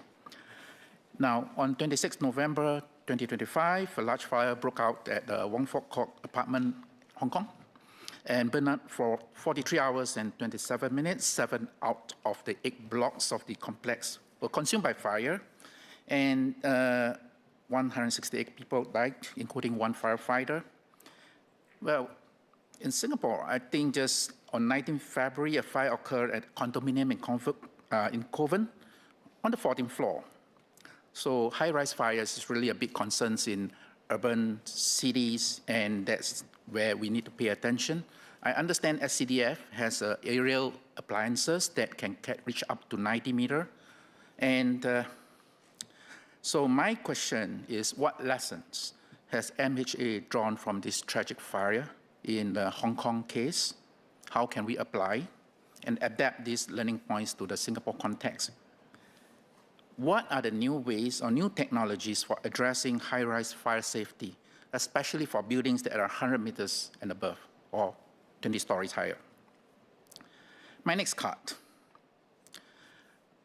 and it's quite recent. On 25th February, China News Asia reported that hundreds of AI-generated online videos have been targeting Singapore, and especially Prime Minister Lawrence Wong.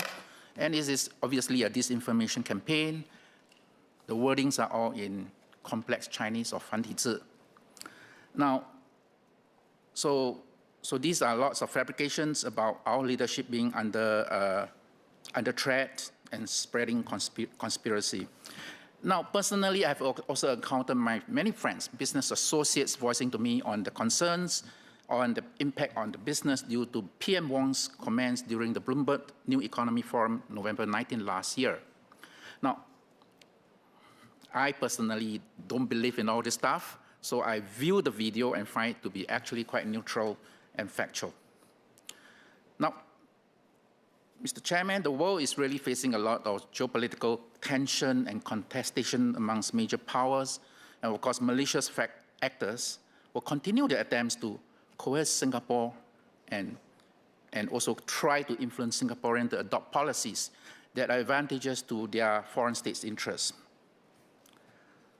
Well, specifically, social media come in all formats, podcasts, and we're talking about real-time podcasts, short videos, TikToks, or whatsoever. It's all attempt to influence Singaporeans, which will impact the fabrics of our society. Well, we have POFMA, but the government will not be able to identify all these online allegations and fake news. So the question is, how do we educate, inoculate, vaccinate, whatever terms that we want to use, to really equip our populations, the various segments of our population, students, the community, the businesses, to really discern such activities. And I think critical thinking is very important, not just reading about it, but able to think for themselves whether such news, such videos are attempt to influence us. And how can we have a series of awareness campaigns and events? Really, I think it's lots of education for our population to really have critical thinking about all these videos, go to and decide for themselves whether these sources are trying to influence us. Thank you. Mr. Christopher D'Souza, you may take your 3 cards together. Thank you, Mr. Speaker. The threat landscape today is increasingly complex and fraught with tension. Around the world, domestic politics have become a target by external influence. Singapore is deeply plugged into a globalized world economy and economically. Precisely because of this, we cannot afford to be naive about attempts by foreign actors to influence our domestic political discourse. Singapore must never be put in a position where we are told, mandated, or commanded to choose sides, or where external powers attempt to muscle us into adopting positions that do not serve our national interest. Our compass must remain clear. Decisions taken in this House of Parliament, must be guided by what benefits Singapore and Singaporeans. This House and MHA have been doing so. As parliamentarians, our duty is to assess, debate, and vote on issues through that lens alone. We all have a collective responsibility to maintain such a mature posture when discussing and debating internal affairs and internal politics. Singapore politics must remain the domain of Singaporeans. We must therefore remain alert, resilient, and united in safeguarding our political system. Singapore must continue to send a clear signal that our politics is for Singaporeans to lead, manage, and control. This is not about shutting ourselves off from the world. It is about ensuring that while we remain open, engaged, and principled internationally, our sovereignty, independence, and democratic processes remain firmly protected and non-negotiable. We must be cautious about foreign actors. Most of all, we must be principled about discussing sensitive state topics, defense, internal security, race and religion, in a sensible, cogent, and respectable way in public discourse in Singapore and in this House. My next cut, sir. In recent years, we have seen several jurisdictions liberalize their stance towards recreational drugs, particularly cannabis. More recently, some of these same jurisdictions are now attempting to reverse course. Thailand's U-turn is a case in point. But the critical question we must ask ourselves is this: while laws and policies can be reversed, can addiction be so easily undone? Can a permissive mindset towards recreational drugs be rolled back without long-term and multi-generational consequences? The reality is that reversals have a long tail, which is not easily unwound. This is why Singapore's stance must continue to be one of zero tolerance towards drugs. Once a society normalizes recreational drug use, the social, health, and crime-related costs do not simply disappear with a policy reversal. Singapore does not claim perfection in policy making, but we must be clear-eyed and resolute. We must also look out for new psychoactive substances and new drug concoctions. In line with this, we must update the Misuse of Drugs Act to maintain its deterrence against new laws. Drug trafficking is a rational crime. Syndicates operate on cold cost-benefit calculations. Any softening of our stance signals opportunity. We must remain firm against traffickers, resolute in enforcement, and unwavering in our message to society, especially our youth, that there is no place for recreational drugs in Singapore. Our approach protects not just individuals, but families and future generations. Staying firm today spares us deeper social costs tomorrow. Singapore's approach, my next cut, sir. Singapore's approach to drugs has always rested on moral clarity and deep resolve. We take a strong and uncompromising position against drug traffickers. This is never easy. The Misuse of Drugs Act requires political courage because the buck ultimately stops with those elected, us, here, to make hard decisions. These laws must have teeth and rigor because traffickers respond to cost-benefit calculations and deterrence must be real. At the same time, there is no contradiction in pairing this muscular stance against traffickers with a sincere commitment to rehabilitation. Those who consume drugs and then become addicted are sometimes the innocent ones. As a society, we must do our best to help those who are genuinely intent on kicking the habit or undergoing mandatory drug rehabilitation to drop the addiction. Rehabilitation cannot end at the prison gates. It requires a scaffold after release, pathways into stable employment, and support for reunification with families. Meaningful work, dignity, and responsibility are critical catalysts for reintegration and for breaking the cycle of relapse. The reward and the road towards an addiction-free life is not easy, but it is worth a good try. But rehabilitation is a shared responsibility. Addicts themselves have a role to play. They too must take ownership of their own path to recovery. But as a society, we should not put in place schemes and funding to give them the best possible chance of kicking the drug addiction. In this case, the Singapore Prison Service and the Drug Rehabilitation Centre and the CMB have key roles to play. They are staffed by excellent officers. In this way, our approach remains principled and coherent. To deter traffickers with our muscle and with our hearts, we rehabilitate those who are earnest in turning their lives around.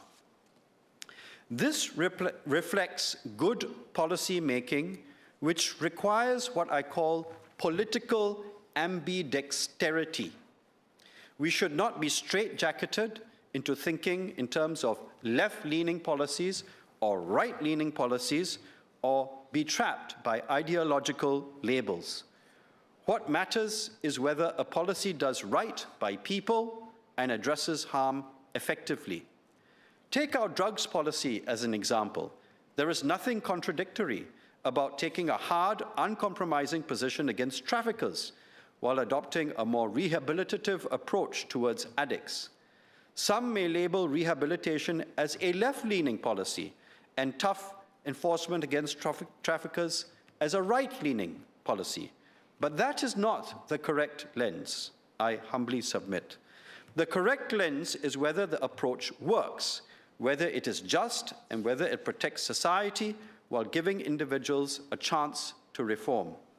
Strong laws against traffickers are necessary because trafficking is a rational, profit-driven crime.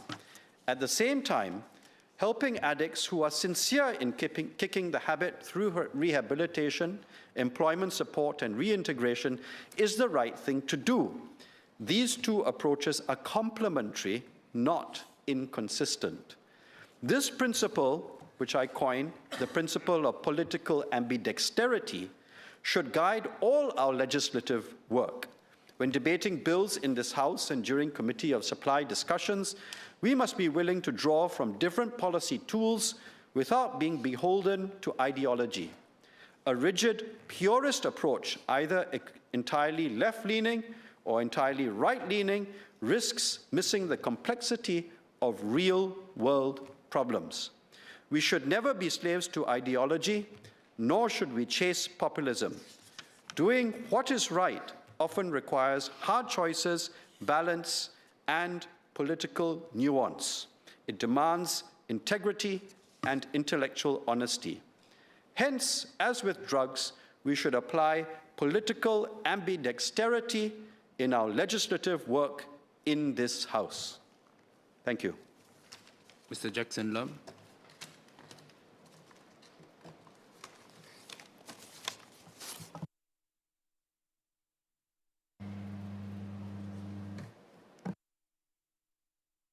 Before I start, I'd like to thank members for bringing up the drugs issue. It's an issue close to my heart. Chairman, the latest statistics from CMB give us reason to pause and reflect. In 2025, 1,165 new drug abusers were arrested. That is a 17% increase from the year before. Even more troubling, 1 in 2 of these new abusers was below the age of 30. And the youngest person arrested was just 12 years old. Among those under 20, nearly 80% were abusing methamphetamine. Cannabis use among youths also remains significant, with new abusers making up to 70% of the cannabis arrests. All these are not just numbers. They point to something deeper. A growing vulnerability among our young population. At the same time, CMB dismantled 25 drug syndicates last year, including those operating through Telegram and from overseas. Drug seizures amounted to nearly 22 million. Beyond Singapore, the 2025 World Drug Report recorded a record 236 tons of methamphetamine seized in East and Southeast Asia in 2024. Southeast Asia alone accounted for 94% of these seizures. Taken together, this tells us we are facing two pressures at the same time. First, increasing exposure among our youths here at home. Second, persistent and large-scale production and trafficking flows across the region. Mr. Chairman, Singapore's enforcement regime remains firm and respected, but the drug landscape is changing. It's becoming more digital, more decentralized, and more transnational. So I would like to seek clarification from the Minister on 4 areas. First, given that 1 in 2 new abusers is now below 30, and the youngest arrested was only 12, does the Ministry intend to recalibrate its preventive outreach? Should we be engaging children earlier, perhaps even before they enter secondary school? Second, with methamphetamine dominating youth arrests, has the Ministry studied whether digital recruitment, especially through encrypted messaging platforms, is driving earlier exposure? And beyond taking down accounts and syndicates, what proactive digital countermeasures are we considering? Third, at the regional level, given the record methamphetamine seizures and the continued synthetic drug flows, are we strengthening intel sharing and joint task force arrangement with key ASEAN partners? Can we do more to disrupt supply chains further upstream instead of focusing at our borders? Fourth, with female drug abusers rising from 15% to 19% of total arrests, should we also be examining whether gender-specific prevention and strategies are needed? Mr. Chairman, this policy cut is not about weakening our firm stance on drugs. On the contrary, it reflects concern that the threat is evolving. If 1 in 2 new abuser is under 30, and children as young as 12 are being drawn in, then prevention must move upstream, socially, digitally, and regionally. We must make sure our strategy stays ahead of the curve rather than simply responding to it. Thank you. Minister Wintong.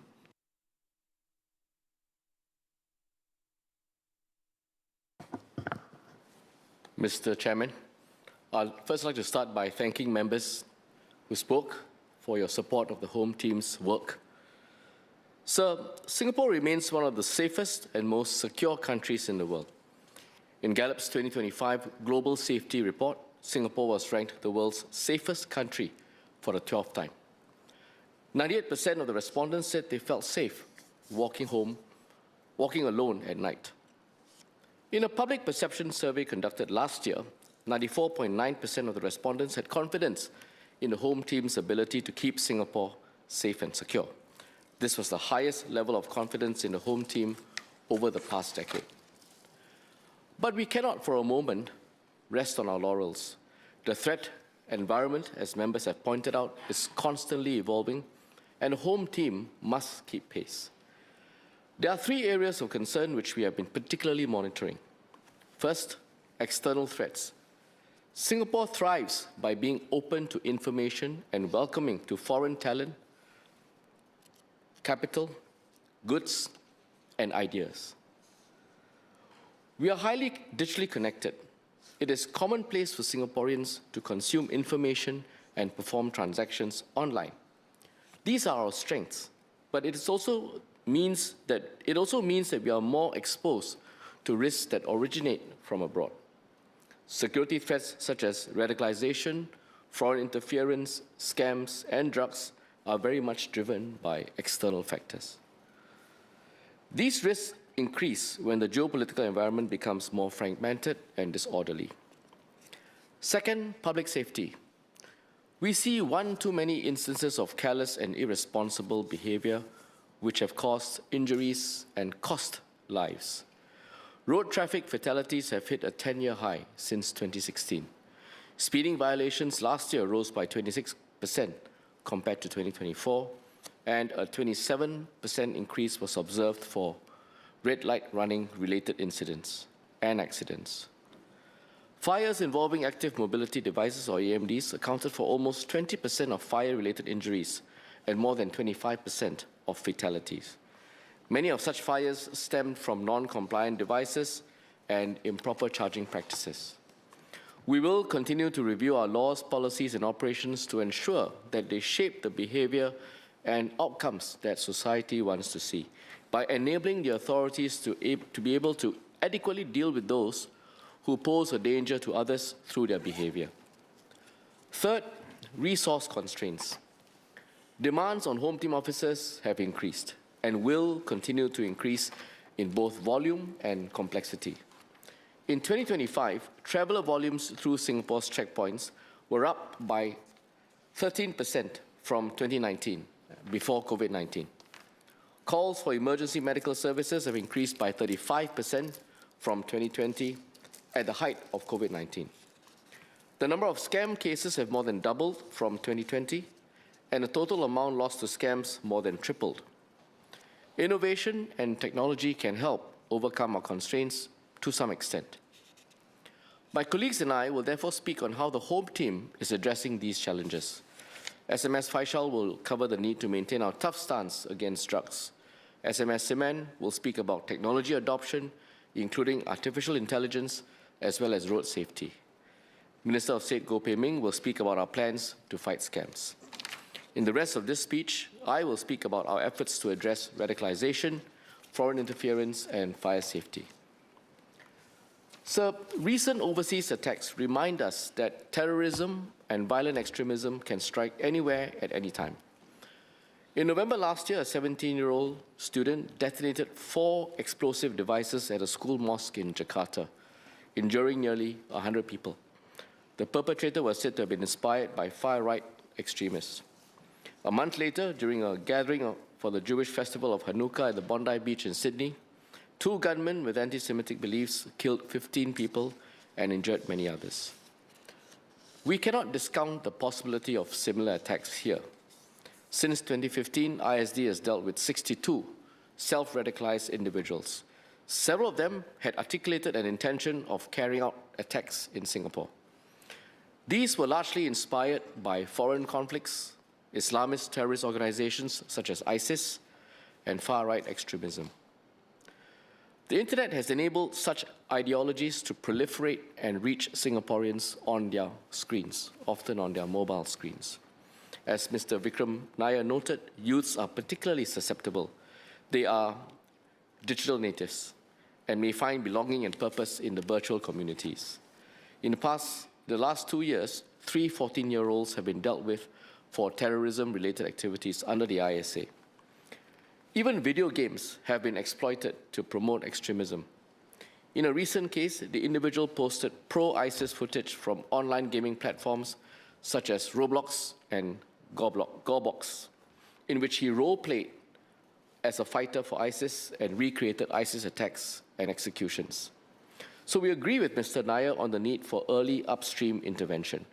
We are therefore intensifying our outreach efforts to inoculate youths against extremist ideologies and to sensitize the public to the telltale signs of radicalization. And these include interactive activities at SG Secure roadshows and other touchpoints, as well as digital engagement through our SG Secure Instagram, Facebook, and TikTok accounts, places where you might typically find most of the youths. To help youth and educators further recognize the signs of radicalization, we organize workshops and forums with secondary schools, with junior colleges, madrasas, the IHLs, and we're extending such workshops to educators in all primary schools, as well as to student leaders and educators in all IHLs. But another important question is this: when an incident happens, how prepared are Singaporeans? Since its inception 10 years ago, SG Secure has made good progress in preparing the community with emergency preparedness skills. In 2025, 69% of Singaporeans said that they were familiar or have been trained in emergency preparedness skills, compared to 40% in 2017. We now have about 250,000 community responders who can be mobilized to respond and help one another when a crisis strikes. Nonetheless, we still have some way to go when it comes to public vigilance. In several social experiments conducted last year, only 17% of those who walked past suspicious objects noticed anything amiss. And even then, only 6% of them attempted to inform the authorities. There's therefore a need for Singaporeans to go beyond knowing what to do to active vigilance. Next week, we will launch a refreshed SG Secure campaign and a series of roadshows that will shift the focus towards actions that Singaporeans can take before, during, and after a terrorist attack. We hope that Singaporeans will respond to the call to action, stay vigilant, and pick up skills and knowledge to help keep ourselves and fellow Singaporeans and those around us safe. Sir, earlier SMS for Foreign Affairs Seman spoke about foreign interference in our domestic politics and how this is not a new threat, but has been supercharged in today's contested global landscape and by advanced digital tools. In this landscape, as Dr. Neo Kok Beng and Mr. Christopher de Souza have pointed out, emotive and sensitive issues such as race and religion can be more easily exploited by foreign actors to deepen fault lines within our society and manipulate Singaporeans to be aligned with foreign interests at the expense of our own interest. We must therefore continue to strengthen our safeguards against foreign interference. Under the Maintenance of Racial Harmony Act, or RHA, we will be designating race-based entities that are assessed to have higher potential of being vectors for malicious foreign interference. In the first instance, we will designate clan associations and business associations linked to the Chinese, Malay, and Indian races. These entities will need to disclose foreign donations and affiliations and meet leadership composition requirements. My ministry is planning to bring RHA, including these measures, into force by end 2026. We also need to guard against evolving foreign interference tactics, which are becoming increasingly sophisticated and therefore harder to detect. One such example is inauthentic websites masquerading as credible sources to launch hostile information campaigns, or HICs. In 2024, we identified 10 such websites set up by foreign actors that were masquerading as Singapore websites. They did so by using terms and images associated with Singapore to make it look and appear more local. Most of the websites were associated with global networks of inauthentic news websites that have been reported by researchers to have conducted influence operations in other countries. As there are currently no provisions in the Foreign Interference Countermeasures Act, or FICA, to preemptively act against inauthentic websites, we relied on levers under the Broadcasting Act to geo-block these websites. This was not as timely as it should be. We will therefore amend FICA so that our legislation can be more effective against such threats. We will propose to allow the government to issue anticipatory directions against mediums of online communication, including websites and mobile applications, should there be indications that they may be used to mount an HIC against Singapore before they cause actual harm. Sir, I turn now to fire safety.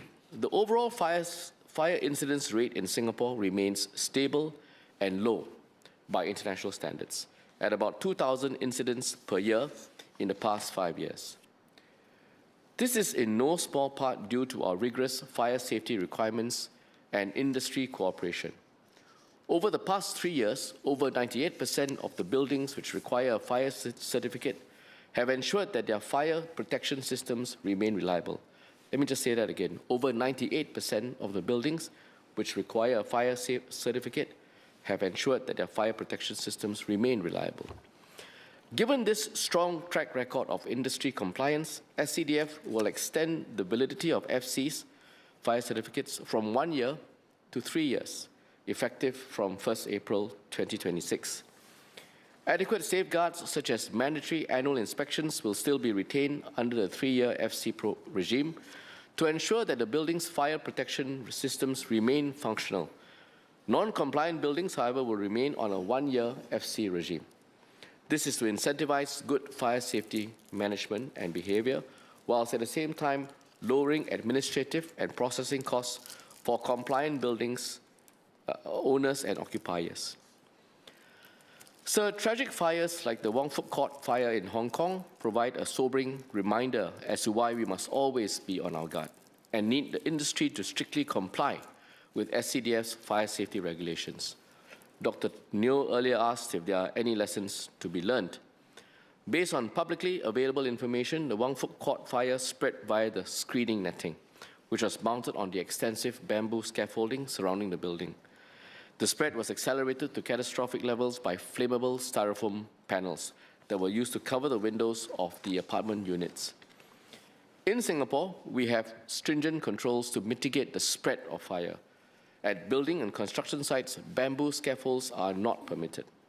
The fire code stipulates that materials installed on the exterior of buildings must meet fire safety standards to prevent rapid spread of flames. Nevertheless, the authorities are thoroughly reviewing our scaffolds and netting safety regimes. In addition to fire safety regulations, early fire detection is key. It means more time to act, be it to extinguish fires or to evacuate safely. In that vein, Ms. Rachel Ong spoke about technology-enabled devices like stove sensors, especially for seniors. The government indeed recognizes the importance of leveraging appropriate technology to enhance fire safety. That's why, since June 2018, home fire alarm devices have been required for all new residential premises and existing premises undergoing fire safety works.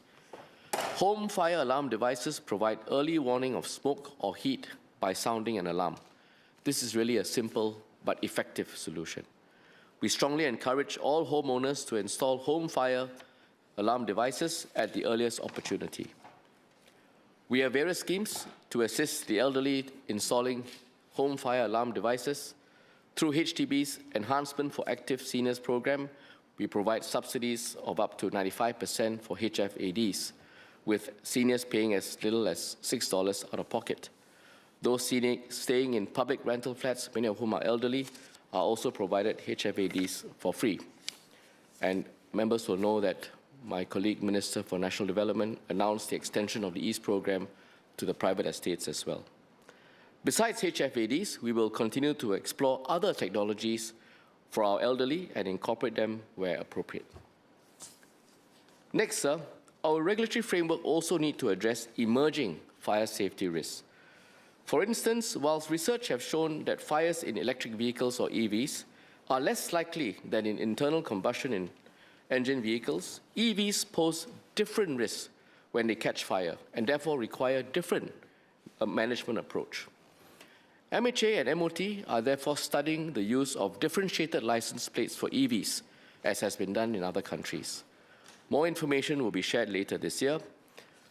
This can help SCDF responders more easily identify whether a vehicle is an EV and adopt specialized procedures during an incident.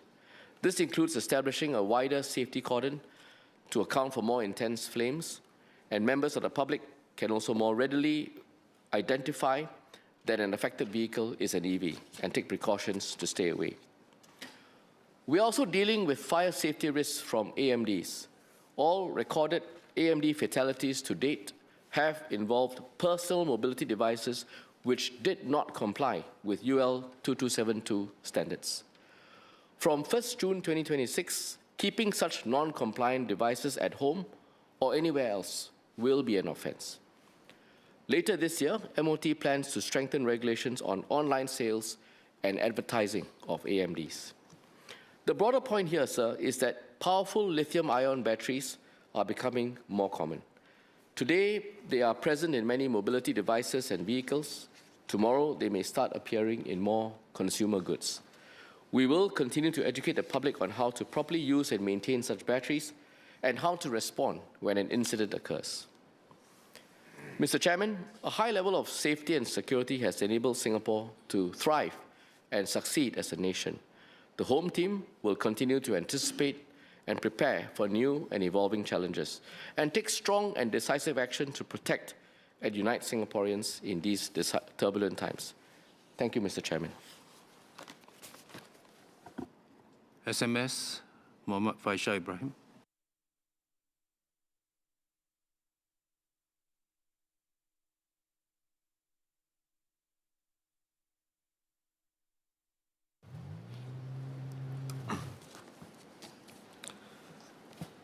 Mr. Chairman, the global drug situation is getting more challenging.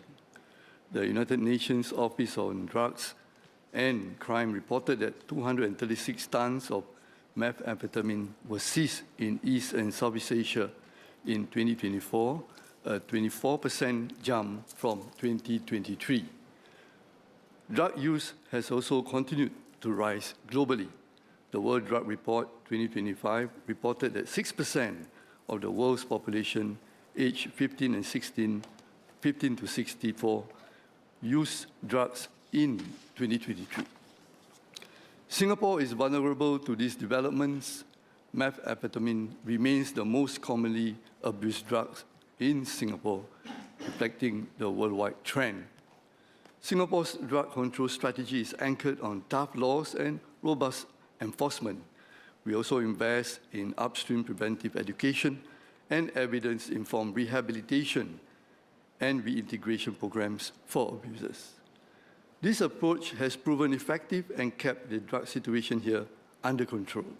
In 2025, CNB dismantled 25 drug syndicates and seized more than $21 million worth of drugs. Mr. Jackson Lam asked whether we are strengthening intelligence sharing and joint task force arrangements with ASEAN partners to disrupt drug supply further upstream. CNB shares intelligence and extends support to foreign drug enforcement agencies to disrupt syndicates that attempt to traffic drugs into Singapore or exploit Singaporeans as couriers. In 2025, CNB conducted 18 joint operations with our international partners. Mr. Alexio asked for an update on plans to address the rising trend of youth abusers and how we can effectively engage them on the dangers of drug abuse. In 2025, 3,208 drug abusers were arrested, a 1% increase from 2024. The number of young drug abusers is also on the rise. In 2025, about half of the new abusers arrested were below the age of 30. In the Health and Lifestyle Pulse Survey 2025 conducted by the Institute of Mental Health, or IMH, around 1% of Singapore respondents said that they had used a drug in the past 1 year. While this is lower than the 6% worldwide figure, we must continue to strengthen our preventive drug education efforts, or PDE, to combat drug abuse. The Inter-Ministry Committee on Drug Prevention for Youth started the Drug Victims Remembrance Day in 2024, reminding everyone that drug abuse is not victimless and its harms extend beyond the abusers. Last year, Remembrance Day focused on empowering young people as active participants and advocates against drugs. We garnered over 180,000 promises to stay drug-free. In schools, MOE supported CNB in developing age-appropriate materials for teachers to facilitate meaningful conversation about drug harms. Universities hosted spaces in their campus for reflection and dialogue about the harms of drugs. Planning for this year's Remembrance Day is underway. The observance event will showcase stories from Singapore and overseas on how drugs have harmed lives, families, and societies. We will involve the wider drug-free community and community partners in our efforts. Besides Remembrance Day, CNB conducts drug-free SG campaigns to sustain amplification of the drug-free message. The Uninfluenced campaign was introduced in 2025, focusing on empowering youth to remain uninfluenced as they encounter multiple narratives about drugs, including misleading information. Our first run featured an immersive theater-cum-escape room event to pique youth's interest and provoke thought on evolving drug issues in a relatable way. We received encouraging feedback with participants who look forward to the next event. Our outreach also garnered strong traction online. In 2026, we will extend the Uninfluenced campaign through both online and physical engagements with tertiary students. We will encourage them to reflect on the influences that shape their perception of drug abuse. Mr. Jackson Lam asked whether we should engage children before they enter secondary school. CMB partners with MOE to integrate PDE content into school curricula in educating students on the harms of drugs throughout their educational journey. For primary school, the focus is on general substance abuse and teaching impulse control skills. The Anti-Drug Ambassador Activity Program engages primary 4 and 5 students through activity booklets with engaging storylines and interactive activities. Our PDE efforts have shown encouraging outcomes. The 2025 National Drug Perception Survey found that attitudes towards drugs among youths have turned more conservative, as more youths perceive that drug abuse is harmful. 87.7% held conservative views compared to 83.2% in 2023. Attitudes towards drugs amongst adults remain staunchly conservative at 90.2%. There is also strong support for Singapore's drug-related laws. 92.7% of the youth respondents and 96.3% of the adult respondents felt that we should continue to maintain our tough laws to keep drugs out of Singapore. We will be amending the Misuse of Drugs Act this year to enhance investigative and enforcement levers against drug-related activities. We will introduce a presumption clause for hair test results. This means that if a controlled drug is found in a person's hair, they will be presumed to have abused it. This gives CMB a stronger tool for enforcement, since hair tests can detect abuse over a longer period. Mr. Jackson Lam asked if we have studied whether digital recruitment, especially among youth, is driving earlier exposure and whether we are considering proactive digital countermeasures. The health and lifestyle surveys include questions on why respondents tried drugs for the first time. The most common reasons cited for initiating drug abuse are due to curiosity, the belief that drugs will help them with their problems, and peer influence. Nonetheless, CMB takes a proactive approach by actively monitoring messaging apps and taking action against those who use such platforms to facilitate drug trafficking activities. CMB also conducts operations on syndicates tapping on such platforms to sell drugs and work closely with ICA and courier companies to intercept drugs and drug-related paraphernalia sold online. Beyond education and enforcement, it is also important to rehabilitate drug abusers and support their reintegration into society. Last year, I spoke about the positive findings from the pilot under the Supervision 2.0 regime, where hair tests are used to monitor CMB supervisees. Given the pilot success, we fully implemented Supervision 2.0 in May 2025. This cuts down the reporting frequencies from twice a week or twice a month, depending on their risk profile, to once every 3 months. This reduction has allowed supervisees to go about their daily life with less disruption, helping them reintegrate better into society while allowing CMB to have effective oversight of their rehabilitation.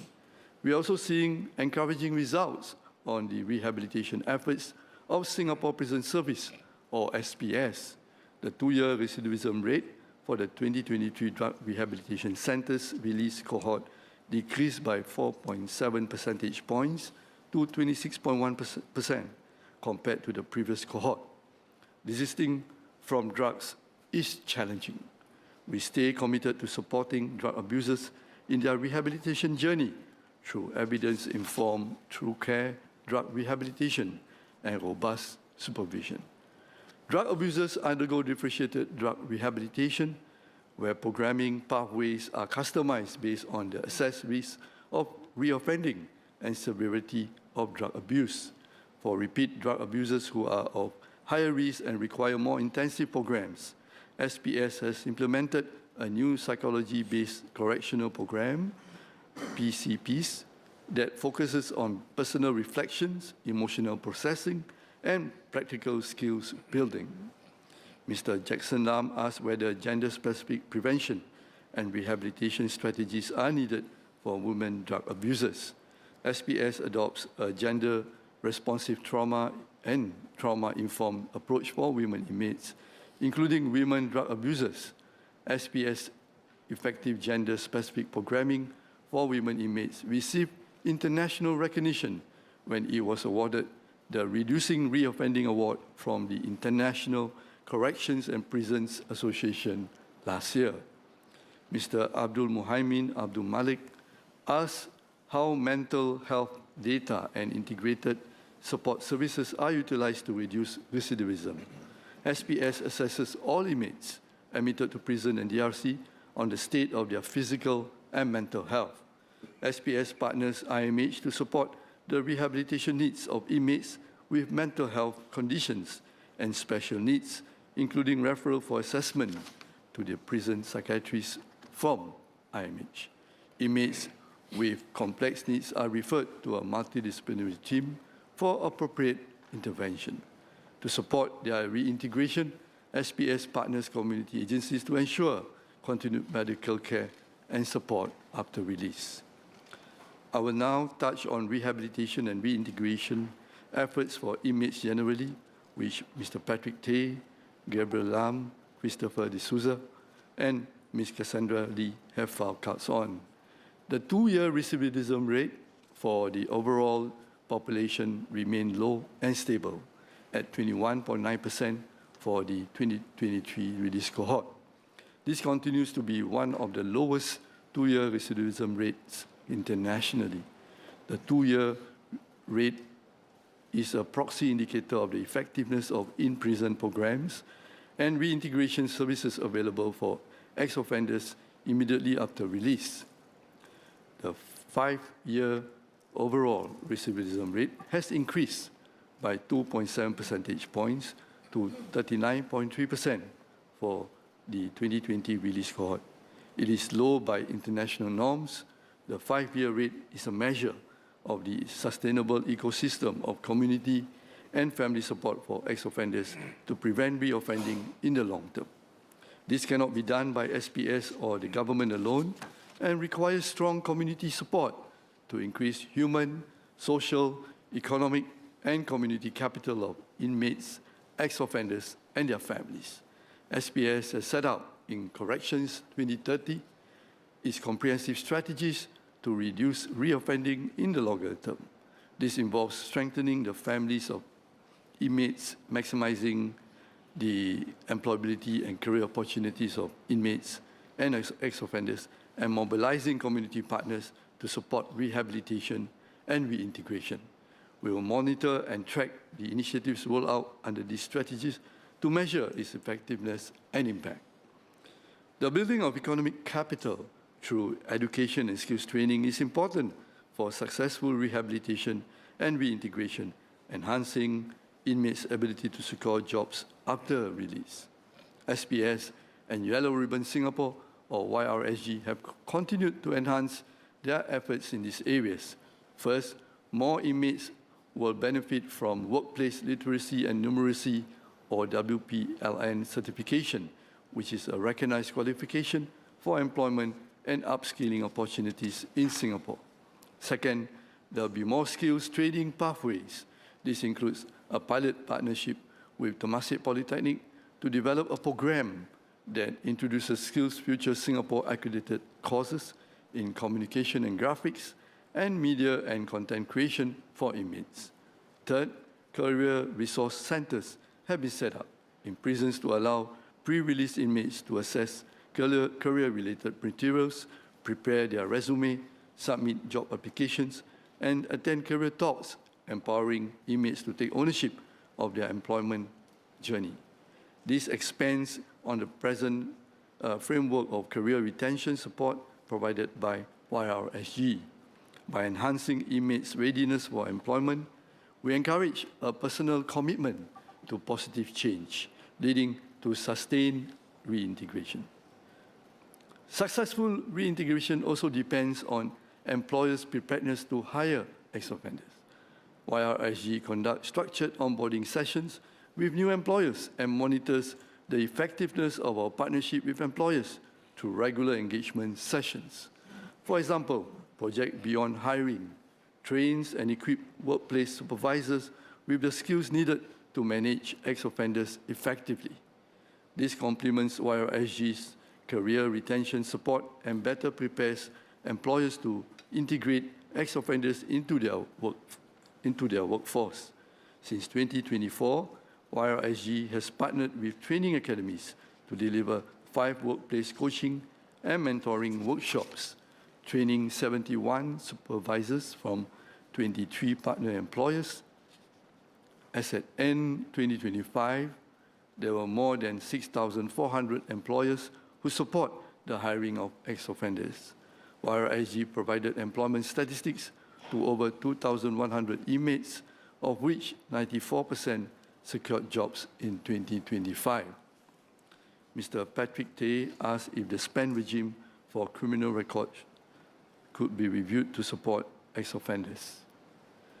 Our current assessment is that the regime remains appropriate and fair in striking a balance between rehabilitation and reintegration of ex-offenders and the interests of potential employers and society at large. Beyond enhancing inmates' economic capital, it is important to build their social capital through strengthening ties with the family and developing pro-social networks in the community. The family engagement model of FAME was launched to strengthen inmates' relationship with the family, to support longer-term desistance. As part of FAME, SPS developed the Together in Every Step. It's a program where every inmate will attend upon admission to identify their family needs and be matched with relevant programs and services. SPS will implement the peer engagement and empowered rehabilitation support framework to strengthen the existing community of pro-social inmates and desisters. Suitable inmates have been trained as peer supporters and will further develop their skills by co-facilitating motivational and psychological correctional programs with SPS staff. Upon release, these peer supporters can join the Desister Network community to further develop their skills in this area through participation in Desister support groups and continuous learning. Initiatives under the Yellow Ribbon Project, or YRP, will be enhanced in 2026 to continue advancing community partnership and inspire community support for ex-offenders' rehabilitation and reintegration. YRP will revitalize its flagship events to attract new audiences. For example, the Yellow Ribbon Prison Run will hold its inaugural city run in 2026. Participants will experience a scenic route around the National Stadium, culminating in a vibrant endpoint carnival that brings communities together to celebrate second chances. The YRP message will be amplified through strategic partnership with well-established brands and organizations that share our vision for an inclusive society. Our community partners are key in inmates' rehabilitation and reintegration journey. SPS continues to increase its engagement with community partners to equip them to better support inmates after their release through structured and tiered training. Under the Igniting and Maximizing Partners Agility for Correctional Transformation program, SPS provided 2,200 training spaces in 2025 for volunteers. In 2026, the number of training spaces will be increased to 4,500. I will now speak in Malay on the role of the Malay Muslim Organisation, or MMOs, in our rehabilitation efforts. MHA bekerjasama rapat dengan pelbagai badan-badan Melayu Islam ataupun India Islam ataupun digelar MMO dalam usaha pemulihan dan integrasi semula para pesalah dan bekas banduan. Ini kerana MMO lebih peka terhadap nuansa budaya masyarakat kita. Pada tahun 2024, kumpulan projek Next Lab dibentuk di bawah rangkaian pemulihan MMO atau MMORN untuk mendapatkan pemahaman yang lebih mendalam tentang keperluan keluarga, para pesalah dan belia berisiko. Kumpulan projek ini menyatukan MHA dan badan-badan MMO untuk mengenal pasti jurang dan mencadangkan saranan-saranan untuk mengukuhkan sokongan. Kerja kumpulan projek ini masih dalam proses dan kami menjangkakan untuk mengumumkan set saranan yang lengkap semasa forum MMORN yang akan diadakan pada lewat tahun ini. Sebahagian daripada saranan awal mereka termasuk talian hotline dan dikhususkan untuk keluarga-keluarga pesalah dan bekas banduan dan juga sebuah hub rehabilitasi untuk menyatupadukan program dan inisiatif MMO di bawah satu bumbung. Sir, MHA has enhanced the culture responsive rehabilitation for the Indian offender population. SPS collaborates with SINDA to provide assistance to Indian inmates and their families. SPS has also collaborated with Fitra and Abdul Ghafur Mosque to provide faith-based mentorship for Indian Muslim inmates.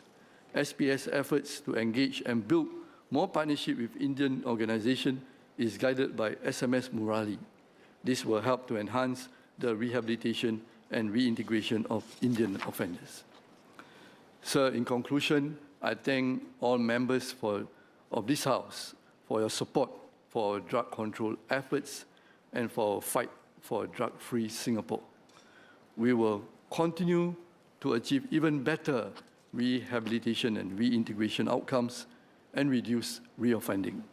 But to succeed, we need everyone's support across society to give second chances to our ex-offenders.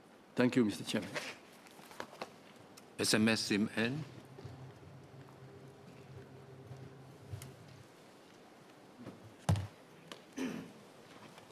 Mr. Chairman, over the years, the Home Team has initiated many transformation efforts so that even with manpower constraints and constantly evolving security challenges, we can keep Singapore and Singaporeans safe. Today, I will speak on how the Home Team plans to continue transforming.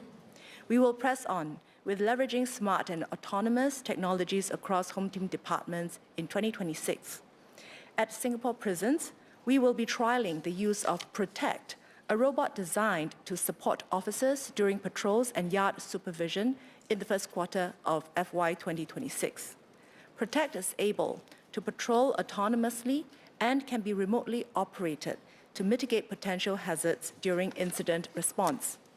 From May 2026, SCDF will progressively roll out SG Alert, which is a dedicated mass emergency alert system that can broadcast emergency alerts to mobile handsets island-wide or within specific geographical zones.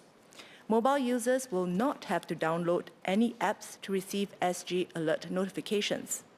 SG Alert will complement existing emergency broadcasts.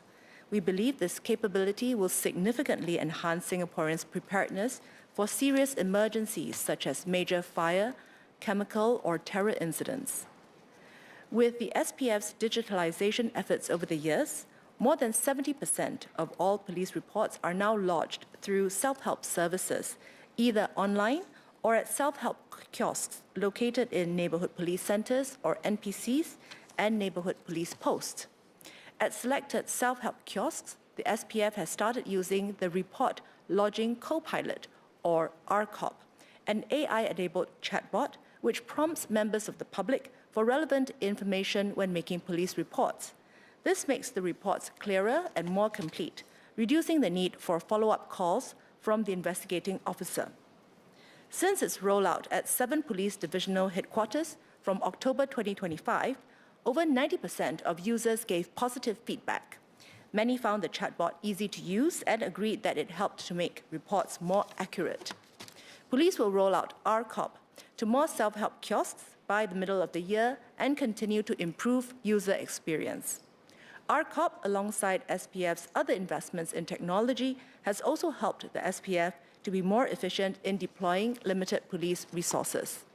For example, through the unmanning of some service counters and the merging of selected NPCs. The merging of NPCs aims to optimize limited police resources by combining smaller NPCs serving contiguous areas into a larger operational base. Doing so enhances deployment flexibility and supports response to more complex incidents. There will be no change in police presence and response time to incidents in estates served by merged NPCs, including responsiveness to 999 calls. Since 2022, SPF has smoothly carried out 3 mergers of NPCs in Bedok, Yishun, and Bukit Batok. SPF has plans for more NPC mergers. We will continue to work closely with community partners, residents, and other stakeholders to ensure seamless transition.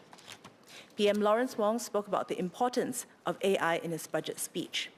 We have been prioritizing AI as an enabler for developing home team capabilities and launched the Home Team AI movement 2 years ago.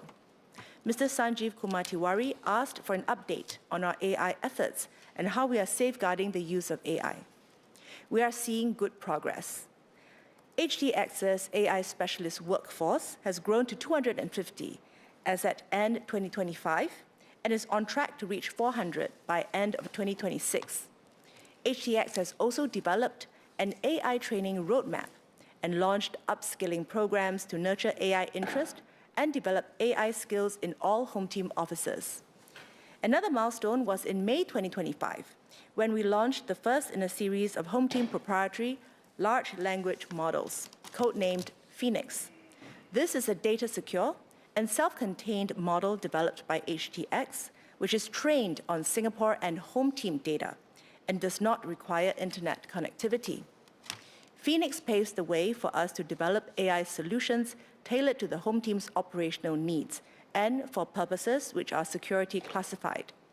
Significant computing power is required to develop AI applications and train models. To address this, HTX has built the next generation infrastructure, or engine for short, MHA's first enterprise-grade AI infrastructure. Engine hosts the Home Team's AI applications and provides an important boost in scaling AI deployment for the Home Team. The first phase was launched in 2025, and the infrastructure will be scaled up progressively as the Home Team expands AI capabilities. Building an AI-ready workforce and engine will enable HTX to accelerate AI deployment across the Home Team. One example is RCOP, which I had mentioned earlier. Another example is the Central Narcotics Bureau's NarcoNet. This is a multimodal AI platform to accelerate investigative processes.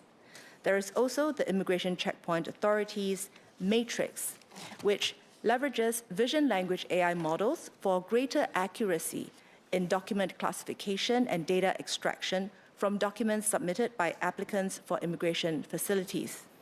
Mr. Sanjeev asked about the integration of AI-enabled and humanoid robots into frontline operations.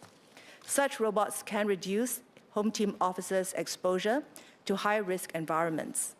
We're working on this and aim to share our plans in the coming months. While we press ahead with AI, we are mindful that AI solutions must be trustworthy and delivered responsibly. As with other technologies, AI comes with risks. So in 2025, we refreshed our AI governance framework and established a playbook alongside it to guide the responsible development, deployment, and use of AI. In 2026, HTX will develop a proof of concept for a centralized AI governance testing and monitoring platform to automate AI governance checks and ensure continuous compliance throughout the AI lifecycle. HTX will also deploy AI guardrails as a service to protect our AI solutions from attacks and ensure that output is safe and reliable. Another area in which we are investing heavily in technology is road safety. In 2025, we trialed the new traffic violation enforcement camera, which leverages video analytics and automatic number plate recognition to detect and capture various traffic violations in real time. These cameras will strengthen our traffic policing capabilities once fully operationalized in the first quarter of this year. We need a stronger enforcement posture because our roads are becoming less safe. As shared in the annual road traffic situation released yesterday, our traffic fatality rate has been rising, increasing by about 24% from 2021 to 2025. traffic violations have also been on an upward trend, increasing by about 38% from 2021 to 2025. This unwelcome trend has occurred despite constant efforts to improve road safety. MHA has been working closely with the Ministry of Transport and the Land Transport Authority to design our road infrastructure in a manner that promotes and demands safety. The traffic police has been stepping up presence, enforcement, and public engagement. We have rolled out more cameras to detect violations.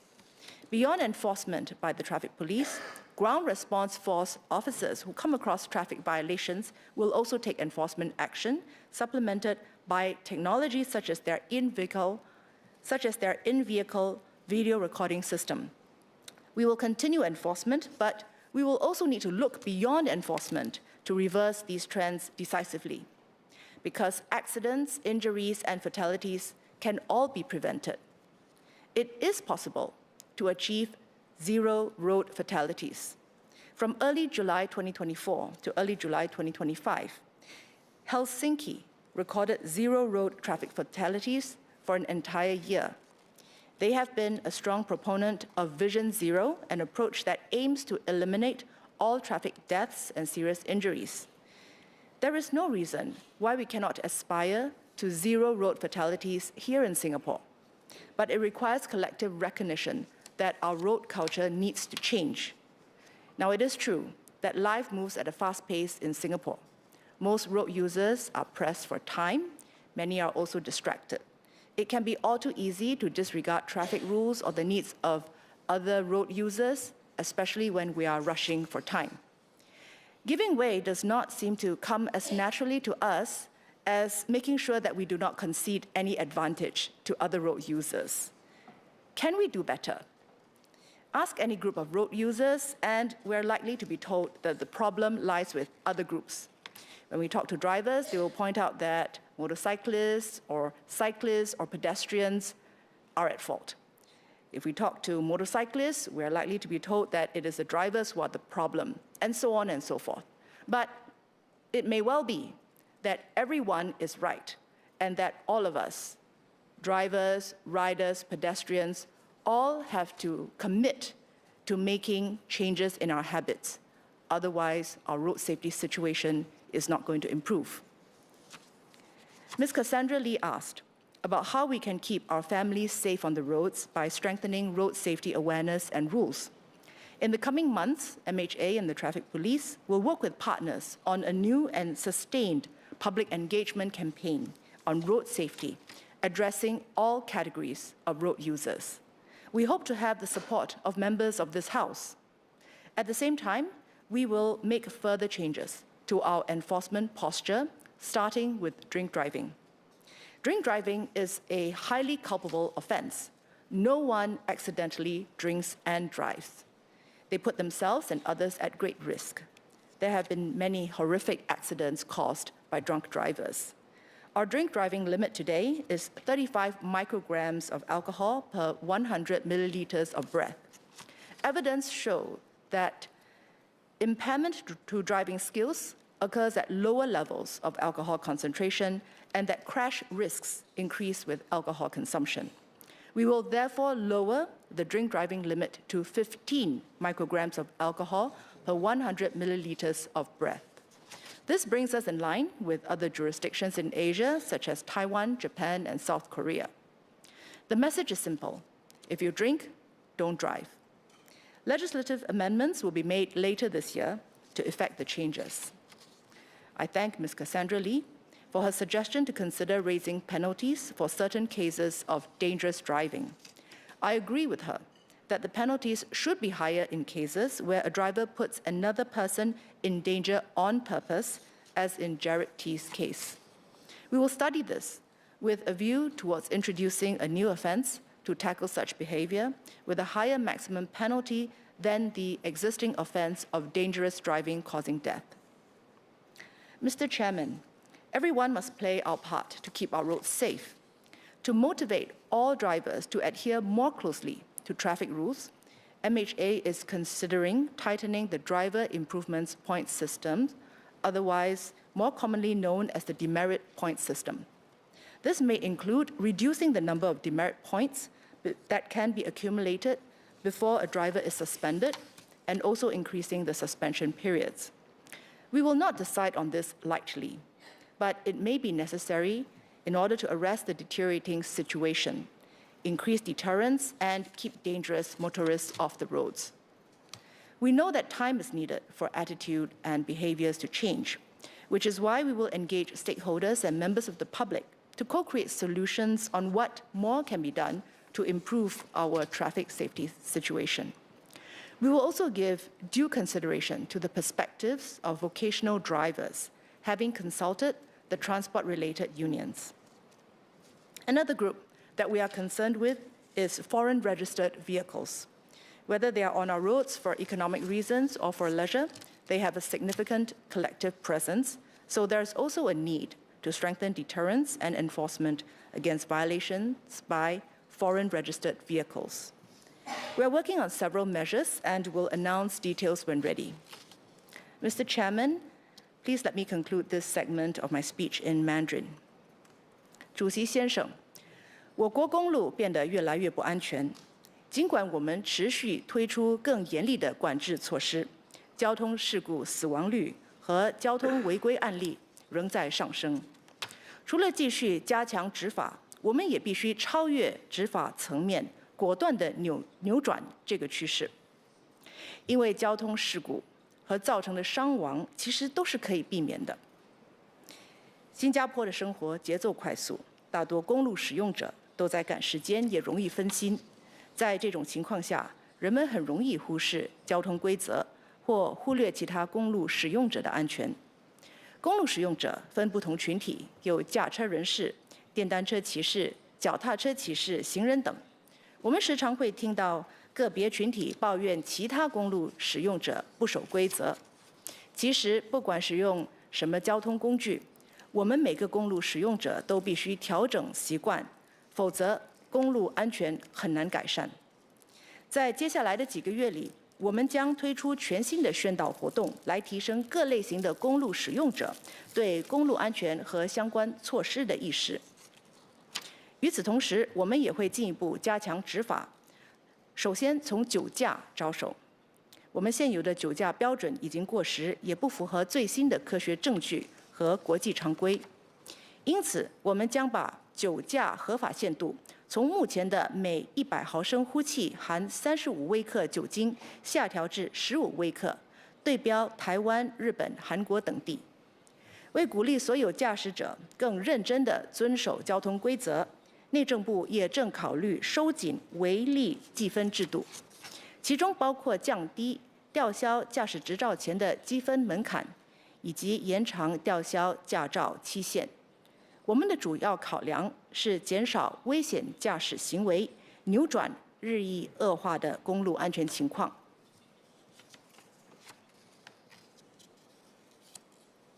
我们也展开与交通业相关工会的磋商，以充分考虑。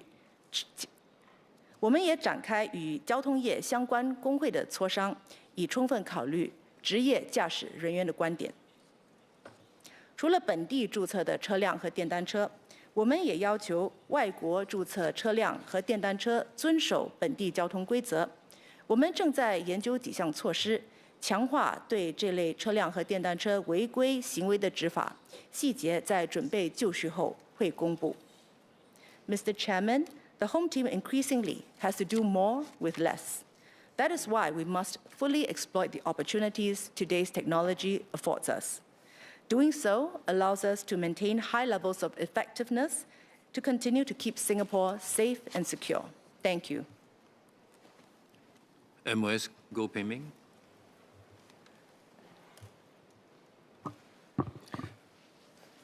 Mr. Chairman, scams are a global threat. According to the Global Anti-Scam Alliance, scammers globally stole over 1.26 trillion Singapore dollars in 2025. In Singapore, we have been striking back at scammers, and the scam situation in Singapore improved last year. Compared to 2024, scam losses decreased by about $200 million, or 18%.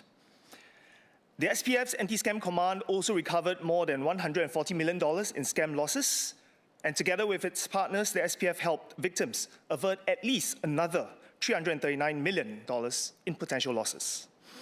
But the situation remains of severe concern. In 2025, there were more than 37,000 scam cases, and total scam losses exceeded $900 million, which works out to roughly $100,000 every hour.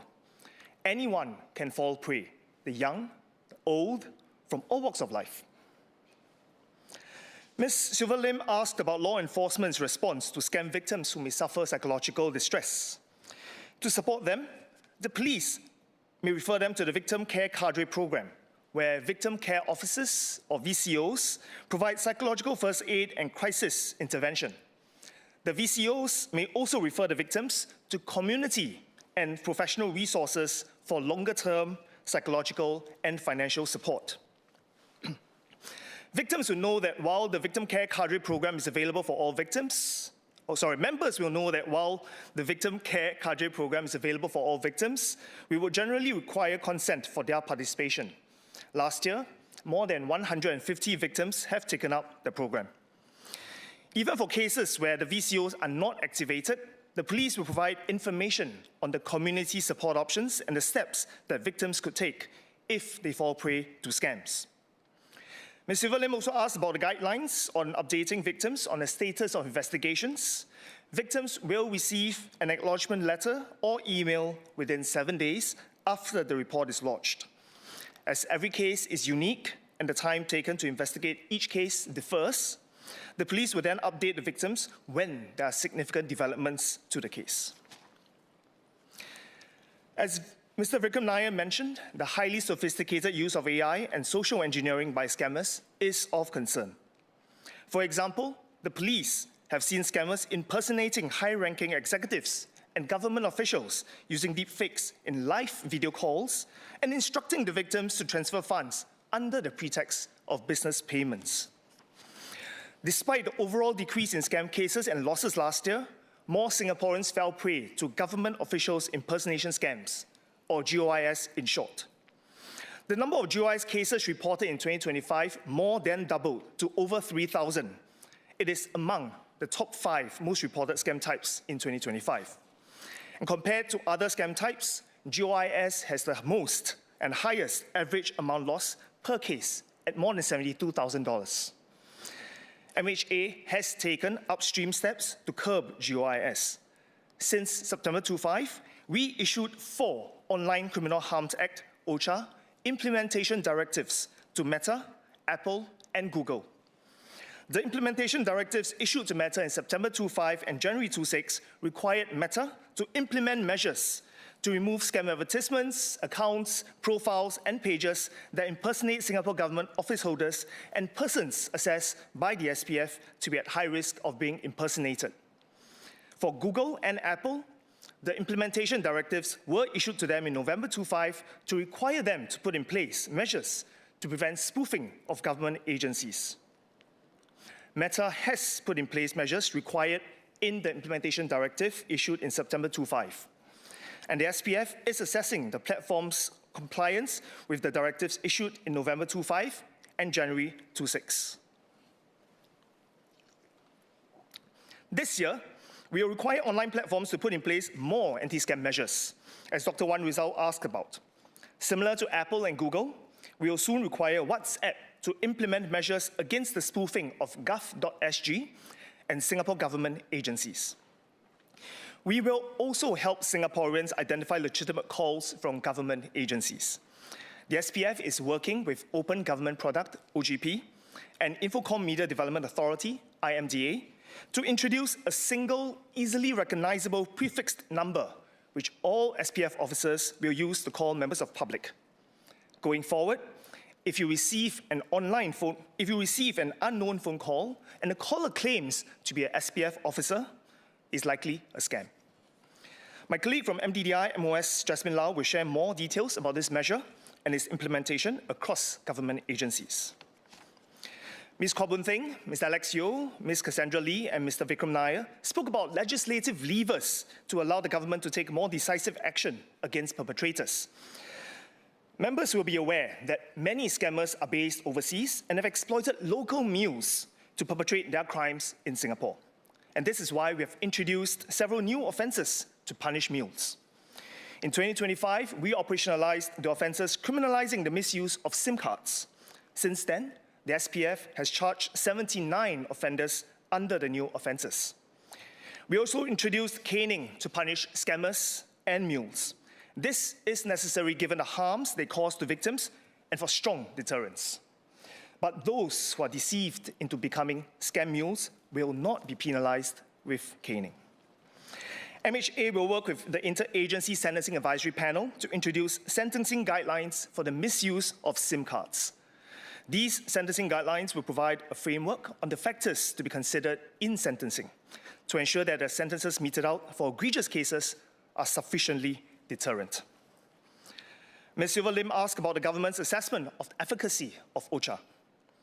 OCHA enables the police to direct online service providers to disable access to online criminal content, like scams. Online service providers have acted on all directions, generally within 24 hours. More than 150,000 instances of online criminal content, accounts, and activities have been disrupted since OCHA's operationalization in 2024. OCHA also allows the government to direct online platforms to implement measures that we believe are necessary to prevent scams. We could not do this prior to OCHA. We have since seen positive results. Scams on platforms of online service providers designated in 2024 have declined by 36.5% in 2025. In essence, OCHA strengthens the government's ability to tackle online criminal content and has contributed to the improved scam situation. But notwithstanding, scammers continue to approach victims predominantly through online platforms like Facebook and Carousel. In 2025, this was the approach for more than 80% of the scam cases.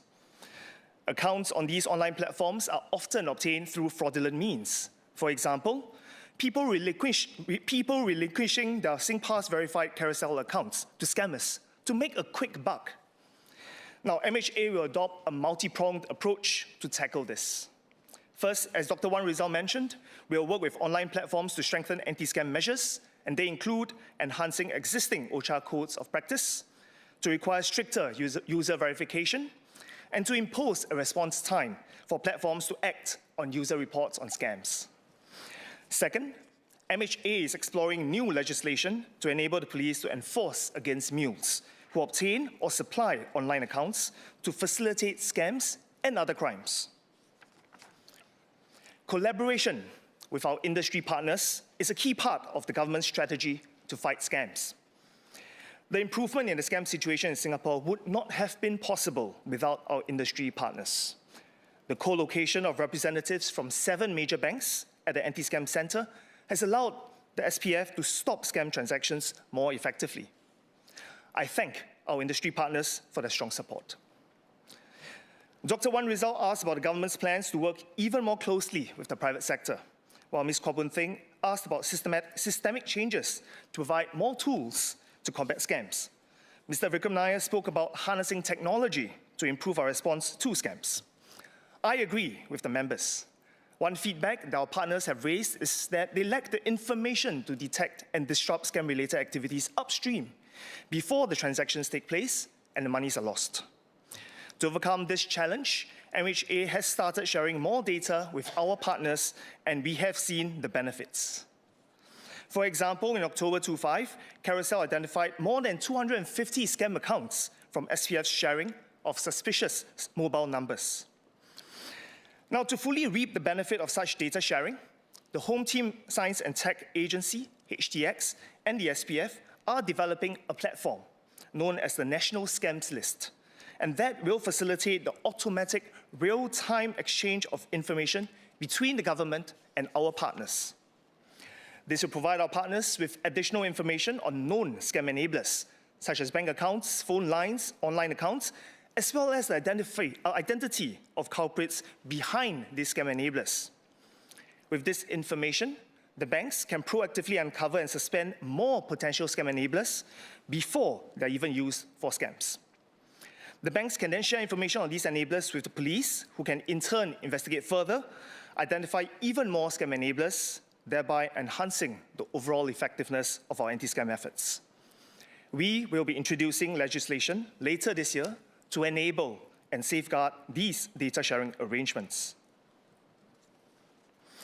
Ms. Silva Lim asked about the state of collaboration with our international and regional partners. Mr. Alex Yeo asked if there are any plans to expand Frontier Plus. In 2025, the close collaboration between the Anti-Scam Command and overseas law enforcement agencies resulted in the successful takedown of 17 transnational scam syndicates. These are by no means isolated operations. They are the result of years of intelligence sharing through international platforms like Frontier Plus, which has expanded from an alliance of anti-scam units in 6 jurisdictions in 2024 to now covering 13 jurisdictions across 4 continents, with countries like Canada, Australia, and South Africa joining us in the past year. Specific to ASEAN, Malaysia, Thailand, Indonesia, and Brunei are part of the network. The setup of Frontier Plus, mooted by the SPF, has also expedited fund tracing and recovery transnationally. Leveraging this platform, 2 iterations of Operation Frontier Plus were carried out in 2025, resulting in approximately $28.2 million seized from over 36,000 frozen bank accounts in 7 jurisdictions. Countries increasingly realize that they must cooperate if they are to deal with scams more decisively in their own jurisdiction. The government will leverage this momentum to actively seek out collaboration opportunities, including encouraging more countries to join Frontier Plus. Closer to home, we are also stepping up collaboration within the region. As the ASEAN lead shepherd for cybercrime, Singapore has worked with fellow member states to develop the cybercrime roadmap since 2022. Arising from the roadmap, at the ASEAN Ministerial Meeting on Transnational Crime in September 2025, Singapore tabled an ASEAN Declaration on Cybercrime and Online Scams to deepen law enforcement coordination to tackle cybercrime and online scams. Last but not least, public education.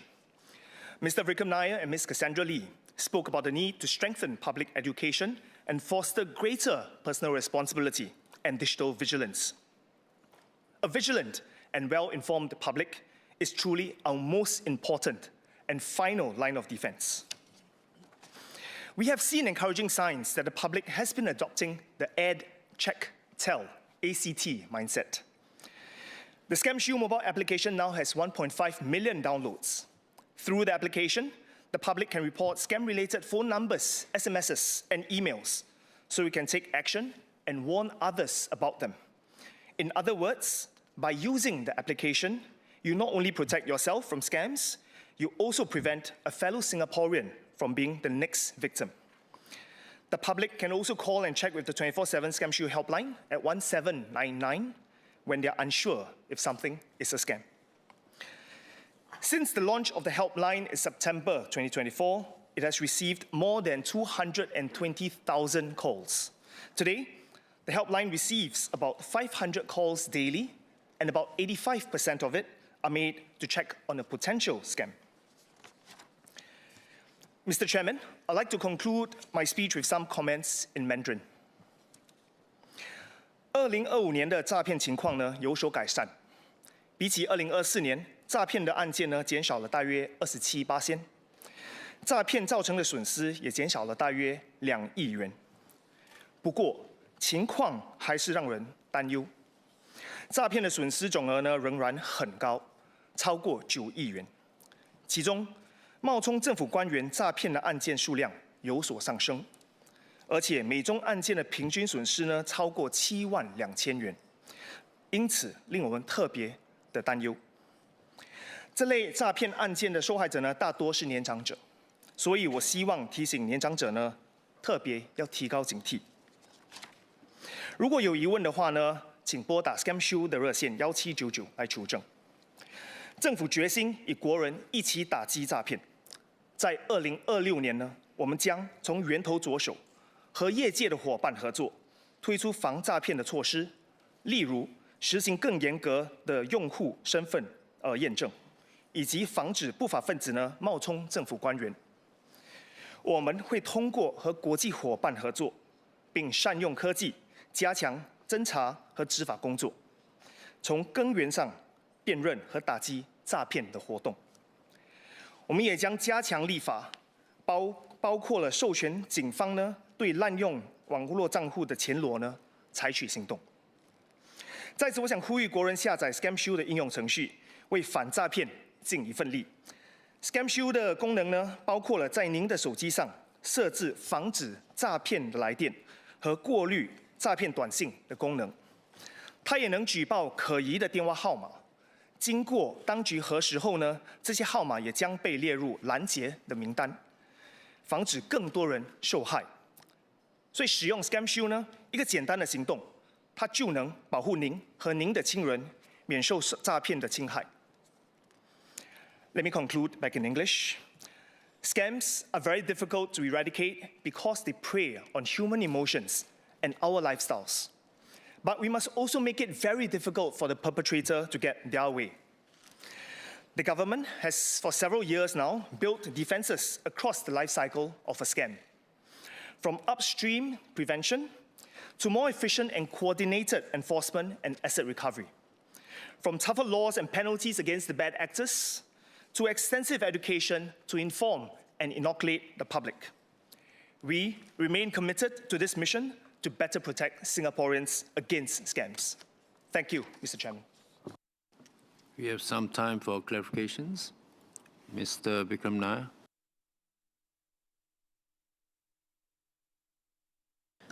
Thank you, Chairman. I thank MOS Go for answering my question on scams. I just have a few clarifications. I understand that more scams are now being committed through cryptocurrencies because of the tighter framework we have around bank accounts. Is the government concerned about scams perpetrated through cryptocurrencies? And are they implementing any measures to deal with this new type of scam? MOS Go. Mr. Chairman, the member is right. In recent years, the government has observed scammers pivoting to cryptocurrency as a new money laundering conduit. Now, scammers exploit the speed and the ease of crypto transactions to frustrate the police's asset recovery efforts, and they also make use of the anonymity features of certain crypto transactions to hide their trails. Now, this shift in modus operandi is evident from the SPF's annual stats on scams, which was released recently. While overall scam cases decreased in 2025, cases involving crypto transactions increased by over 150%. Crypto losses accounted for about $182 million, or about 20% of total scam losses in 2025. So on the other hand, the scam losses recovered through cryptocurrency only amounted to about 16% of scam losses. So as the member mentioned, scammers do make use of the public's relative unfamiliarity, given the crypto is still fairly new, relatively speaking, to induce victims to make fiat transfers to crypto accounts. One case that I know about involved a 75-year-old man who fell victim to an investment scam. After seeing a deepfake video of a Singapore minister, one of our ministers, endorsing a crypto scheme, he was added to a WhatsApp group and was convinced by group discussions and the fake video to invest over $4,000 from his CPF. In terms of specific cryptocurrencies that scam victims reported losing, Tether, Ethereum, and Bitcoin account for about 92% of total crypto scam losses. Now, MAS has been working with regulated digital payment token service providers to strengthen their anti-scam controls. Measures include stepping up fraud surveillance to detect mule accounts and introducing friction and anti-scam warnings to safeguard crypto account holders. On MHA's end, the SPF has also built up its cryptocurrency competencies. A crypto tracing team was established in the Anti-Scam Command since March last year. The team has since followed up on over 1,800 cases involving the dissipation of cryptocurrencies associated with scams. And leveraging advanced blockchain analytics and a network of industry partners, the team successfully recovered cryptocurrencies valued at approximately $22.8 million. But as I mentioned earlier, a vigilant public is still the most important line of defense. So I urge all members of public to think twice, and when an unknown third party asks you to send money, especially via crypto for investment opportunity, always check the claim and ask ourselves, is this legitimate? Should I consult a family member? Should I call 1799 to check if this is a scam? I'd like to urge members of the public as well to remember that MAS has also repeatedly cautioned retail investors against investing in cryptocurrencies. And as the old maxim remains true, including in crypto, if it sounds too good to be true, it probably is. Ms. Rachel Ong.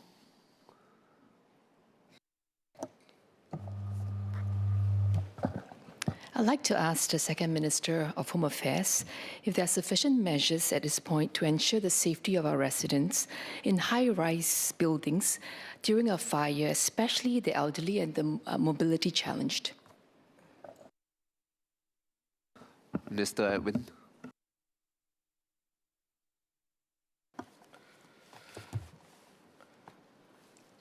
So I think this is a particularly relevant topic, given that in Singapore it is land scarce and high-rise buildings are inevitable. But we do have measures which we have put in place, including assisting with the elderly and the mobility impaired. And let me just quickly sketch them out. First of all, we have a building design that is in coherence with the fire code. That's the requirement. And in this fire code, each unit is designed to be a compartment in itself, and that helps to retard spread of fire. In addition, the common corridors have natural ventilation. That's the design intent, provided, of course, the common corridors are free from clutter, and that's something that I think we all can help to see to.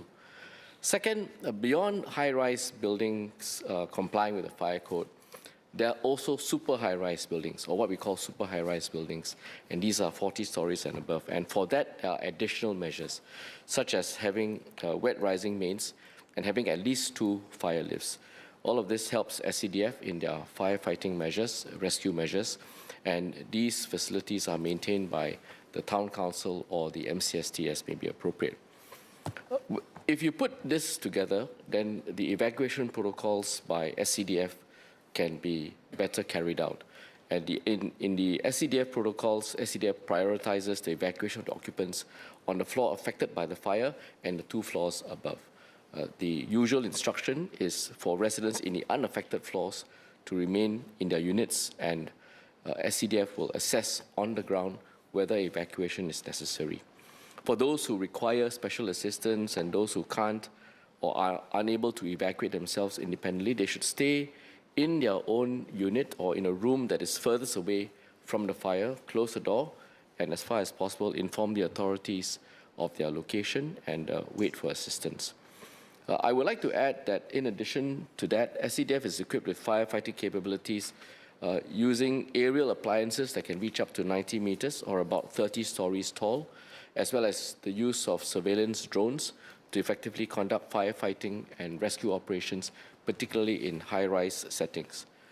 So those are the measures, both in terms of the design infrastructure as well as the measures that SCDF takes. But ultimately, I think it is important that we are all prepared as a community, having community assistance,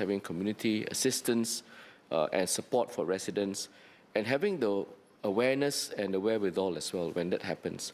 And of course, that also includes ensuring that the basic requirements of having a fire blanket or first the fire extinguisher present in the homes would be very useful, given that in most of these fire situations, they are caused by unattended fires, cooking on the stove. And these are all pretty commonplace to the extent that for the fires that happen. And a fire blanket in such a situation or an extinguisher would be very useful as the measure of first resort. Thank you, sir. I see a number of hands. I'm going to prioritize those who have filed cuts by the amount of time they filed. Mr. Christopher D'Souza. Thank you, Mr. Chairman, and thank you, the POHs, for the responses, especially Minister Faisal Ibrahim on the drugs part. My clarifications are these. On the demand side, of drugs. We've seen states that have legalized cannabis, Thailand, for example, Colorado, for example, and we see a very difficult, an immense difficulty in reversing this. And we do not wish difficulties on our brother countries, but I think we should learn from this. We should learn and emphasize and educate Singaporeans that to go easy on recreational drugs creates a long tail of reversal. So could we put the literature out there to say that if you want to go down this route, it's going to be intergenerational harm to reverse it, even if it is reversed. That's the demand side of the House. On the supply side of the House where drug trafficking is concerned, there have been a number of studies, and I would like to ask the Minister whether he would be emphasizing the literature where a study was taken out a number of years ago as to whether Singaporeans supported the death penalty for certain offenses, including drug trafficking. And there was quite a high degree of support for that. And there was another separate study which showed that people deliberately traffic below the capital punishment threshold, which would support the position that our tough drug laws deter. So I think these should not be wasted opportunities to educate that we have a reasonably comprehensive way of dealing with our zero drug tolerance attitude.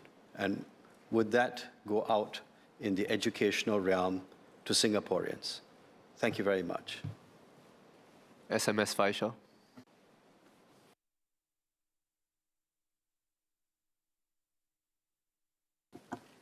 So I thank the member for the very strong support over the years.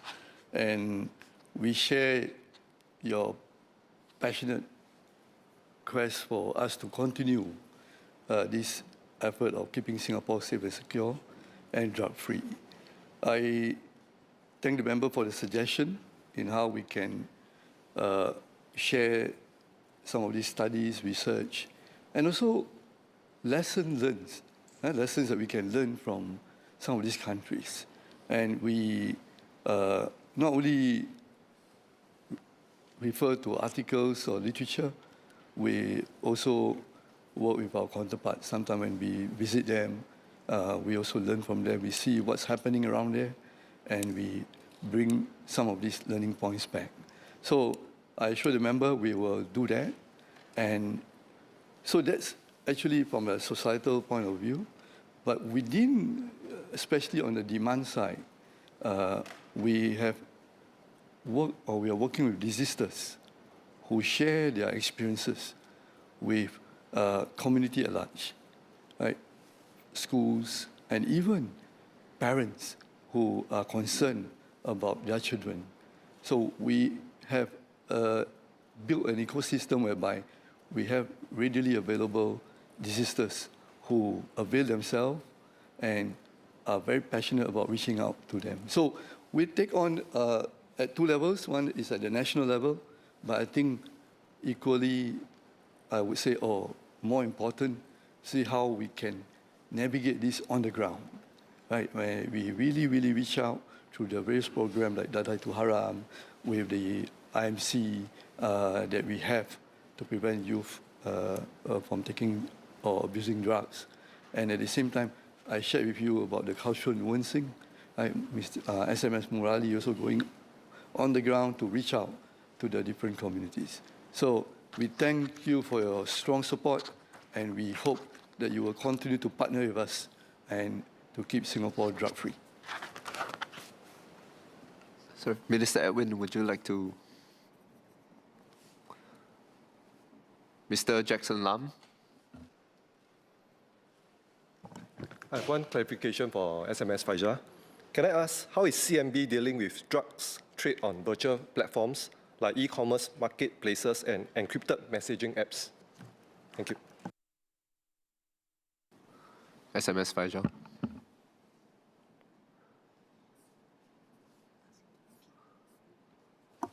So Can you ask Mr. Jackson Lam to repeat his question? Mr. Jackson Lam.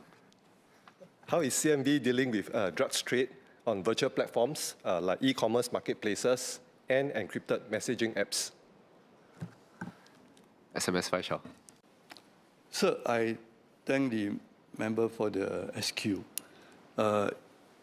So while the virtual platforms seems to provide anonymity to the drug offenders, they must know that there is no safe haven for them, because CMB employs a slew of measures or strategies to tackle online drug trafficking. In fact, we are into this whole system a lot more these days, right, compared to the time when I first started to join MHA. And I shared in my speech, we take proactive measures to monitor this messaging app and take actions against those who are really facilitating drug trafficking activities here. And if you also relate to some of these activities, they originate from overseas, and it's orchestrated by drug syndicates. And we spare no effort in taking actions. Right? In fact, we work very closely to share best practices, experiences, and intelligence with our counterparts. Let me give you an example. We work very closely with the Thailand Office of Narcotic Control Board to track down a Singaporean, if you can recollect, Mr. Benny Kee Soon Chuan. He was involved in the drug trafficking syndicate in Thailand. In fact, he was using Telegram to receive and collect orders and then arrange for drugs to be exported to Singapore, where it would be received and distributed by his associate. So in September, 22nd of September last year, he was issued a detention order under the Criminal Law Act, or CLTPA, in view of his involvement in drug trafficking activities. So this is one source. The other things, the other avenue that come in will be the through parcel deliveries. Parcel delivery, where we also work with ICA and public sector stakeholders, and also major couriers companies. In fact, in 2025, ICA Air Cargo Command officers detected and referred 166 parcels to CMB for investigation. And these 166 parcels were suspected to contain drugs or drug-related paraphernalia. And in addition to that, we also enhance the awareness of the legal consequences of drug trafficking or drug abuse. So we continue to do that. So we take this as something very serious, because we want to protect fellow Singaporeans and to keep Singapore safe and secure.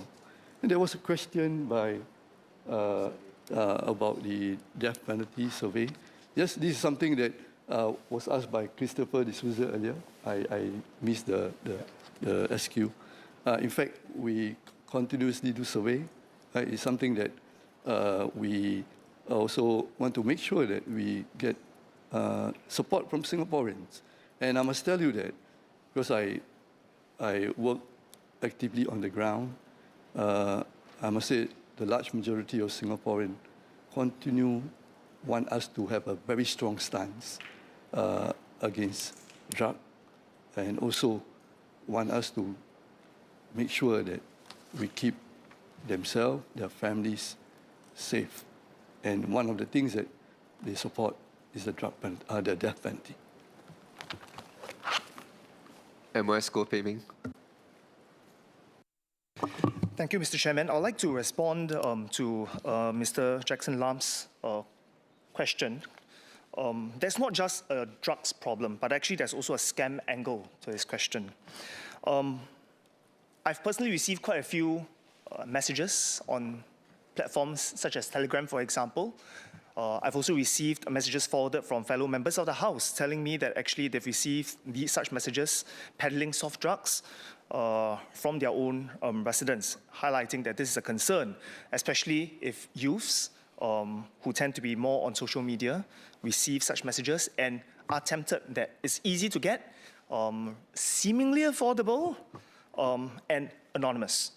But actually, when I forwarded it to our CNB colleagues and for them to follow up, they came back to say that actually for many of these text messages, be on WhatsApp or Telegram, these are not really drug offers, but actually is a scam whereby potential clients, after making payment, do not and will not actually receive the products that is promised to them. And the key thing here is for many of these victims, because of the nature of the transaction, will also not report this to the authorities. So I'd just like to use this opportunity to also highlight to members of the public, especially our youths out there, not to believe such messages when they do receive it. It's likely a scam. Thank you. Ms. Cassandra Lee.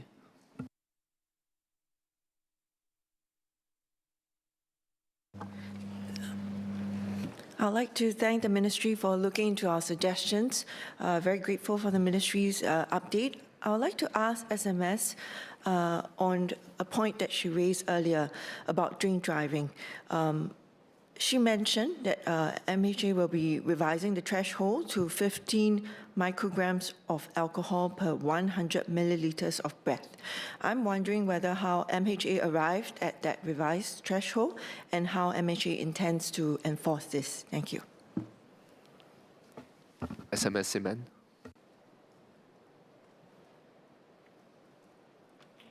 To Ms. Cassandra Lee's question, the alcohol limits that are currently in force have been in place since 1985, and that's more than 40 years ago. Now, Singapore is one of the jurisdictions with the highest alcohol limits, while the other jurisdictions have adopted stricter regimes with lower limits. We also reviewed scientific studies and limits set by other countries and jurisdictions, and the studies have shown that the proportion of drivers exhibiting impairment, as well as the severity of impairment, increases progressively with alcohol consumption, and that impairment can happen at levels lower than our current prescribed limits. So these are the reasons. I'd like to remind members that guillotine time is 7:45, so I would appreciate if the POHs also keep their responses short. Ms. Sylvia Lim. Thank you, sir. I have a clarification for Senior Minister of State Sim Ann when she spoke about MHA having to do more with less and having to make transformations to leverage on technology. So I'd like to ask her whether the ministry also agrees that it's very important that any transformation bears in mind that policing, for example, the services should remain truly accessible to all segments of society. And to that end, any reorganization should also take into consideration whether areas have a high concentration of elderly and how much more difficult it would be for them under the transformation to get to the nearest manned counter, for instance. SMS Siman. We agree with Ms. Sylvia Lim that we have to be very sensitive to the varied needs of our population. We do take these factors into account. At the end of the day, we have to be very mindful of the need to look after all of Singapore while at the same time dealing with manpower constraints. And we will be deploying technology sensitively and always with a view of improving or maintaining safety and security outcomes. And this is also the reason why we stay in close touch with the public so that they are able to also give us feedback and that we can also adjust our deployment accordingly. Mr. Gabriel Lam.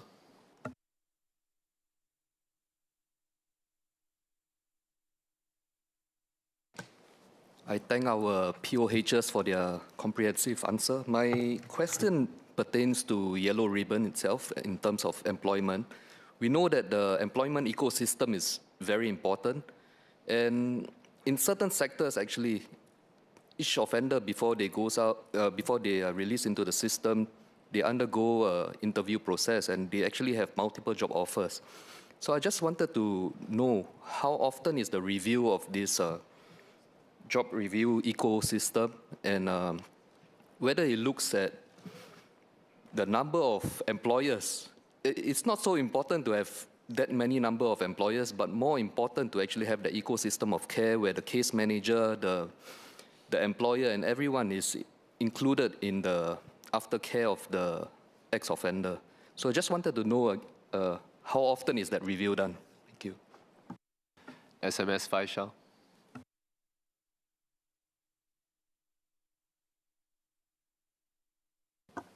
So I thank the member for the SQ.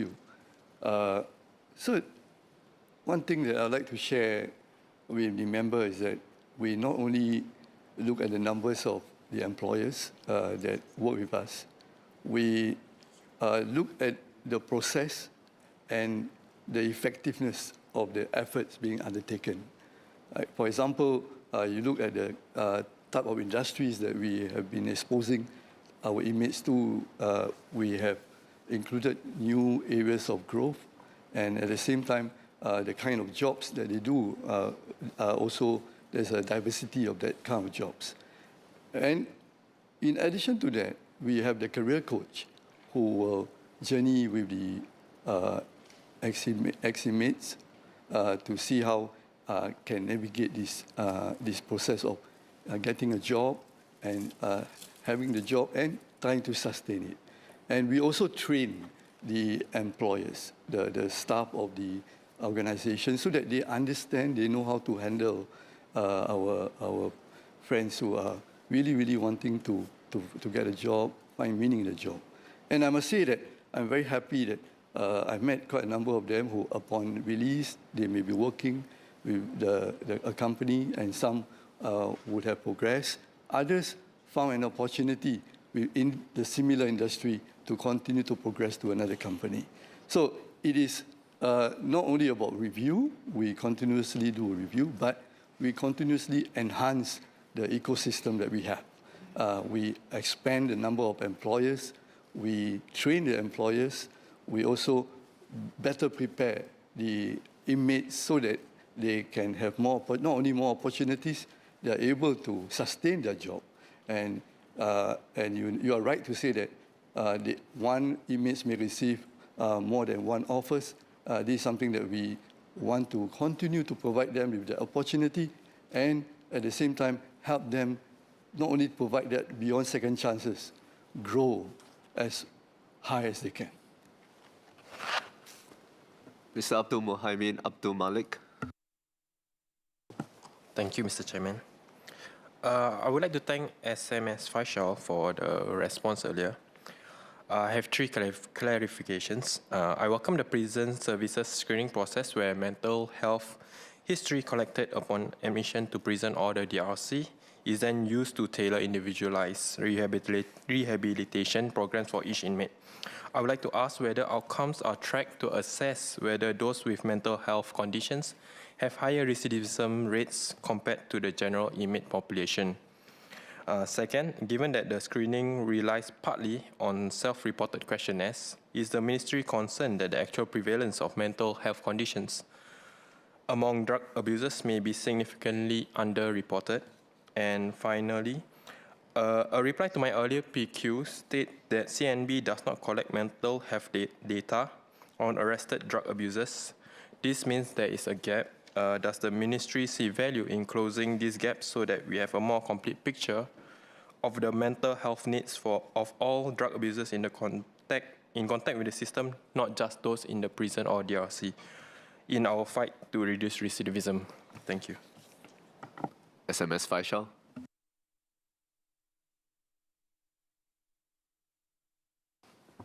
So I thank the member for the SQ. With due respect, I think the member may not truly understand the process of how we are able to find out whether the person has mental health. So essentially, CMB will arrest the person. So at that stage, I think because of the investigation process and also putting the person in remand, CMB wouldn't have the chance to know if he or she has a mental health issue. Right? So it's only when the person enters remand, the prison, then we will assess. We assess everyone, as I shared in my answer, physical and mental health. And in fact, we have a strong support system in the prison where we not only look after them, we customize their rehab process. The curriculum that we do for them different, right? So in a sense, we want to care for them. We understand what they're going through. And the data that we have is not only what we collect from survey, from questionnaire. We also have a link to the national healthcare system. So today we are much more connected, right? So we have the data, and at the same time, we also work with the community services organization, for example, MINDS, right? And also IMH, to see how we can help them upon their release.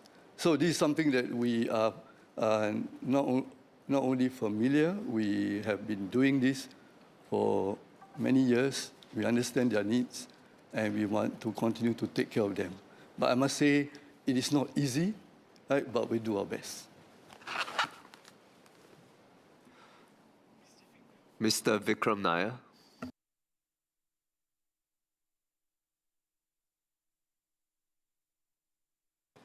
Thank you, Chairman. This is just picking up on a point to do with scams, but also the international aspect of it.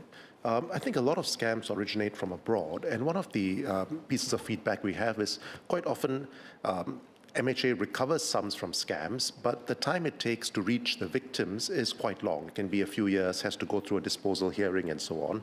And in some cases where the recoveries, for example, with the Fujian gang, maybe from victims who are unidentifiable, there's a large sum of money, it is not so easy to know how that money will be distributed. So is MHA considering having some simplified processes so that amounts recovered from scams can be returned to victims more expeditiously? MOS Go.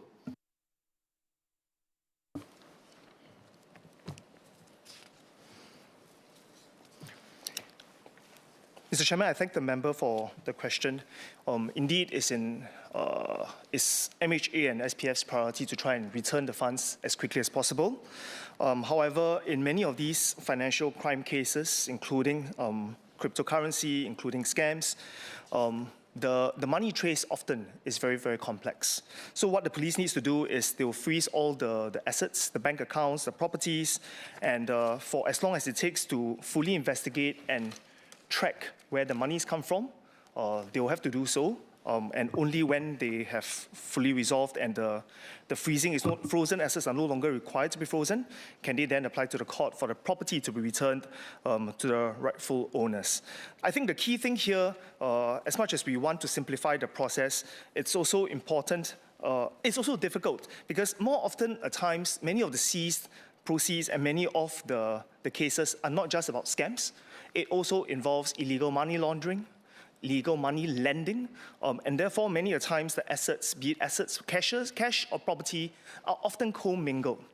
And therefore it's actually very difficult for us to directly apportion this amount was from this case, that was from another case. And I think that adds to the complexity of scam cases. But I acknowledge indeed that this is something the public is keen, and of course every single victim, and we have many victims, will be keen to see the process being simplified and shortened, and we'll look at what else we can do to make it faster and simpler. Mr. D'Souza, you have your hand up again. I'm going to take you and then Ms. Yeo Wan Ling.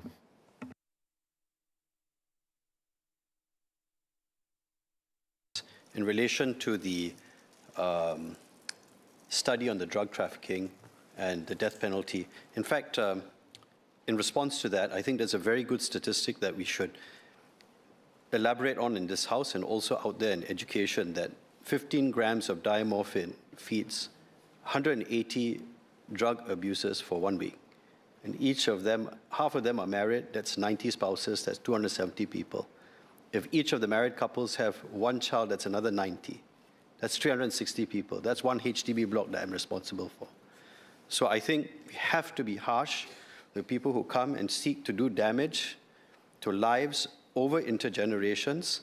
And statistics like this are key to pursue our zero tolerance position on drugs. And I would like to know whether the Minister agrees with the use of statistics in such a forceful way to make an objective and evidentially based position. SMS Faisal, if you could please keep it short.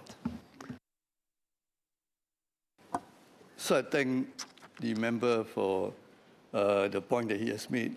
We certainly agree with you that we can use more statistics on this, and we have done so. And in your suggestion we should do more, we will do so.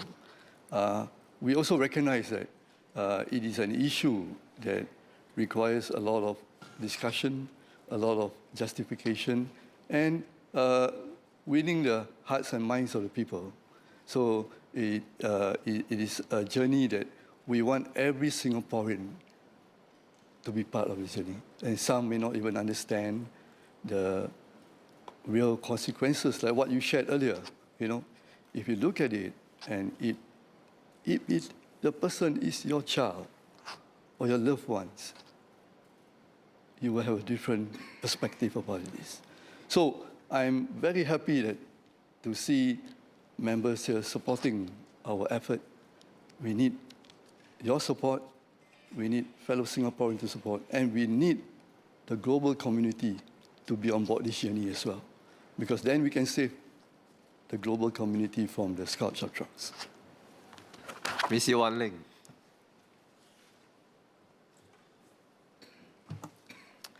I have a clarification for SMS Cement. As the Ministry reviews the road traffic penalty framework, will the Ministry also consider how penalties can remain proportionate and whether there will be continued avenues for education and support, especially for our vocational drivers, taxi, PHC, bus captains, whose work exposure on the roads is significantly higher, so that road safety improvements can be achieved without unintended livelihood costs? SMS Cement.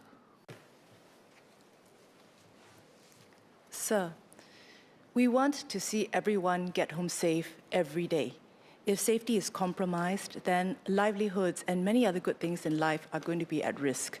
We believe that the public will see our proposed changes in this light, particularly our vocational drivers, because safer roads also mean a safer working environment for them.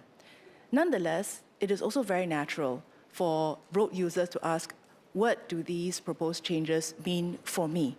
And it is in this spirit that we, with Ms. Yeo Wan Ling's help, have been consulting the unions, and we are very grateful for the opportunity to hear directly from vocational drivers, and we will be taking their perspectives fully into account.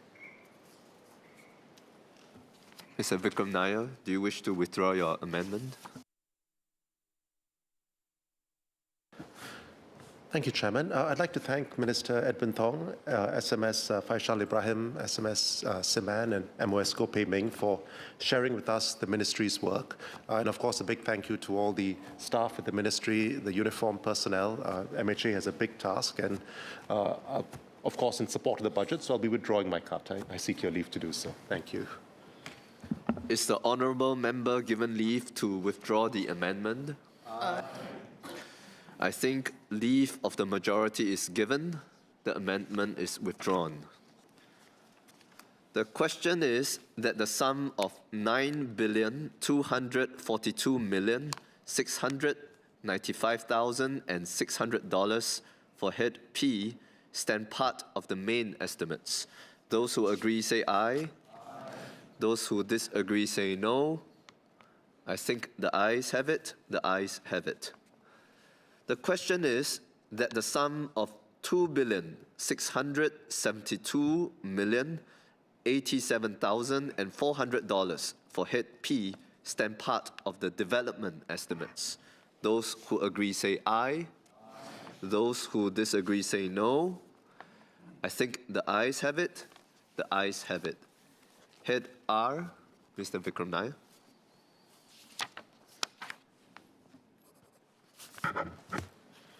Chairman, I beg to move that the sum to be allocated to head R be reduced by $100. I declare my interest as a practicing lawyer. Over the years, the Ministry of Law has played a critical role in strengthening the foundations of our legal system. Today, I wish to focus on two aspects of the Ministry's work. First, its initiatives aimed at enhancing Singaporeans' access to justice, and second, its efforts to grow Singapore as a trusted and leading hub for legal services. First, access to justice. This is not an abstract ideal. It concerns the ability of ordinary Singaporeans and businesses to understand and assert their rights in a meaningful way. A strong legal system must serve not only large corporations and sophisticated litigants, but also parties who do not have deep pockets. In recent years, MinLaw has taken important steps in this direction. For example, in 2022, reforms were studied to improve family proceedings so that they would be simpler, more efficient, more affordable, and less acrimonious. This included enhancements to the process of enforcing maintenance orders aimed at helping litigants in person. Similarly, in responses to feedback that the existing process was expensive and difficult to navigate for the enforcement of judgments, steps were taken to simplify this process too, making enforcement more accessible and cost-effective. Most recently, in 2026, MinLaw launched a new task force to better support persons with disabilities and mental health conditions in the criminal justice system. This task force will examine how the government can better support such individuals who are at risk of offending or who may interact with the system, including accused persons and victims. Now, this reflects a holistic approach to justice which takes into account real circumstances and vulnerabilities of everyday Singaporeans. Beyond structural reforms, we must also consider how technology is reshaping access to justice. The increased availability of artificial intelligence tools presents an interesting conundrum. On the one hand, it empowers laypersons to conduct legal research on their own and has the potential to reduce legal costs. On the other hand, it introduces new risks. For one, laypersons may be tempted to rely on AI tools for legal advice, but they may not realize that it is risky for them to do so. In one reported case, the court found that a litigant in person who relied on AI tools to generate legal submissions cited 6 fictitious cases. The court described this as a very serious matter, even for a layperson. Now, while there are ongoing initiatives to provide guidance to practicing lawyers on the responsible use of AI, we should also consider providing guidance aimed at laypersons and litigants in person. For example, there could be court notices or online resources aimed at laypersons which explain the limitations of AI tools. True access to justice must also include access to reliable and accurate information. I turn now to the second aspect, the continued development of Singapore as an international hub for legal services. This ambition cuts across multiple domains, including the strengthening of our dispute resolution system and institutions such as the Singapore International Arbitration Centre, the Singapore International Mediation Centre, and the Singapore International Commercial Court. Together, they form a complementary and attractive ecosystem for parties involved in international commercial disputes. I wish to focus on 2 components of the vision to develop Singapore as an international legal hub: talent and technology. First, talent. The sustainability of legal practice has come into sharp focus in recent years, particularly with concerns about attrition and the long-term viability of private practice. At the Legal Professions Symposium 2025, the Honourable Chief Justice described the sustainability of private practice as an urgent issue. Now, in my own practice and experience, I have noted a higher turnover amongst young lawyers in recent times. Now, to the extent that young lawyers are leaving legal practice but remain in the legal profession, such as by going in-house, I do not think that this is a loss to the legal industry as a whole, but in fact helps the legal industry because a thriving pool of in-house talent is necessary for Singapore's success, both as an economic and legal hub. However, we would like to keep young lawyers in private practice too. Last year, the Ethics and Professional Standards Committee recommended that the Singapore Academy of Law develop a core set of workplace principles aimed at maintaining the sustainability of legal practice. Now, most of these guidelines are well considered, and it will be important for both law firms and other stakeholders to adopt practices which support professional development and well-being. Now, second, technology, in particular, the responsible and forward-looking use of AI. Last year, the Ministry of Law conducted a public consultation on a proposed guide for using Gen AI in the legal sector. The aim is to support the legal sector in harnessing opportunities while navigating the challenges associated with using AI technology and being mindful of professional obligations, the delivery of legal services. This initiative is timely and necessary. The impact of AI on the legal sector cannot be understated. As the Honourable Chief Justice observed at the Tech Law Fest 2025, Gen AI will bring about a paradigm shift in the practice of law, and the legal sector must take this development seriously. We have seen reports, both in Singapore and other jurisdictions, where lawyers have cited fictitious authorities in their submissions because they relied on AI tools. As the court observed in one case, such actions by lawyers cast a shadow over the legitimacy and honor of the legal profession and its role as a custodian of justice in Singapore. Therefore, the question is not whether lawyers should use AI, but how AI can be used responsibly. With clear guidance and training, legal professionals can improve productivity with AI while safeguarding the accuracy of work products and their confidentiality and ethical obligations. This is important as we continue to position Singapore as a leading international hub for legal services. Chairman, ultimately, access to justice and the growth of Singapore as a legal hub are mutually reinforcing goals. I am grateful for MinLaw's efforts on these fronts and look forward to the continued development of its initiatives. Thank you. The question is that the total sum to be allocated for Head R of the estimates be reduced by $100. Ms. Sylvia Lim.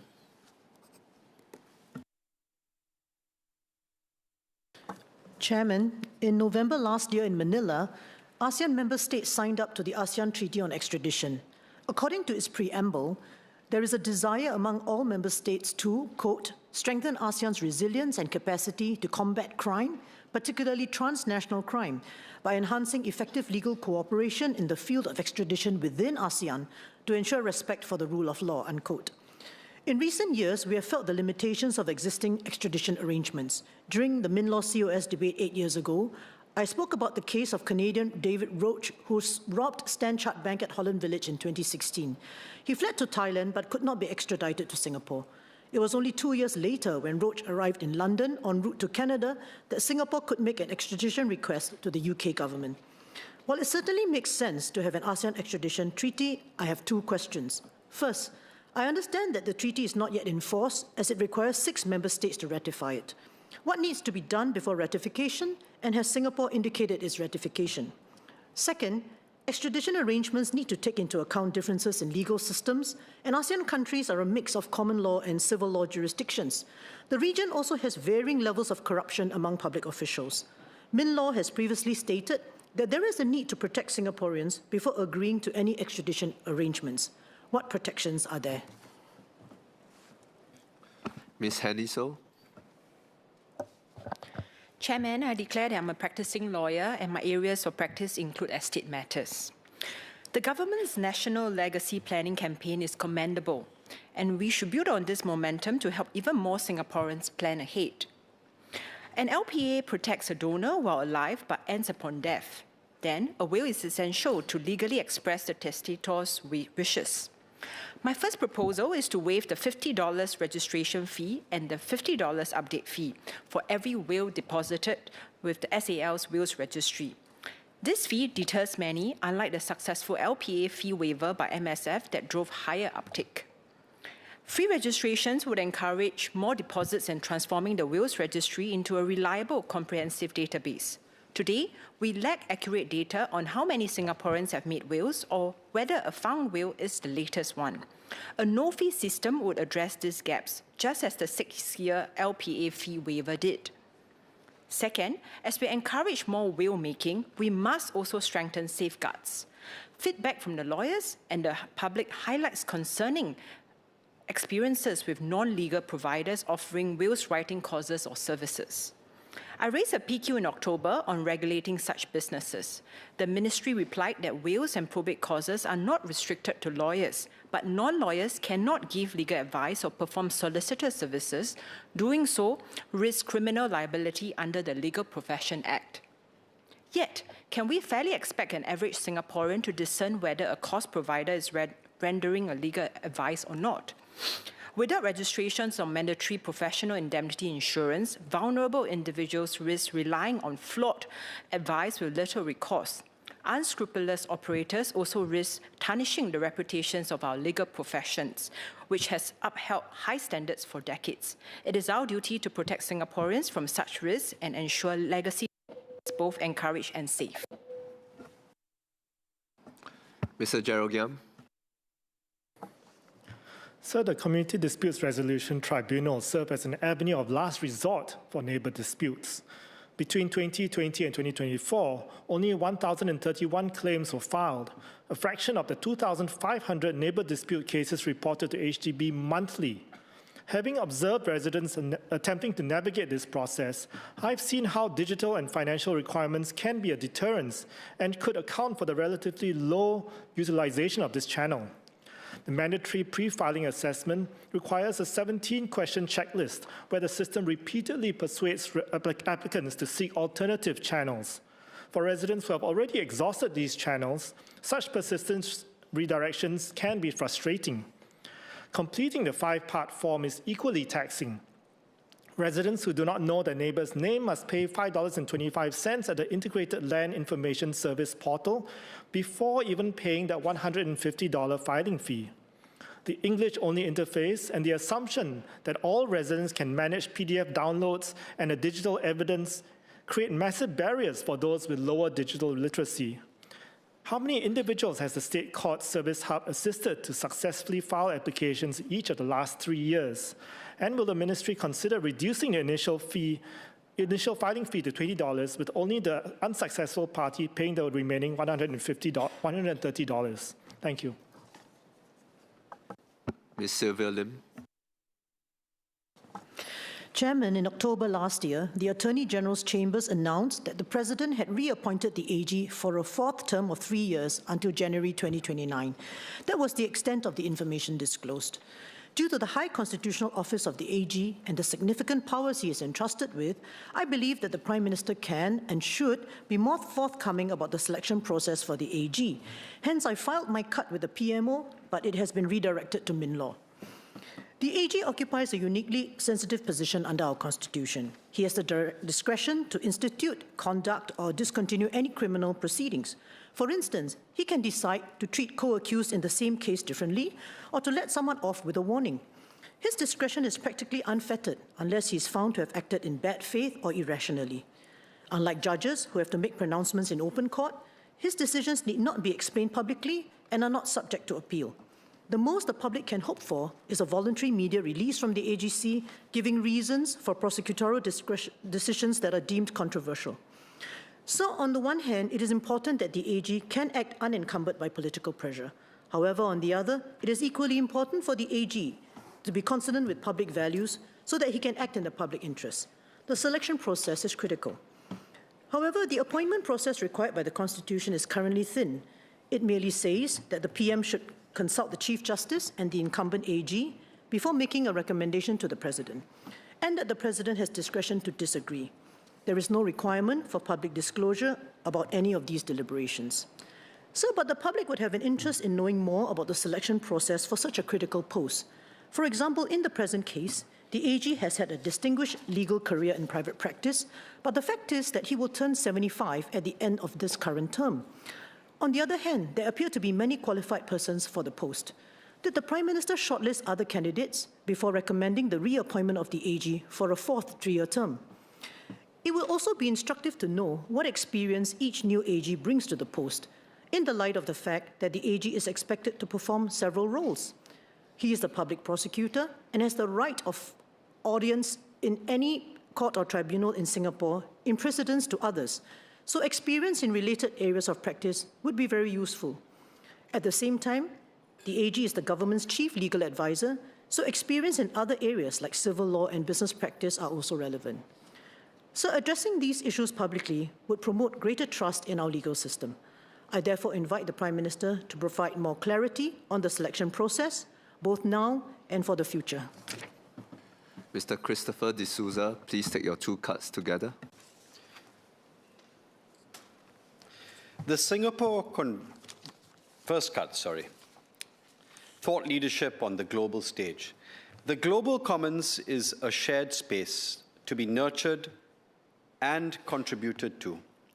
Singapore, in its humble way, has consistently contributed to the international legal order with a degree of humility, with a degree of credibility, and a strong sense of responsibility. For example, the appointment of Mr. Darren Tang as Director General of WIPO, as well as his successful reappointment for a 2nd term, reflects the strength of Singapore's legal and IP ecosystem, and our ability to produce thought leadership organically from within our own system and our own country. It also signals international confidence in Singapore's values and competence.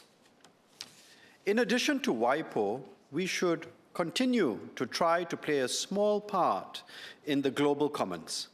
For example, we have put up Ambassador Rina Lee as our candidate to the International Court of Justice. This reflects our deep and humble commitment to the rule of law and peaceful dispute resolution in the world. It speaks well of Singapore as a society that wants to contribute towards the good of the global commons. How will MINLAW continue to support opportunities for Singapore and Singaporeans to make meaningful legal contributions internationally? Second cut. The Singapore Convention on Mediation is an excellent piece of work showcasing Singapore's commitment to peaceful dispute resolution and the global commons. The legal service officers involved behind the convention and the Singapore Convention Week are to be commended. Today, Singapore has become a trusted and preferred destination for mediation. Many jurisdictions are now talking about the convention, thereby positioning Singapore as an ideal mediation hub. Here, I declare that I'm a partner in a legal private practice. To propel our status as a hub, Singapore will need infrastructure such as exhibition facilities to showcase mediation capabilities, breakout rooms, bilateral mediation hearing rooms, as well as printers, laptops, and screens for settlement agreements to be typed out. Could the Minister provide an update on the number of countries that have ratified the convention, the take-up of mediated disputes under it, and how MINLAW will continue to rally international support to strengthen Singapore's role as a global mediation hub? Ms. Kwa Boon Teng.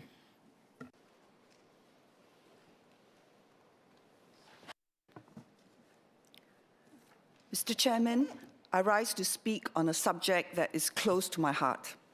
I'm a practicing advocate and solicitor, and I run my own law firm. 80 to 82% of law firms in Singapore are classified as small firms, meaning there are only about between 1 to 5 lawyers in the firm. This means that a good number of practicing lawyers are also small to medium-sized business owners. For some time now, we have been witnessing a hollowing out of the legal profession because young lawyers entering the profession are not staying and moving up in experience and seniority. At the opening of the legal year last month, our Chief Justice shared that surveys of newly minted lawyers in the last 2 years showed that around 60% of respondents said they were likely to leave legal practice in the next 5 years. They cited reasons such as excessive workload, poor work-life balance affecting their mental well-being, a lack of flexible work arrangements, and challenging a poor workplace culture. Some leave for better pay and challenging work in foreign firms. The starting salaries for newly qualified lawyers in Singapore is considered pretty high, which is why staff remuneration now accounts for much of the operating costs of running a law practice. Despite this, after a few years of practice, for many firms, the exodus begins. Even the large law firms are complaining that after investing in the training of their best and brightest, these young lawyers are leaving for foreign firms who pay even more. Now, some may say, if lawyers are indeed able to find other employment, what's the issue? If we are unable to retain talent, this will have a profound implication in the longer term. Singapore has a strong and trusted legal system that supports our economy, provides stability, builds investor confidence, and attracts foreign investment. It fosters a pro-business environment and positions Singapore as a leading global legal and financial hub. To continue delivering an excellent standard of legal services, we need to retain talent within legal practice, and we need advocates who have honed their craft over time, who can assist our courts on challenging cases and develop our own Singapore jurisprudence. Not unlike our total fertility rate, the profession's inability to replace itself in the future is an existential crisis for all of us, because so much of our success depends on the confidence commanded by our legal system, our judiciary, and a flourishing legal sector. Our Chief Justice has announced a slew of initiatives to address these challenges, and he will be co-leading with our law minister in setting the direction of the future of the Legal Profession Committee to help the legal profession meet these challenges ahead. Like many of my brethren at the bar, I look forward to seeing what new plans will be rolled out. We recognize that we all need to play our part, but we also need the government's support. I want to acknowledge that MinLaw has pushed out programs to help law firms embrace technological solutions to future-proof and deliver enhanced legal services. But embracing legal tech and AI can only do so much. It could add to the stress that young lawyers are experiencing, wondering which aspect of their work will now be replaced and how they will cope with the redesign in their roles and responsibilities. The digital age has quickened the pace of practice, and demands from clients have grown exponentially. This is often what young lawyers complain about. The revamping of our rules of court and the push towards mediation as an alternative mode of dispute resolution has also taken away some of the opportunities for court advocacy and development of court craft from our lawyers. We may encourage lawyers to take pro bono cases to gain advocacy opportunities, but the realities of running a practice are such that paid work comes first. Law firms who are prepared to give their lawyers protected time to take on access to justice cases receive no financial incentive or tax breaks.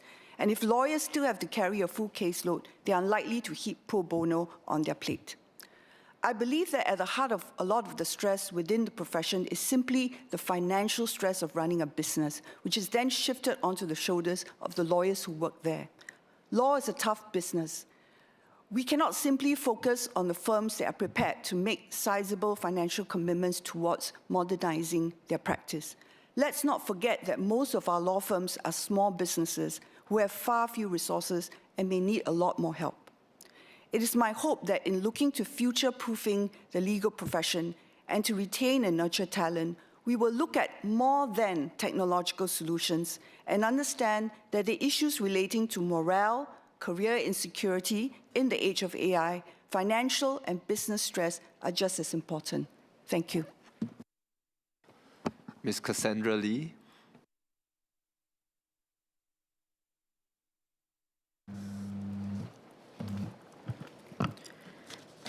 Mr. Chairman, I declare my interest as legal counsel in an accounting firm. At the opening of legal year, the Chief Justice noted a key challenge: attrition driven by fundamental shifts in the practice.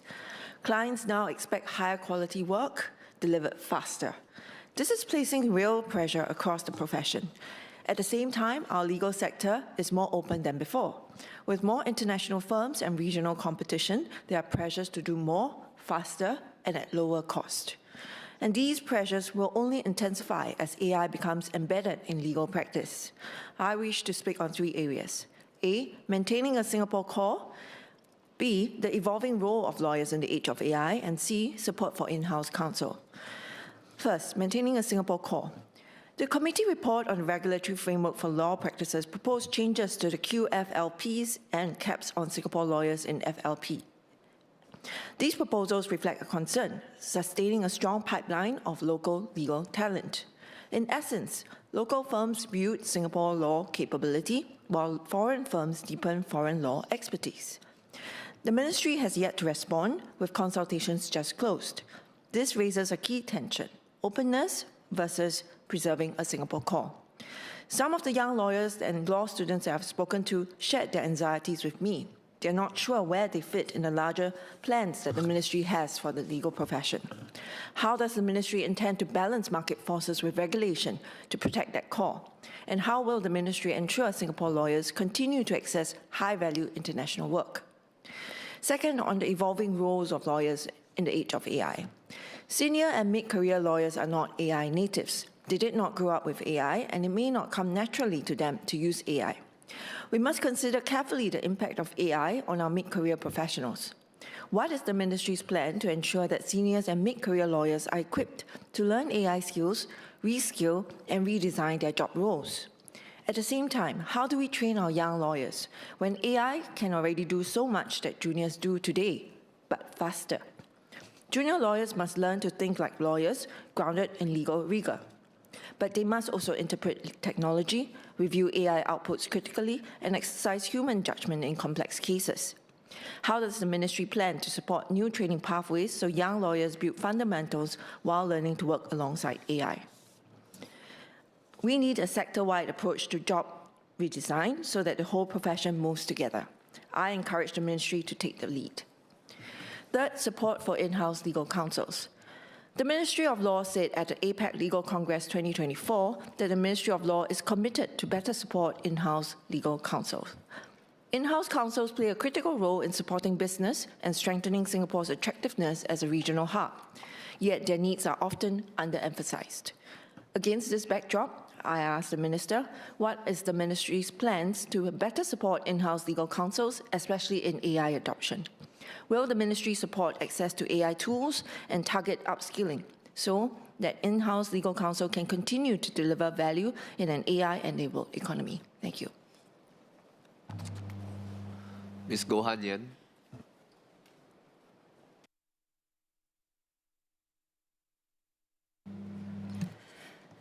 Mr. Chairman, as a society and economy, we must harness the potential of artificial intelligence to drive innovation and progress. But we also must ensure that the systems that are in place have to safeguard what makes us human, such as the unique contributions of our creatives that shape our national culture and identity. The training and use of generative AI continues to raise concerns among stakeholders, particularly those in the creative sector. At COS 2025, then Minister of State for Law, Murali, acknowledged the impact of generative AI and said that MinLaw was studying suggestions it received. These included approaches to improve transparency on how copyrighted material is used for AI training and ways to strengthen the control that rights owners have over their material. Would MinLaw and IPOS be able to provide an update on the work done and how the government has responded or will respond to these concerns? Ms. Goh Tzu Ki.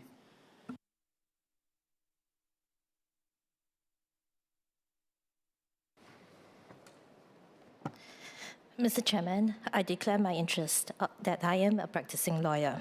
In March 2025, a report was jointly commissioned by MinLaw, the EDB, and Enterprise Singapore, and independently researched by PwC, entitled Sustainability Ready Singapore Lawyers. It identified ESG as a key area of growth in our legal sector. In response, the Ministry introduced the ESG Legal Secondment Program, allowing Singapore qualified lawyers to be seconded into corporate sustainability teams to gain hand-on experience. This is timely as ESG advisory is becoming increasingly relevant in green finance, carbon markets, and sustainability reporting. However, secondments may not be feasible for all firms, particularly small and medium-sized practices. I would therefore like to seek an update on the development of ESG capabilities within our legal sector. Would the Minister provide a snapshot of this program, including the level of uptake and feedback thus far? It would also be helpful to understand where these lawyers have been seconded to, given that this remains a nascent area of growth. In addition, what other pathways are being developed to support lawyers who are unable to participate in secondment? For example, are there structured ESG training frameworks, accreditation programs, shorter industry attachments, or collaboration platforms with financial institutions and sustainability professionals? Thank you. Associate Professor Kenneth Goh.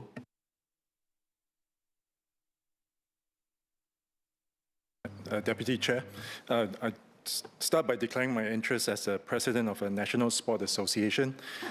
Over the years, Singapore has positioned itself as a global destination for major sporting and cultural entertainment events, hosting the Singapore Grand Prix, the WTA Finals, and most recently the World Aquatics Championships, alongside major concerts and entertainment productions.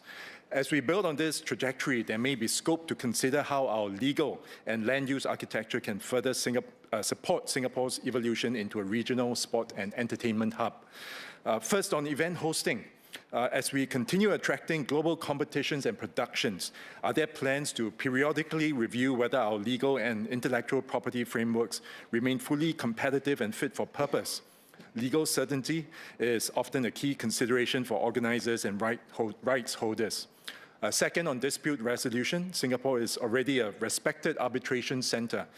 Could we further develop specialized capabilities in sports and entertainment arbitration and mediation, positioning Singapore as a regional hub for related commercial disputes?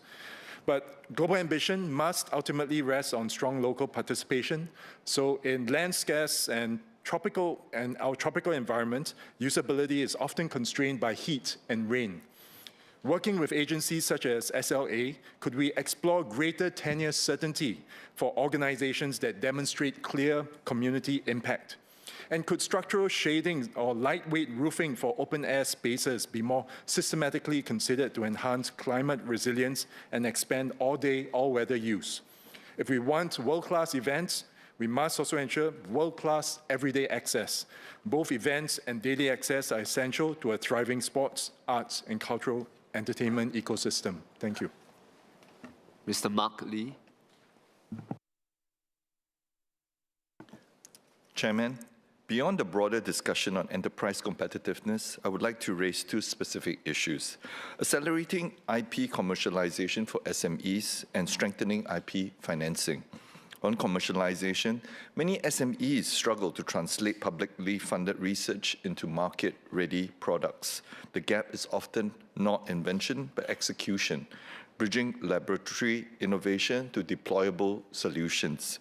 There have been recommendations to strengthen structured attachments of scientists and researchers to SMEs, not merely short-term consultancy, but deeper co-development partnership. Such models can accelerate technology transfer, reduce execution risk, and build internal innovation capability within enterprises. Could the government elaborate on whether there are plans to expand and scale such attachment schemes, particularly for growth-oriented SMEs seeking to commercialize IP? On financing, IP remains difficult to value and underwrite.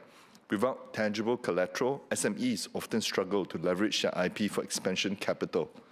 Would the government consider calibrated state-backed risk-sharing mechanism to catalyze IP financing so that financial institutions are more willing to lend against viable IP assets while risks remain prudently managed?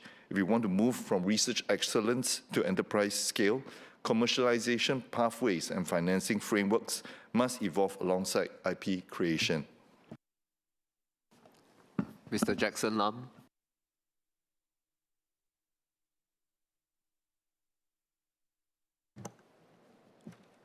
Chairman, the rule of law is one of Singapore's greatest strengths. It gives investors confidence, keeps our society stable, and helps Singaporeans trust our system. But for it to stay strong, it must remain accessible to our people and respected around the world. Today, I would like to speak on two areas. First, strengthening access to justice through civil legal aid and social legal support. Second, strengthening Singapore's position as a trusted global intellectual property hub in a fast-changing technological world. Chairman, in a written reply to a PQ on 26 September 2025, the Minister explained the current framework for civil legal aid. The Legal Aid Bureau provides support to Singapore citizens and permanent residents who meet the means test and the merits test. The means test was last revised in 2024, with the per capita household income raised to $1,050 and the annual value threshold to $21,000. There is also flexibility through the means test panel for deserving cases. Those who do not qualify can turn to community law centers run by Pro Bono SG, as well as schemes such as the Family Justice Support Scheme and the Ad Hoc Pro Bono Scheme. These are important avenues. But Chairman, the question is whether this is enough in today's more complex and costly legal environment. Civil cases today, especially family, employment, and debt matters, are becoming more complicated. Legal costs have increased and processes have becoming more demanding. So I seek clarification on 4 points. First, does the ministry consider the current $1,050 per capita income threshold sufficient given rising costs? Are there plans to review it regularly to keep pace with economic conditions? Second, while the means test panel provides flexibility, how often is it used? And is it enough to help those who fall just outside the eligibility criteria? Third, For those who rely on community law centers and pro bono services, is there enough capacity, especially for family and employment disputes? Fourth, as cases become more complex, has the ministry considered strengthening early legal advice and triage so people can get proper guidance before problems escalate? Access to justice must not just exist. It must remain practical, affordable, and effective. Next, I'll touch on growing Singapore as a trusted global IP hub. Mr. Chairman, Singapore's future competitiveness depends increasingly on intangible assets, such as intellectual property and innovation. Under the Singapore IP Strategy 2030, we have set up a strong vision. But as technology advances, especially in AI, IP policy is no longer just legal policy, it's also economic policy. Businesses today need more than just IP registration. They need strong enforcement, proper valuation, financing support, and trusted dispute resolution. So I ask, how are MinLaw and IPOS helping businesses, especially our SMEs, build stronger IP capabilities so that IP becomes a real business asset, not just legal protection? As we move into the next phase of IP Strategy 2030, what more can be done to strengthen Singapore as a global hub for IP dispute resolution, valuation, and licensing, especially in new sectors? Finally, with concern about generative AI using copyright works, can the ministry update us how is it studying transparency and balancing innovation with protecting creators? This clarity will be important for trust and confidence. Thank you. Dr. Wan Rizal.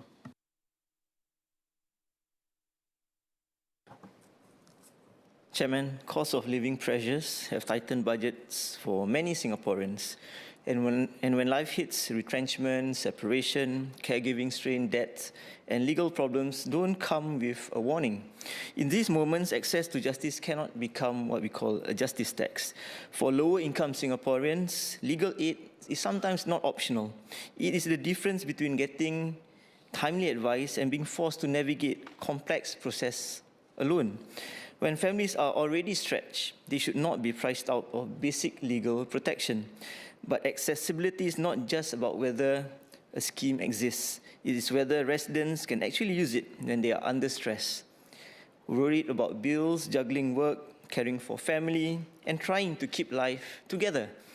If the system feels out of reach, people delay, disputes worsens, and the eventual outcome is often more painful for everyone.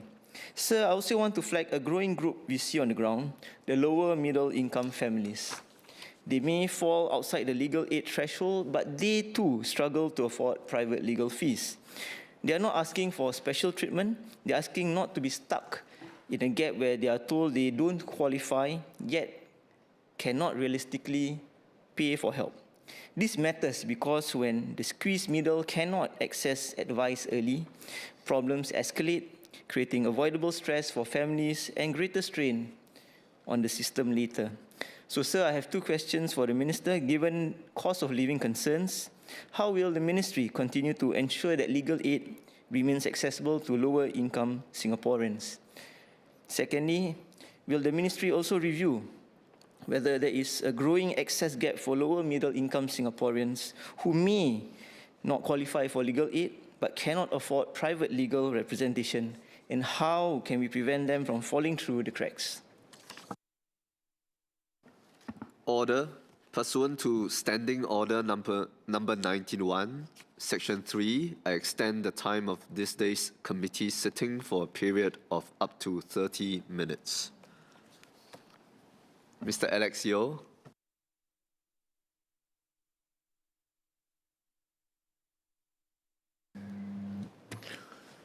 Mr. Chairman, I declare that I'm a lawyer in private practice for both my cards.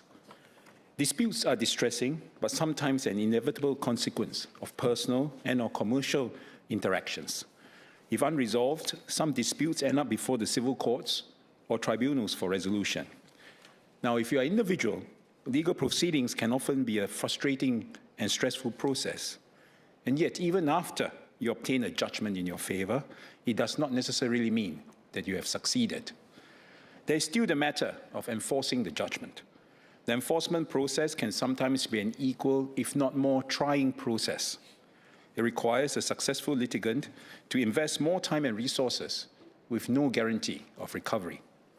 It was therefore heartening when the Minister announced during the Committee of Supply 2024 and 2025 that the Ministry was studying potential enhancements to the civil enforcement process, such as giving the courts greater powers to identify the assets and means of judgment debtors in order to help the judgment creditor make an informed decision on whether and how to enforce the judgment. This included proposals for civil judgment enforcement officers who can assist to better locate debtors' assets. These reforms were slated to also apply to tribunals, such as the Employment Claims Tribunal and the Small Claims Tribunal. In the domain of family disputes, the maintenance enforcement process is a major step forward. Operationalized in January 2025 with progressive expansion in phases, we now have MEP officers who can obtain financial information, facilitate conciliation, and provide reports to assist judges. In the premises, I invite the Minister to share an update with this House on the proposed enhancements to the civil enforcement process, including the proposed introduction of civil judgment enforcement officers and the progress and outcomes of the maintenance enforcement process. Chairman, I move on to my next cut. Legal fees can be daunting for families and individuals. The pressure is aggravated when it involves family-related legal matters that are impossible to avoid. At the Committee of Supply 2025, the Minister shared that the means testing criteria for civil legal aid was revised in 2024 to ensure legal aid continues to be accessible to Singaporeans who need assistance. Currently, criminal defense aid under the Public Defender's Office is pegged at around the 35th percentile of resident households by per capita household income. Civil legal aid, however, remains roughly at the 25th percentile. In the area of civil law, based on experience at our Potong Pasir Community Legal Clinic over the past 12 years, less privileged families often reach out to seek assistance in probate matters such as the procurement of letters of administration or deputyship applications under the Mental Capacity Act, when a member of the family, often a senior, suffers from mental capacity medical conditions. These families are often slightly above the threshold for legal aid, but face financial challenges to retain lawyers to advise and deal with these matters on their behalf. There are aspects of these matters that could result in frustrating and trying issues for families if left unresolved. Deputyship to act on behalf of a senior in the family, for example, is important for families to make decisions for the senior and to have access and be able to manage his or her assets. In the premises, I invite the Minister to share with this House if the Ministry has plans to review the means testing threshold for civil legal aid, and if the Ministry will consider a tiered approach to means testing for legal aid in areas of law, such as probate-related and/or deputyship applications, to allow more Singaporean families to benefit from legal assistance for such legal matters. Thank you. Mr. Gabriel Lam.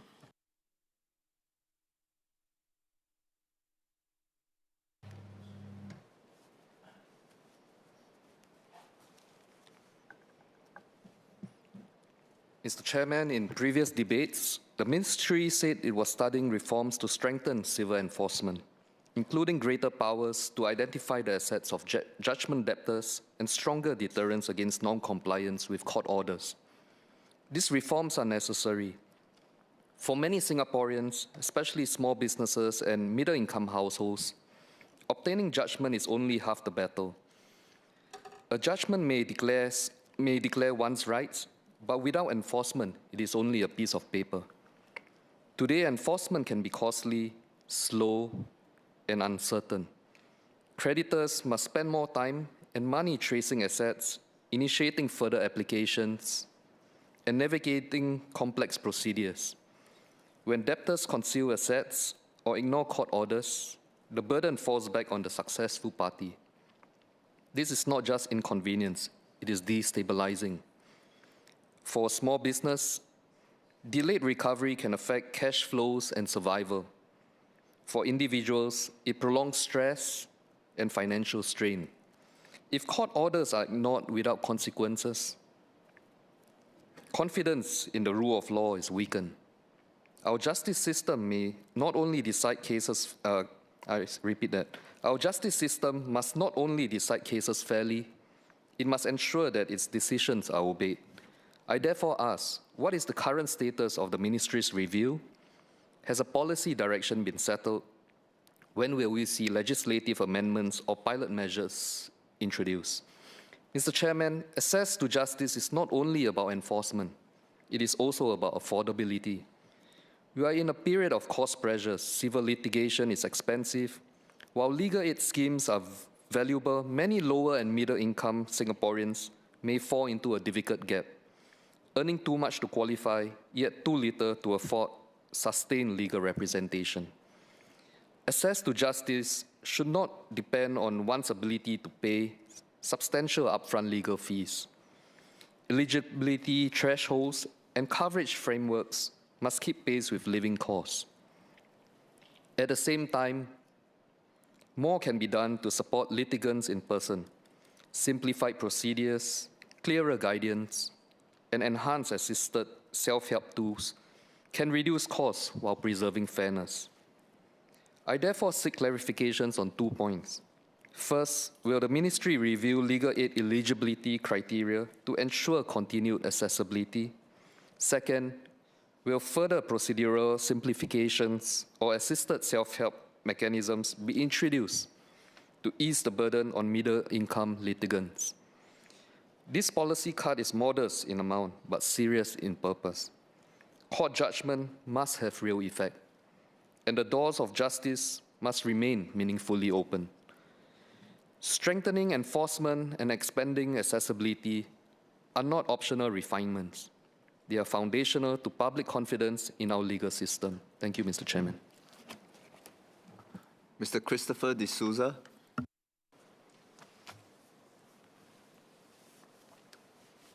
The SLA plays an important role in unlocking the value of state land for community use. As a sportsman, I have personally seen with immense joy how underutilized spaces, such as areas under flyovers, can be transformed into safe and vibrant places for sport and recreation, whether for pickleball, futsal, badminton, tennis, or even archery, and possibly even hockey. But could we go beyond flyovers? Empty school fields, old black and white bungalow spaces, old colonial terraces, and more. All these are ripe for use for sport, football, archery, hockey, pickleball, dance, floorball, and art galleries. Thank you. Ms. Goh Han Yen.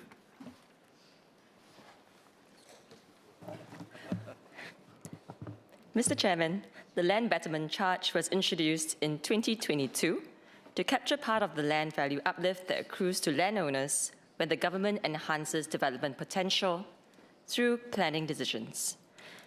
This is important because it reflects our commitment to collective benefit. I would like to ask the Minister, how has SLA improved the land betterment charge regime since it came into force in 2022? SPS Eric Chua. Chairman, may I seek your consent to move that progress be reported and leave be asked to sit again on Monday, 2nd March 2026. I give my consent. Chairman, I move that progress be reported and leave be asked to sit again on Monday, 2nd March 2026. The question is that progress be reported and leave be asked to sit again on Monday, 2nd March 2026. Those who agree say aye. Those who disagree say no. I think the ayes have it. The ayes have it.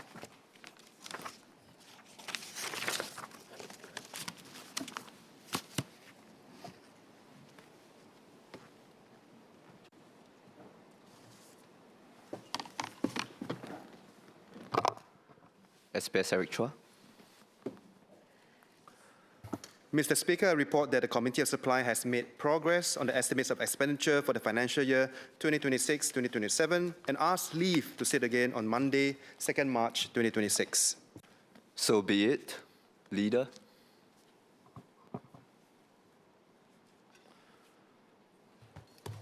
Mr. Deputy Speaker, I move that Parliament do now adjourn to Monday, 2nd March 2026.